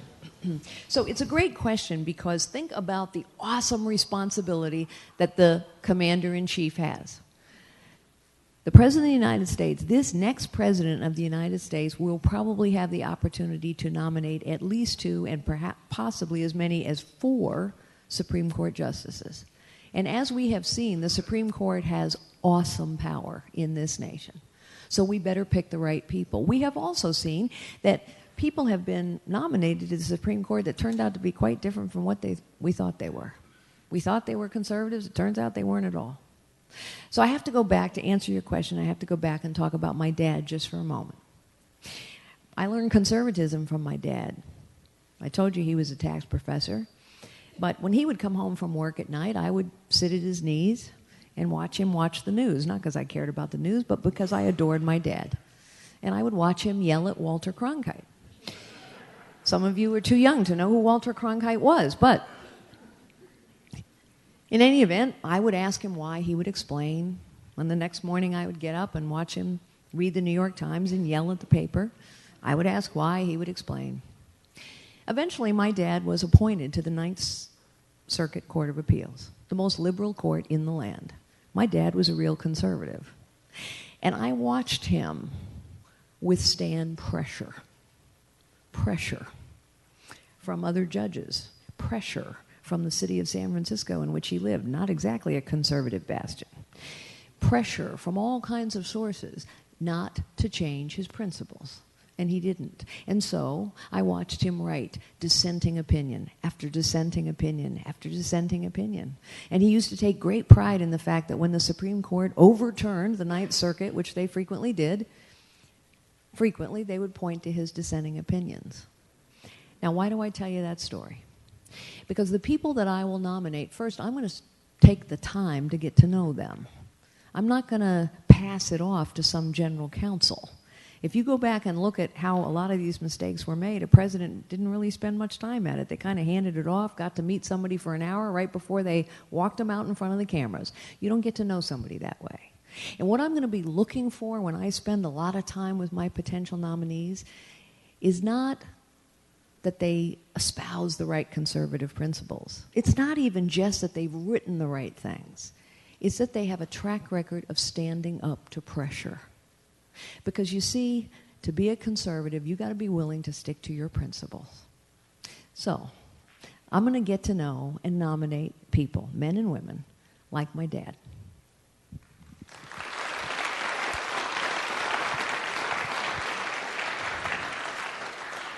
There's a young lady back there. I don't know where the mic is. There we go. Thank you so much. Carly, I'm a current college student, and I have some questions or would like to hear your solutions or your comments about the rising debt for student loans. Thank you. It's a really important question, and the cost of student debt has skyrocketed. You know, one of the items on this list is the repeal of Obamacare. There are many reasons to repeal it. It's not working for too many people. Health insurance premiums are up. Emergency room visits are up. We're putting more and more people into Medicaid. Fewer doctors accept it. The drug insurance, the health insurance companies that help write that bill, that's called crony capitalism, folks, are consolidating to help deal with all the complexity. But remember when Nancy Pelosi famously said, we need to pass the bill to find out what's in it? Now, you may be wondering, what the heck does this have to do with student debt? I'll tell you. Buried in the pages of Obamacare, all those many pages that nobody bothered to read, is the federal government takeover of the student loan business. Most people don't know this, ladies and gentlemen. 90% of the people in this nation do not know that the federal government now owns the student loan business. Used to be a competitive business. Not anymore. And the federal government has decided that you will pay between 4.5% and sometimes as much as 8% on your student loan. Meanwhile, the government pays between 1.5% and 2.5% interest on its debt. In other words, ladies and gentlemen, the federal government is making money off of you. Now, does that strike you as a racket? It is a racket. It's not what the federal government is supposed to be doing. So one of the first things we need to do is get the federal government out of the student loan business, make it a competitive business so that you have people compete for your business.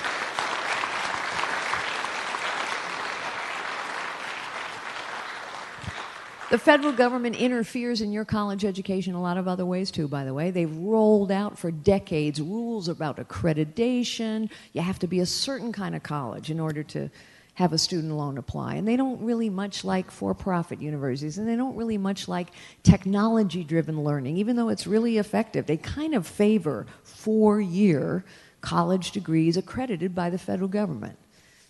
That's not helpful, folks. That's not the federal government's job either.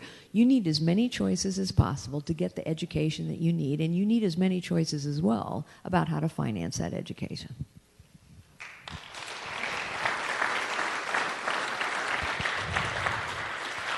And I think this young lady down here might get the last question before we get to say hello. Okay. How will you make our government stronger? Okay, what a good idea. What a good question. What's your name, by the way? Celia? Hi, Celia. Nice to meet you. Okay, Celia, what an awesome last question. Good job. How are we going to make our government stronger? You know, I've been talking a lot about making the government smaller, making the government focus on the things it's supposed to do, holding the government accountable for doing a good job at the things the government is supposed to do. Instead of what we have today, the government does a lousy job, both of the things it should be doing and the things it shouldn't be doing. So, when we hold government accountable, when we make sure that they have to justify every single dollar of money that they spend, when we focus government on their priorities and get them out of the things that they're not supposed to be doing and aren't doing very well, we're not just making them smaller, we're making them stronger and better and more accountable to the citizens who pay for it. You see, it's the perfect last question because that is what is at stake. We cannot settle for what we have anymore. We cannot settle for a professional political class that talks about itself, says to you whatever you need to say, whatever you need to hear, and then goes back and does exactly as they please. And we cannot settle for a government that no longer serves the people who pay for it. Every single one of our problems can be solved. All of our wounds can be healed. But we must start by remembering that we are intended to be a citizen government. None of this is going to be quick and easy, by the way, but it all can be done. And I actually don't think Americans expect quick and easy. Quick and easy isn't in our character. We're an exceptional nation. We're not a perfect nation, but we're an exceptional nation. We're an exceptional nation, and we always have focused not on what is, but what could be, what should be. We've always focused, valued hard work over entitlement and merit over privilege. We always have believed in the value of every single life and in the God-given gifts of every single individual. I am prepared to bank on, to count on, to leverage the common sense and good judgment of the American people. And I am also prepared to count on and leverage the wisdom, the courage, and the determination of the American people. Citizens of New Hampshire, you have a very important responsibility. You pick presidents. So I ask you, join me, stand with me, fight with me, support me, vote for me, because citizens, it is time. We can no longer settle. We can no longer accept the status quo. It is time. It is time to take our future back. It is time to take our politics and our government back. Citizens, stand with me. It is time to take our country back. Thank you, and God bless you all.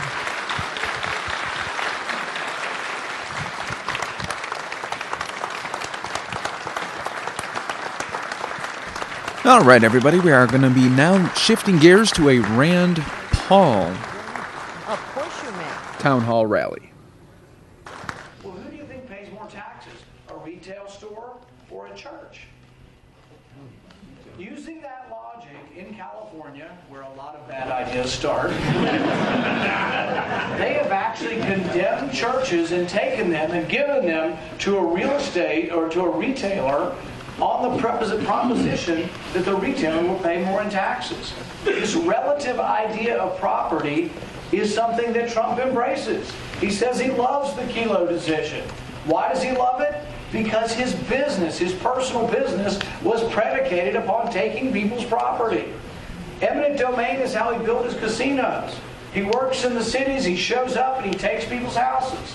Now, he doesn't personally do it. He sends somebody from the local government to do it. Vera Coakley stood up to him.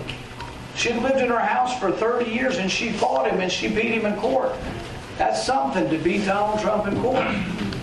But the thing is it just about one issue? Is this just one small little niche issue? It's an obscure Supreme Court case that no one's ever heard of? No, it's the underpinnings of capitalism. Why are we so rich? Why have we become so successful? Why do we have so much wealth in our country? Because we have private property. And because eventually we began to have the ability to borrow against private property, and we had stable certificate of ownership. Why is it uncertain in so much of the world? Why is there no capital and no capitalism? Because people are uncertain of the title of the land. But when the government can take your land at any point or regulate your land at any point without your permission, that is the beginning of the unraveling of the system that's created so much wealth. We are the richest, freest, most humanitarian country in the planet Earth in history. We give away more money than any country has ever given away privately. In 2014, we gave away nearly $400 billion privately. But that comes only when you have the engine of capitalism. We won the Cold War. People say, oh, I want a strong military, and I'm going to put more money in the military. We won the Cold War because the engine of capitalism defeated the engine of socialism.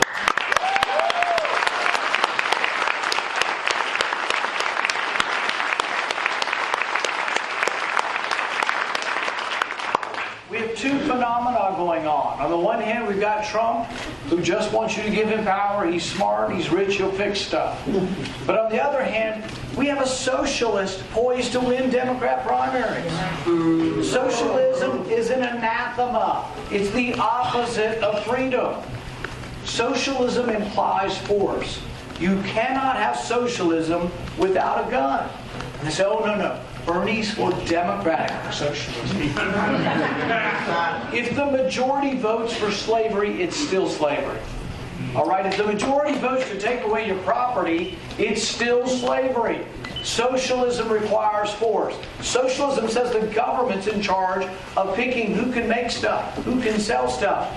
It scares me to death that half of our country is thinking about Bernie Sanders. We have to get a little bit more involved with thinking. We can't say, oh, free school.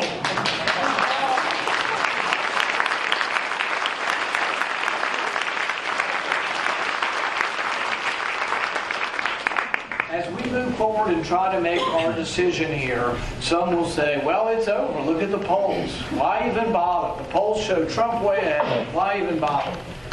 Over half of the people in any of these polls are still undecided. Ask your neighbors. Most of your neighbors haven't decided. They haven't decided whether they're voting yet, much less who they're voting for. Those of us who are involved in politics think, oh, everybody thinks about this forever, right? The recent poll in Des Moines, the one that should have included us in the debate, but they didn't count. In that poll, 59% of the people were not wedded to their candidate yet. This thing is wide open. What's the main thing we're fighting? Well, the Republican National Committee, the media, and perceptions. But we can't let polls become this self-reinforcing perception that someone can't win.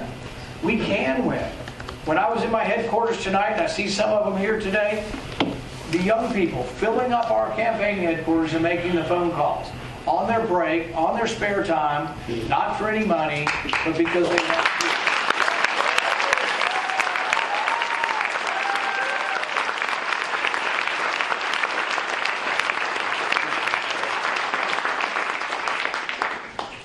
I think this election will be a test.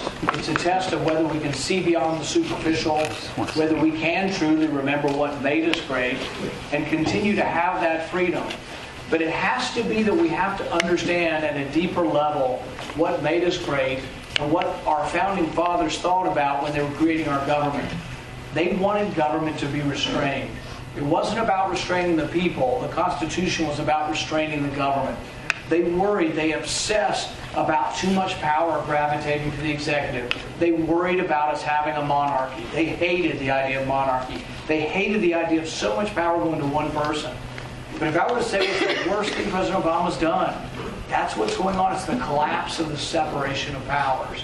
It's this equilibrium, this checks and balances that we're supposed to have that we're losing. Madison said that we would pit ambition against ambition. The ambition of Congress to want power would be pitted against the power of the executive trying to grab more power. But there would be these checks and balances. That's what we're losing. But you need to make sure when we pick a Republican that we pick a Republican who understands that, who understands the foundation of our country, but understands the checks and balances and doesn't want more power. I will tell you that my candidacy is unique because I'm not telling you I'm smarter than you. I'm not telling you I know the solution to every problem in the world or the economy. I'm telling you that no individual does know that. No individual should have that power. And the theme of my campaign is not to take power from you, but to give it back.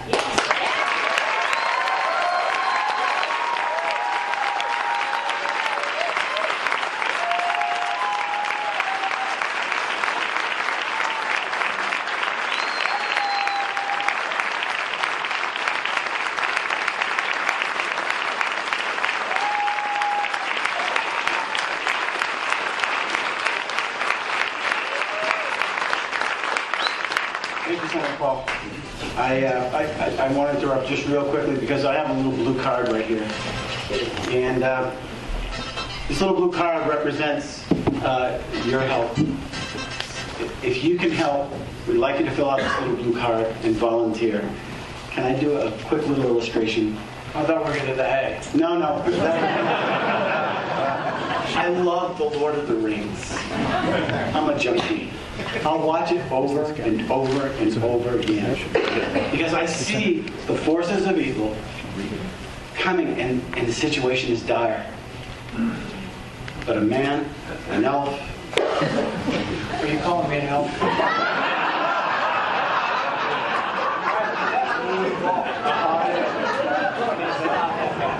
hobbit? But the hobbits were the good guys. The most unlikely of people come together and they don't quit. They fight it. I've been on teams where we're losing. You have the right spirit, you win the day. Yeah. You win the day.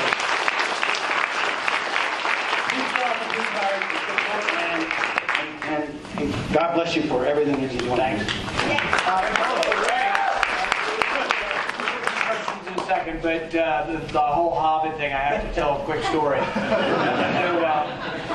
So, one day McCain goes to the floor, and you know we have not a little bit of an imperfect relationship.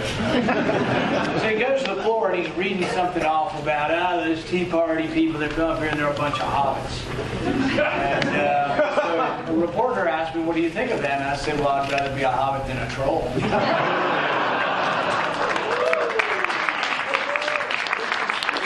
Kind of me. All right. So, well, we went to lunch, and actually McCain had a good sense of humor. McCain's at lunch, and we have just the Republican senators going around a circle, and they ask you, "Do you have anything to say?" And he looked up and he said, "Nothing from the troll." All right. A few questions. Yes, back here. Yes. Thank you for taking a stand on Social Security. What priority is it for you? I think the entitlements are a huge priority because 2/3 of the budget are Social Security, Medicare, and Medicaid, the entitlements. And you can't balance any budget. You can't really get to where we fix our debt problem unless we do something about the entitlements. There is a problem, though. It's not Republicans' fault. It's not Democrats' fault. In fact, when people ask me, whose fault is it that Social Security is $7 trillion in the hole? I say, look, it's your grandparents' fault for having too many damn kids. But that's a silly and a flippant answer for something that's very serious. We had baby boomers, a bunch of them, 60-some odd million, born after the war. But then they had smaller families, and then their families had smaller families. So when Social Security started, there were 16 workers for one retiree. So with a lot of workers and very few retirees, Social Security works easy. Social Security also worked very well because people died a lot easier, a lot sooner at one point in time. The average age of life expectancy in the 30s was about 65. So really, not many people were receiving much Social Security in the beginning. Over time, we're living a lot longer, and that's great. Longevity is just a wonderful thing. We've had amazing medical advances. Family size has gotten smaller, though, so the demographics of Social Security aren't working. We pay out more than what comes in every year. Now, some would say, what about the surplus? When the baby boomers were younger, a lot more was coming in than was going out. Where's the surplus? Harry Reid would say it's over at the Social Security office and you can just go get it. But if you want to be a little more specific, when you get to the Social Security office and you look for the surplus, you find a stack of paper. And the paper are treasury bills, and they supposedly have value, but they're not redeemable in the marketplace. It's printed on them, not redeemable except for by the taxpayer. So the way you get the money is you have to tax the next generation, and there's not enough. So in order to fix it, we're $7 trillion short. There can be various proposals. You can raise the payroll tax on all the young people to about 40%, and that might be strong. Yes? Can you give me a boot? And it would stifle the economy to do that. I think there are two ways you can do it very gradually that fix Social Security, and you have to do this Medicare also. You have to gradually increase the age of eligibility. And I had a reporter or somebody asked me, why do you want to do that? It's like, you think I want to go around telling everybody I have to do something that's not that much fun? No, but it has to be done. You're not going to fix a problem. You can do it pretty slowly. You can raise the age 2 or 3 months a year for about 20 years, but it's probably going to have to go to 70. Most people my age and younger, they're not even sure they're getting it, much less having to wait a couple more years. Is it great that people have to work at 67? Oh, I don't know. It's the thing is, it's going to happen. It happens one way or the other. But if you raise the age of Social Security gradually to 70, 20, 30 years, that fixes 2/3 of the shortfall. If you do nothing, you have to cut everybody by about 1/3 in about 20 years. The remaining third, the way I would fix it, is I would do means testing. That means if people did well, like myself, made more than $100,000 a year, you take about $300 from them a month. But really, for a person who's done pretty well, it shouldn't be that bad. If you make more than $100,000 a year, you get $2,200 a month, approximately, from Social Security. You get $1,900. So it's not like their whole check would be gone, but some of it would be gone. People say, well, that would make it a welfare system. It's just sort of acknowledging the truth that there's not enough money. But if you do means testing and raise the age, you fix Social Security forever. If you do that to Medicare, it only fixes half of the problem. So Medicare is huge. Medicare is $35 to $40 trillion short. But here's the thing, have you heard anybody honestly saying that they would do anything to fix them? Because it's not real popular to say I'm going to raise the age and means test the benefits. But it will help to fix the problems. Medicare is also a healthcare problem, and so what you have to do is you have to bring competition into the healthcare system. Yeah.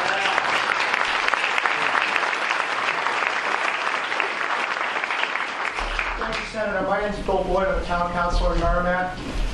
As a local town councilor, it's been very difficult to communicate with my constituents about how powerless we are as a community as it relates to the pipeline that's proposed here in the southern part of New Hampshire. My question is twofold. A, do you oppose the pipeline? But B, would you support reforms to reduce the power that FERC and EPA are currently exhibiting over localities and impeding our ability to determine ourselves as a community? Absolutely, you should be able to decide it at a local level, and really each individual property owner ought to be able to decide it. We've had the same fight in Kentucky. They wanted to build a private pipeline under people's farmland. I'm not against pipelines per se, but you negotiate with the owner. If the owner will sell rights to go into his property or her property, you can go into the property. But it has to be a negotiated price, because it's not a fair market price unless they come to each private property owner. Now, some will say they actually have the same fight going on in Iowa right now. And in Iowa, they say, oh, well, it's a utility, and utilities, we can use eminent domain for utilities. Problem is, the pipeline in Iowa, and I don't know about yours here, but the one in Iowa is just going under the ground. No utilities are coming out of it. You're not getting anything out of it. Is your pipeline, is anything coming out of it that you use? Yes. It's just a transmission. It's a transmission line. They had to negotiate a fair price with you. And one other thing I would tell you, people say, oh, it can't be done. The Northern Railroad was built in the 19th century by a guy named Hill. with no eminent domain. They actually beat the government using eminent domain in the race to go across the continent. So it can be done. Woo, yes.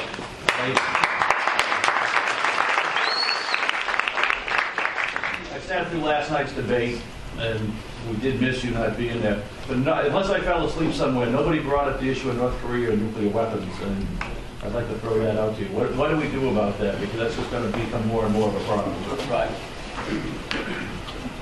That may be the hardest question because I don't know that there is a simple answer. We have had sanctions on them for a long time. In the 90s, we gave them money. Under Bill Clinton, we gave them $4 billion in aid, and we gave them food. They go from periods of famine, you know, any money they do have, they spend on armaments. They have a person who, by all accounts, people think is unstable in charge of their country. They largely support and exist and are able to exist, spending all their money on weaponry and barely able to feed their people because China helps them. A big part of the solution is us talking with China and having open relations with China. There are people in our party, and you hear her, Carly Fiorina. She doesn't want to talk to Putin. She doesn't want to talk to China. She just sort of doesn't want to talk to people because she's strong. And she'll beat them up if they get too close. You know? But the problem is that you do want to have relations with China. Not that China's perfect. China is an adversary. They're not an enemy. I would call them an adversary. We trade with them, though. But China's a big link to trying to put pressure on North Korea. If we can get the surrounding countries, us, surrounding countries, and China to exert pressure, I think there is a possibility to try to get North Korea to act in a more rational way. But when we gave them, and this is one of the things that worries people about the Iran arrangement now, is that the same people, some of the same people that negotiated the Iran agreement, negotiated the North Korean agreement, and then North Korea didn't go by the agreement. They clandestinely went ahead and developed nuclear weapons. But the one thing we have going for us is, if you want to see how whether North Korea has a great chance or a great future, Google a picture called "The Koreas at Night." That's It's an amazing picture. South Korea is just so vibrant and lit up with electricity, and it looks like in North Korea there's like one light bulb. And they can't feed their people because communism doesn't work, socialism doesn't work. Bernie, socialism doesn't work. But North Korea can't feed themselves. It's a terrible, terrible economy. And I think if we convince China to quit subsidizing them, maybe there would be some... I think that's part of China's fear. If North Korea collapses, they're all going to come running into China, and they're going to be... It could be, and there's some old Cold War strategy that China somehow thinks they need a buffer against South Korea. I don't think South Korea is invading anybody. They're doing great. It's a wonderful economy there. I don't think there's any intention. In fact, I really think there could be some... It would be wonderful if we could figure out there'd be some kind of agreement where, you had German reunification. Right. If you had Korean reunification, that'd be one big blight out of the problems of the world. Yes? Thank you. Big fan, like a lot of what you say. I was hoping you could address two things for me to give me some clarity. The first one has to do with your audit the Fed bill that just went through, where I understand I think you had 54 votes. Right. Obamacare passed 51. Why can you not get Mitch McConnell, who you campaigned and supported, to remove the rules for closure like Harry Reid did in Obamacare through? Yeah, when they passed Obamacare, they did it in a way of something called budget reconciliation. And there are a couple special times when the Senate allows for a simple majority to pass things. So when they passed it with a simple majority, they also had a Democrat president to sign it. So let's say, and they didn't agree to let me do this, but let's say they would have let me do audit the Fed as the budget reconciliation. It was like one chance, one bite at the apple every year or two. This year we did repeal of Obamacare as the budget reconciliation item, and then he vetoed it. If we put audit the Fed on there, he would have done the same thing. So a lot of good legislation doesn't have much of a chance until we, have a new president. But getting a majority, I think, is a step towards ultimately passing it. My dad, for 30 years, worked on this issue. And then when it finally got popular in the House, every Republican except for one and 100 Democrats voted for it. So we're hoping to get to the point where there's overwhelming bipartisan support for something that's basically just a transparency bill. Yes. Yeah. Oh, sweet. Hi. So I'm from Massachusetts, and for me to get a gun, I have to buy it off of a approved weapons roster, and it changes. I'm not notified and the weapons can be confiscated. So how would you ensure that the Second Amendment is not infringed upon arbitrarily in states like New York, Massachusetts, and California?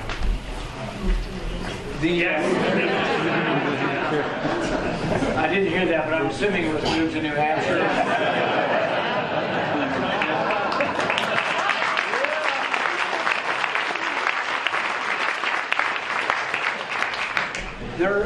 The Second Amendment is from the Bill of Rights, and I like to make sure people remember that. I know it sounds simple to say that, but people think of the First Amendment being the Bill of Rights. They don't realize, and everyone wants to protect the Bill of Rights, and they're like, oh yeah, the Second Amendment. It is part of the Bill of Rights, but it deserves to be protected. It was put in there. It's supposed to be very difficult to abrogate something that was in the Bill of Rights. You have to either repeal the amendment or get a new amendment. When you look at the recent court cases, we've had some progress on the Second Amendment issue. For a long time in our history, even until recently, it was unclear, does the Bill of Rights apply to the states? And really, it was unclear for a long time in our history until just recently. There were two cases, the Heller case and the McDonald case. And what they finally decided is the Second Amendment applies to states and to cities.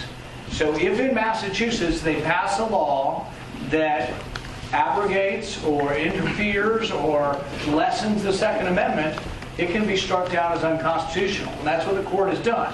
Now, many of the liberal states and cities, we'll just stipulate that that's Massachusetts, many of them still continue to try. Like in D.C., it's almost impossible to get a gun in D.C. And I'll tell you, one of the most ridiculous statements, the policewoman in charge of D.C., the police chief, she said, if you seize a gunman, maybe you shouldn't wait for the police because we have these crazy gunmen and terrorist attacks. Take them down. And I said, we live in Washington. With my hands, how am I supposed to take them down? You can't have a gun in Washington. So yeah, there is protections for states and cities from the federal government, and the court has ruled that cities and states can't abrogate the Second Amendment. It's just a matter of giving a challenge if you think your state is infringing on your Second Amendment freedoms. Yes?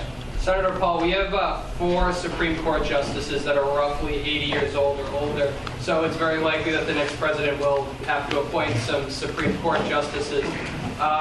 This question's in 2 parts. One, would you have a litmus test for appointees? And second, what is your ideal Supreme Court justice? You know, I think it's hard to say ideal. I can tell you who I like the best on the court. Clarence Thomas is probably my favorite. I like Scalia, and then it goes down significantly after that.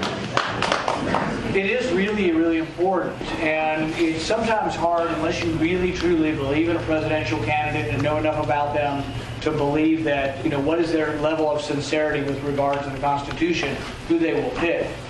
I can tell you when we've had sort of establishment Republicans, we've gotten people like Souter, who was from New Hampshire, but was not, I think, a very good justice. In fact, one of my favorite stories is, you know, he voted for the eminent domain case, and some taxpayers in New Hampshire decided for fun they would go and put a lien against his house to see if they could get eminent domain to take it and turn it into a hotel.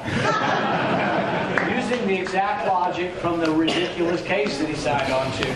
But I would appoint people who are originalists, who believe in the text of the Constitution, and believe that the powers granted to government are few and defined. I don't believe that the living Constitution just says you can do whatever the heck you want. Our founding fathers wanted a small, limited government, and if you had a constitutional government, the reason it would balance its budget every year is because about 50-60% of what it's doing now wouldn't be done in Washington, it would be done in the states and in the localities.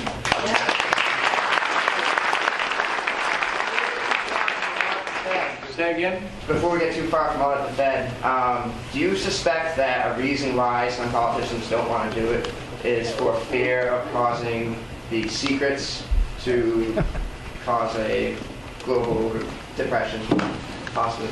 Well, that argument is made. The argument is made that if we reveal who we've given loans to, that'll make those banks or countries even more unstable. The audit actually is a look back, and it would probably be a look back over about a year period. So I don't think we see things instantaneously. But I do think that we have a right to know as taxpayers, Congress created the Fed. If they're bailing out foreign banks, do we have a right to know who those foreign banks are, who the foreign countries are, and where they claim the authority to bail out foreign countries? You know, I don't recall giving the Fed power to bail out foreign banks and countries. I think transparency, once you know it's coming, markets adapt to that. So markets already, who's the biggest probably manipulator of the markets in one way or the other? It's already Fed pronouncements. So what we find out is you're going to get the minutes from the Open Market Committee. You're going to get them 1 year afterwards, and people get that information. But the thing is that every other company, we know information about them, whether or not they're stable, making money, not making money. The quicker information is transmitted, the less likely we are to get to a company that gets bigger, bigger, bigger, bigger, so when it fails, it's a disaster. Maybe if we get the information earlier that they're not doing so well, maybe they'll get corrections sooner. Yes? Would you comment on the war on drugs, the private prison industry, the DA, and other similarly destructive policies, especially towards minority and poor? Without my voice on the stage, there really is no one saying the federal war on drugs has been a mistake, and it needs to come to an end.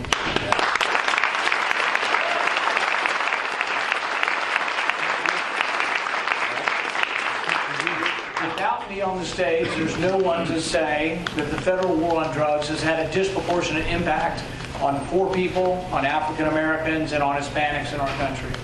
If you look at marijuana use, it is estimated that blacks and whites use marijuana at about the same rate. Most drugs, any drug use, let's just say any drug use. But if you look in the prisons are 3 out of 4 people in prison are black or brown. And you ask, why are people unhappy? I tell the story of Khalif Browder. Khalif Browder was a 16-year-old black kid from the Bronx. He's arrested, put in Rikers Island, accused of a crime. He spends 3 years in prison without a trial. Beaten by guards, beaten by gangs, tries to commit suicide. 2 years are spent in solitary confinement.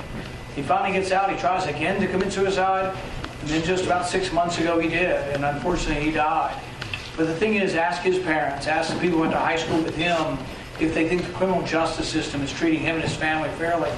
We are, some of us may say, I don't have this problem, my kids don't use drugs, I'm not black, I don't care. If we don't understand this problem, it's getting bigger and bigger, and when a whole segment of our society feels like they're not being treated justly, it's a real problem. It's also an opportunity. If you had a Republican who would say this on a national stage, it's an opportunity for, maybe a Republican to go to the south side of Chicago or to go to Philadelphia and say, what have the Democrats done for you? Who was the biggest person as far as increasing the war on drugs and putting people in prison? Bill Clinton. Hillary Clinton was all for it until now she sort of started hearing the hoofbeats and changing her mind. But a Republican that was for criminal justice reform, I think, could do a lot electorally, and it's the right thing to do.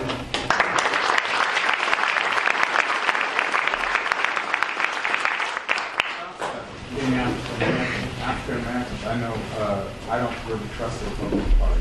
How do you get that trust back? Because a lot of the Republicans I hear, I saw Ted Cruz a couple of weeks ago, a couple of nights ago, and he basically said that police officers are being vilified wrong. I'm an attorney, and I get harassed by police officers from time to time. How do you get that? How do you permit that to African Americans? I think a lot of people don't realize it because they haven't walked in other people's shoes necessarily. I know a conservative former congressman who's African American, Republican, successful, makes a lot of money, and he tells me the story about walking around a department store and people following him because he's black. And he knows that's why they are. They're following him. The store detective is following him because he's black. Which happens to me. Yeah. So until we understand that a little bit, until we offer reforms like criminal justice reform, I don't think people are going to open up and listen to us. So I'm one of the few who has worked with the other side. Excuse me. I've also talked a lot about what we do with our schools. And I think the schools in our big city are abysmal. In Louisville, our biggest city, we had like 50% of the schools declared to be incompetent. Half the people not graduating.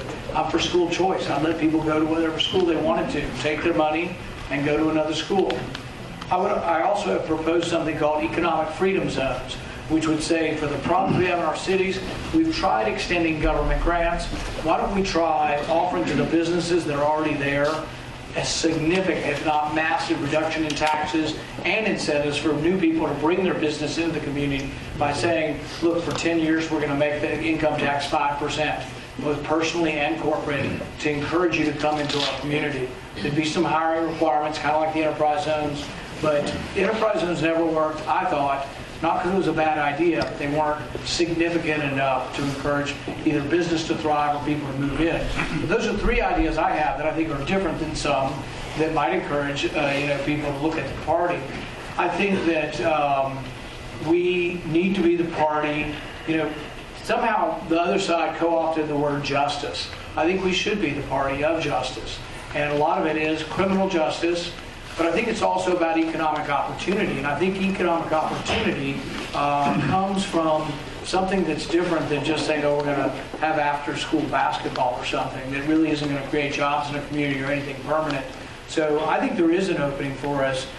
We've tried very hard in my state, and in Louisville, the Republican Party, we opened our office in the predominantly African-American part of the town, and we named it the William Worley Center. And William Worley was, I want to remind people of history, black Republican, founding member of the NAACP, won the case Buchanan versus Worley in 1917, the first time the Supreme Court overturned Jim Crow segregation. We have a proud history, we just kind of got away from it. So I think there's a lot of opportunity for us to do better, but it won't happen.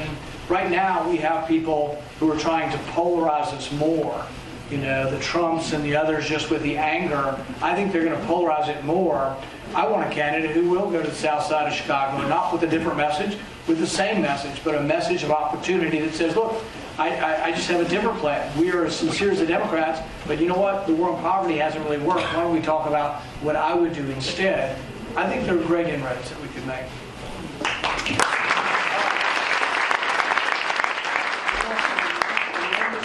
Here, that's a lot of words though. Make it manageable pretty good. It's still some notes that Okay, all right. Well, I'm Gregory Watson. We met you in August. You were the first candidate that we met, and now you're on my short list.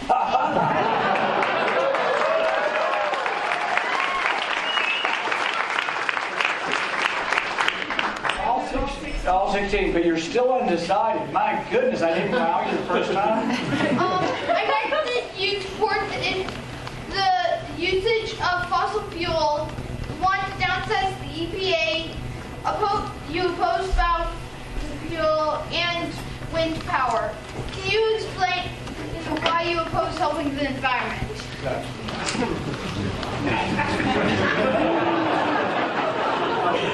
So the first thing I would say is I don't agree that I'm opposed to the environment. Republicans can like the environment too.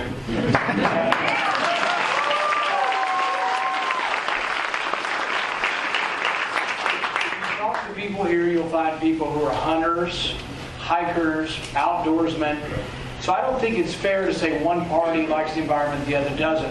What you will find here, though, is people who say, you know what, things like the Clean Water Act, that you can't put chemicals into the ocean or into the river or the lakes. Almost every Republican here will say they agree with that. But some of those rules that started out like 40 years ago changed over time. And now they're coming into my backyard and saying there's a hole in my backyard and I want to fill it up with dirt. They say, oh no, it's a wetlands. And that the government has the right to regulate my backyard. So it's not that Republicans say, oh, we don't care about the environment. We do, but we balance that with our private interests for our land, and we also balance that with the economy. So I live in a state that has a lot of coal in the ground. Coal is a form of energy, and so is wind. Am I opposed to wind? No. I'm not opposed to wind. Do I want to give a special money from everybody here to somebody who owns a windmill? No. If the windmill is profitable and we can sell it, use it, wind is great. But if you said, you know what, we're not going to have any coal tomorrow and all we're going to have is wind, it would be very cold or very hot because there's just not enough wind. Wind might be able to supply 3, 5, 6% maybe of all of our electricity. Sun, same thing. Sun is a pretty clean form of energy. Probably the cleanest is water, going through turbines and dams. All of those are good. I'm for all forms of energy. But I also realize that we're a growing country. We have 300 million people, that we shouldn't be rash to immediately close down a whole form of industry like the coal industry. Right now, half of the electricity in the country comes from coal. If we close it down, there may well be dislocations such that maybe everybody can't get warm in the winter or cool enough in the summer. So I think there needs to be a balance between the environment and the economy, and we do have to think about both. And that we shouldn't make decisions that were not positive as far as banning forms of energy. Yes.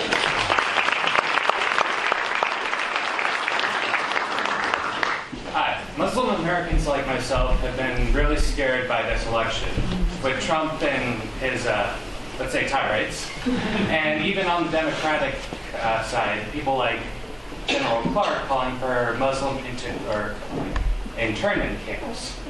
My question to you is, what will you do to protect the religious liberty of not just Muslims, but Christians, Jews, Hindus, and all the others? One of the greatest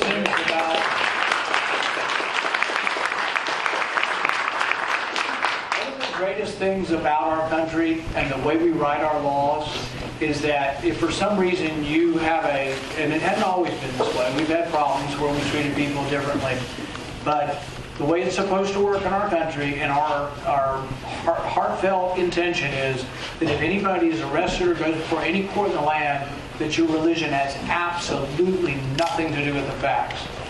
It is worrisome, though, when people start talking about a government with so much power that you could actually intern someone because of their race or their religion. We did this in the 1940s with Japanese internment. I mention it all the time as something we need to be worried about, that much power being given to government.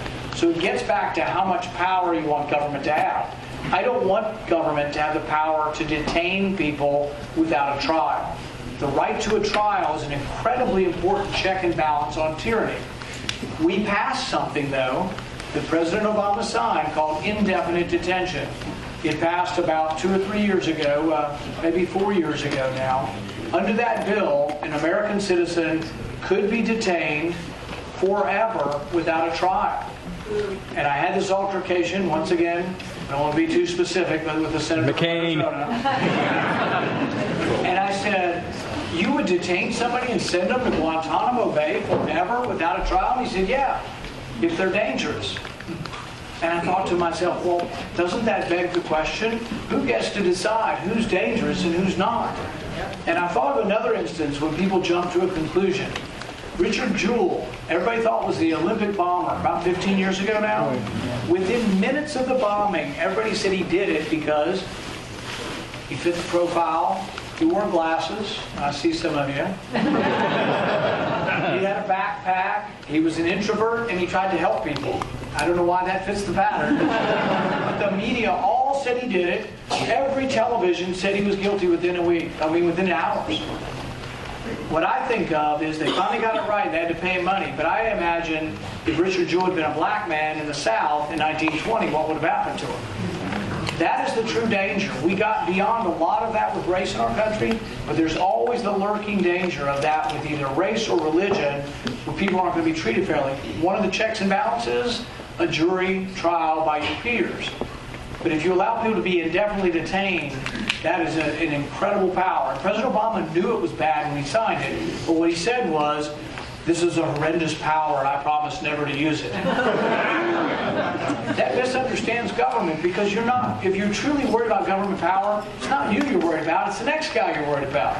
So you should never sign legislation that gives power that you think is too much power. But I agree with you, I hear you, and I can tell you that every fiber of my being says people are treated as individuals. I don't care who you are, what your religion is. I don't care anything about your life at home. I don't care anything about you other than that you're an individual and you should all be treated equally under the law.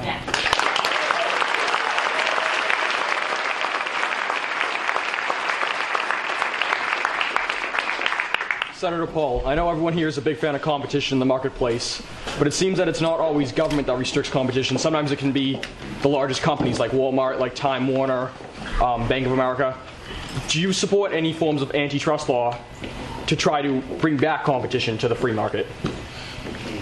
I think that when you look at monopoly and you look at power, almost always you can trace it to a government protection. So for example, people are always like, oh, we need net neutrality, the cable companies are going to take over, the internet service providers are going to take over. But if you look at cable monopolies, they aren't done by the marketplace. They're supported by the city's government. grant cable monopolies was one of the dumbest things we ever did, and it still can be fixed. New York City has all these pipes running underneath it. Run 10 more cables under there. You'll never even know you did it. You could probably do it in a heartbeat because you don't even have to dig up the city. You could have competition among cable companies tomorrow in New York City and in most of our big cities that already have pipes. In some smaller cities, it's a little harder because they may have to dig up to put cables down. But in a lot of cities, there's already pipes down and you can feed cable through pipes. But most competition, like with cable, I think are government enforced. Is there probably a rare occasion for antitrust? Yes. But what I would say is there's a great book called The Myths of Antitrust by Dominique Armentano. And in that book, he talks about how almost every time when you look at a monopoly, you'll find eventually, if you look closely, that the government had something to do with creating the monopoly. How are you going to make a smaller federal government? The question is how I'll make a smaller federal government. I think that there's a couple ways you can look at trying to balance the budget or make government smaller. One would be if you cut 1% across the board, the budget would balance within 5 years. One reason I bring that up is to show that, you know what, 1% of something is not that big a number. Certainly we could get by with 1% less of everything. But some of the 1% then would be Social Security and Medicare, which might be difficult.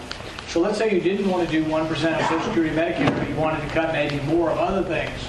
Well, maybe we can eliminate entire departments. I'd get rid of the Department of Education.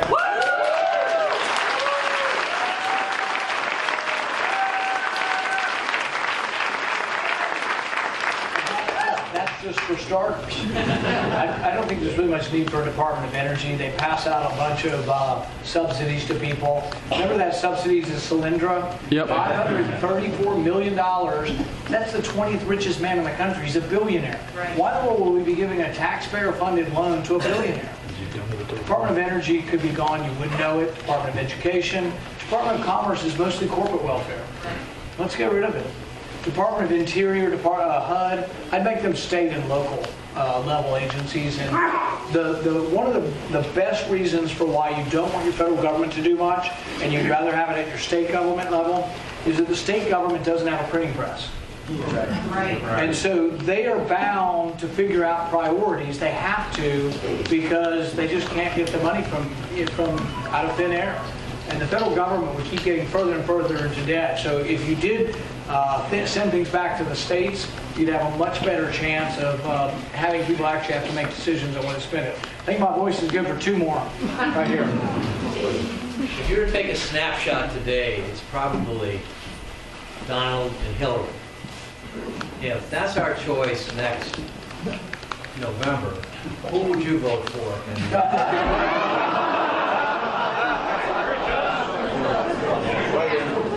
Now you're saying none of the above is not going to be on the ballot? I think it's a hard question to ask somebody who's in the middle of spending the last 2 years campaigning. I really can't even conceive of it at this point. I have said I'll support the nominee, and the reason I say that, some people get mad because it ends up supporting some people they don't like in the Republican Party. But the reason I've always said I'd support the nominee and have in the past is that when I ran against the establishment pick in my state. I beat him against all odds. I beat him 60-40. It was a pretty big margin. But I still couldn't win without the 40% of Republicans I beat coming back home to vote for me. So there is a matter of not making it so vitriolic that eventually people don't come back together. Because ultimately, I think, on average, Republicans are less bad than Democrats.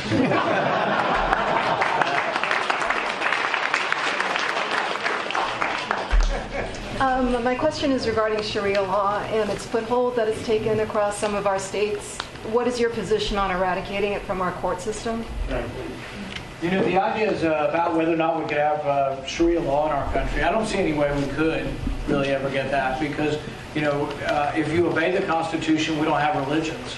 You know, we don't have religion in our government. We don't have religious law. It is important, though, that we understand anytime we're doing things, while we don't want religious law in our country, we also don't want to base our policy on religion. You know, and I am for some restrictions on figuring out who comes in and who goes out as far as immigration. But I don't want to make it a religious test. But I am willing to say, you know what, there's a lot of terrorism going on in certain countries that we have to have some more scrutiny. But ultimately, I think the world's such a dangerous place now that we're going to probably have to have some kind of global entry system for everybody that involves background checks. Because even Europe's got this problem as well now. And most of them are French citizens that committed the latest atrocity. But absolutely, without question, I don't want any kind of religious involvement in our law.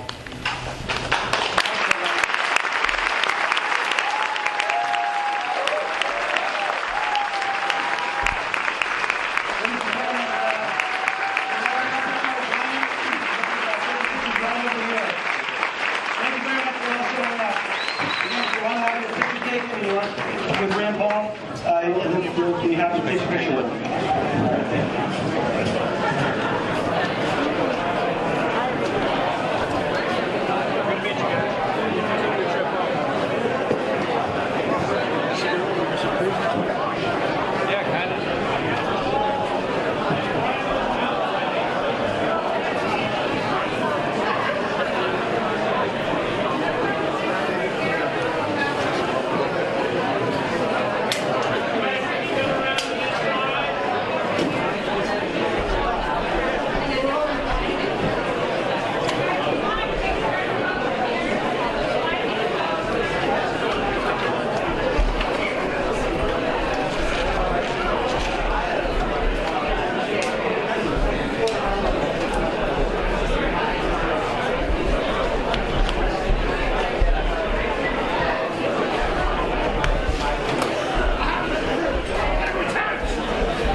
I'm going to slide you right in the middle since you're going to be coming by. Okay. They were going to do a media avail. Is that going to be after the handshake? Yeah. Okay, that's cool. Then I'll shoot some here. We're just won't take long. Yeah, no problem. Quickly run everyone through. Thank you very much. Absolutely. Thank you very much. Perfect.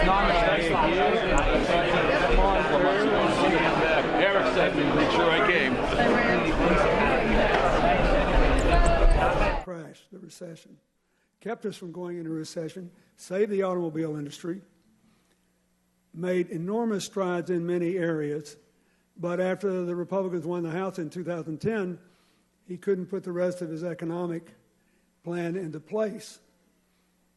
So what I'd like to do is to talk about what I think is the interesting back and forth going on today within our country, within our party, and in the Republican Party. What the President said last night in the State of the Union, I don't know how many of you saw it, but it's absolutely right. He said, we're the best positioned large country in the world for the future. Our economy is growing faster than any other large country. We've created 15 million jobs, or 14 million in the last 5 years, a very rapid pace. We are well positioned, but we have to embrace change instead of run away from it. We live in a world that is interdependent, where borders look more like nets than walls. And in that kind of world, good and bad things happen. If you were troubled, as I know you were, by what happened in Paris and that awful tragedy in San Bernardino, you know that the battle we're fighting is basically in that the heads of more than 1 billion people over the social media and in everyday life. We have some choices to make. We should be hopeful because of the good things the President talked about last night.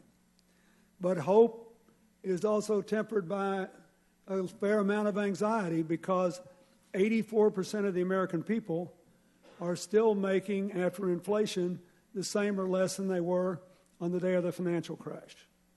Half of the American people, after inflation, are making less than they were the last day I was president, 15 years ago. So if we want hope to triumph, we have to alleviate anxiety. A lot of people are justifiably angry about those who caused the crash. It was actually caused by financial institutions of all sizes who took on too much risk without enough money to back it up. That was the failure of the SEC. President Bush appointed an SEC commissioner who had his picture taken with a chainsaw and the financial regulations. And the failure of the bank regulators. Interestingly enough, no bank that was a combined investment and commercial bank failed. The first two to fail were investment banks, Lehman Brothers and Bear Stearns. And then the big insurance giants, AIG. And then a slew of banks that just overinvested in bad mortgages. But we got to talk about how to put it back together again, how to have broad-based prosperity again. When all this inequality really got off the ground was in the trickle-down era beginning in 1981 when President Reagan became president. It worked pretty well for him because never before in our history had we run big government deficits in peacetime without a recession, ever. So he had a lot of seed corn he could feed on. And in the Reagan years, we had 15.8 million new jobs, and we tripled the debt. Then came the first Bush term, where we increased the debt another 150% and had almost no new jobs, and incomes dropped. Then, when the Supreme Court refused to let us count the votes in Florida, President Bush, George W. Bush, got in, and it was the first time we ever had trickle-down economics with a Republican president and a compliant Congress.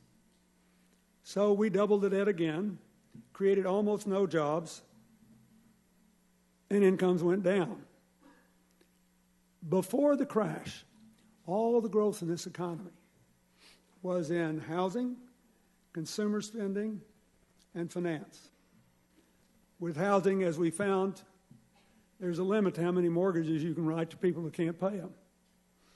In consumer spending, even though in a healthy economy we get about 2/3 of our GDP from consumer spending, there's a limit to how many credit cards can be maxed out and how much people can pay. That leaves all the money pooling at the top. And when all the money pools at the top and nobody wants to invest, they speculate. And that's what happened. the mortgage drag, the debt drag, and the speculation caused the economy to implode. And the administration has been busily trying to put it back together.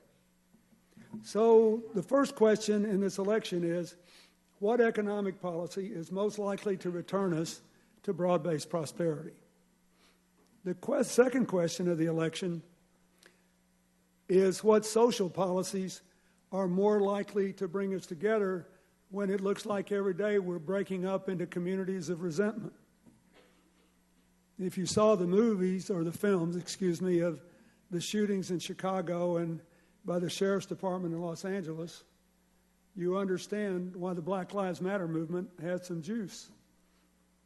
If you saw the riots in Baltimore and in Ferguson, what happened in New York when that poor, obese man lost his life for selling 3 illegal cigarettes on the street. We can't have that. But there's reason for hope.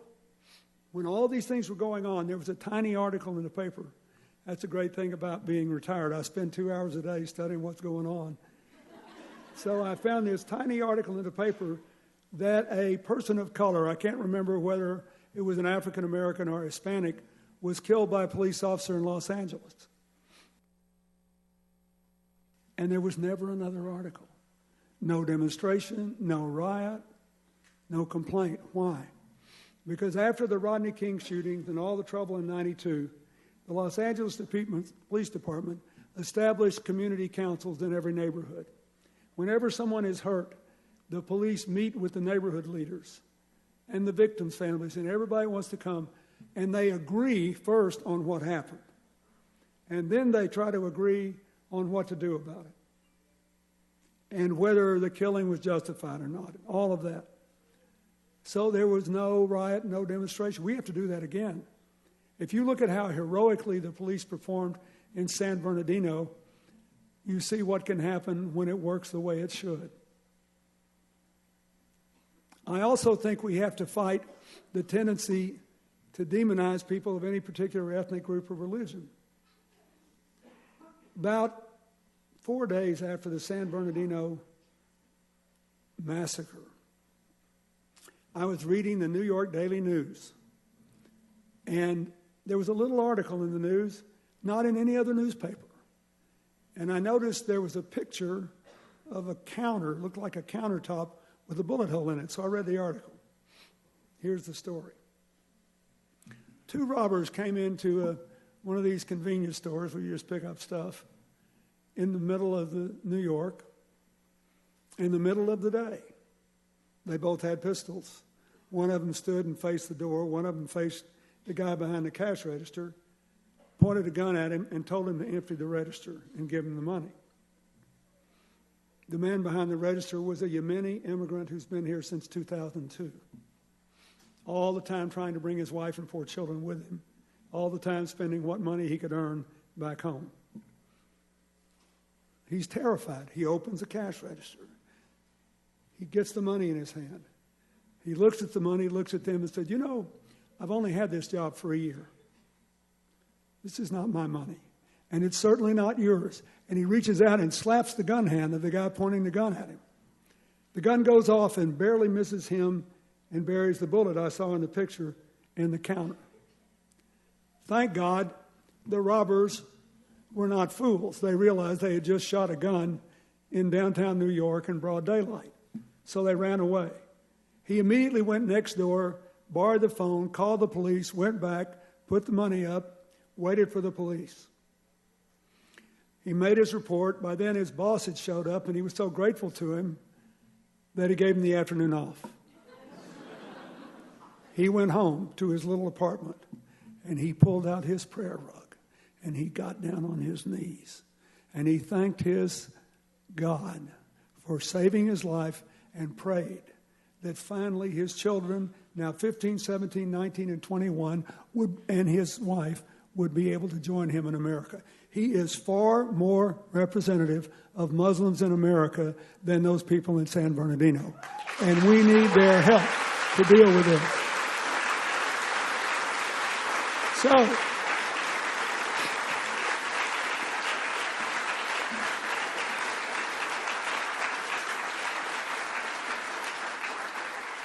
My belief is there are a few clear issues in this election. How can we best restore broad-based prosperity? How can we deal with our major social challenges so we bring the country back together? How can we preserve our political system and our basic freedoms in the face of all this dark money being spent in campaigns anonymously and repeated efforts to restrict voting rights? And how can we stop the Republicans from repealing everything President Obama has done? They voted again last week to repeal the health care law. That's the 55th time they still hadn't offered a substitute. They want to repeal his climate change orders. They want to repeal his gun safety measures. I was just in Claremont, and a woman who survived a gunshot gave me this list, these pictures, huge numbers of pictures of people who did not survive and people who did but were gravely injured. What he offered didn't amount to what we need, which is universal background checks that include online sales, which didn't exist when I signed the Brady Bill the first time, and gun show sales, and enough waiting period so that mental health records can genuinely be checked. The NRA says they want more mental health spent, but we don't have a centralized set of records in this country, and sometimes you can't find in 3 days whether somebody like the Virginia Tech shooter, who was clearly treated for mental health problems, was not in a centralized record base. They needed more than 3 days to check. I come from a state where half the people have hunting and fishing license, where a lot of school districts closed when I was governor on the first day of deer season because nobody would have been there anyway. I get it. I get hunting and sports shooting and people who live a long way from ready law enforcement wanting a gun in their home for safety. I get all that. This has nothing to do with that. What this is a strategy by the NRA that recognizes that actually a slightly smaller percentage of gun owners, of homeowners, own guns. Fewer households as a percentage of our population. So in order for them to make their market targets, they have to keep the rest of the gun owners in a constant frenzy that somebody is coming to get their guns so that the same homes buy more and more and more and more guns. And on the streets of New York, where we have pretty good gun laws, increasingly, the guns that are involved in crimes were those that make their way up from Virginia, which used to have a one handgun a month policy. But when they abandoned it, it became a ready pipeline. All we need is to do something sensible. And I saw President Obama's town hall meeting. I don't know if you did. And that sheriff from Arizona that wants everybody to have an open carry basically said, we've messed this up so bad you can't fix it. He said, there's so many guns, anybody can get it. That's not true.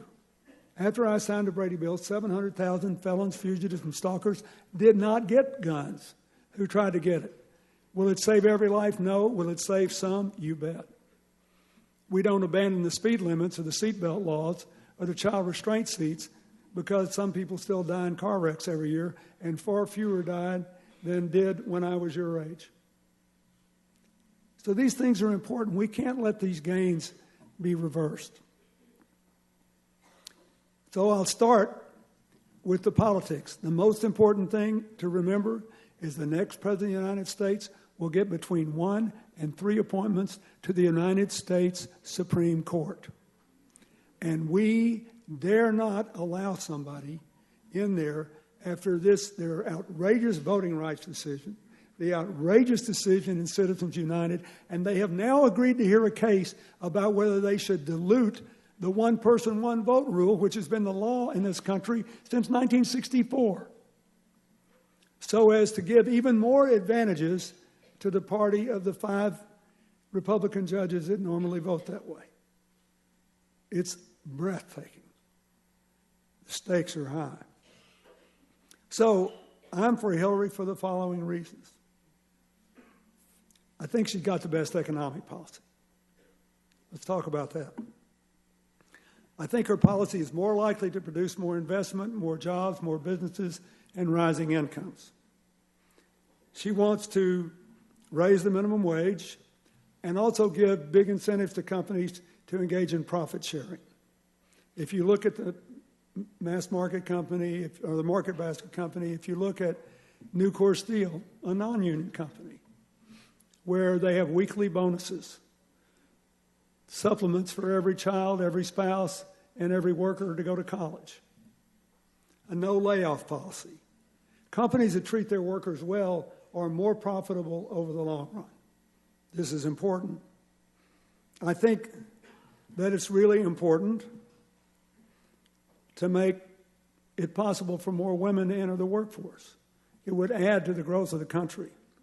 Even though the unemployment rate is low and many jobs have been created, we've had enough population growth so that the workforce participation rate is still about 4% lower than it was when I was president. We can do something about that. How? When I left office, we were 7th in the world in the percentage of women in the workforce, even though we were one of only 7 countries without paid leave. We can't do that any longer because we are now not in the top 20. Let me say that again for all of you. We are not in the top 20 in the world in the percentage of our women in the workforce. Why? Because we didn't pass equal pay, paid leave, and affordable child care. And she will do that.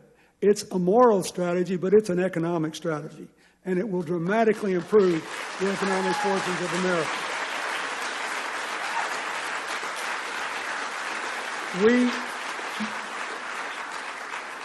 We have to make college more affordable. The public colleges of America used to be the last refuge of people who wanted a good education and didn't have any money. But in the last 15 years, they've been starved. First, because of the crash, with not enough revenues, and many states under court orders not to undermine equality of spending in public schools, they've been starved. Then many of the Republican governors, there are 30 of them now, have cut taxes at the expense of college education and raised the prices. California once had the finest network of public higher education in the history of the world, and it is under enormous stresses because of this, which is why the governor there raised revenues and tried to save it. Hillary thinks we've got to let people refinance their loans. We've got to be able to consolidate all loans from all sources and limit repayment to a fixed percentage of a graduate's income. This is a big deal. Look, I had one of those income contingent loans. In the first group it ever happened, when Hillary and I finished law school, and our class owed the money back, and we all agreed to pay, everybody was smaller then, we all agreed to pay 0.6% or something of our income until the class's loan was paid off. The class's loan was paid off early. We need to have shared responsibilities along with shared opportunities. This is crazy. I met a guy the other day whose assistant lived in New York City. Her after-tax income was $70,000. That's a pretty good amount of money, even in New York, except that her monthly college loan payment for her bachelor's and master's degree was $2,900 a month. You do the math. It's almost half of her income. We got to stop that. And then she wants to spend as much money as we can to alleviate the burden on middle class and lower income families. She doesn't favor free tuition for people in our income group. I was proud that I could afford to pay for my daughter to go to Stanford, and I thought we should. We should contribute to the university. But this is a big deal. If we start losing ground in college graduates, we're in trouble. And we need to support community colleges and skills training programs. We've got to do that. Today, at any given day, there are about 3 million jobs being advertised in America. And for most of the last 8 years, those jobs have been filled at a much slower rate than was normal. In no small measure because employers were having trouble finding people who had the specific skill set they needed. That will also make a difference. Finally, We've got to do something for the areas that were left out and left behind. As you know, I just came from Claremont, and we spoke in this beautiful, beautiful building. And the city manager of Claremont, who's endorsed Hillary, said, when I came here, this building was nothing but broken windows and pigeons. And it's beautiful now because of something called the New Markets Tax Credit, which was the last big bill President Clinton signed. We rebuilt Claremont with it. The Republican Congress allowed that bill to lapse last year. Coal country needs that bill. West Virginia has, I think, the second worst economy in America today and the highest rate of opiate and heroin addiction of any state in America. And those two things are related because everybody goes through tough times in life, but if you can get up every morning and look in the mirror and believe you can make today better than yesterday, you can endure nearly anything. But if you have to get up every morning and look in the mirror and say, today's going to be just like yesterday, and so is every tomorrow, you're beat before you start. We have got to give incentives for people to invest. I strongly support the president's climate change ruling. And we've been losing coal jobs for 100 years. A lot of people don't know that. Coal employment peaked in 1920. Coal production peaked in 1950. Thousands of jobs were lost when George W. Bush, who championed the coal industry, was president because people wanted to use natural gas instead. It was cheaper and not as harmful to the environment. But we have got to give those people a chance to start again. When I ran for president the first time, New Hampshire had the worst economy in America. Highest rate of bank failures, highest rate of home foreclosures. And I said that to the rest of the country. I talked about you when I was there. We got to go up and down together. So that's important. Finally, we need to figure out a way to even strengthen the Dodd-Frank financial legislation and still make it more flexible at the bottom so community banks can make small business loans, can help new entrepreneurs starting out. Most of the jobs we got when I was president, 22.7 million, were with smaller businesses. And now we find two things. The Dodd-Frank bill does not adequately invest what is the new threat, shadow banking, non-banks making the same kinds of mistakes that were made that caused the Great Crash. Hillary would cover them, and it's very important. She would keep the high standards on the big banks, allow the breakup of any banks, not just those that are investment banks and commercial banks, but solely investment banks or solely commercial banks, if they insist on making risky speculation their preferred choice instead of reinvestment in the American economy. But she would make it easier to loan money to the farmer if his or her John Deere tractor broke down at planting time, or to some young person with a good idea to start a new business. You can't run an economy if the transaction costs for processing an $80,000 loan are the same as the transaction costs for processing an $80 million loan. A lot of bankers are turning them down now, and we are full of good ideas. People are bursting with good ideas. And you don't want to force everybody, especially with small needs in the beginning, to go to a venture capitalist where they have to give up part of their company to get any money. This is a very important thing. So we need tough at the top, but flexibility in making these small business loans. Now, who's got the best plan?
Off in the valley, thousands of runners descending on Phoenix. They'll be taking part in the Rock and Roll Marathon. While some runners are just running for fun, others have a purpose. Danielle Miller shows us a Mesa man's inspiring story.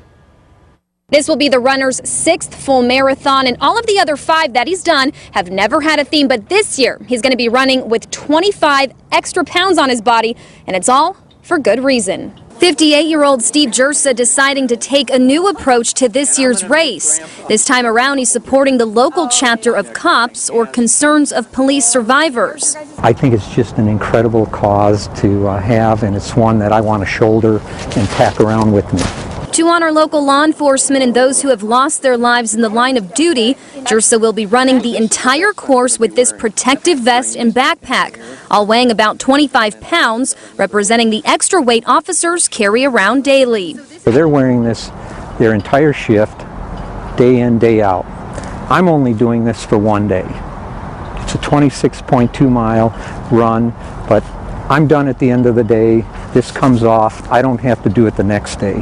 Jersa's cause hits home for many. People like Jan Blazer Upchurch. Her husband John was a sergeant with DPS when he was hit and killed by a drunk driver in 1990 while on duty. Steve is doing this for reminding people that this is just a small part of what they have to, get used to. Wearing an extra 25 pounds on your body every day, getting in and out of cars, running after suspects, all of those things that most of us have no idea what it's like to do that. Jersa says the run will be physically tough, but it's nothing compared to what our law enforcement does for us daily. I'm trying to honor them and show appreciation for what they do in a very small way.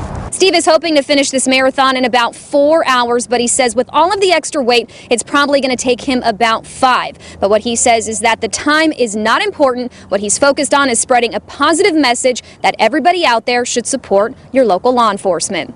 Danielle Miller, Fox 10 News. News is back. After 8 days of a strike, Phoenix bus drivers have approved an agreement between their union and the transit company TransDev. A tentative agreement was reached last night, but was made official this afternoon. Marcy Jones breaks down the agreement and what it means. They voted 85% in support of the contract. And so that should make Phoenix bus riders very happy, and these drivers and their families very happy also. After more than a week of picketing and tense negotiating, an agreement has finally been reached between the transit company, TransDev, and the union representing drivers, ATU. It's been a long, hard battle. Many sleepless nights in the last week and a half. But it's over. The public can now ride the buses starting this afternoon. During the strike, 34 bus routes and countless commutes were disrupted, leaving thousands of people to find alternate modes of transportation. But those picketing say they felt out of options too. Nobody wins in these strikes. We all know that. But it's over and done with. The membership has voted 85% in favor of the contract. They're going back to work, and that's all I can ask for. The new agreement includes just under a 3% raise, an improved medical plan, and increased breaks. And although both sides compromised, Mayor Greg Stanton says the most important thing is to have a working and reliable public transportation system. Hundreds of thousands of people every single day rely on this bus service to get to school, particularly high school students in the center part of the city. People rely on it so many times to get to their jobs, employment, just like my dad did when he sold shoes at JCPenney. Marcy Jones, Fox 10 News. More than 20,000 runners expected to pound the pavement during Sunday's big race. It's going to be all hands on deck for local and federal law enforcement agencies. Fox 10's Nicole Garcia joins us live with what's being done to keep everyone safe. So many people in town, and it's such a big event. Yeah, tens of thousands of people are going to be in the valley. Local and federal law enforcement and private security personnel already have their plans in place to make sure all the runners get to this finish line here safely. Crews just finished putting up the banner, and they're still working on putting up all the signage and stuff along the race route. Of course, officials aren't telling us specifically what their security measures are, but there's definitely a heightened sense of security out here, especially after those recent Paris attacks and the Boston Marathon bombing a few years back. Hasta la vista! For the 13th year, runners from across the country and the world will be converging in the Valley for the Rock and Roll Marathon. But before they pound the pavement for this weekend's races, crews are busy preparing the stage, putting up fences, and going over safety measures. The Boston Marathon bombing of a few years back is still very fresh in everyone's mind, and that really changed the way that we as a race operator approach events like this. These images from 3 years ago still haunt many in the running community. Runners in this year's rock and roll races can expect to see an increased presence of officers from Phoenix, Scottsdale, and Tempe, as well as an increased presence of private security personnel. You should also be aware of several things that are happening behind the scenes in terms of surveillance and communication that may not have happened in years past prior to Boston. Phoenix police say officers with the FBI Joint Terrorism Task Force and the Arizona Counterterrorism Information Center will be monitoring any chatter and activity that could pose any threats.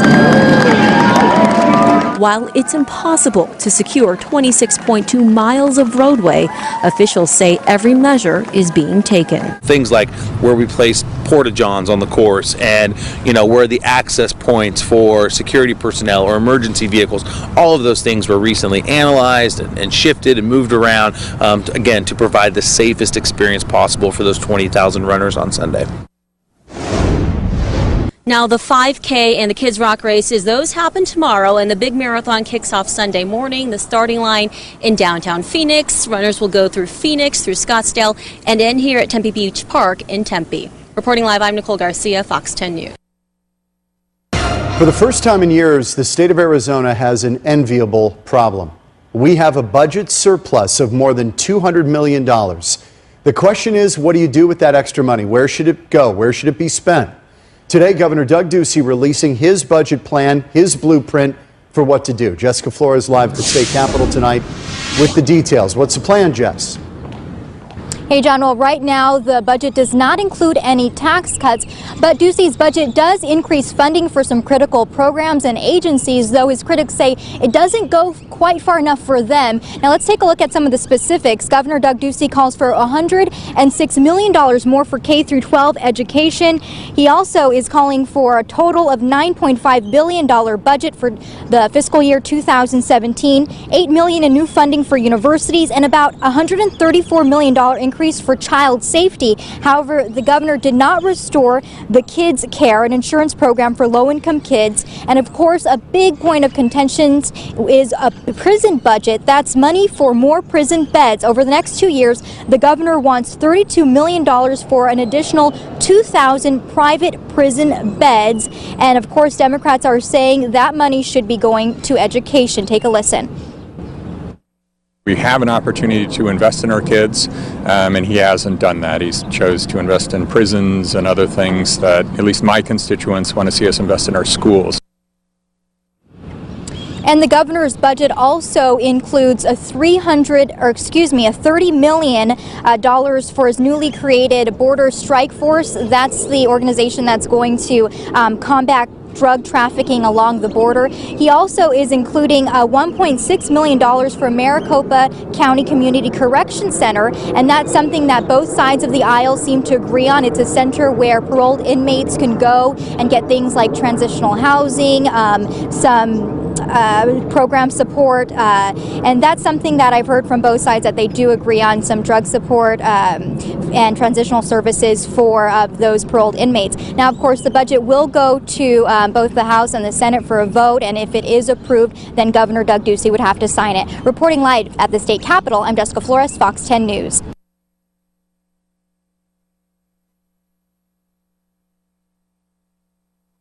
A lot of excitement in the Valley, in the air. You can feel it. The Valley playing host to some big events over the weekend. And we've got the Rock and Roll Marathon coming up with runs on Saturday and Sunday, plus the Health and Fitness Expo downtown. We just got back from there, actually. We enjoyed meeting many of you. And of course, the big game that everyone is talking about, the Arizona Cardinals, 2 wins away from securing a spot in the Super Bowl. But first things first, the Green Bay Packers tomorrow night at University of Phoenix Stadium. And that's where Steve Kraft joins us tonight. More. Steve, this is going to be a big game tomorrow, and I sense it's going to be a tough game. Oh, yes, I think so. And what a beautiful, beautiful venue for such a big game. Take a look at this. A whole lot nicer than Green Bay, I'd wager. Hopes are high here at the home of the Cardinals in Glendale. Cards fans are out in force, and so are the Packer faithful. The Cardinals team shop is ready for the big game. Soon, fans will be flocking here. Many already are. And they say the Cards will beat the Packers just about as soundly as they did a few weeks ago. Definitely.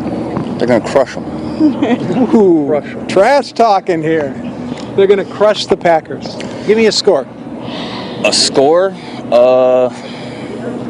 About 38-14. We even found a hardcore American football fan here from Germany. Yeah, of course, Cardinals are the big favorite. I'm rooting for the Cardinals now that I'm visiting here. The Cardinals are the home team.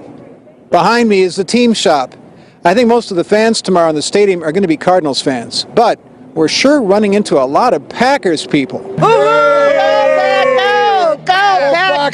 That's my favorite. All right, we're going to get loud. We're going to do this. Yeah. Get out of here. Oh, okay. No way. After we win, after we beat you, then we'll leave. With cheese heads. You betcha. Right. We'll find out tomorrow who's doing the celebrating.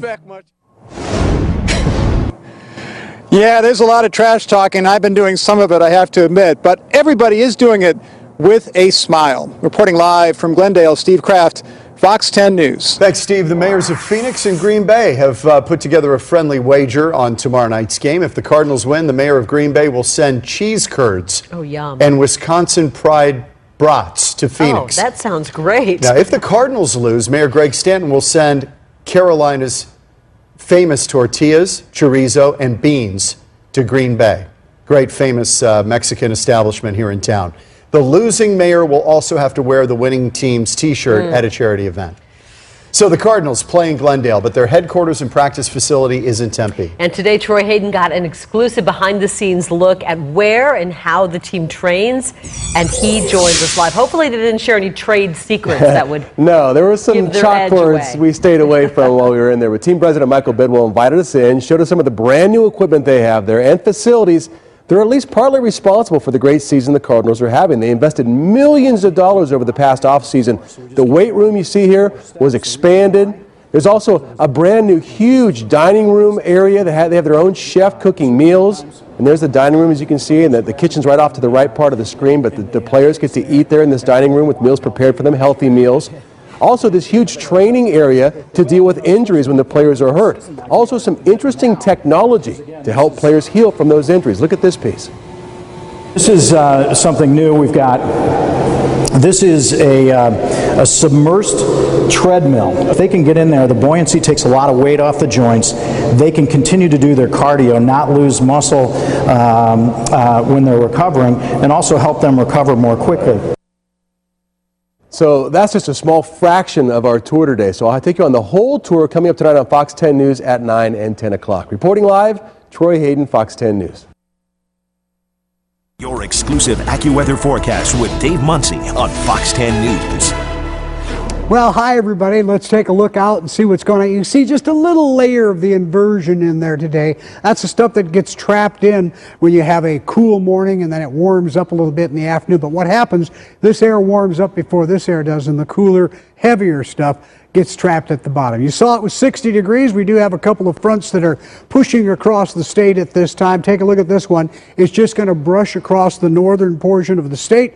As it rolls in, high pressure will push in behind it, and as that high kind of takes over a little bit by Sunday, things will be just a little bit different. You can see here the moisture coming through, a little weak echo moving through the state, leaving a little bit of snow up in the Flagstaff area. Not much, but a good dusting up there, if not a quarter of an inch in some areas. But as you can see here, that stuff has moved out. It has taken off to the east, and in the eastern mountains you can see it's still a little bit of this active weather out there, and you can see also a little bit of rain kind of mixed in with that stuff as well. And then as we look from the city up into the mountains, you can kind of see that stuff clearing off a little bit. But in the eastern mountains, there's still a slight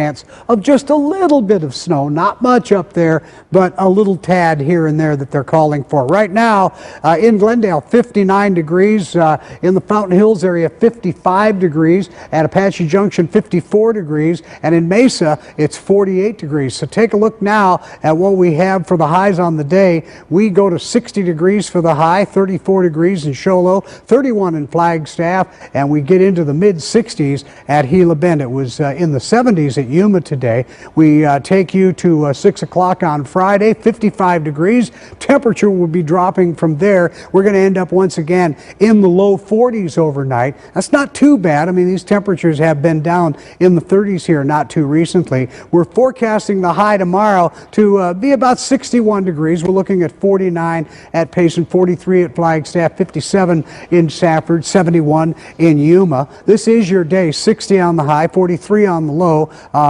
That should be 61 there. And then 67 and 46 normal high and low. Record high 81, record low at 28. Let's take a look at our forecast for the night. 43 degrees. There's your forecast for tomorrow at 61 degrees. We're looking at 70 degrees by Monday. As you can see here, these temperatures are looking pretty good for the next couple of days. Watch your kids around water. Thanks, Dave. Chipotle restaurants across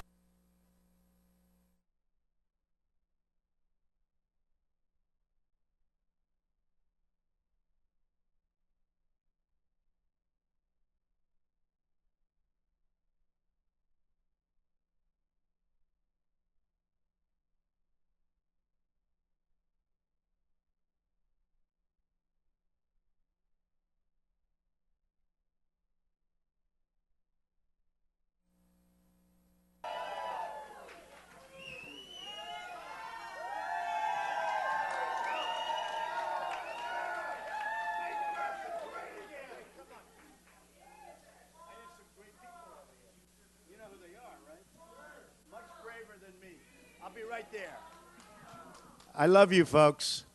Caucus, caucus, caucus. So we have some incredible people over here. You know that. I wish we could. You want to say hello? Huh? How did you say hello? How are you? How are you?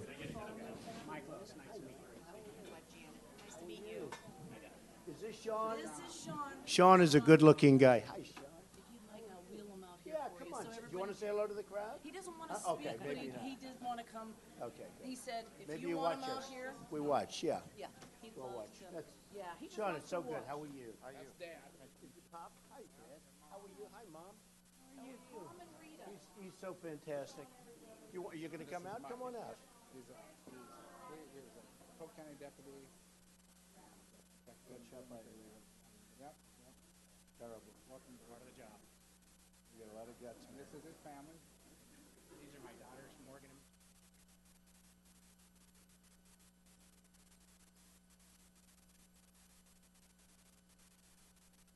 What great people. What great people. What great people. And Sean is a special friend of mine because he's going through a little difficulty and he wants to vote for Trump, and we love Sean, right? Okay? We love Sean, and nice to meet you. We spoke about 2-3 weeks ago, and I think you're doing much better. So it's great to have you, man. Okay? We'll see you in a little while. We'll go up and say a couple of words. Unless you don't want me to speak, I won't speak. Sean, maybe I can get out of speaking. That would be even better, right? Come on over. Come on over. Hello, everybody.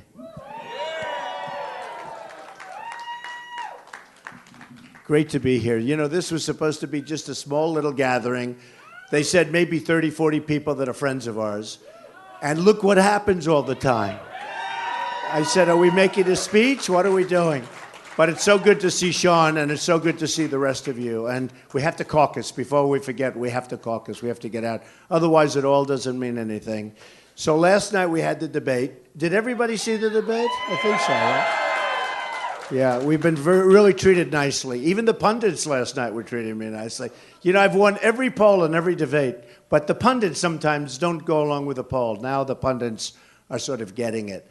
And they're getting it because we have such incredible receptivity. If you look at what's going on with the people, I call it a movement. It's a movement. Like even this was supposed to be 25 to 40 people, and look, I don't even know who the hell some of these people are.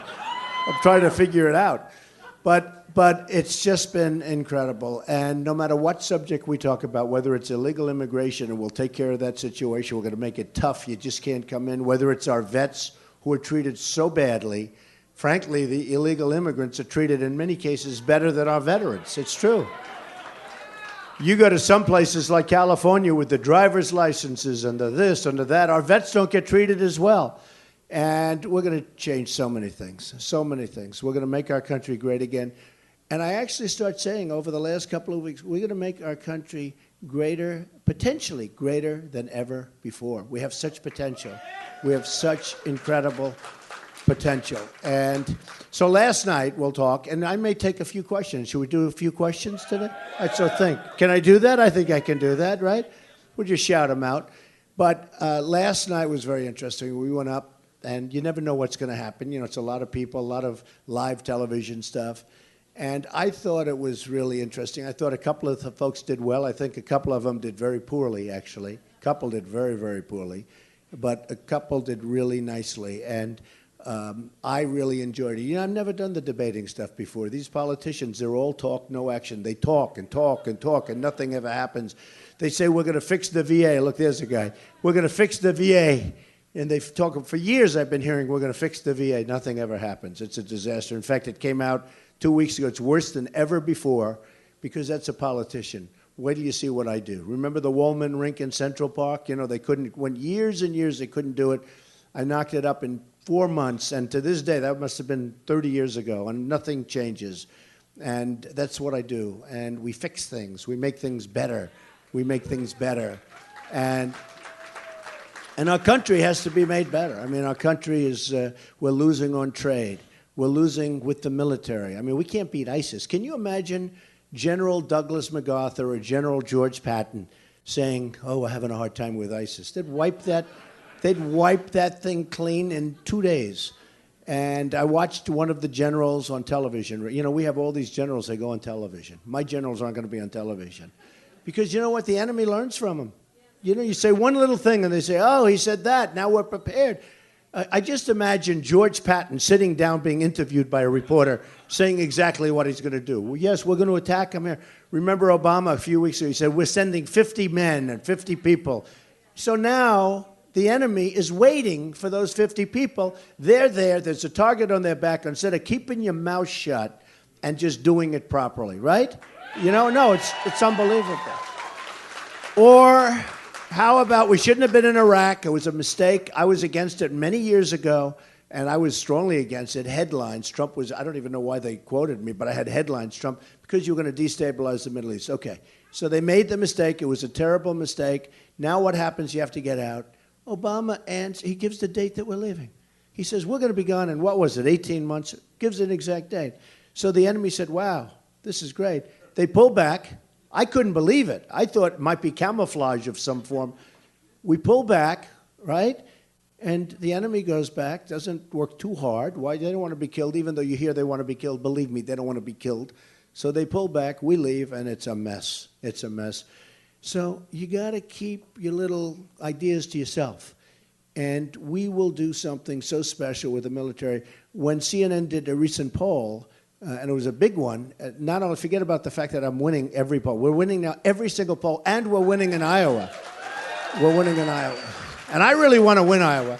You know, people say, oh, well, just say you want to do well in Iowa. Just say you want to do well. That way, at the end, if you come in second or third or fourth, you know, you can say, I said, I want to win Iowa. I've really hit, we have a great relationship with the evangelicals, like fantastic, and with the Tea Party and with everybody in Iowa. And I really want to win it. I mean, to me, this is going to be fun. I'm going to be here a lot. I'm going to be here so much in the next 2 weeks. You're going to be sick of me. You're going to say, oh, I can't stand him. I don't want to see him anymore. Look at those beautiful hats. I don't make America great again. They make America great again hats. Hottest thing. There's a man, and that's a real one. That's one made in the USA. I know the difference. Those aren't made in the USA. They're not mine. They have the right slogan. You know the problem? These hats have become so hot. That's why I immediately love this guy. The hats have become so hot that the New York Times did a story. It's one of the hottest accessories for women. You believe it? They go to fancy balls wearing the hat. But it really has been a great thing. So we are going to do things that are going to be so exciting and so good. But I want to win Iowa. We have to get out. You have to get out to the caucuses. And, you know, the theory, because we always get the biggest crowds. We go, no matter where we go, we get the biggest crowds. And the only thing the pundits can say is, well, maybe they don't want to show up. And the other day you heard we had a 15,000 people, and 7,000 people were sent, we couldn't get them into the arena.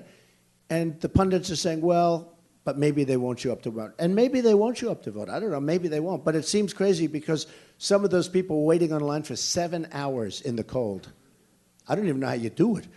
But 7 hours in the cold, and they wait and wait and wait, and it just seems hard to believe that you wait 7 hours in the cold, and then they like me more after the event, and then they don't show up to vote or caucus or whatever they want to do, whatever it is. But I think, you know, in the case of New Hampshire, the vote, and I think they're going to show up. I think, actually, I have a feeling, we're leading in all the polls, I have a feeling we're going to actually do better than the polls are saying. Because there's a movement. This is actually a movement, and there is a feeling out there that's so strong, so powerful. I'll give you a little example. 0 sleep. I mean, 0. I left, I mean, you're probably saying, what's he doing here? How about I was on one of the programs, a nice program this morning, at 6:30 in the morning, okay?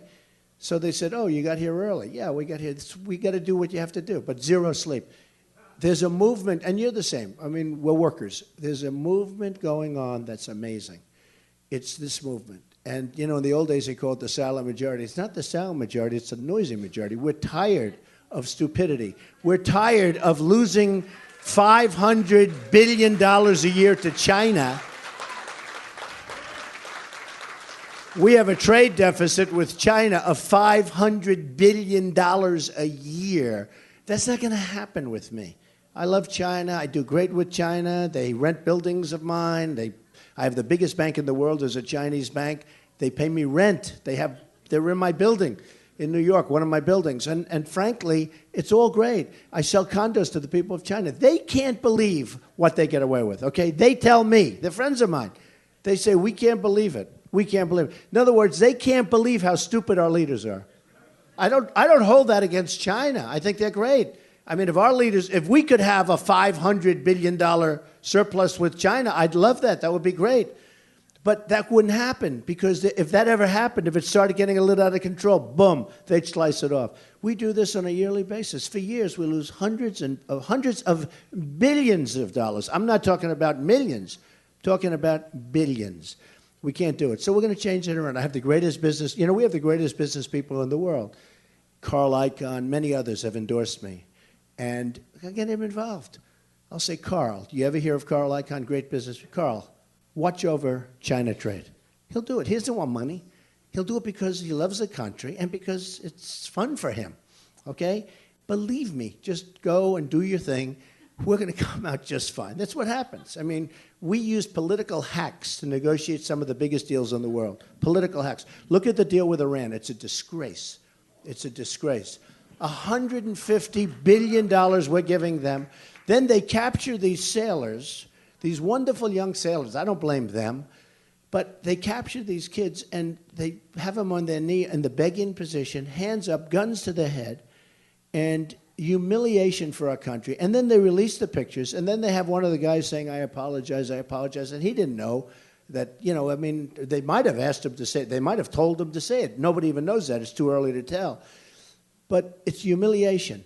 The only reason they even let them back was because they're not stupid people. They're very smart people, and they're great negotiators. And in 2 days, they get a check for $150 billion, okay? They didn't want to take a check. See, the difference is if they did that with me, I'd say you're not getting your money back. That you're in default for what you did. No, you're in default.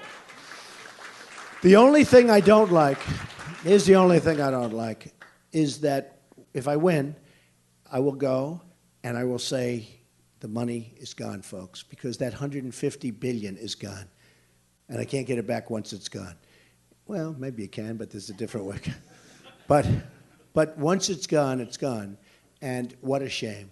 What a shame. I actually said to people, based on what they did with the humiliation, because I call that, does everyone agree? You know, some people said, well, they let them out. I thought that was humiliating for the United States, to have these people on their knees with their hands up and guns at their head, And then we have Kerry saying, wasn't it wonderful that they let him go? I think it was disgraceful. Remember this. If we weren't giving them a check in 2-3 days for $150 billion, they would have never let him go. They would have kept him. And just don't forget this also.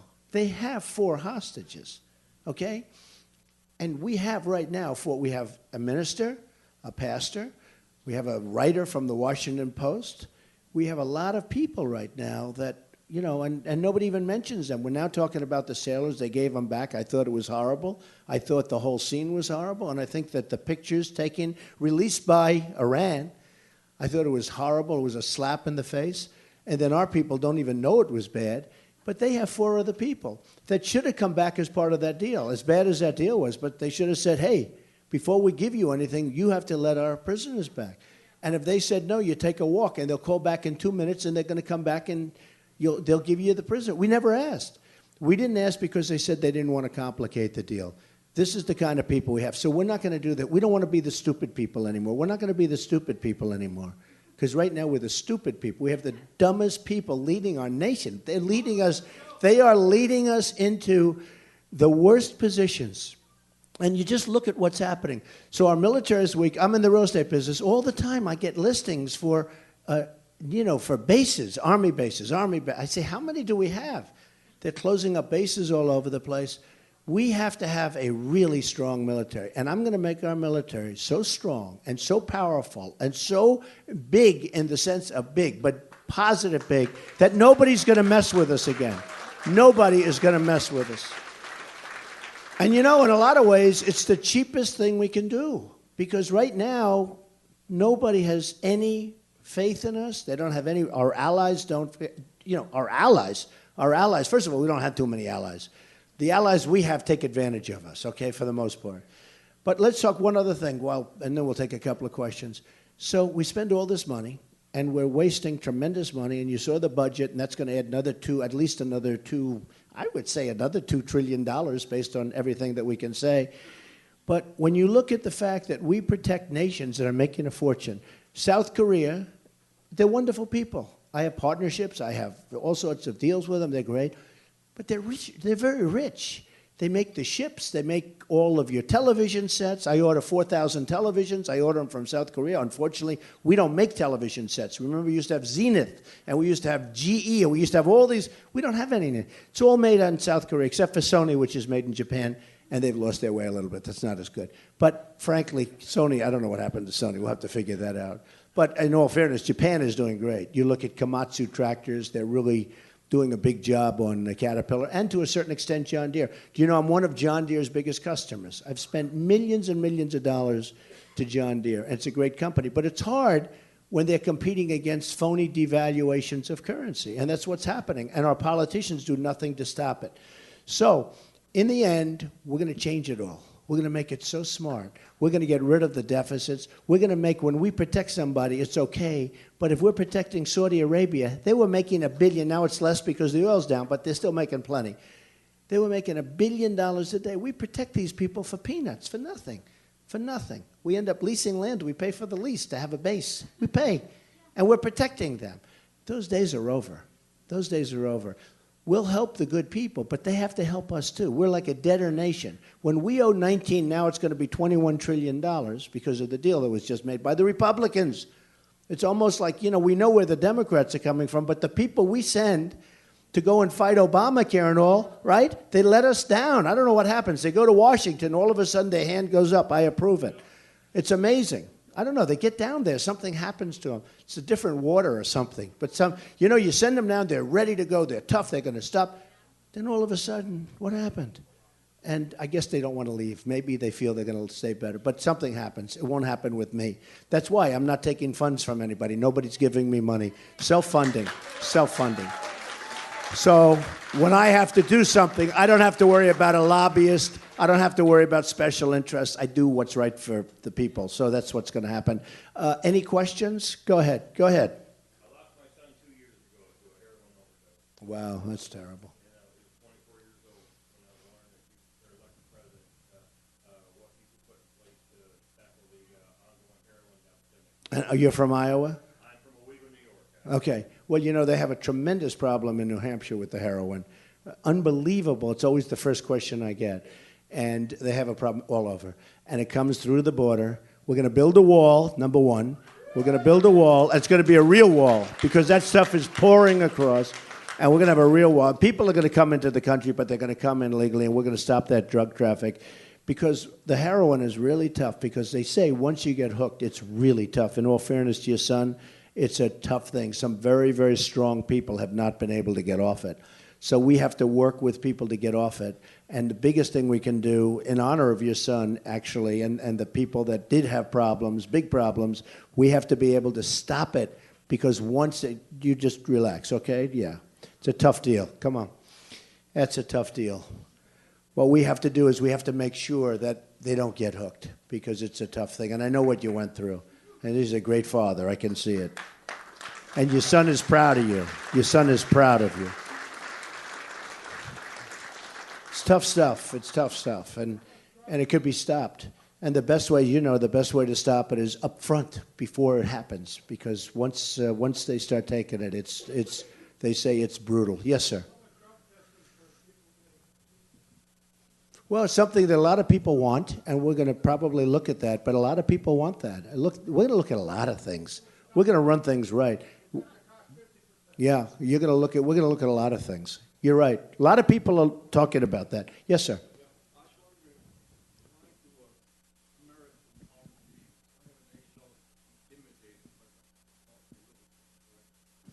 Well, I think one of the reasons that I'm doing so well, poll just came out, I'm at 42%. Can you believe it? Remember? So we had polls where, I started at 6, and we went to 12, we went to 18, went to 20. And every time I go up, the pundits would say, well, that's his cap. He's reached his cap. That's about it. And, now we had 142. That's with like 14 people. And that's a lot. I think that one of the reasons that I'm doing well is it's not that I want to be, hey, I went to an Ivy League school. I went to the Wharton School of Finance. I could do the best with the best of them, okay, with society at the highest level. I do that. But political correctness is hurting us. It's taking too long. It takes too long. It's like everything has to be worded a certain way. Nobody's offended. It's taking too long. It is actually hurting us. And it almost shows a sign of weakness. I think one of the reasons I'm doing well is because people understand. I'll give you an example. I came here, I was in Iowa a couple of weeks ago. You go to the stores, there's no Merry Christmas anymore. We're going to start saying Merry Christmas again, folks. Okay, we're going to start, it's true. We're going to start saying Merry Christmas again. And it's ridiculous. You go out to the stores in New York City, you go to the store, you don't even have a sign up. Everything's red, they paint the red, they put everything, but they don't have a sign. It's going to be Christmas time again. Go ahead. Mr. Trump, how do you work with a divided Congress when you're elected? How do you plan to work? Well, I've always gotten along with politicians. I've always worked with politicians. I built I got along with Democrats and liberals and Republicans and conservatives. And, somebody said he's a world-class businessman in one of the articles. It was very nice. And I said to myself, I am. I built a great company. And in fact, when they went and saw it, it was much bigger and better. It's a tremendous company. And that's why I want to put that, I'm not saying that as a bragging thing, I want to put that to work with this country so that we make great deals, so that we do it properly, et cetera. I'll have my kids run it with executives, and that's it. I won't even care about my company anymore. This is so important. This is so inspiring. Getting a chance to do this and turn our country around, because our country's going so bad. It's so bad. I was talking about South Korea. So we have 28,000 soldiers on the line. Well, we get nothing. We get peanuts. And you have the maniac on the other side. We're protecting Japan. We're protecting Germany. We're protecting all these countries. The hell do we get out of it? Okay? And these are behemoths. These aren't like poor countries, where you want to help people and you want to stop whatever. These are rich countries. And what we do, and we get nothing. We get very little. Let me put it that way. So all of that will change. And you know what? They'll have more respect for us than they did before. Yes? Yeah.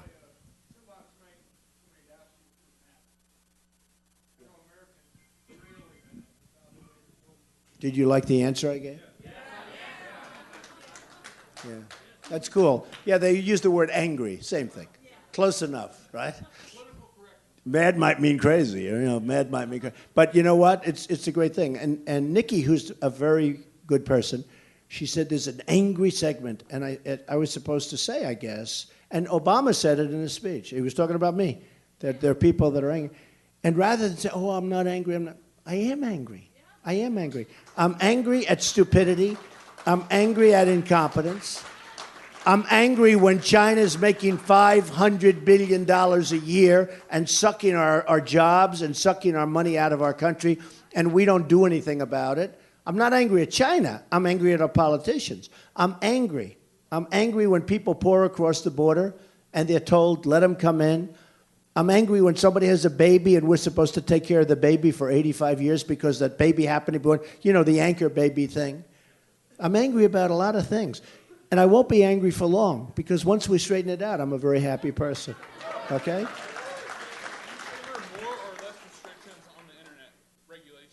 Well, you have to be a little bit careful, but I'll tell you what I do favor. ISIS and these bad dudes are using the internet better than we use it, and we're the ones that really came up with it, right? We invented the internet. ISIS is using the internet, and they're radicalizing kids. They're taking kids, and with the internet, they're bringing people over. Number one, those people are never coming back. I don't care how they got there, but they're never coming back. Right now, they come back. We just put them in. Eventually, they'll say, what do we have to go over there and fight? Let's fight in the United States against us. But I am for absolutely, in some form, using the internet to knock the hell out of ISIS and our enemies, okay? And some people would say, oh, freedom of speech. Forget it. This is people that cut off heads, okay? They cut off heads. As the expression goes, trust me, we'll do fine. We're going to do fine with the internet. Yes, sir.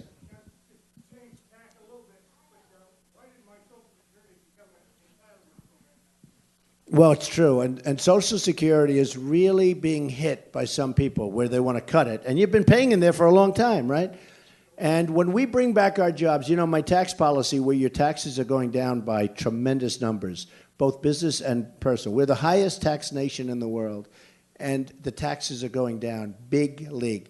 And we're going to create an economy that's going to be vibrant again, and we're going to save our Social Security, and we're not going to do the cuts. I think I'm the only one that's talking about not cutting, and Mike Huckabee is also talking about it. But most of them are saying we're going to raise the age, we're going to do this, we're going to do a lot of cutting. Now, there's tremendous waste, fraud, and abuse. That we can take care of, right? But we're not going to be cutting it. We're going to make our country strong again, rich again, and we're going to be able to afford it. Because, that was a contract we entered into. You've been paying for that. It's not like you're not paying. You're not getting it for nothing. So we're not going to be changing it, okay? Yes, ma'am.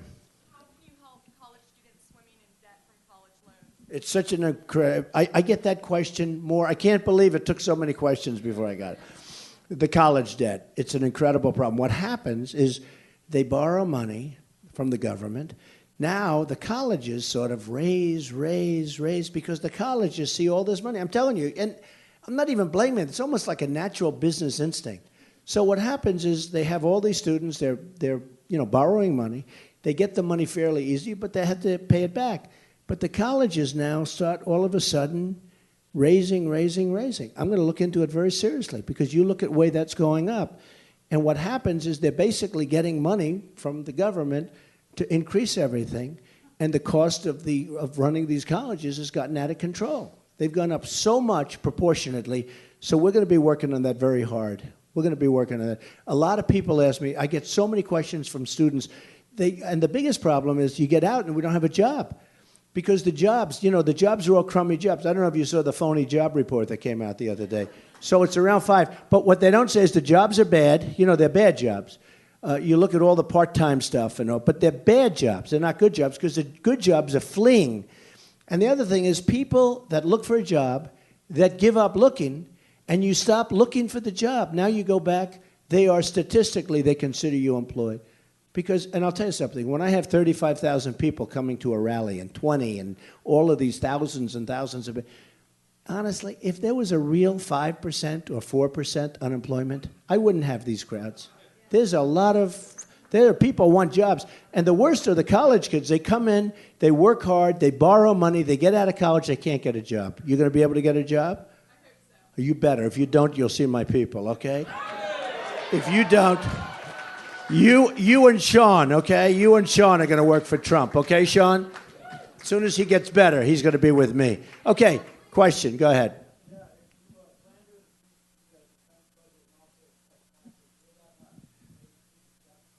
Okay, so there are things we can do. Number one, Department of Education. We're getting rid of Common Core. You know, this guy Jeb Bush is still on Common Core. How does anybody want Common Core? I've seen it locally. We want local education, the parents, the people. You'll control it. Less expensive, much better. The bureaucrats in Washington gone. We'll be able to cut EPA. So bad what's happening there. You know, they're making the farmers. I have friends that are farmers, and these farmers in Iowa, in different places, but in Iowa, they're complaining. I mean, they can't take care of their land anymore. Everything they do is a big deal. Used to be you'd farm. Today it's like you got to read, you got to certify, you got to do all this stuff. They're telling me things that's like a horror story. We're going to go back 15 years. We're going to go back so many years. So what happened is so incredible. So we'll take care of things, and we have a lot of cutting to do. There's tremendous cutting to do. You know, when you have budgets and you're dealing in trillions, and if you put the right people in charge of these massive agencies, and you say cut 5%, you know, these people are talking about balancing budgets in 35 years from now. We can do it, believe me, much quicker. We can do it. We can do it quickly. But there's a lot of waste, fraud, and abuse. Yes, sir. Go ahead. I think everybody's here because we feel like we need a hammer. You are the hammer. Questions. Number one, why do we send any money to other countries when we're broke? Number two, are you going to go after the people who are politicians who are criminals like Obama and Hillary breaking the law every day? Well, Hillary's going to have a problem. And don't forget, if a new administration goes in, that's a very easy question. But Hillary does have, for the first time, she's under such, look, what she did is so wrong. What she did is so bad. I don't see how she makes it. You look at Petraeus, you look at other people, they did a tiny fraction of what she did, and they've been destroyed. So I don't know how she makes it. I don't know. I would love to run against her. I just don't know how she makes it into the starting gate with all that's going on. Now, with that being said, the Democrats are protecting her, or she wouldn't be as far as she is right now. But we'll see what happens, but the answer is absolutely. Yes, go ahead, sir. How are you going to do when Congress gives you a 2,000-page budget and you're overspending by $800 billion? But that's what I do. I know. That's what I do. You get them in a room and you say, do it. Obama doesn't get anybody in a room. He tried, I think, for a little while and it failed. And I won't go into it, okay? But he doesn't get it done. So he signs executive orders, and then everybody sues, and you're not supposed to be doing that. And so we'll get it done. It's called get them in a room, right? Cajole. Let's go, folks. We got to cut, right? Okay, yes, ma'am. Go ahead.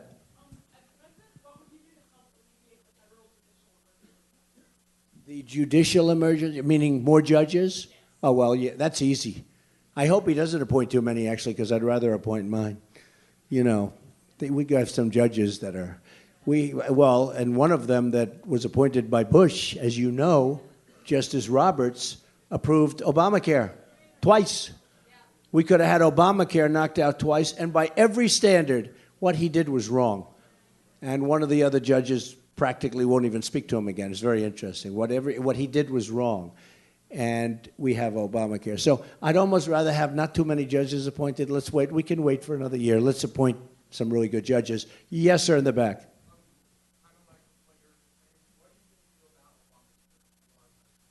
Repeal it and replace it with something great. We are going to get rid of Obamacare. We'll even have to get rid of the $5 billion website that still doesn't work. Can you imagine that? A website costs $5 billion, and to this day, it's no good. I have kids. I have young kids. They do websites. It's like they do it. I'm not saying websites like that, but they're big, complicated websites. They do it for peanuts. They do it. They sit. Bing, bing, bing, sir, we've just created another website. I got them all over the place. I got websites. They're pouring out of my ears. They cost nothing. $5 billion for a website that doesn't work. Okay.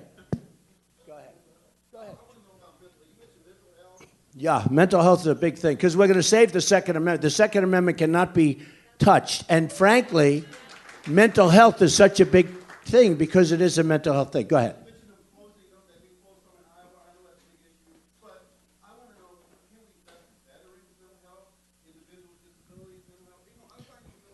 Are you a veteran? Are you a veteran? Okay, it's good that you say that. Then it's nice. Yeah, because the veterans need help with it, and we are going to be investing big with the veterans, also in mental health, because the veterans are going through. I'm telling you, I go to New Hampshire, I go to different places. The veterans are suffering in this country, and I actually think it's not a money thing. I think it's bureaucratic. I think it's theft, and I think it's incompetence. But because they throw the money, I mean, the money, because the politicians are so afraid. But we have people that are very dishonest. If you look at what's going on in Phoenix, I don't know if you guys have been seeing the Phoenix place, the Phoenix VA, it's a disaster. But there's a lot of corruption, and there's a lot of incompetence, and we're going to take care of that with great management. I mean, we need great managers, and we're going to take care of it. One of the things we're doing with the veterans, they have to wait a long period of time. Some of them wait for 6-7 days in a waiting room to see a doctor. If they do, we're going to work a system where they go and can go to the local hospital, they can go to the local doctors, they'll get taken care of. It's going to be much cheaper. You know how many people die? You know how many veterans are dying waiting to go in and see for a simple procedure or maybe even a pill, and they end up dying because they can't get to see a doctor? So we're going to let them go and see a doctor at a private hospital or public hospital that's in the area who, by the way, aren't doing very well. They're not even doing well. And we're going to work a system for those people because the VA is not working. And we don't want people dying because they can't get to see. There was one case where they waited 6 days after they got there. The doctor said, we can't see you because we're going on vacation now. Think of it. Can you imagine yourselves, and most of you are not in that position, waiting in a reception room for 4, 5, 6 days to see a doctor for something, maybe to get a prescription or get a pill or have a simple procedure. And people are dying there, and they're veterans, and we can't do that. So, I mean, the veterans groups have been so great to me. The endorsements and everything else have been great, but I'm going to be great to them. Okay, maybe we'll do 2 more. Yes, ma'am, go ahead.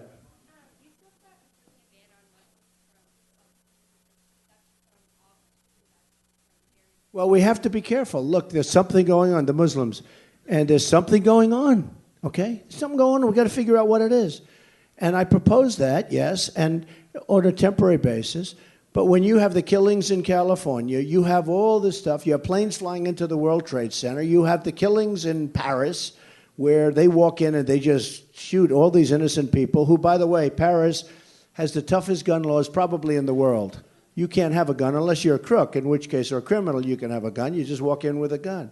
But when you have the toughest gun laws, and you have these people walk into these different places and just kill 130 people, with more to follow because there's some that are so badly hurt. But we had a smaller version of that in California, 14 people. So the gun laws have to be taken care of in terms of we have to protect the Second Amendment. Think of this. If we had in Paris, let's say, or in California, or on the military base, where we have a gun-free zone on a military base, and we have these 5 guys that are great soldiers, and a guy walks in and kills them. Because when you see gun-free zone, that means that's like candy to a maniac, to these whack jobs, right?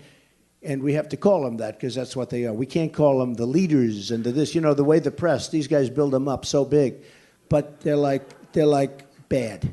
The mastermind, right? In Paris, they call it the mastermind. What's the mastermind? He's a guy, I call him the guy with the dirty hat.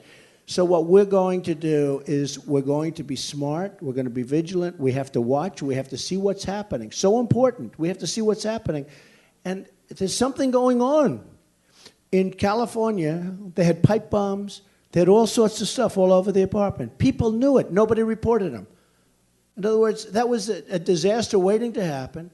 People knew it was waiting to happen. Why didn't they call the local police? So there's something going on. We got to get to the bottom of it. And as far as Syria is concerned, they're not coming in because we have no idea. We have no idea where these people came from, who they are. You look at the migration, and I have a bigger heart than anybody, but you look at this migration, and you don't see, you don't see a lot of women. You don't see a lot of children. You see young, strong people. You say, what's going on? That's the strangest looking migration. It looks like an army is marching. And this could be the all-time great Trojan horse. It's probably not, but we can't take a chance. The people are totally undocumented. We have no idea. They say we're from Syria. They could be from any place.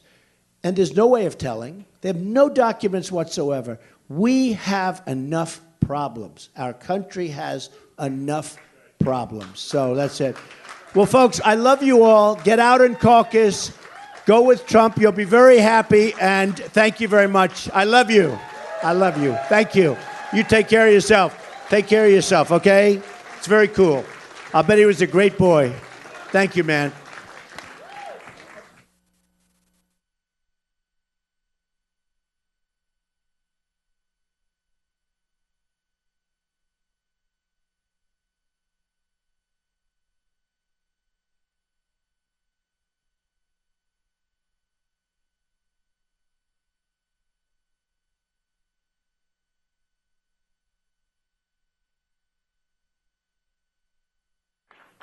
Well, to America, it is your job to pick the next commander-in-chief for the 1% of Americans and their families who serve in uniform, who defend us against radical Islam and other threats. The only way you can become commander-in-chief in America is for the American people to pick you through voting. I tried to run a campaign that centered on how to defend America against multiple threats, how to rebuild a military that's in decline, how to reestablish our presence in the world that's so desperately needed, how to create a sense of respect and fear in our enemies and among our friends, a reassurance. I fell short. I'm proud of the effort.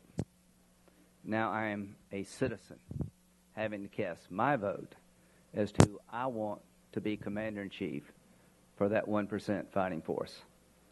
I have concluded without any hesitation, without any doubt, that Jeb Bush is ready on day one to be a commander-in-chief worthy of the sacrifices of the 1% who have been fighting this war. Last night, he said, I will have their backs. I believe he will. Last night, he explained in the best possible terms why we need partners to win a war that we can't afford to lose. To those of you who worry about going it alone, you don't have to worry with Jeb, because he understands that America can't go it alone. But of all others running for president, I think he has the ability to bring the world on board. Mr. Trump doubled down on the idea that we as a nation should ban every Muslim in the world, at least temporarily, from coming to our great country. I can't think of a worse idea in terms of how to fight and win this war. Many of the people running for president are eerily silent on this issue. Last night, I heard from Jeb Bush the right answer, that we need to vet and make sure that those who come from war-torn regions are properly vetted so they don't infiltrate our country to do harm.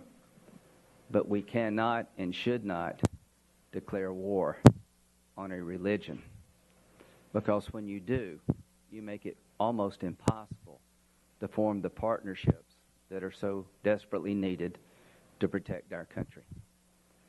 What Jeb Bush understands, I think, better than anyone else, is that this is a religious war, and the only way to win this war is to partner with people in the faith to destroy a common enemy. Last night, he did not talk the most, but he made the most sense. Last night, he demonstrated somebody who, in my view, is ready on day one to be commander-in-chief, and a temperament that the next commander-in-chief needs to possess. Someone who's thoughtful, quietly resolved to protect America's interest, and capable of reaching out to the world at large to reset a world that is very much in danger. It is not enough to criticize Barack Obama. You have to have an alternative to leading from behind. And Jeb Bush has that alternative. His plan to defeat ISIL is the most comprehensive and well thought out of anyone on both sides of the aisle. And finally, when it comes to speaking up and speaking out about emotional issues like immigration, the thing I admire most about Jeb and he stayed true to who he is. That he hasn't tried to get ahead in a contested primary by embracing demagoguery. He's not running to be commander-in-chief by running people down.